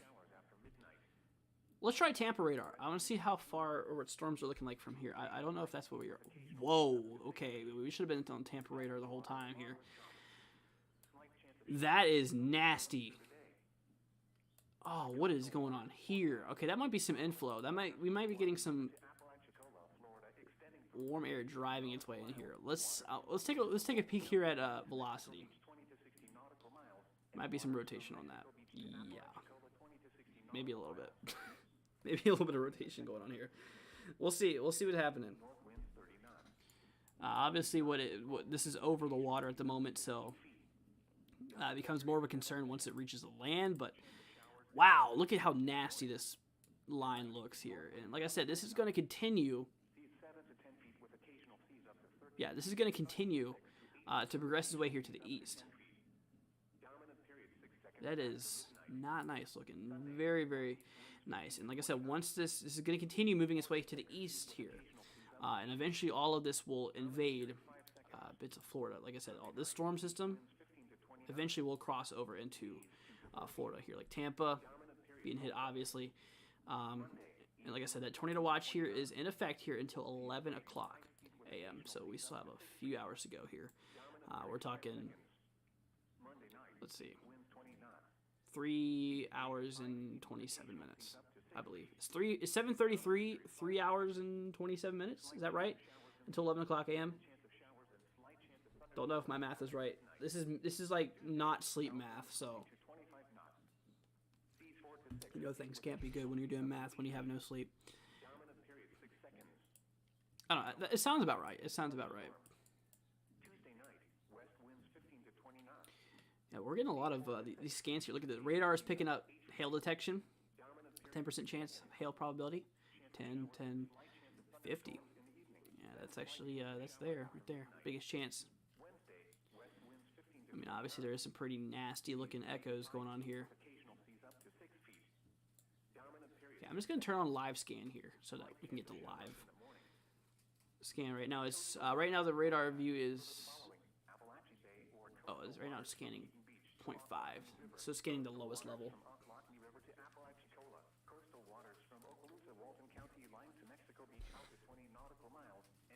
Okay, I'm at point. Mexico Beach to Apalachicola out to 20 nautical miles. Gale warning in effect through this evening. Okay, so we're going up in radar elevation. Until 6 p.m. Eastern Standard Time or 5 a.m. Central Standard Time. Yeah, 0.5 is the best because it scans us towards the surface here. What we're looking at. But like I said, guys, I hope you guys are doing good. Hope you all are staying safe here. If you have any questions, you know I'm here for you guys. Always know that. Slight chance of showers and thunderstorms in the morning. Tonight, north winds 20 to 25 knots. This is nasty. With occasional seas up to 8 feet. What about 5 seconds. special weather statements here? I know we have a few of those somewhere. We got a few special weather statements. I know we do. We have 4 of them. Oh, there's one right here. Your Jacksonville. Expires in 9 minutes here. What does this say? Max wind goes 40 miles per hour. So this is basically what they do. They issue those special weather statements basically to give you a heads up. Good golly, that's a big plane. I don't know if y'all hear that. But basically what they do is basically extra heads up. It's not strong enough to be issued for a severe thunderstorm, but it's a pretty strong storm, and they're like, hey, this one's pretty strong. You should look at this. But obviously right now we're seeing the cold front impact the... right now we are seeing that cold front impact the top portion of the tornado watch. Here comes the live radar scan. This is actually live, what the radar is doing right now. Like, obviously it's pretty cool. It's scanning right here. Yeah, pretty neat. So we need to watch this very, very closely. Now, I'm not going to jinx it or anything, but I'm going to say my camera hasn't froze in a while. Been fighting a battle with this camera ever since the beginning of the stream. And now that I say that, watch, it's going to freeze. It's just the way things work. I know it. I know it for sure. It's usually how things work here.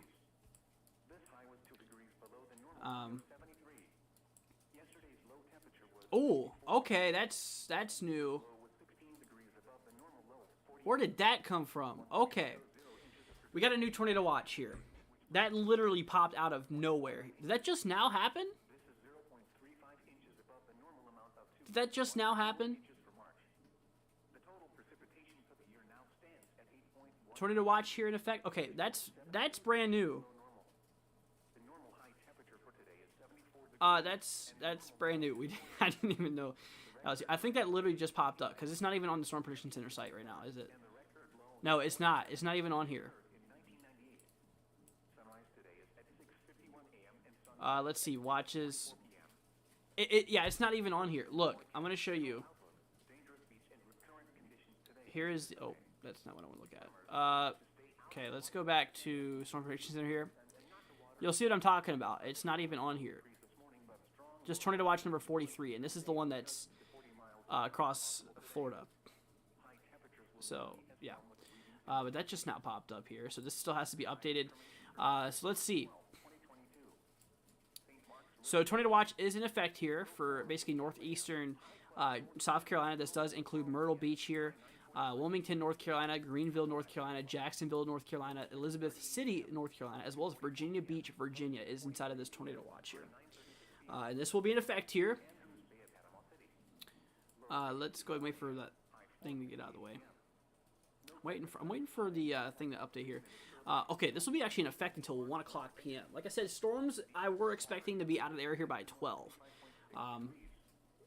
They're probably just throwing an extra hour just to be safe. Obviously, that's what I would probably do too. It's always good to throw an extra hour out just to give a little bit of wiggle room. Because like I said, I believe the storms are mostly going to be out of the area here by 12, but it's definitely good to extend that a little bit. So yeah, we have another tornado watch here. Dual tornado watches once again. So that's what we are seeing here. Okay. Oh, okay. The latest. Yeah, the latest Storm Prediction Center here just actually updated the convective outlook here for today. There it is, 4 minutes ago. Okay. North Carolina, South Carolina, Virginia. Yeah, inside of that. So let's look at the day 1 convective outlook. Here we go. Enhanced risk, like I said. There we go. Okay. So this is what's popping up here. Tornado. Okay, we no longer have a 10% chance of tornadoes here. Damaging wind, 30% chance. Yeah. Hail, the 5% chance here. Yeah, that's what we're dealing with here. So we're going to watch this here. So like I said, new tornado watch just popped up here. Across northeastern South Carolina and eastern side here of North Carolina. And basically extreme southeastern Virginia here.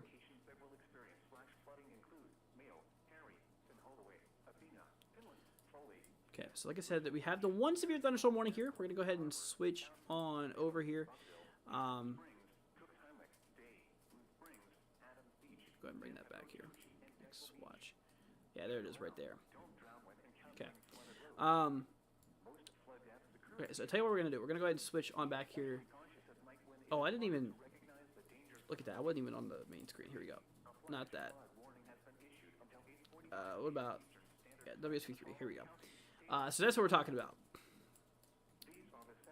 2 watches in effect here.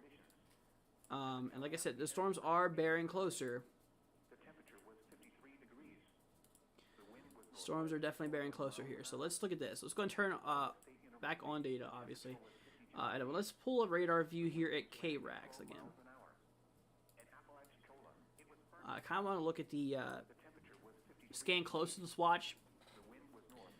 Oh yeah, things are starting to get pretty mean. Look at this. Near Dillon, bits of Lumberton.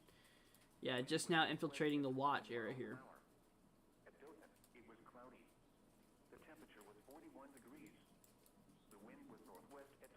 Yeah, things are starting to get pretty nasty. Just going to turn off the convective outlook here.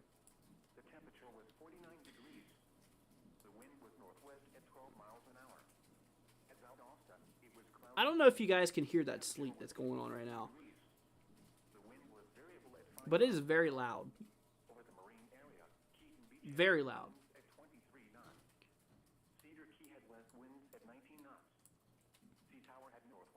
Alright, so I'll tell you what. Let's go ahead and switch on over to velocity scan.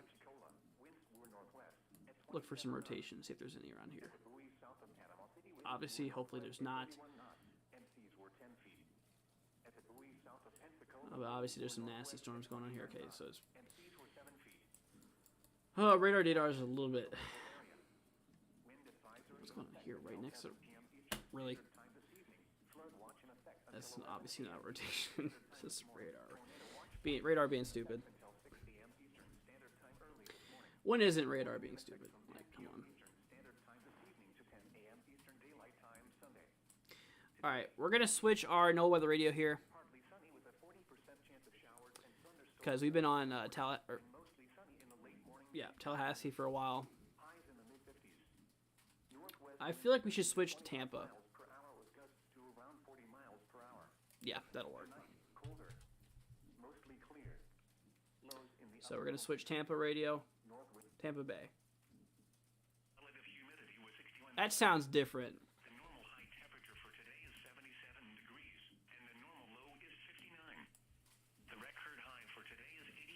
Okay, so now we're on Tampa. So now we should get the latest warnings here. This is probably something I should have done a while back.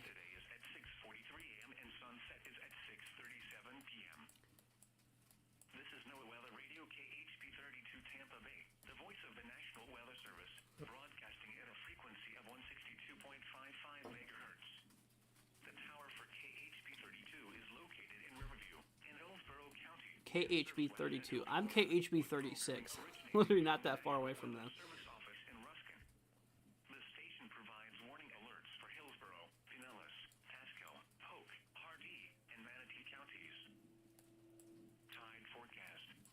Alright, let's switch back to radar view across the south. So now we're really monitoring 2 areas here. Because like I said, those storms are starting to get pretty daggone mean, it looks like. Alright, switch back to Tampa radar.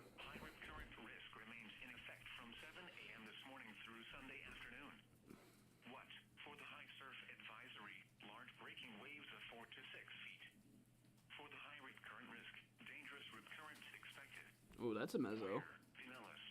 It looks like a bit of rotation going on over the water. Probably could be a water spout. Possible water spout? Okay, we really need to watch this line, because once this goes over the water, or once it goes over land, I should say, things become a lot more serious.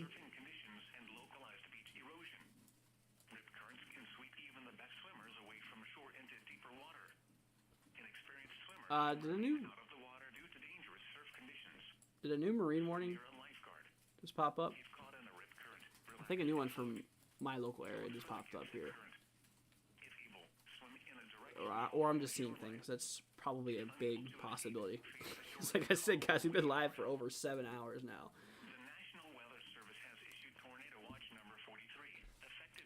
Yeah, we still. I remember where there's some over there. Like I said, we have another tornado watch here in effect, as well as actually with 2 watches in effect here. Like I said, one across the south. Jonathan says, "Hey, what's up, Jonathan? Welcome back. Hope you're doing good."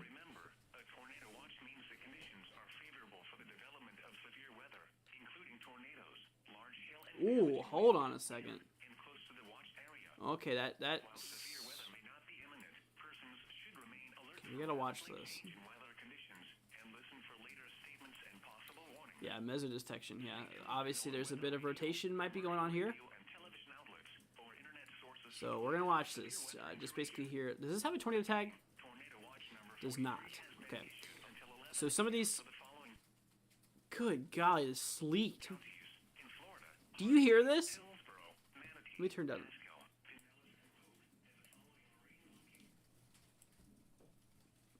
Like, I hope you can hear this. What if I did something here? I could change my sound settings to make it louder.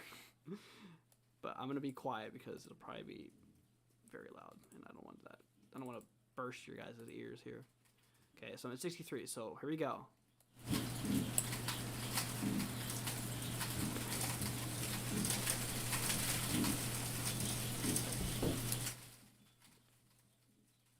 Okay, I don't know if you guys could hear that. You probably heard my toaster or my my coffee maker of a computer. Like I said, this thing's pretty old.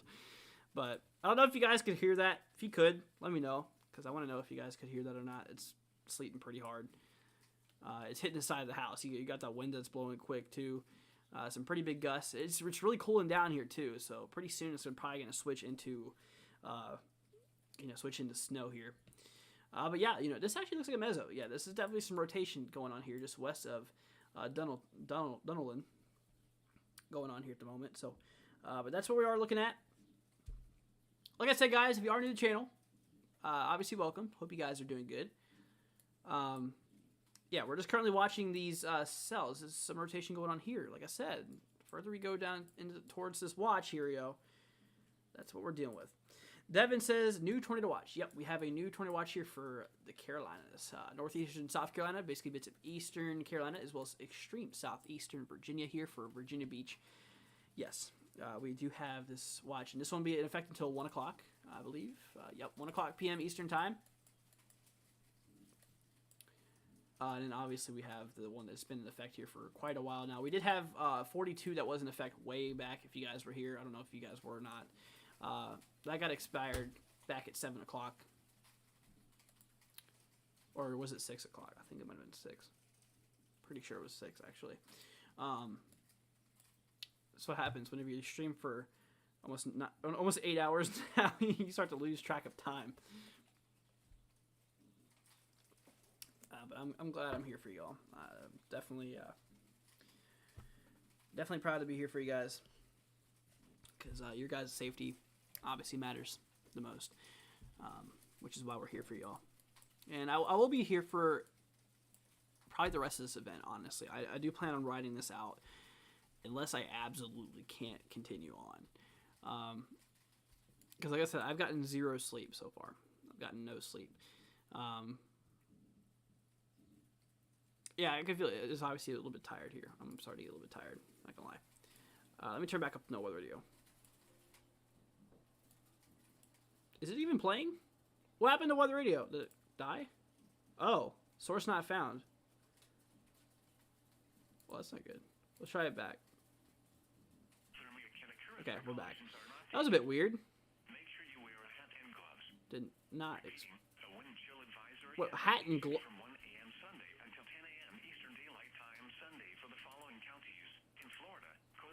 What? Anyways. Yeah, there's some nasty looking things going on here. I mean, look at this. There's like multiple couplets. Oh, that's kind of getting a little bit suspicious here, you know, especially as we get closer to the land here. Obviously, we need to watch this very closely. The wind was out at 21 miles an hour, gusting to 33. The pressure was 29.80 inches and falling. At St. Pete Clearwater Airport, it was cloudy. The temperature was 76 degrees, the dew point 72, and the relative humidity 87%. Okay. So like I said, we have one severe thunderstorm warning that is in effect here for Homosassa Springs, for Crystal River, Inglis, I think that's spelled that right? Yeah, I said that right. Inverness, Hernando, and Lectino. I think I said that right. If not, it's not surprising, considering I'm not the best with these names. But we are seeing... That is some... That is... We gotta watch this near Dunelton. Or Dunelin. Because this is some rotation right here. This is obviously some rotation that's kicking off. There's no tornado warning here. There's no severe thunderstorm warning here. There, it pops up right there. There it goes again. Meso detection. Depth, base height, 9 kilometers. Ooh. Low level, 33 knots. Detection. Yeah, I mean, there's obviously a little bit of something going on here near Dunelin. We have got to watch this. Definitely got to watch this here. Like I said, basically how these things work is, I mean, first of all, I want to show you where the radar is at. It's just directly south. The green means that winds are moving towards the radar, and the red means that things are moving away from the radar here. So obviously there was a bit of, we can infer that there is some rotation, considering the close directional change of essentially the winds there. But that last one got range folded. Look at that. That's another meso here. This is out in the water, so this is likely going to be a water spout here. But the thing is that we're constantly starting to see some of these mesos pop up more and more commonly. That's honestly not a good thing. Showing that the atmosphere has some spin in it.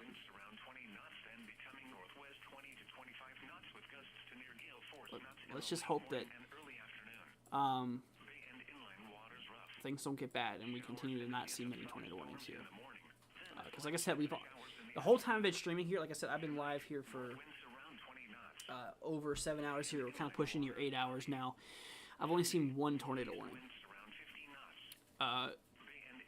That's one too many, honestly, but there's some tight rotation going on with that one cell as well that we saw way back. I don't know if I don't think anyone who is here right now was there. But yeah, that was a while back. There's that one tornado warning here. And there was no debris ball, which was good, but it could have been on the ground, but just not hit anything. That's a possible scenario. Because like I said, there was some very strong rotation going on with that one. Interesting. Alright, guys, I tell you what. We were going to go on break here a minute ago. Before the severe thunderstorm warning was issued here. It expires here in 5 minutes. So I tell you what, guys, we're going to go ahead and go on break here for a minute. I need a second to, relax for a second. Devin says, new Storm Prediction Center convective outlook. Did they just issue it again? What did they say? Oh, that's a big update. Wow, that's a big update. Okay, that's actually in good. So remember the previous outlook, how it was going all the way down as far south as Savannah? And as far north as Virginia Beach here? Well, things have changed. Another severe thunderstorm warning. Here comes EAS. Okay, you're about to hear the EAS go off, so we're going to go ahead and mute our mic whenever it does. It'll be going off here any second.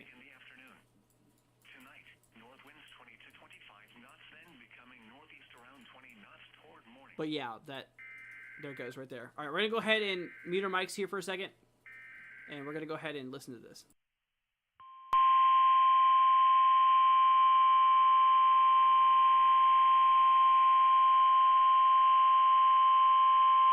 The National Weather Service in Ruskin has issued a severe thunderstorm warning for Citrus County in west central Florida, Sumter County in central Florida, Central Pasco County in west central Florida, Hernando County in west central Florida, until 8:45 a.m. At 7:54 a.m., severe thunderstorms were located along the line extending from 7 miles south of Rainbow Lakes Estates to 17 miles northwest of Beacon Square, moving east at 40 miles an hour. Hazard, 60 miles an hour wind gusts. Source, radar indicated. Impact, expects damage to roofs, siding, and trees. Locations impacted include Hernando, Spring Hill, Newport Richey, Sugarmill Woods, Brooksville, Inverness, Wildwood, Lake Panosofsky, Ridge Manor, and Bushnell. A tornado watch remains in effect until 11 a.m. for central and west central Florida. A tornado watch remains in effect for the warned area. Tornadoes can develop quickly from severe thunderstorms. Although a tornado is not immediately likely, if one is spotted, act quickly and move to a place of safety inside a sturdy structure such as a small interior room. For your protection, move to an interior room on the lowest floor of a building. A tornado watch remains in effect until 11 a.m. for central and west central Florida. Repeating, a severe thunderstorm warning has been issued until 8:45 a.m. for the following county: Pasco, Florida.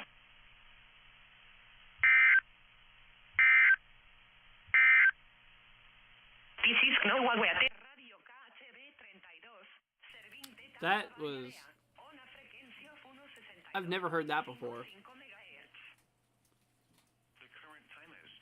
Okay. Anyways, so as you just saw there, another severe thunderstorm warning has been issued. Bayonet Point here, Spring Hill, Bushnell, in effect here. This will be in effect here for another 47 minutes. This will be in effect here until 8:45 a.m. Eastern time here. Now this one up to the north is about to expire here in 2 minutes, so not too much longer going on here. So obviously that is what we are talking about. So like I said, we got a new convective outlook that just now got issued here. Now we're going to go ahead and show you what happened here. We're going to turn off this for a second.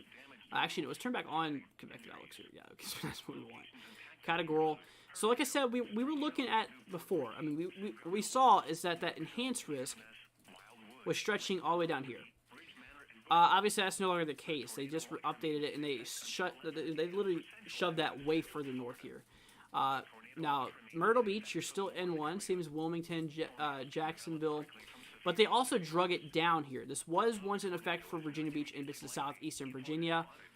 This is no longer in effect for those areas here, but there is still that severe threat overall. The largest is across the orange, obviously. This is where we are seeing the greatest chance for severe weather for today. But we have that yellow, basically severe threat level 2 out of 5 and severe threat level 1 out of 5 across the dark green here. Kind of what we are expecting here. Maple says hi, NW. I just woke up. Well, obviously, welcome. Hope you had a good sleep. Cannot relate. Considering we've been live here for, what, almost 8 hours now? What, 7 hours? I don't know if you guys are hearing the sleet in the background, but we've been dealing with a lot of... Alright, you know what? I don't know if you guys can hear this. Can you guys hear that? Well, wait, let me turn off the no weather radio first. It is like sleeting crazy. Let me know if you guys can hear this.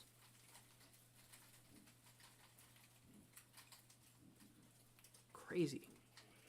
absolutely crazy. Turn back on the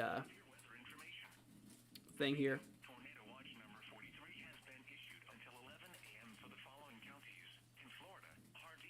Okay.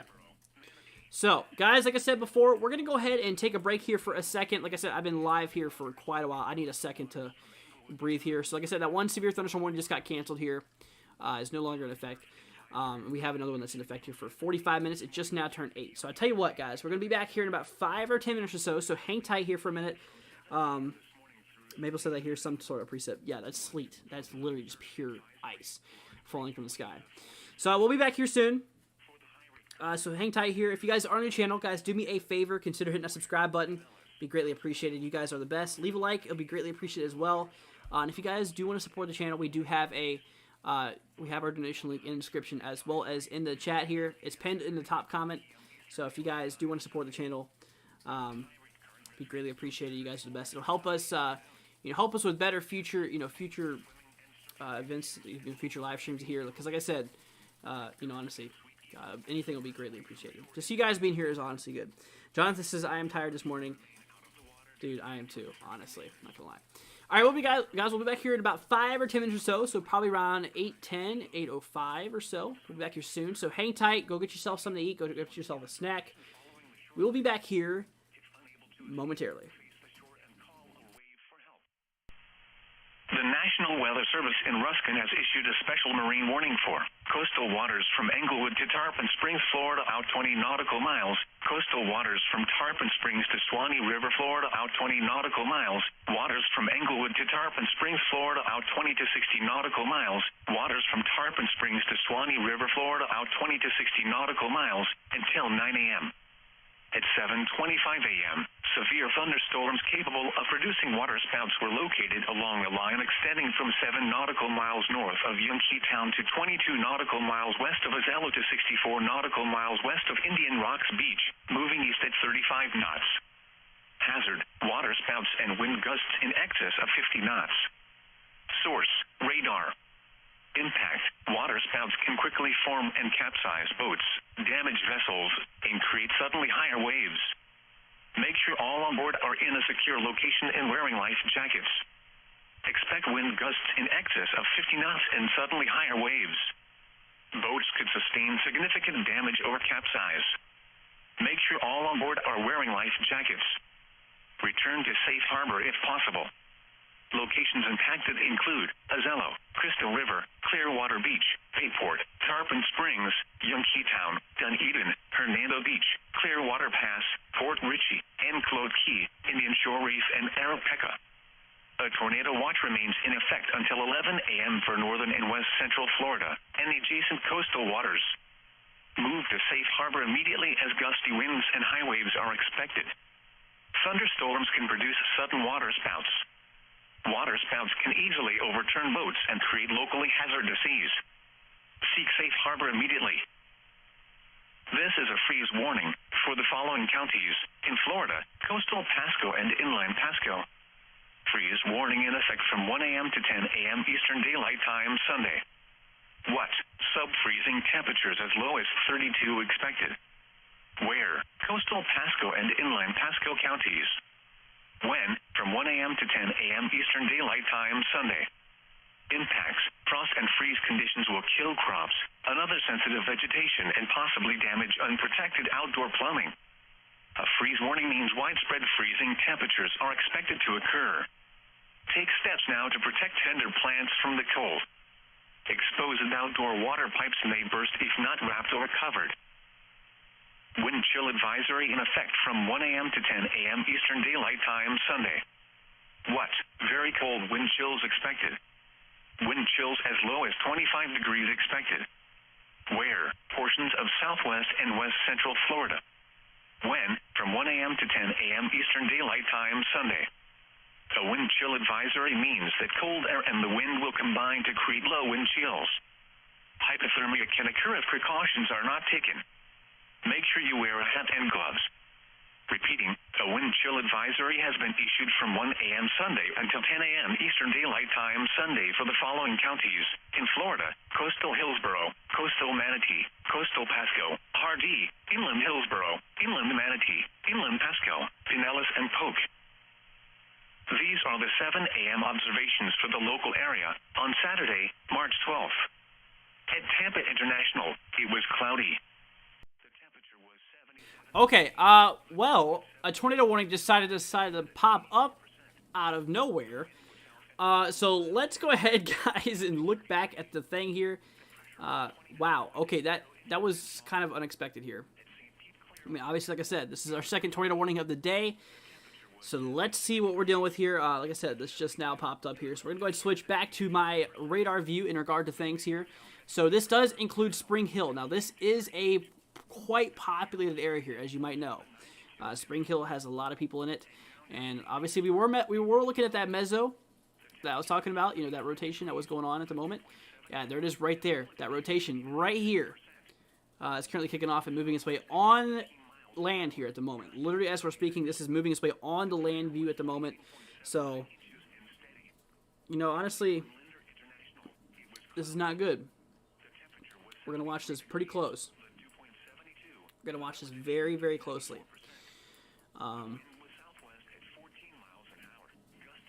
Okay, so we're going to make sure that we're going to keep an eye on this very, very closely. It shouldn't correlation coefficient because there's nothing here. Which is obviously good. Oh yeah, that rotation's right there. So it'll be kind of near Spring Hill in about 15 minutes or so. Yeah, it'll be about 15 minutes or so by the time it hits the region here. So this is what we were looking at here. So this has a little bit to go. But this is in effect. Tornado warning in effect here for Brooksville, bits of Spring Hill as well. You are inside of this tornado warning. This is our second tornado warning here of the day. And let's hope that it's our last, but can't always guarantee that. Like I said, the atmosphere is pretty mad at us today.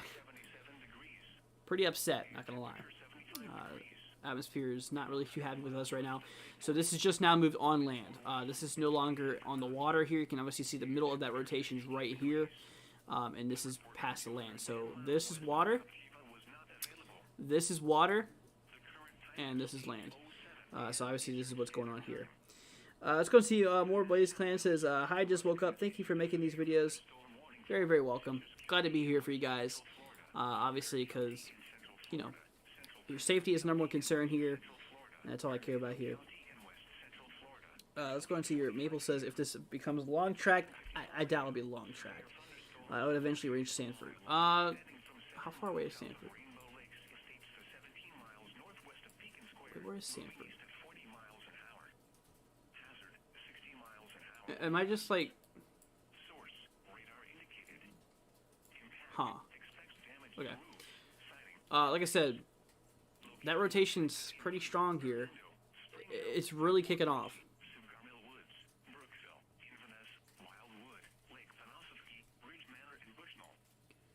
And this needs very, very close monitoring.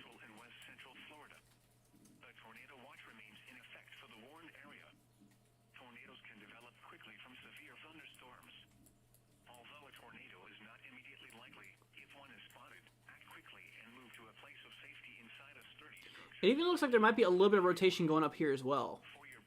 Pretty weak and pretty broad, but just south of Luctano. Just west here of Floral City. Between Orlando and Deltona. Is this, you mean Daytona? Oh, Deltona. Orlando here. Oh, it's between here, right? Oh, Sanford. Okay, that actually helped. Thank you. Yeah, it's pointing in the direction, and the storm will likely hit there, but that's if. I doubt it'll be. I doubt it'll do that. Because our lower level jet, I mean, it's not really extremely strong. That's the thing. We do have that lower level jet is in place here, but we'll actually look at the latest meso analysis here. I'll tell you guys what the. Yeah, we're just seeing that lower level jet northeasterlies at 40, 50 knots. 40, 50 knots here. It's decent, honestly, not gonna lie. 500 millibar. Okay, this changes more easterly. So instead of northeast, it goes northeast easterly. Talking about, what, 65, 70 knots. So towards the surface, we have northeasterlies at 40, 50 knots. As we go up in the atmosphere, they go more easterly at 60, 70 knots. So there's obviously an increase in, wind speed as you go up in atmosphere, as well as wind direction, more easterly as you go up in the atmosphere, which does allow for spin. Like I said, it does allow for spin to kick off, which ultimately might allow for some tornadoes to form here. And like I said, that's probably a concern here for today. So we're watching this. Still some rotation going on here, just basically southwest of Spring Hill. Be around Spring Hill in about 11 minutes or so. So we gotta watch this. Second one of the day, guys. This is our second tornado warning of the day. And I hope it's the last.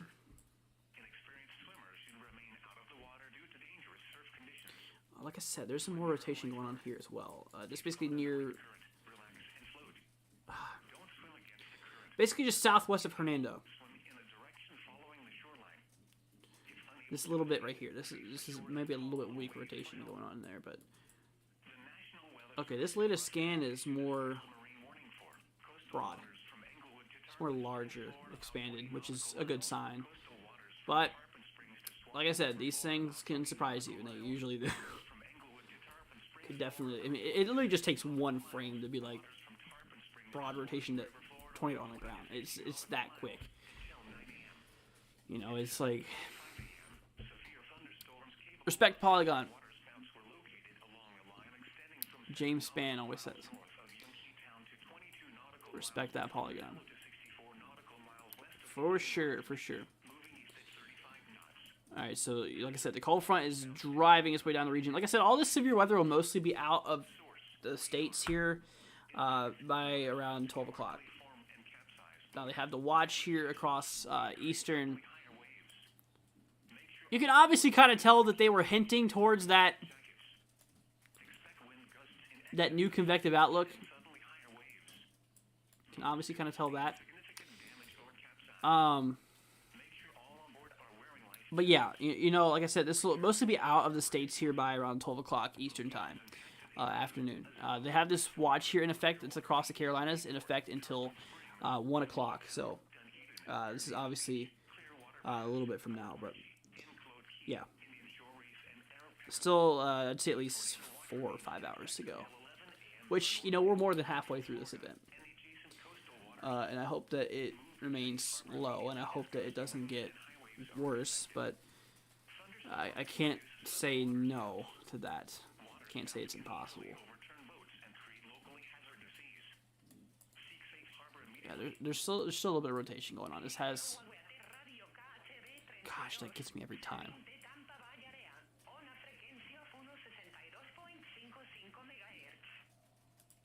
That Spanish translation just gets me every time. Oh, they just updated that polygon. Look at this. Oh, that's going to cut right through Spring Hill if it...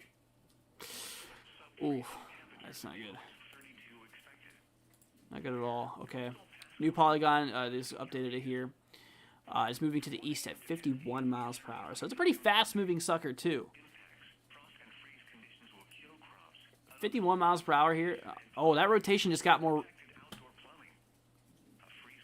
Okay.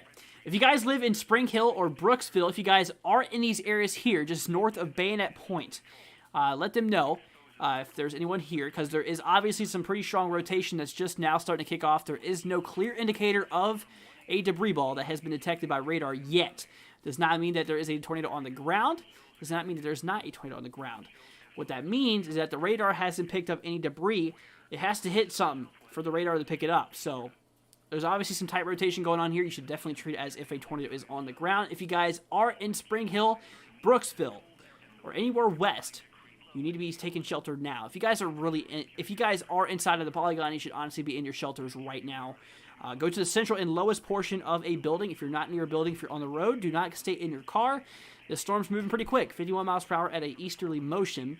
And like I said, do not try to outrun it. One, because there's probably going to be trees down in the road from gusty winds itself, as well as, like I said, if your car gets picked up, you're going to become mangled mess with it. That's not what we want to have happen. So go into a ditch, cover your head, protect yourself there. Seriously, protect your head. That's the most vital organ of your body. If it takes a blow, it could be game over. Which I hope not. And so if you cover your heads, it gives you a little bit more protection there. And if you are in a house, like I said, go to the central and lowest portion of a building or your home. I recommend that you have 2 items, shoes and a helmet. Helmet to help protect your head in case of debris flying around you if your house does get hit. And some shoes, aftermath. You got to think, what's going to be on the ground? Probably a lot of debris. A lot of nails, glass, all types of sharp objects that could give you more injuries. Last thing hospitals need after a tornado is more injuries because they're probably already filling up very, very quickly with all the injuries that have already came just from the tornado itself. So that's what we're seeing here. Please be safe, y'all. If you have any questions at all, throw them down in the chat here. Definitely be here for you guys. So that's what I'm saying here. Tornado warning in effect here for Spring Hill and Brooksville for another 14 minutes. This might need expanded depending on what it does here. Oh, that latest scan here, velocity, that's getting stronger. Over the last frame, it's definitely getting a lot more a lot more compact, I should say. No debris ball on correlation coefficient yet. We're going to watch it. We're going to watch it real close. We're going to see what it does. Like I said, guys, you have any questions, throw them down in the chat here. I got you guys covered. We're currently monitoring the second tornado warning today. Latest velocity scan. Okay, that's moving directly towards Spring Hill, obviously, as you can kind of see here. Directly towards Spring Hill at the moment. You can obviously see that rotation. That's going directly to Spring Hill. Right there. You can see that last frame is where it ends up here. And if we continue to track this down, it probably just goes south here, Spring Hill, honestly. But a single little shift could knock it there. But there is some pretty strong rotation currently kicking off here at the moment. Obviously, you can currently see where it's at between your reds and your greens. The radar is directly here to the south.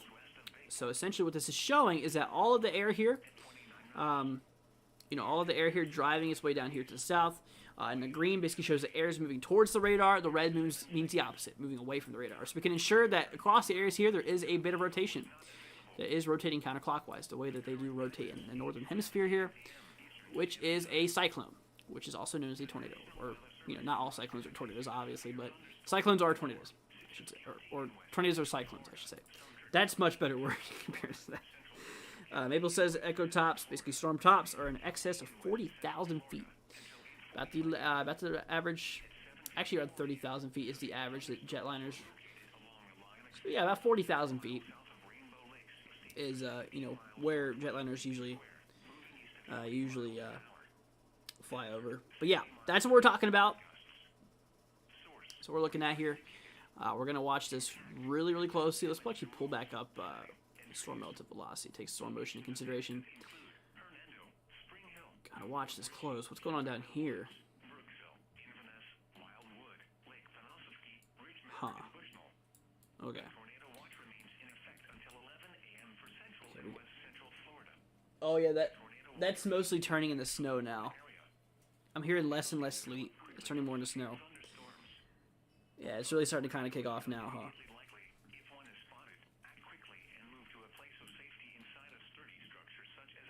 Yeah, Meso's strength here. Strength index is a 4. Base height is 5,000 feet up. KFT is kilo feet. Kilo, imagine kilo 1,000. A kilo of anything equals 1,000 units. Kilo feet, FT, feet, 1,000 feet. So, 5 kilo feet, 5,000 feet. How that works. Rotation's still going off here. Like I said, it's moving directly towards Spring Hill. And eventually it's directly towards Brooksville, actually. More directly towards that. It's going to impact southern Spring Hill, it looks like here. Kind of around in there. And eventually drive its way directly over Brooksville. So we're going to watch this very, very closely. And make sure that this... Hopefully this doesn't do anything. This is moving very quickly. Because remember, we just looked a little bit ago when it made landfall. It's already several miles east of that now. You know, this storm is definitely moving. She's a trucking for sure. Definitely, she's a trucking right now in regard to things.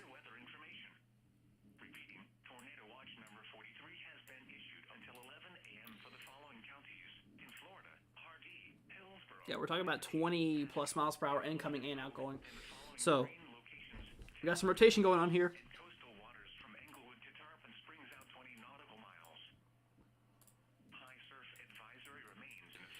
Let's see. Is there anything else going on up here? No. Okay. So we just have that one severe thunderstorm warning and a tornado warning right in the middle of it.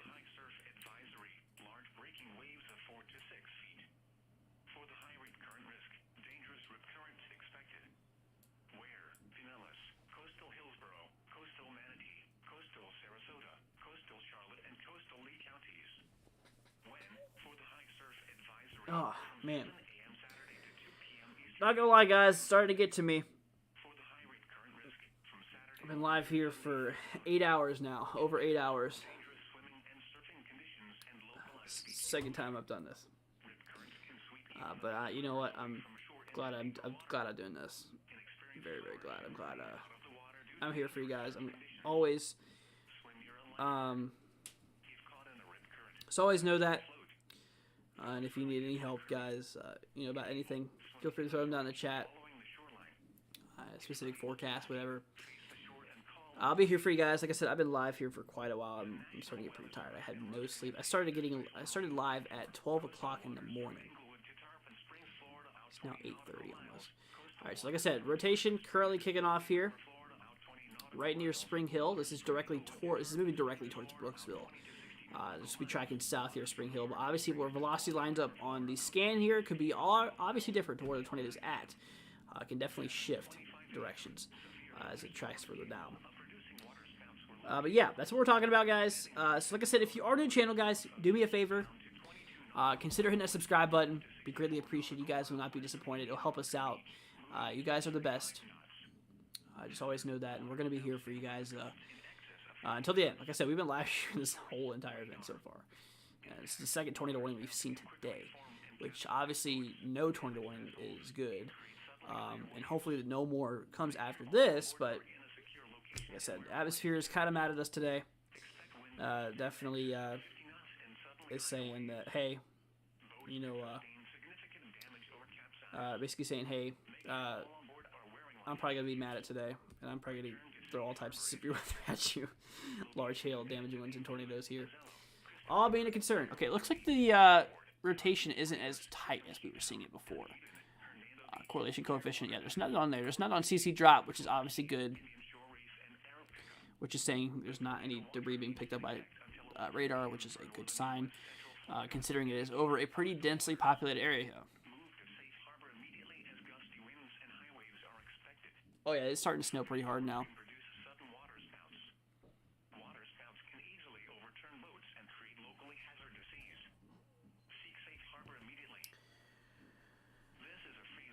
All right.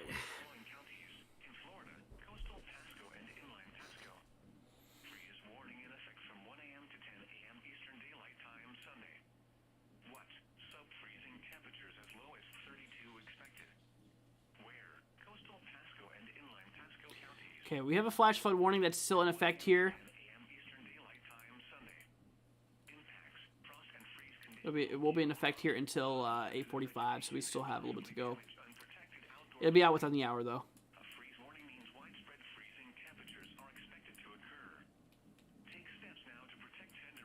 Okay, we gotta watch this pretty closely because the atmosphere is starting to rotate a lot more across the regions here. Obviously, it's not good.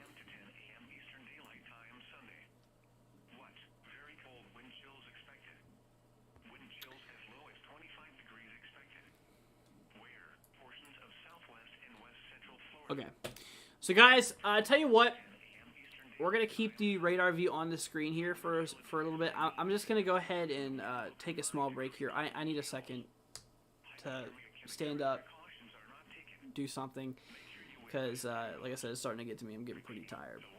Not gonna lie. I still want to stream the rest of this for you guys. I want to be here for you guys, and like I said, that's what I'm going to try to do. We've been here so far during the whole entire event here, and it's going to be going on until around 12. So, try my best to do it as best as I can, guys. So, if I sound a little bit weird, I guess it explains why, because I have not gotten any sleep so far. And I know this is going to really mess up my sleep schedule, but you know, you guys obviously matter more, and that's all I care about, is to make sure that you guys are safe and make sure you guys are prepared, because you know, that's why I do this. I want you guys to be up to date. I want to impact the world. I want to give you guys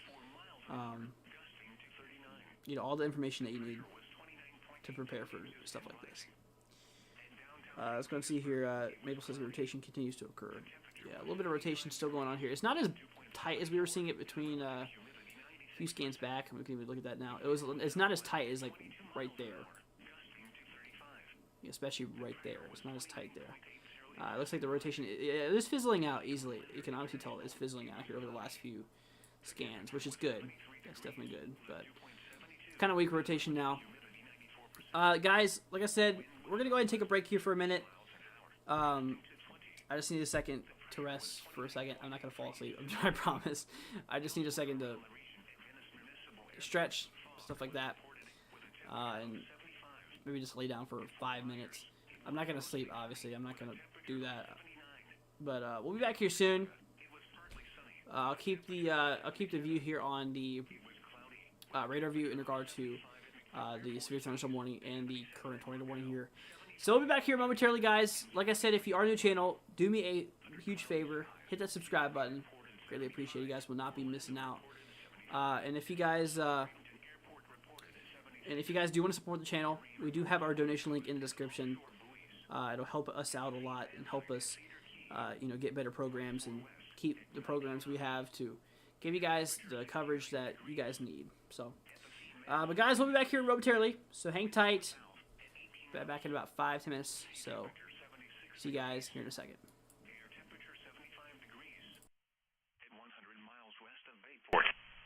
Winds were northwest at 29 knots. Air temperature 65 degrees. Wave height 7 feet. Wave period 7 seconds. The report from 210 miles west of Captiva was not available. This is Knowaguate Radio KHB 32, servint de Tampa Bay Area, on a frecuencia of 162.55 MHz. The current time is 8:27 a.m. Eastern Standard Time. The National Weather Service in Ruskin has issued a severe thunderstorm warning for Citrus County in west central Florida, Sumter County in central Florida, Central Pasco County in west central Florida, Hernando County in west central Florida, until 8:45 a.m. At 7:54 a.m., severe thunderstorms were located along a line extending from 7 miles south of Rainbow Lakes Estates to 17 miles northwest of Beacon Square, moving east at 40 miles an hour. Hazard, 60 miles an hour wind gusts. Source, radar indicated. Impact, expects damage to roofs, siding, and trees.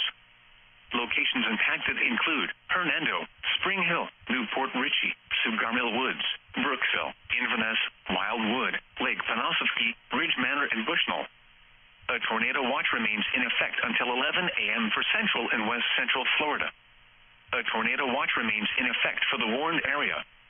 Tornadoes can develop quickly from severe thunderstorms. Although a tornado is not immediately likely, if one is spotted, act quickly and move to a place of safety inside a sturdy structure such as a small interior room. For your protection, move to an interior room on the lowest floor of a building. A tornado watch remains in effect until 11 a.m. for central and west central Florida. Repeating, a severe thunderstorm warning has been issued until 8:45 a.m. for the following county: Pasco, Florida. The National Weather Service has issued Tornado Watch number 43, effective until 11 a.m.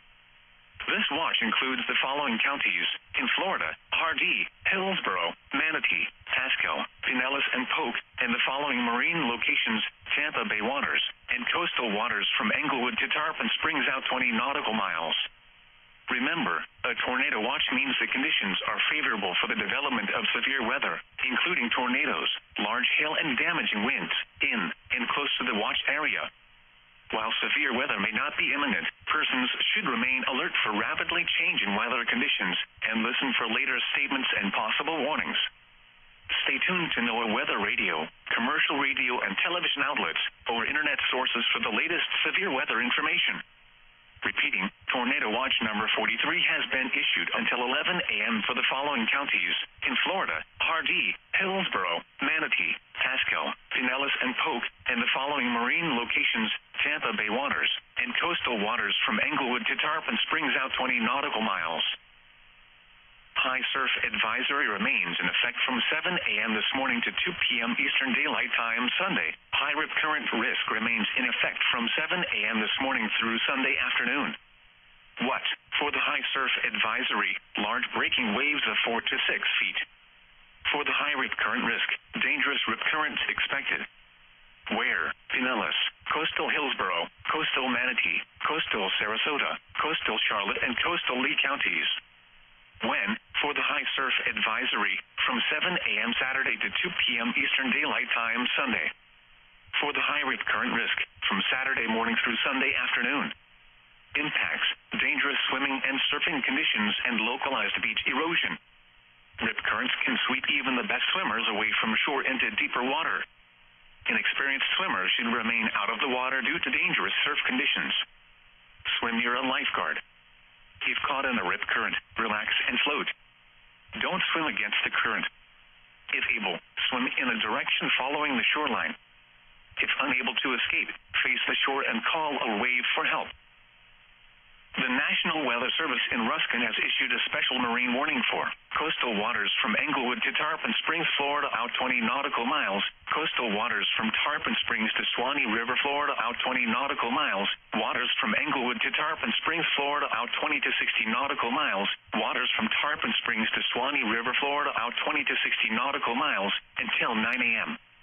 At 7:25 a.m., severe thunderstorms capable of producing waterspouts were located along a line extending from 7 nautical miles north of Yunkee-Town to 22 nautical miles west of Azelo to 64 nautical miles west of Indian Rocks Beach, moving east at 35 knots.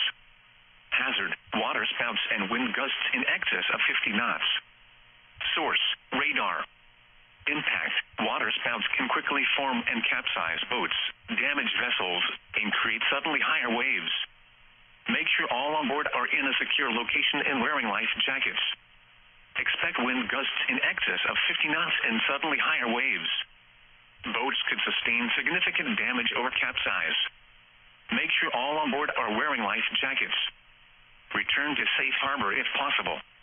Locations impacted include Azelo, Crystal River, Clearwater Beach, Bayport, Tarpon Springs, Yunkee-Town, Dunedin, Hernando Beach, Clearwater Pass, Port Richey, Enclosed Key, Indian Shore Reef, and Arapaca. A tornado watch remains in effect until 11 a.m. for northern and west central Florida and the adjacent coastal waters.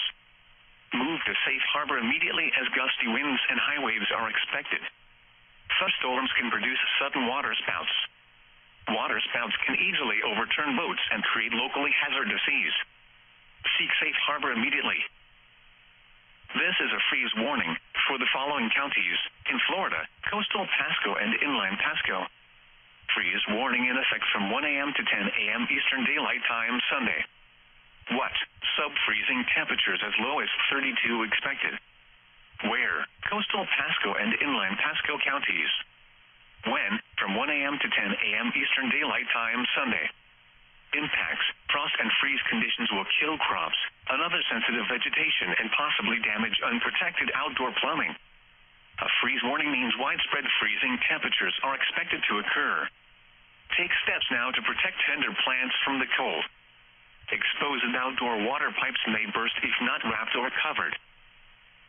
Wind chill advisory in effect from 1 a.m. to 10 a.m. Eastern Daylight Time Sunday. What? Very cold wind chills expected. Wind chills as low as 25 degrees expected. Where? Portions of southwest and west central Florida. When? From 1 a.m. to 10 a.m. Eastern Daylight Time Sunday. A wind chill advisory means that cold air and the wind will combine to create low wind chills. Hypothermia can occur if precautions are not taken. Make sure you wear a hat and gloves. Repeating, a wind chill advisory has been issued from 1 a.m. Sunday until 10 a.m. Eastern Daylight Time Sunday for the following counties: in Florida, coastal Hillsborough, coastal Manatee, coastal Pasco, Hardee, inland Hillsborough, inland Manatee, inland Pasco, Pinellas, and Polk. These are the 8 a.m. observations for the local area on Saturday, March 12th. At Tampa International, it was cloudy. The temperature was 78 degrees, the dew point 72, and the relative humidity 81%. The wind was southwest at 22 miles an hour, gusting to 33. The pressure was 29.82 inches and rising. At St. Pete Clearwater Airport, it was cloudy. The temperature was 77 degrees, the dew point 72, and the relative humidity 84%. The wind was southwest at 24 miles an hour, gusting to 39. The pressure was 29.82 inches and rising. At downtown St. Petersburg, it was cloudy. The temperature was 75 degrees, the dew point 74, and the relative humidity 96%. The wind was southwest at 22 miles. Alrighty, guys, we are back. Sorry for the wait here. Like I said, we're just taking a break here. So that tornado warning has now been canceled. Obviously, that's some good news. And we do have 2 severe thunderstorm warnings. Wow, we have our first one here in effect for basically eastern side of North Carolina. This is actually new. Okay. That did not come out. That literally came out without any warning.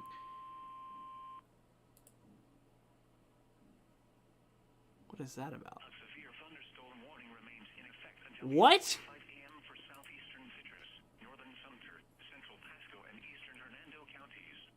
Why did they... That literally skipped the headers and just went for the tone.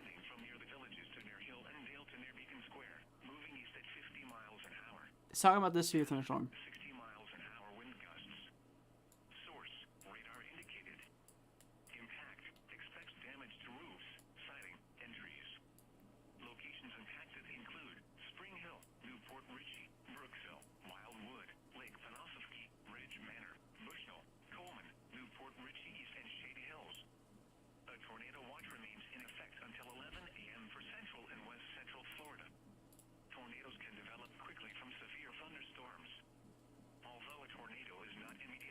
Oh yeah, that's starting to look pretty mean.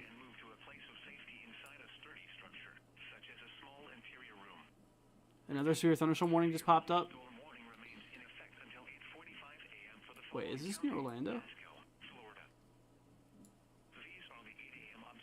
Oh no, Orlando's way further south here. Another one just popped up here. I don't know if the EAS is gonna go off this far. This does include Western Crescent City. Max wind gust 6 miles per hour. Okay. 6 mile per hour wind gust and 3/4 inch hail. 6 mile per hour wind gust and 3/4 inch hail. 60 mile per hour wind gust and 3/4 inch hail. This one also did include a tornado being possible. I don't know if you guys see that on the tag on the left hand side here.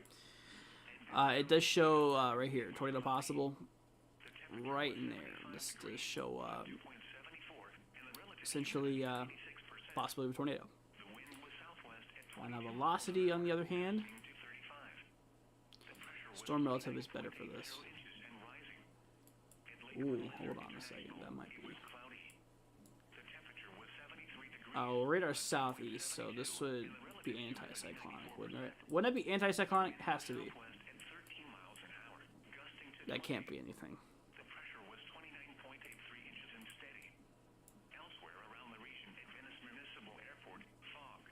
We'll see what happens. Because, like I said, right now we have 3 severe thunderstorm warnings here. We have the first one here of Carolinas from this event. This is literally right next to Jacksonville, just west here of Jacksonville, North Carolina here. And here's another Jacksonville. Jacksonvilles are everywhere.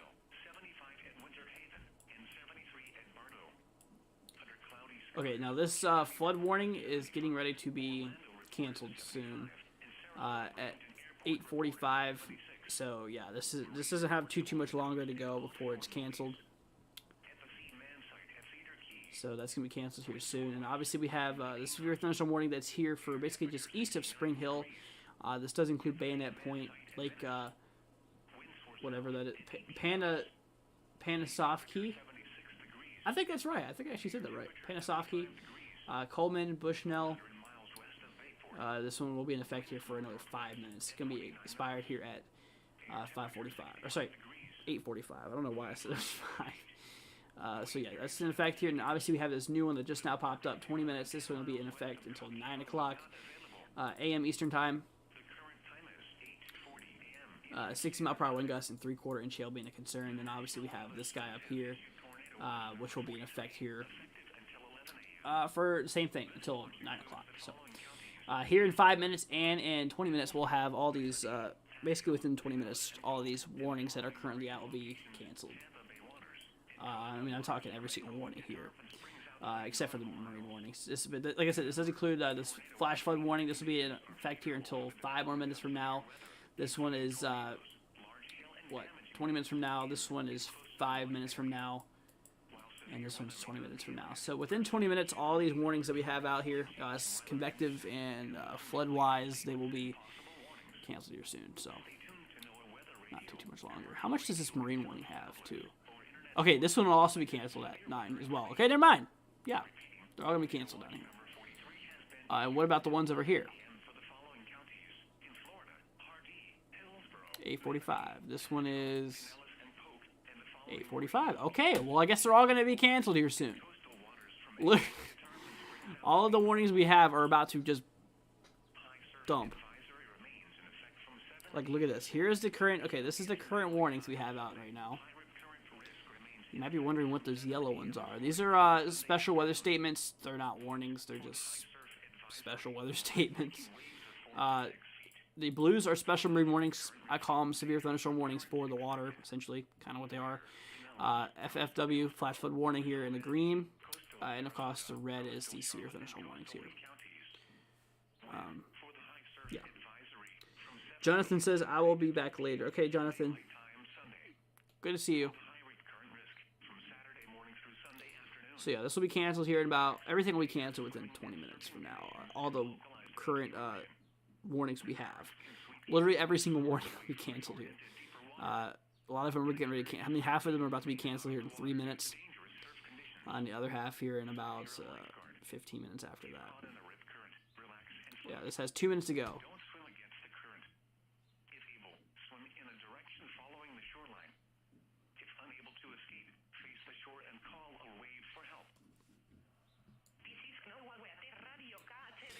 Golly.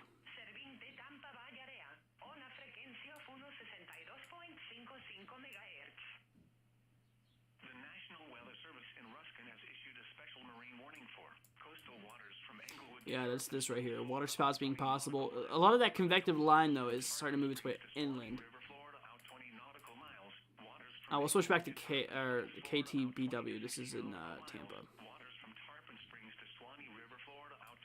Yeah, look at that. A lot of it's starting to move towards the end of the polygon, so this won't be on for long. But that is a nasty, nasty looking squall. I mean, look at this. Crazy, huh? Hell, probably 80% here.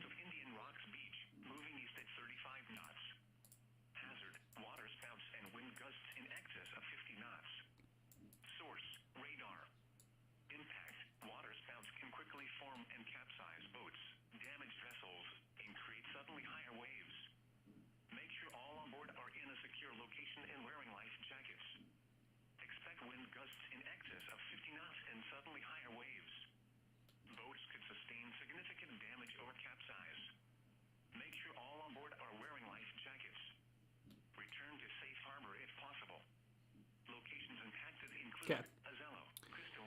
So this right here, this is about to be expired here. A lot of these warnings, literally will watch them. Oh, I think I closed that tab. Dang it. Yeah, but a lot of these are about to be canceled here within the next few minutes. about 15 seconds left before a lot of these get canceled here. Thunderstorms can produce sudden waterspouts. Waterspouts can easily overturn boats and create locally hazardous seas. Here we go. Here comes a lot of the cancellations. A severe thunderstorm warning remains in effect until 8:45 a.m. for southeastern Citrus, Okay. northern Sumter, central Pasco, and eastern Hernando counties. At 8:34 a.m., Oh, yeah. severe thunderstorm Okay, now this one's still in effect here. The one for the Chesapeake Bay is now canceled here. sailed to near Beacon Square, moving east at 50 Okay, miles special rain warning here for just gusty winds. 60 miles an hour wind gusts. Okay, well, guys, that is what we are dealing with here. Impact expects damage to roofs. I tell you what, we're gonna go ahead and take an extended break for about maybe 20 minutes or so, guys. I just need a second to relax again. Literally, I've been live streaming, guys, for almost 9 hours. We've been taking constant 5-minute breaks here, and I need a lot. I need a little bit of a longer break. Not gonna lie. I need a second to just, Although a tornado is not immediately likely, just kind of relax here. and move to a place of safety inside. But guys, like I said, we'll be back here momentarily. Here comes the EAS. Another severe thunderstorm warning looks like it was just issued. Ooh, that's near Orlando.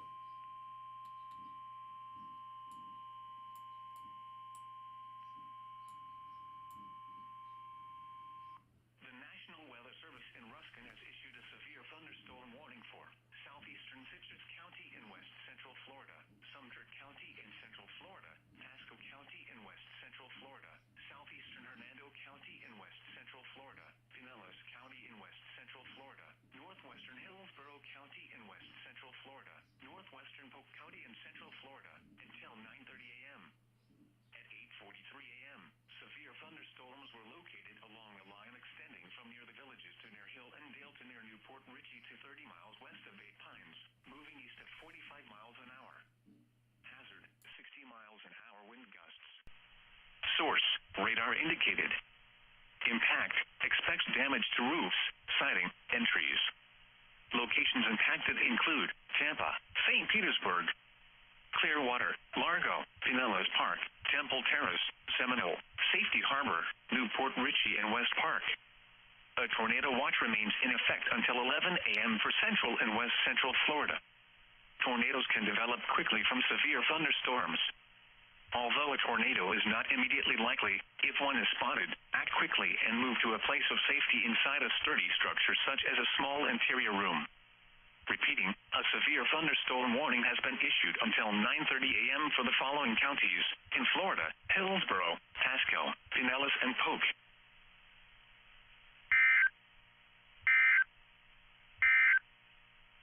The National Weather Service in Ruskin has issued a special marine warning for. Well, like I said, I was going to go on break, but obviously I'm not going to now, considering what just now happened. The reason I was going to is because all these warnings are about to expire, but obviously that is not the case here. Because we just got another one that's issued here for basically western Orlando. We'll see. We'll see what happens.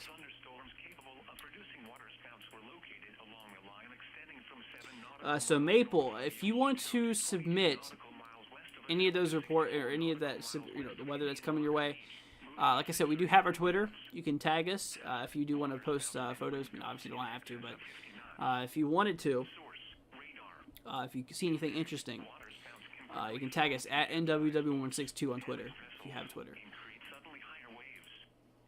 Yeah, this is starting to slowly creep its way here towards Orlando. It's a pretty nasty looking storm too. This is gonna move through its way through Tampa. Oh yeah, they just issued that. They just doled that together, didn't they? Tampa and Orlando. And Daytona Beach. Wow, all of these people are just getting instantly hit hard. Crazy, crazy.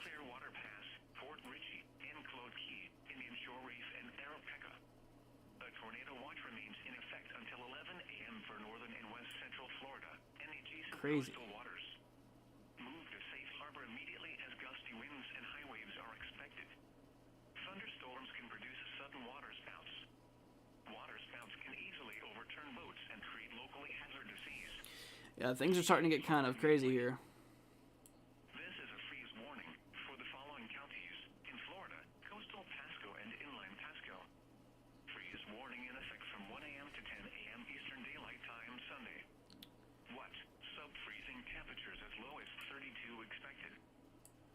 Sub-freezing as low as 32. That makes sense. Sub-freezing as low as 32. Does that make sense?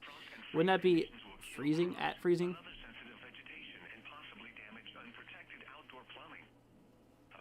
Wow. Okay. We're going to go ahead and pause this here. Go to the latest frame. Like I said, there is currently those... Whoa, did another one get issued? When was this issued? I didn't even see this guy.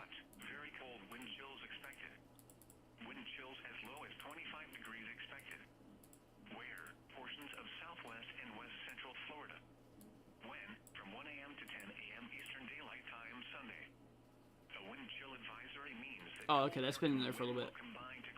Wait, I think we've already seen this one. Yeah, near Crescent City. Okay, that just shows you I'm losing my mind now, considering that we've been live for, what, 10 hours now? Oh, wait, no, 8 hours. 9. This goes to show you, literally, what my mental state is right now.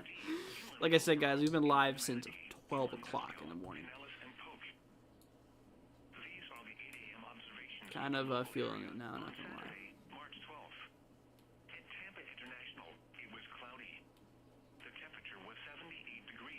Yeah, this is a pretty nasty storm system. It's currently driving its way through the region here.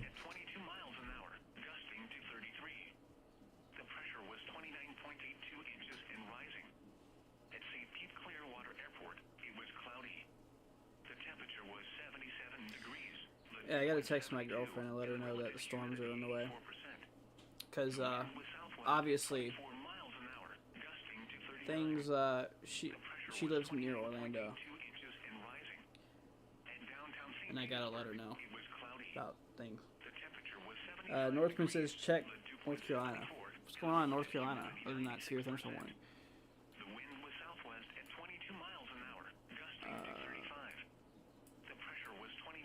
Nothing else? Are you talking about the severe thunderstorm warning that's here? Wait, unless I'm not seeing something.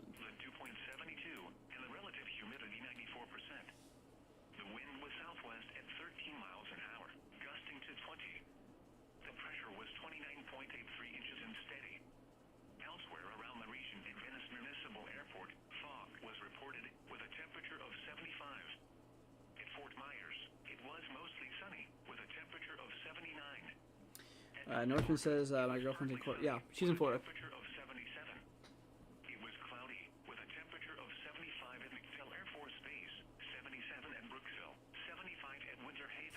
I saw STP. Huh. Alright, this warning here that we have in effect here expires at... Oh, I saw a storm. I was about to say, what? STP, significant tornado parameter?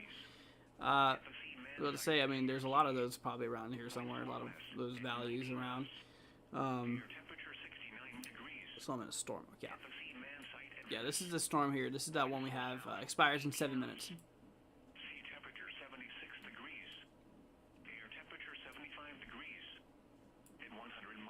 Yeah, this is honestly kind of getting crazy here. Lynn says, center of the storm is on over me at the Virginia coast. Well, welcome, Lynn. Got to see you here. Yeah, I'm actually here in Virginia as well. I'm here in Northern Virginia. We're starting to get those reports coming in here. Yeah, Virginia's getting hit hard. Definitely. But obviously, welcome. Glad to have you here. And like I said, we've been live here for almost 9 hours. Can you believe that? I did it again, guys. I did it again.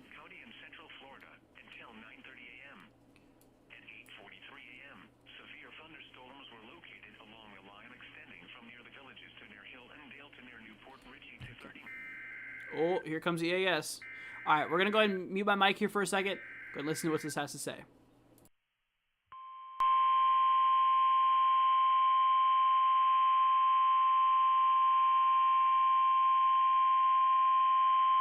The National Weather Service in Ruskin has issued a special marine warning for coastal waters from Englewood to Tarpon Springs, Florida, out 20 nautical miles, Tampa Bay waters. Waters from Bonita Beach to Englewood, Florida, out 20 to 60 nautical miles.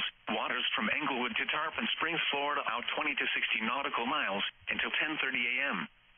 At 8:53 a.m., severe thunderstorms capable of producing waterspouts were located along a line extending from near Port Richey to 11 nautical miles west of Indian Rocks Beach to 57 nautical miles west of Longboat Pass, moving east at 30 knots. Hazard, waterspouts and wind gusts in excess of 50 knots. Source, radar. Impact, waterspouts can quickly form and capsize boats, damage vessels, and create suddenly higher waves. Make sure all on board are in a secure location and wearing life jackets. Expect wind gusts in excess of 50 knots and suddenly higher waves. Boats could sustain significant damage or capsize. Make sure all on board are wearing life jackets. Return to safe harbor if possible. Locations impacted include Terracea Bay, D5 Reef, Manatee Nearshore Reef, Howard Franklin Bridge, Madeira Beach Reef, Longboat Key, Cockroach Bay, MD1 Reef, M7 Reef, Anna Maria Island, M8 Reef, Passagrille Channel, Southwest Channel, D6 Reef, M1 Reef, Tampa Bay, Hillsborough Bay, M6 Reef, M9 Reef, and D1 Reef. A tornado watch remains in effect until 11 a.m. for West Central Florida and the adjacent coastal waters. Move to safe harbor until hazardous weather passes.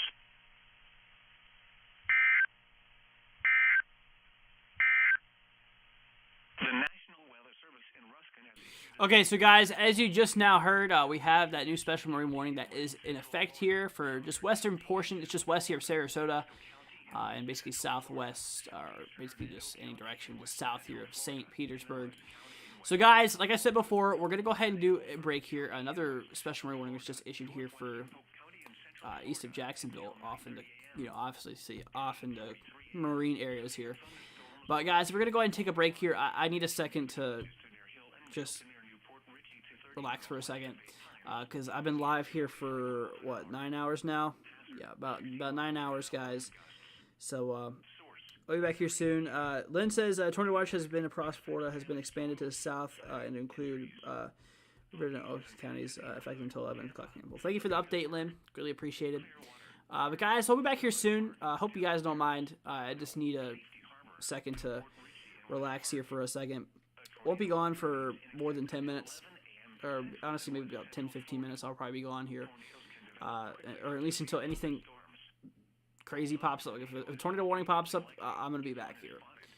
I'll still be active in chat if you guys have any questions here. And like I say, guys, if you're on the channel, do me a favor, consider hitting the subscribe button. It'd be greatly appreciated. And if you guys do want to support the channel, we do have our link in the description as well as in the pin in the comments here. So if you guys do want to donate, greatly appreciate it. It'll help us out and stuff like that. But guys, thank you all so much for joining us, obviously. We'll be back here in about 10-15 minutes. So hang tight, guys, and we'll be back here shortly. Effective until 11 a.m. This watch includes the following counties in Florida: Hardee, Hillsborough, Manatee, Pasco, Pinellas, and Polk, and the following marine locations: Tampa Bay waters and coastal waters from Englewood to Tarpon Springs, out 20 nautical miles. Remember, a tornado watch means the conditions are favorable for the development of severe weather, including tornadoes, large hail, and damaging winds in and close to the watch area. While severe weather may not be imminent, persons should remain alert for rapidly changing weather conditions and listen for later statements and possible warnings.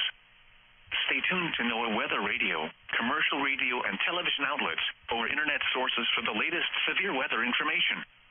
Repeating, Tornado Watch number 43 has been issued until 11 a.m. for the following counties in Florida: Hardee, Hillsborough, Manatee, Pasco, Pinellas, and Polk, and the following marine locations: Tampa Bay waters and coastal waters from Englewood to Tarpon Springs, out 20 nautical miles. High surf advisory remains in effect from 7 a.m. this morning to 2 p.m. Eastern Daylight Time Sunday. High rip current risk remains in effect from 7 a.m. this morning through Sunday afternoon. What? For the high surf advisory, large breaking waves of 4 to 6 feet. For the high rip current risk, dangerous rip currents expected.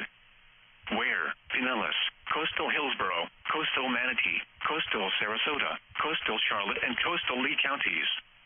When? For the high surf advisory, from 7 a.m. Saturday to 2 p.m. Eastern Daylight Time Sunday. For the high rip current risk, from Saturday morning through Sunday afternoon. Impacts, dangerous swimming and surfing conditions, and localized beach erosion. Rip currents can sweep even the best swimmers away from shore into deeper water. Inexperienced swimmers should remain out of the water due to dangerous surf conditions. Swim near a lifeguard. If caught in a rip current, relax and float. Don't swim against the current. If able, swim in a direction following the shoreline. If unable to escape, face the shore and call a wave for help.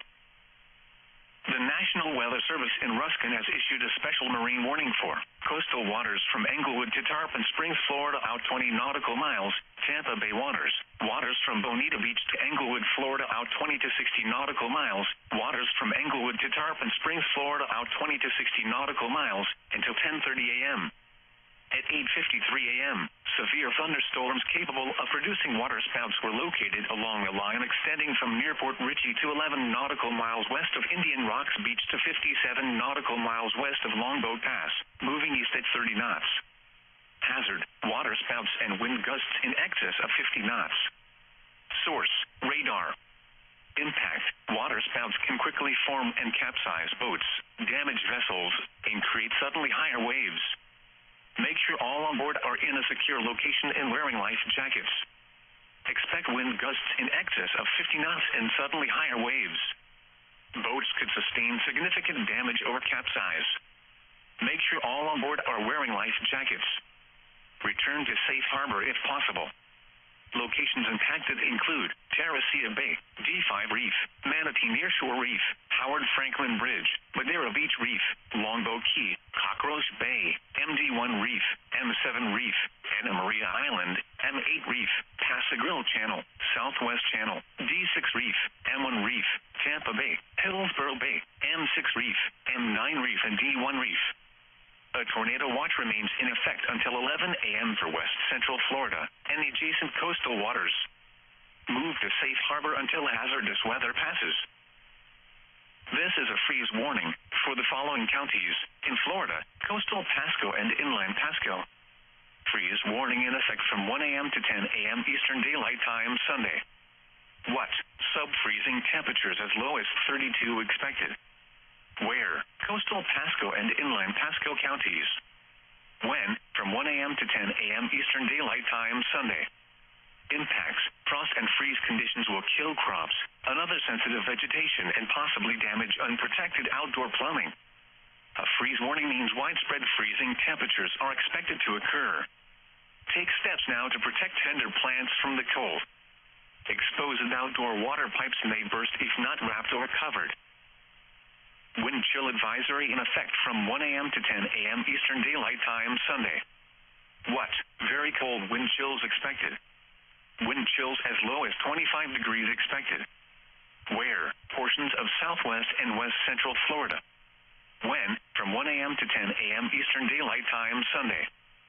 A wind chill advisory means that cold air and the wind will combine to create low wind chills. Hypothermia can occur if precautions are not taken. Make sure you wear a hat and gloves. Repeating, a wind chill advisory has been issued from 1 a.m. Sunday until 10 a.m. Eastern Daylight Time Sunday for the following counties in Florida: coastal Hillsborough, coastal Manatee, coastal Pasco, Hardee, inland Hillsborough, inland Manatee, inland Pasco, Pinellas, and Polk. These are the 8 a.m. observations for the local area on Saturday, March 12th. At Tampa International, it was cloudy. The temperature was 78 degrees, the dew point 72, and the relative humidity 81%. The wind was southwest at 22 miles an hour, gusting to 33. The pressure was 29.82 inches and rising. At St. Pete Clearwater Airport, it was cloudy. The temperature was 77 degrees, the dew point 72, and the relative humidity 84%. The wind was southwest at 24 miles an hour, gusting to 39. The pressure was 29.82 inches and rising. At downtown St. Petersburg, it was cloudy. The temperature was 75 degrees, the dew point 74, and the relative humidity 96%. The wind was southwest at 22 miles an hour, gusting to 35. The pressure was 29.80 inches and rising. At Lake Linder International, it was cloudy. The temperature was 73 degrees, the dew point 72, and the relative humidity 94%. The wind was southwest at 13 miles an hour, gusting to 20. The pressure was 29.83 inches and steady. Elsewhere around the region at Venice Municipal Airport, fog was reported with a temperature of 75. At Fort Myers, it was mostly sunny with a temperature of 79. At Punta Gorda, it was partly sunny with a temperature of 77. It was cloudy with a temperature of 75 at MacDill Air Force Base, 77 at Brooksville, 75 at Winter Haven, and 73 at Bartow. Under cloudy skies, Kissimmee reported 75, Orlando reported 75, and Sarasota-Bradenton Airport reported 76. Marine reports along the coast and offshore buoys. At the Seaman site at Cedar Key, winds were west at 19 knots. Air temperature 69 degrees. At the Seaman site at Venice, winds were south at 18 knots. Sea temperature 76 degrees. Air temperature 75 degrees. At 100 miles west of Bayport, winds were northwest at 29 knots. Air temperature 65 degrees. Wave height 7 feet. Wave period 7 seconds. The report from 210 miles west of Captiva was not available. The current time is 9:06 a.m. Eastern Standard Time. The National Weather Service in Ruskin has issued a severe thunderstorm warning for southeastern Citrus County in west central Florida, Sumter County in central Florida, Pasco County in west central Florida, southeastern Hernando County in west central Florida, Pinellas County in west central Florida, northwestern Hillsborough County in west central Florida, northwestern Polk County in central Florida, until 9:30 a.m. At 8:43 a.m., severe thunderstorms were located along a line extending from near the villages to near Hill and Dale to near Newport Richey to 30 miles west of Eight Pines, moving east at 45 miles an hour. Hazard, 60 miles an hour wind gusts. Source, radar indicated. Impact, expects damage to roofs, siding, and trees. Locations impacted include Tampa, St. Petersburg, Clearwater, Largo, Pinellas Park, Temple Terrace, Seminole, Safety Harbor, Newport Richey, and West Park. A tornado watch remains in effect until 11 a.m. for central and west central Florida. Tornadoes can develop quickly from severe thunderstorms. Although a tornado is not immediately likely, if one is spotted, act quickly and move to a place of safety inside a sturdy structure such as a small interior room. Repeating, a severe thunderstorm warning has been issued until 9:30 a.m. for the following counties in Florida: Hillsborough, Pasco, Pinellas, and Polk.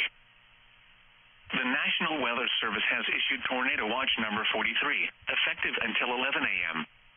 This watch includes the following counties in Florida: Hardee, Hillsborough, Manatee, Pasco, Pinellas, and Polk, and the following marine locations: Tampa Bay waters and coastal waters from Englewood to Tarpon Springs out 20 nautical miles.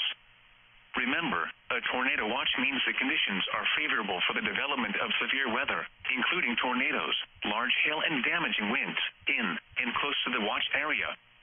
While severe weather may not be imminent, persons should remain alert for rapidly changing weather conditions and listen for later statements and possible warnings.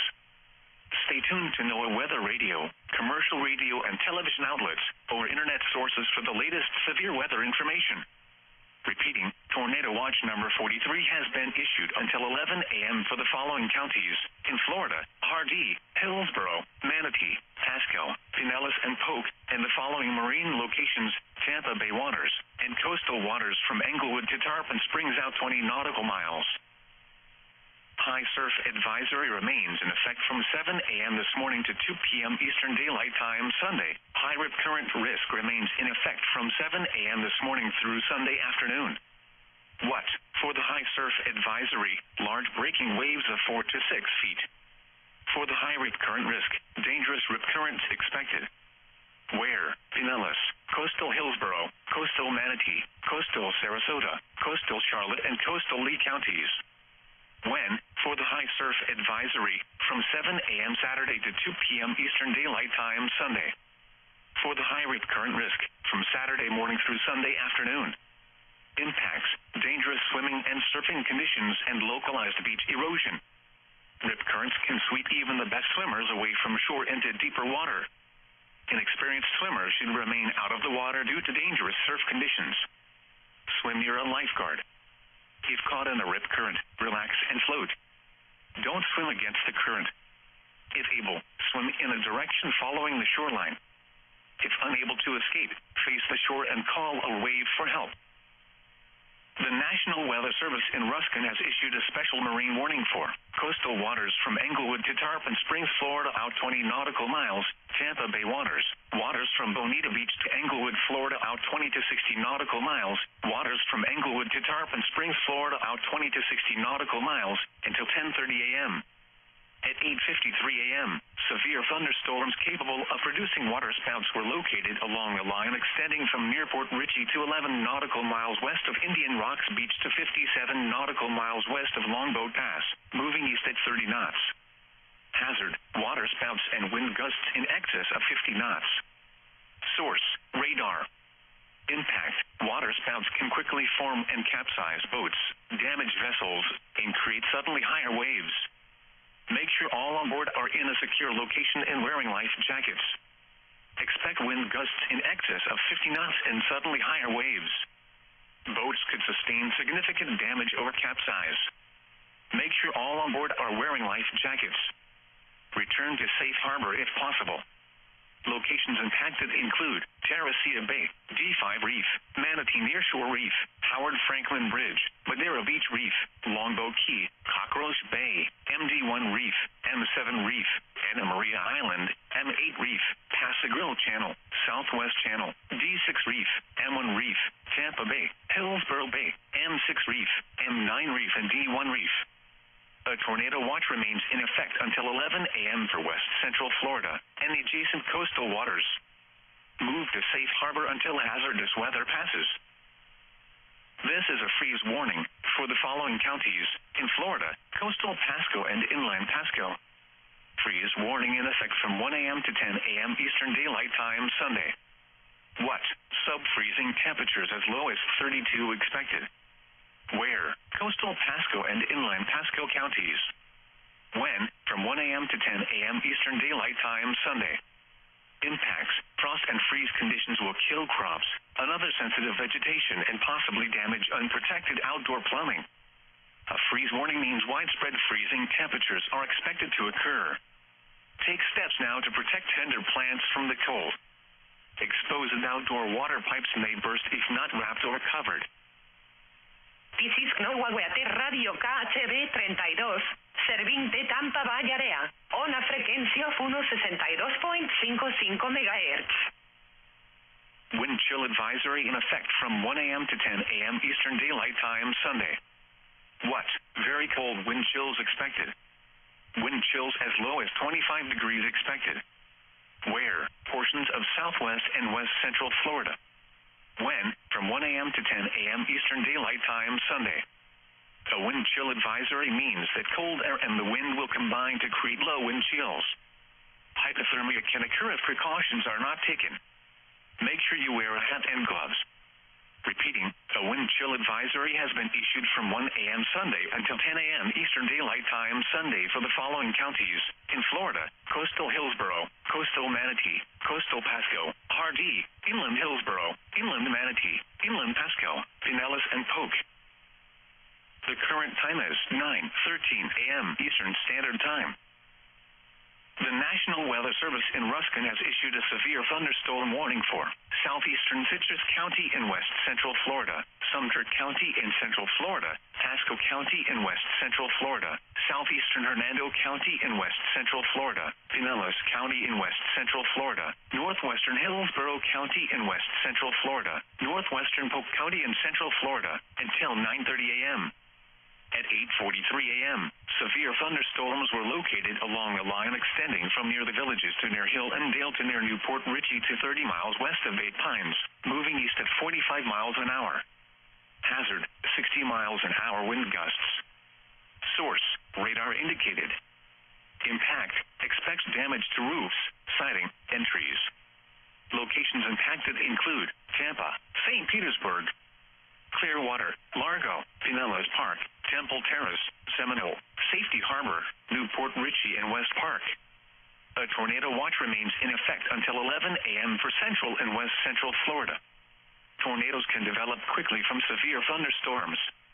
Although a tornado is not immediately likely, if one is spotted, act quickly and move to a place of safety inside a sturdy structure such as a small interior room.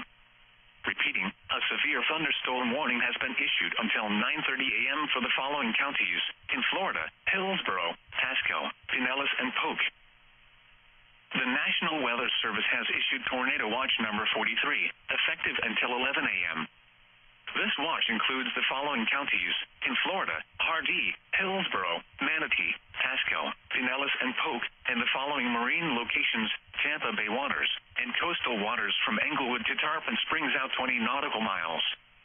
Remember, a tornado watch means the conditions are favorable for the development of severe weather, including tornadoes, large hail, and damaging winds in and close to the watch area.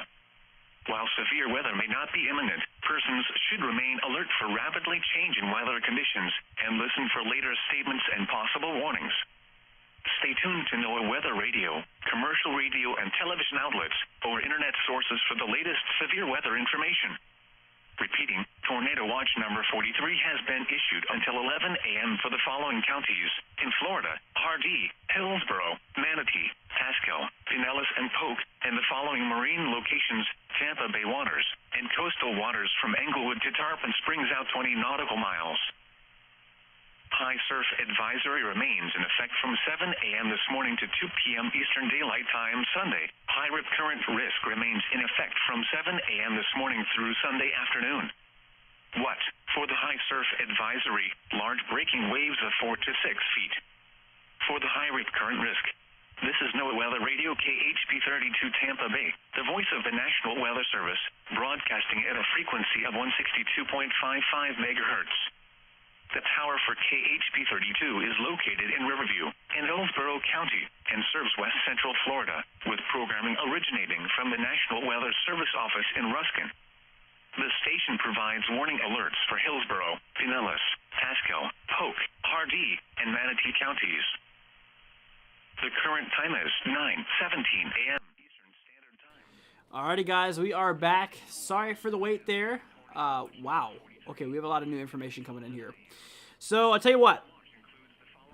We're going to go ahead and switch on over here back to the radar view in regard to things here. Yeah, that's what we're dealing with here. Okay, so guys, we're going to go ahead and switch back over here to the my radar view here for a second. Because like I said, we are currently seeing, wow, a lot more severe thunderstorms popping off here. It kind of appears that we're getting towards that end of the event here, it kind of looks like. So right now is what we're dealing with. 70 mile per hour wind gusts possibility here. 60 mile per hour wind gusts here and 60 here. So obviously some bigger potential going on here. We're going to switch to KLTX. This is, wow, there's even no warning here. Just basically in Myrtle Beach is actually under a severe thunderstorm warning here. Currently going on here at the moment. That is a nasty, nasty looking cell here. Damage strike considerable. Wow. There's another one. Yeah, this one's also, that's crazy.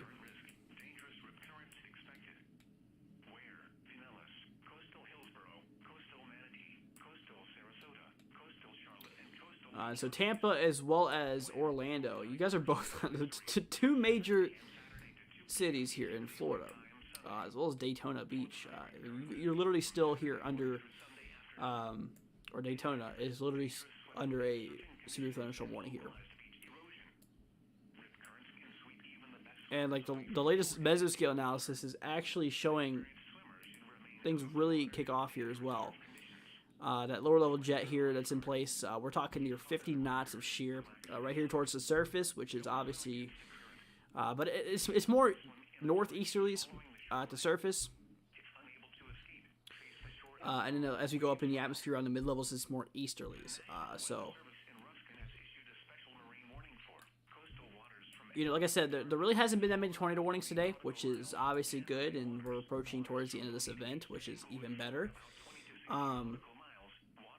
So that's obviously some good news. Obviously, that's really some good news here. But like I said, things can still kick off here. We're starting to see those special marine warnings starting to be issued now, showing that we're getting towards the coast. So, but yeah, that's what we're dealing with here currently, guys. That is what we are looking at, and like I said, we are going to gonna be looking at these here for a little bit longer. I don't know when I'm gonna cut the stream, but probably soon. Because like I said, guys, I've been live here for what, about 9 hours now. About to turn 9 hours, so we've been live here for a while, guys. If you have any questions, right now it's time to ask them. Feel free to ask them down below.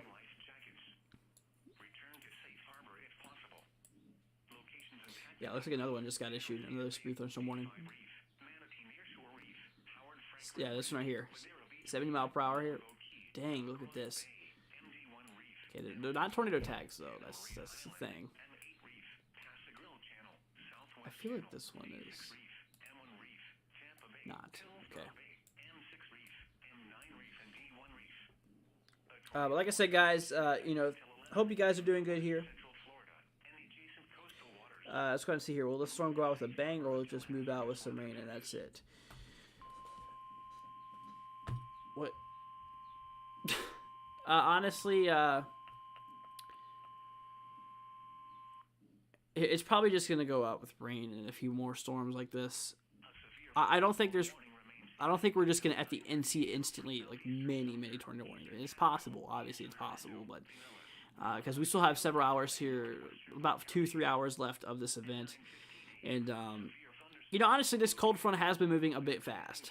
This has been moving a bit fast here, which is kind of concerning. Might be getting undercut here. Obviously we're seeing the severe thunderstorms popping off, but we've only had 2 tornado warnings this whole entire event, which is obviously a lot less than we thought, which is actually really good news. And like I said, the cold front is now moving its way through the region here. It's already passed a lot of these areas. And as you can see right now, seriously, the cold front right here, as you can see, it's already moving its way off. It's already near the coast. And once that passes, as you know, behind the cold front, that's where things end. So honestly, yeah, like I said, things are looking a little bit. We're kind of pushing towards the end of the event. So like I said, guys, that's what we're talking about. If you are new to the channel, guys, do a favor. Consider hitting the subscribe button as well as leave a like. It would be greatly appreciated, guys. If y'all do want to support the channel, like I said, we do have our donation link in the description as well as in the chat. It'll help us out, guys. It'd be greatly appreciated. You guys are the best. Just always know that. And thank you all so much for joining us here. So, like I said, we're getting ready to call it a live stream here. I think I'm going to go ahead and end it now. Now, thunderstorms will continue to go over here for the next 2 hours or so. For the next little bit. So, you guys, please stay safe out there. I tell you what, we're going to go ahead and end it at 9:30, so in 7 minutes. We're going to go ahead and call it a stream. That gives you plenty, guys. It gives you guys plenty of time to ask any questions if you have any. So, if you have any questions, guys, now is the time to ask them. If you guys, want to ask any questions, I'll be here for you guys. 100% of the way, guys. And if you haven't already, guys, leave a like on the live stream as well. We're almost here at 30 likes. I believe we can do it, guys. So, if you're not already, greatly appreciated. Like I said, for the most part, like I said, the system is already mostly over with. Like I said, it's probably going to last here another 2.5 hours or so. And then after that, it'll be done. So I don't expect it to last really that long. Anything after that. And like I said, things are just, I've been live for a while. Obviously, I kind of need to call it there. But like I said, guys, if you have any questions, now's the time to ask him. Let's go and see here. Maple says, if a tornado warning is issued, will I stay live? Probably. I probably would, honestly. Because like I said, obviously your guys' safety is number one here. And like I said, Orlando here, as well as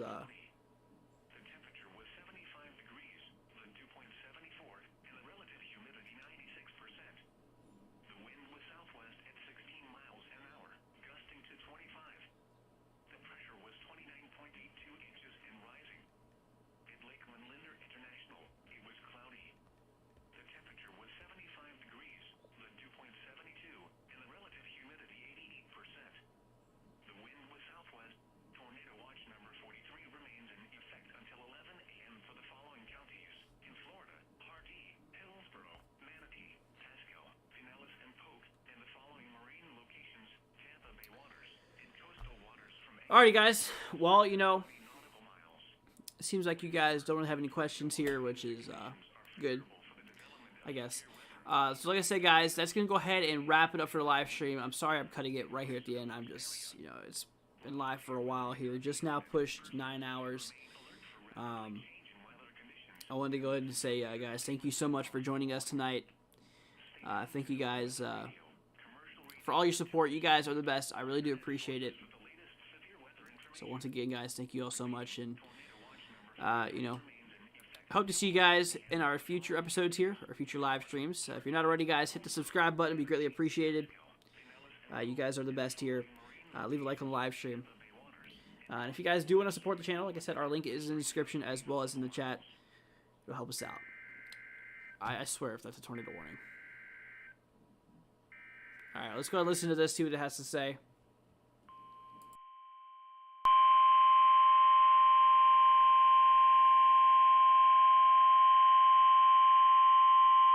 The National Weather Service in Ruskin has issued a severe thunderstorm warning for southeastern Sumter County in central Florida, southeastern Pasco County in west central Florida, Manatee County in west central Florida, southeastern Pinellas County in west central Florida, Hillsborough County in west central Florida, northwestern Polk County in central Florida, northwestern Sarasota County in west central Florida, until 10:15 a.m.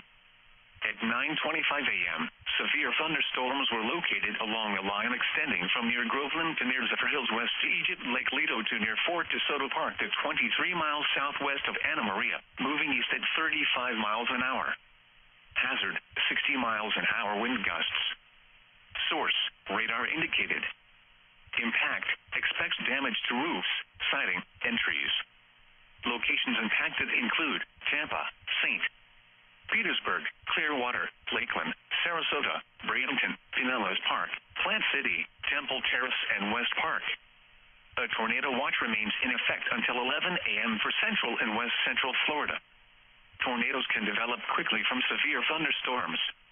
Although a tornado is not immediately likely, if one is spotted, act quickly and move to a place of safety inside a sturdy structure such as a small interior room. Repeating, a severe thunderstorm warning has been issued until 10:15 a.m. for the following counties in Florida: Hillsborough, Manatee, Pasco, Pinellas, and Polk.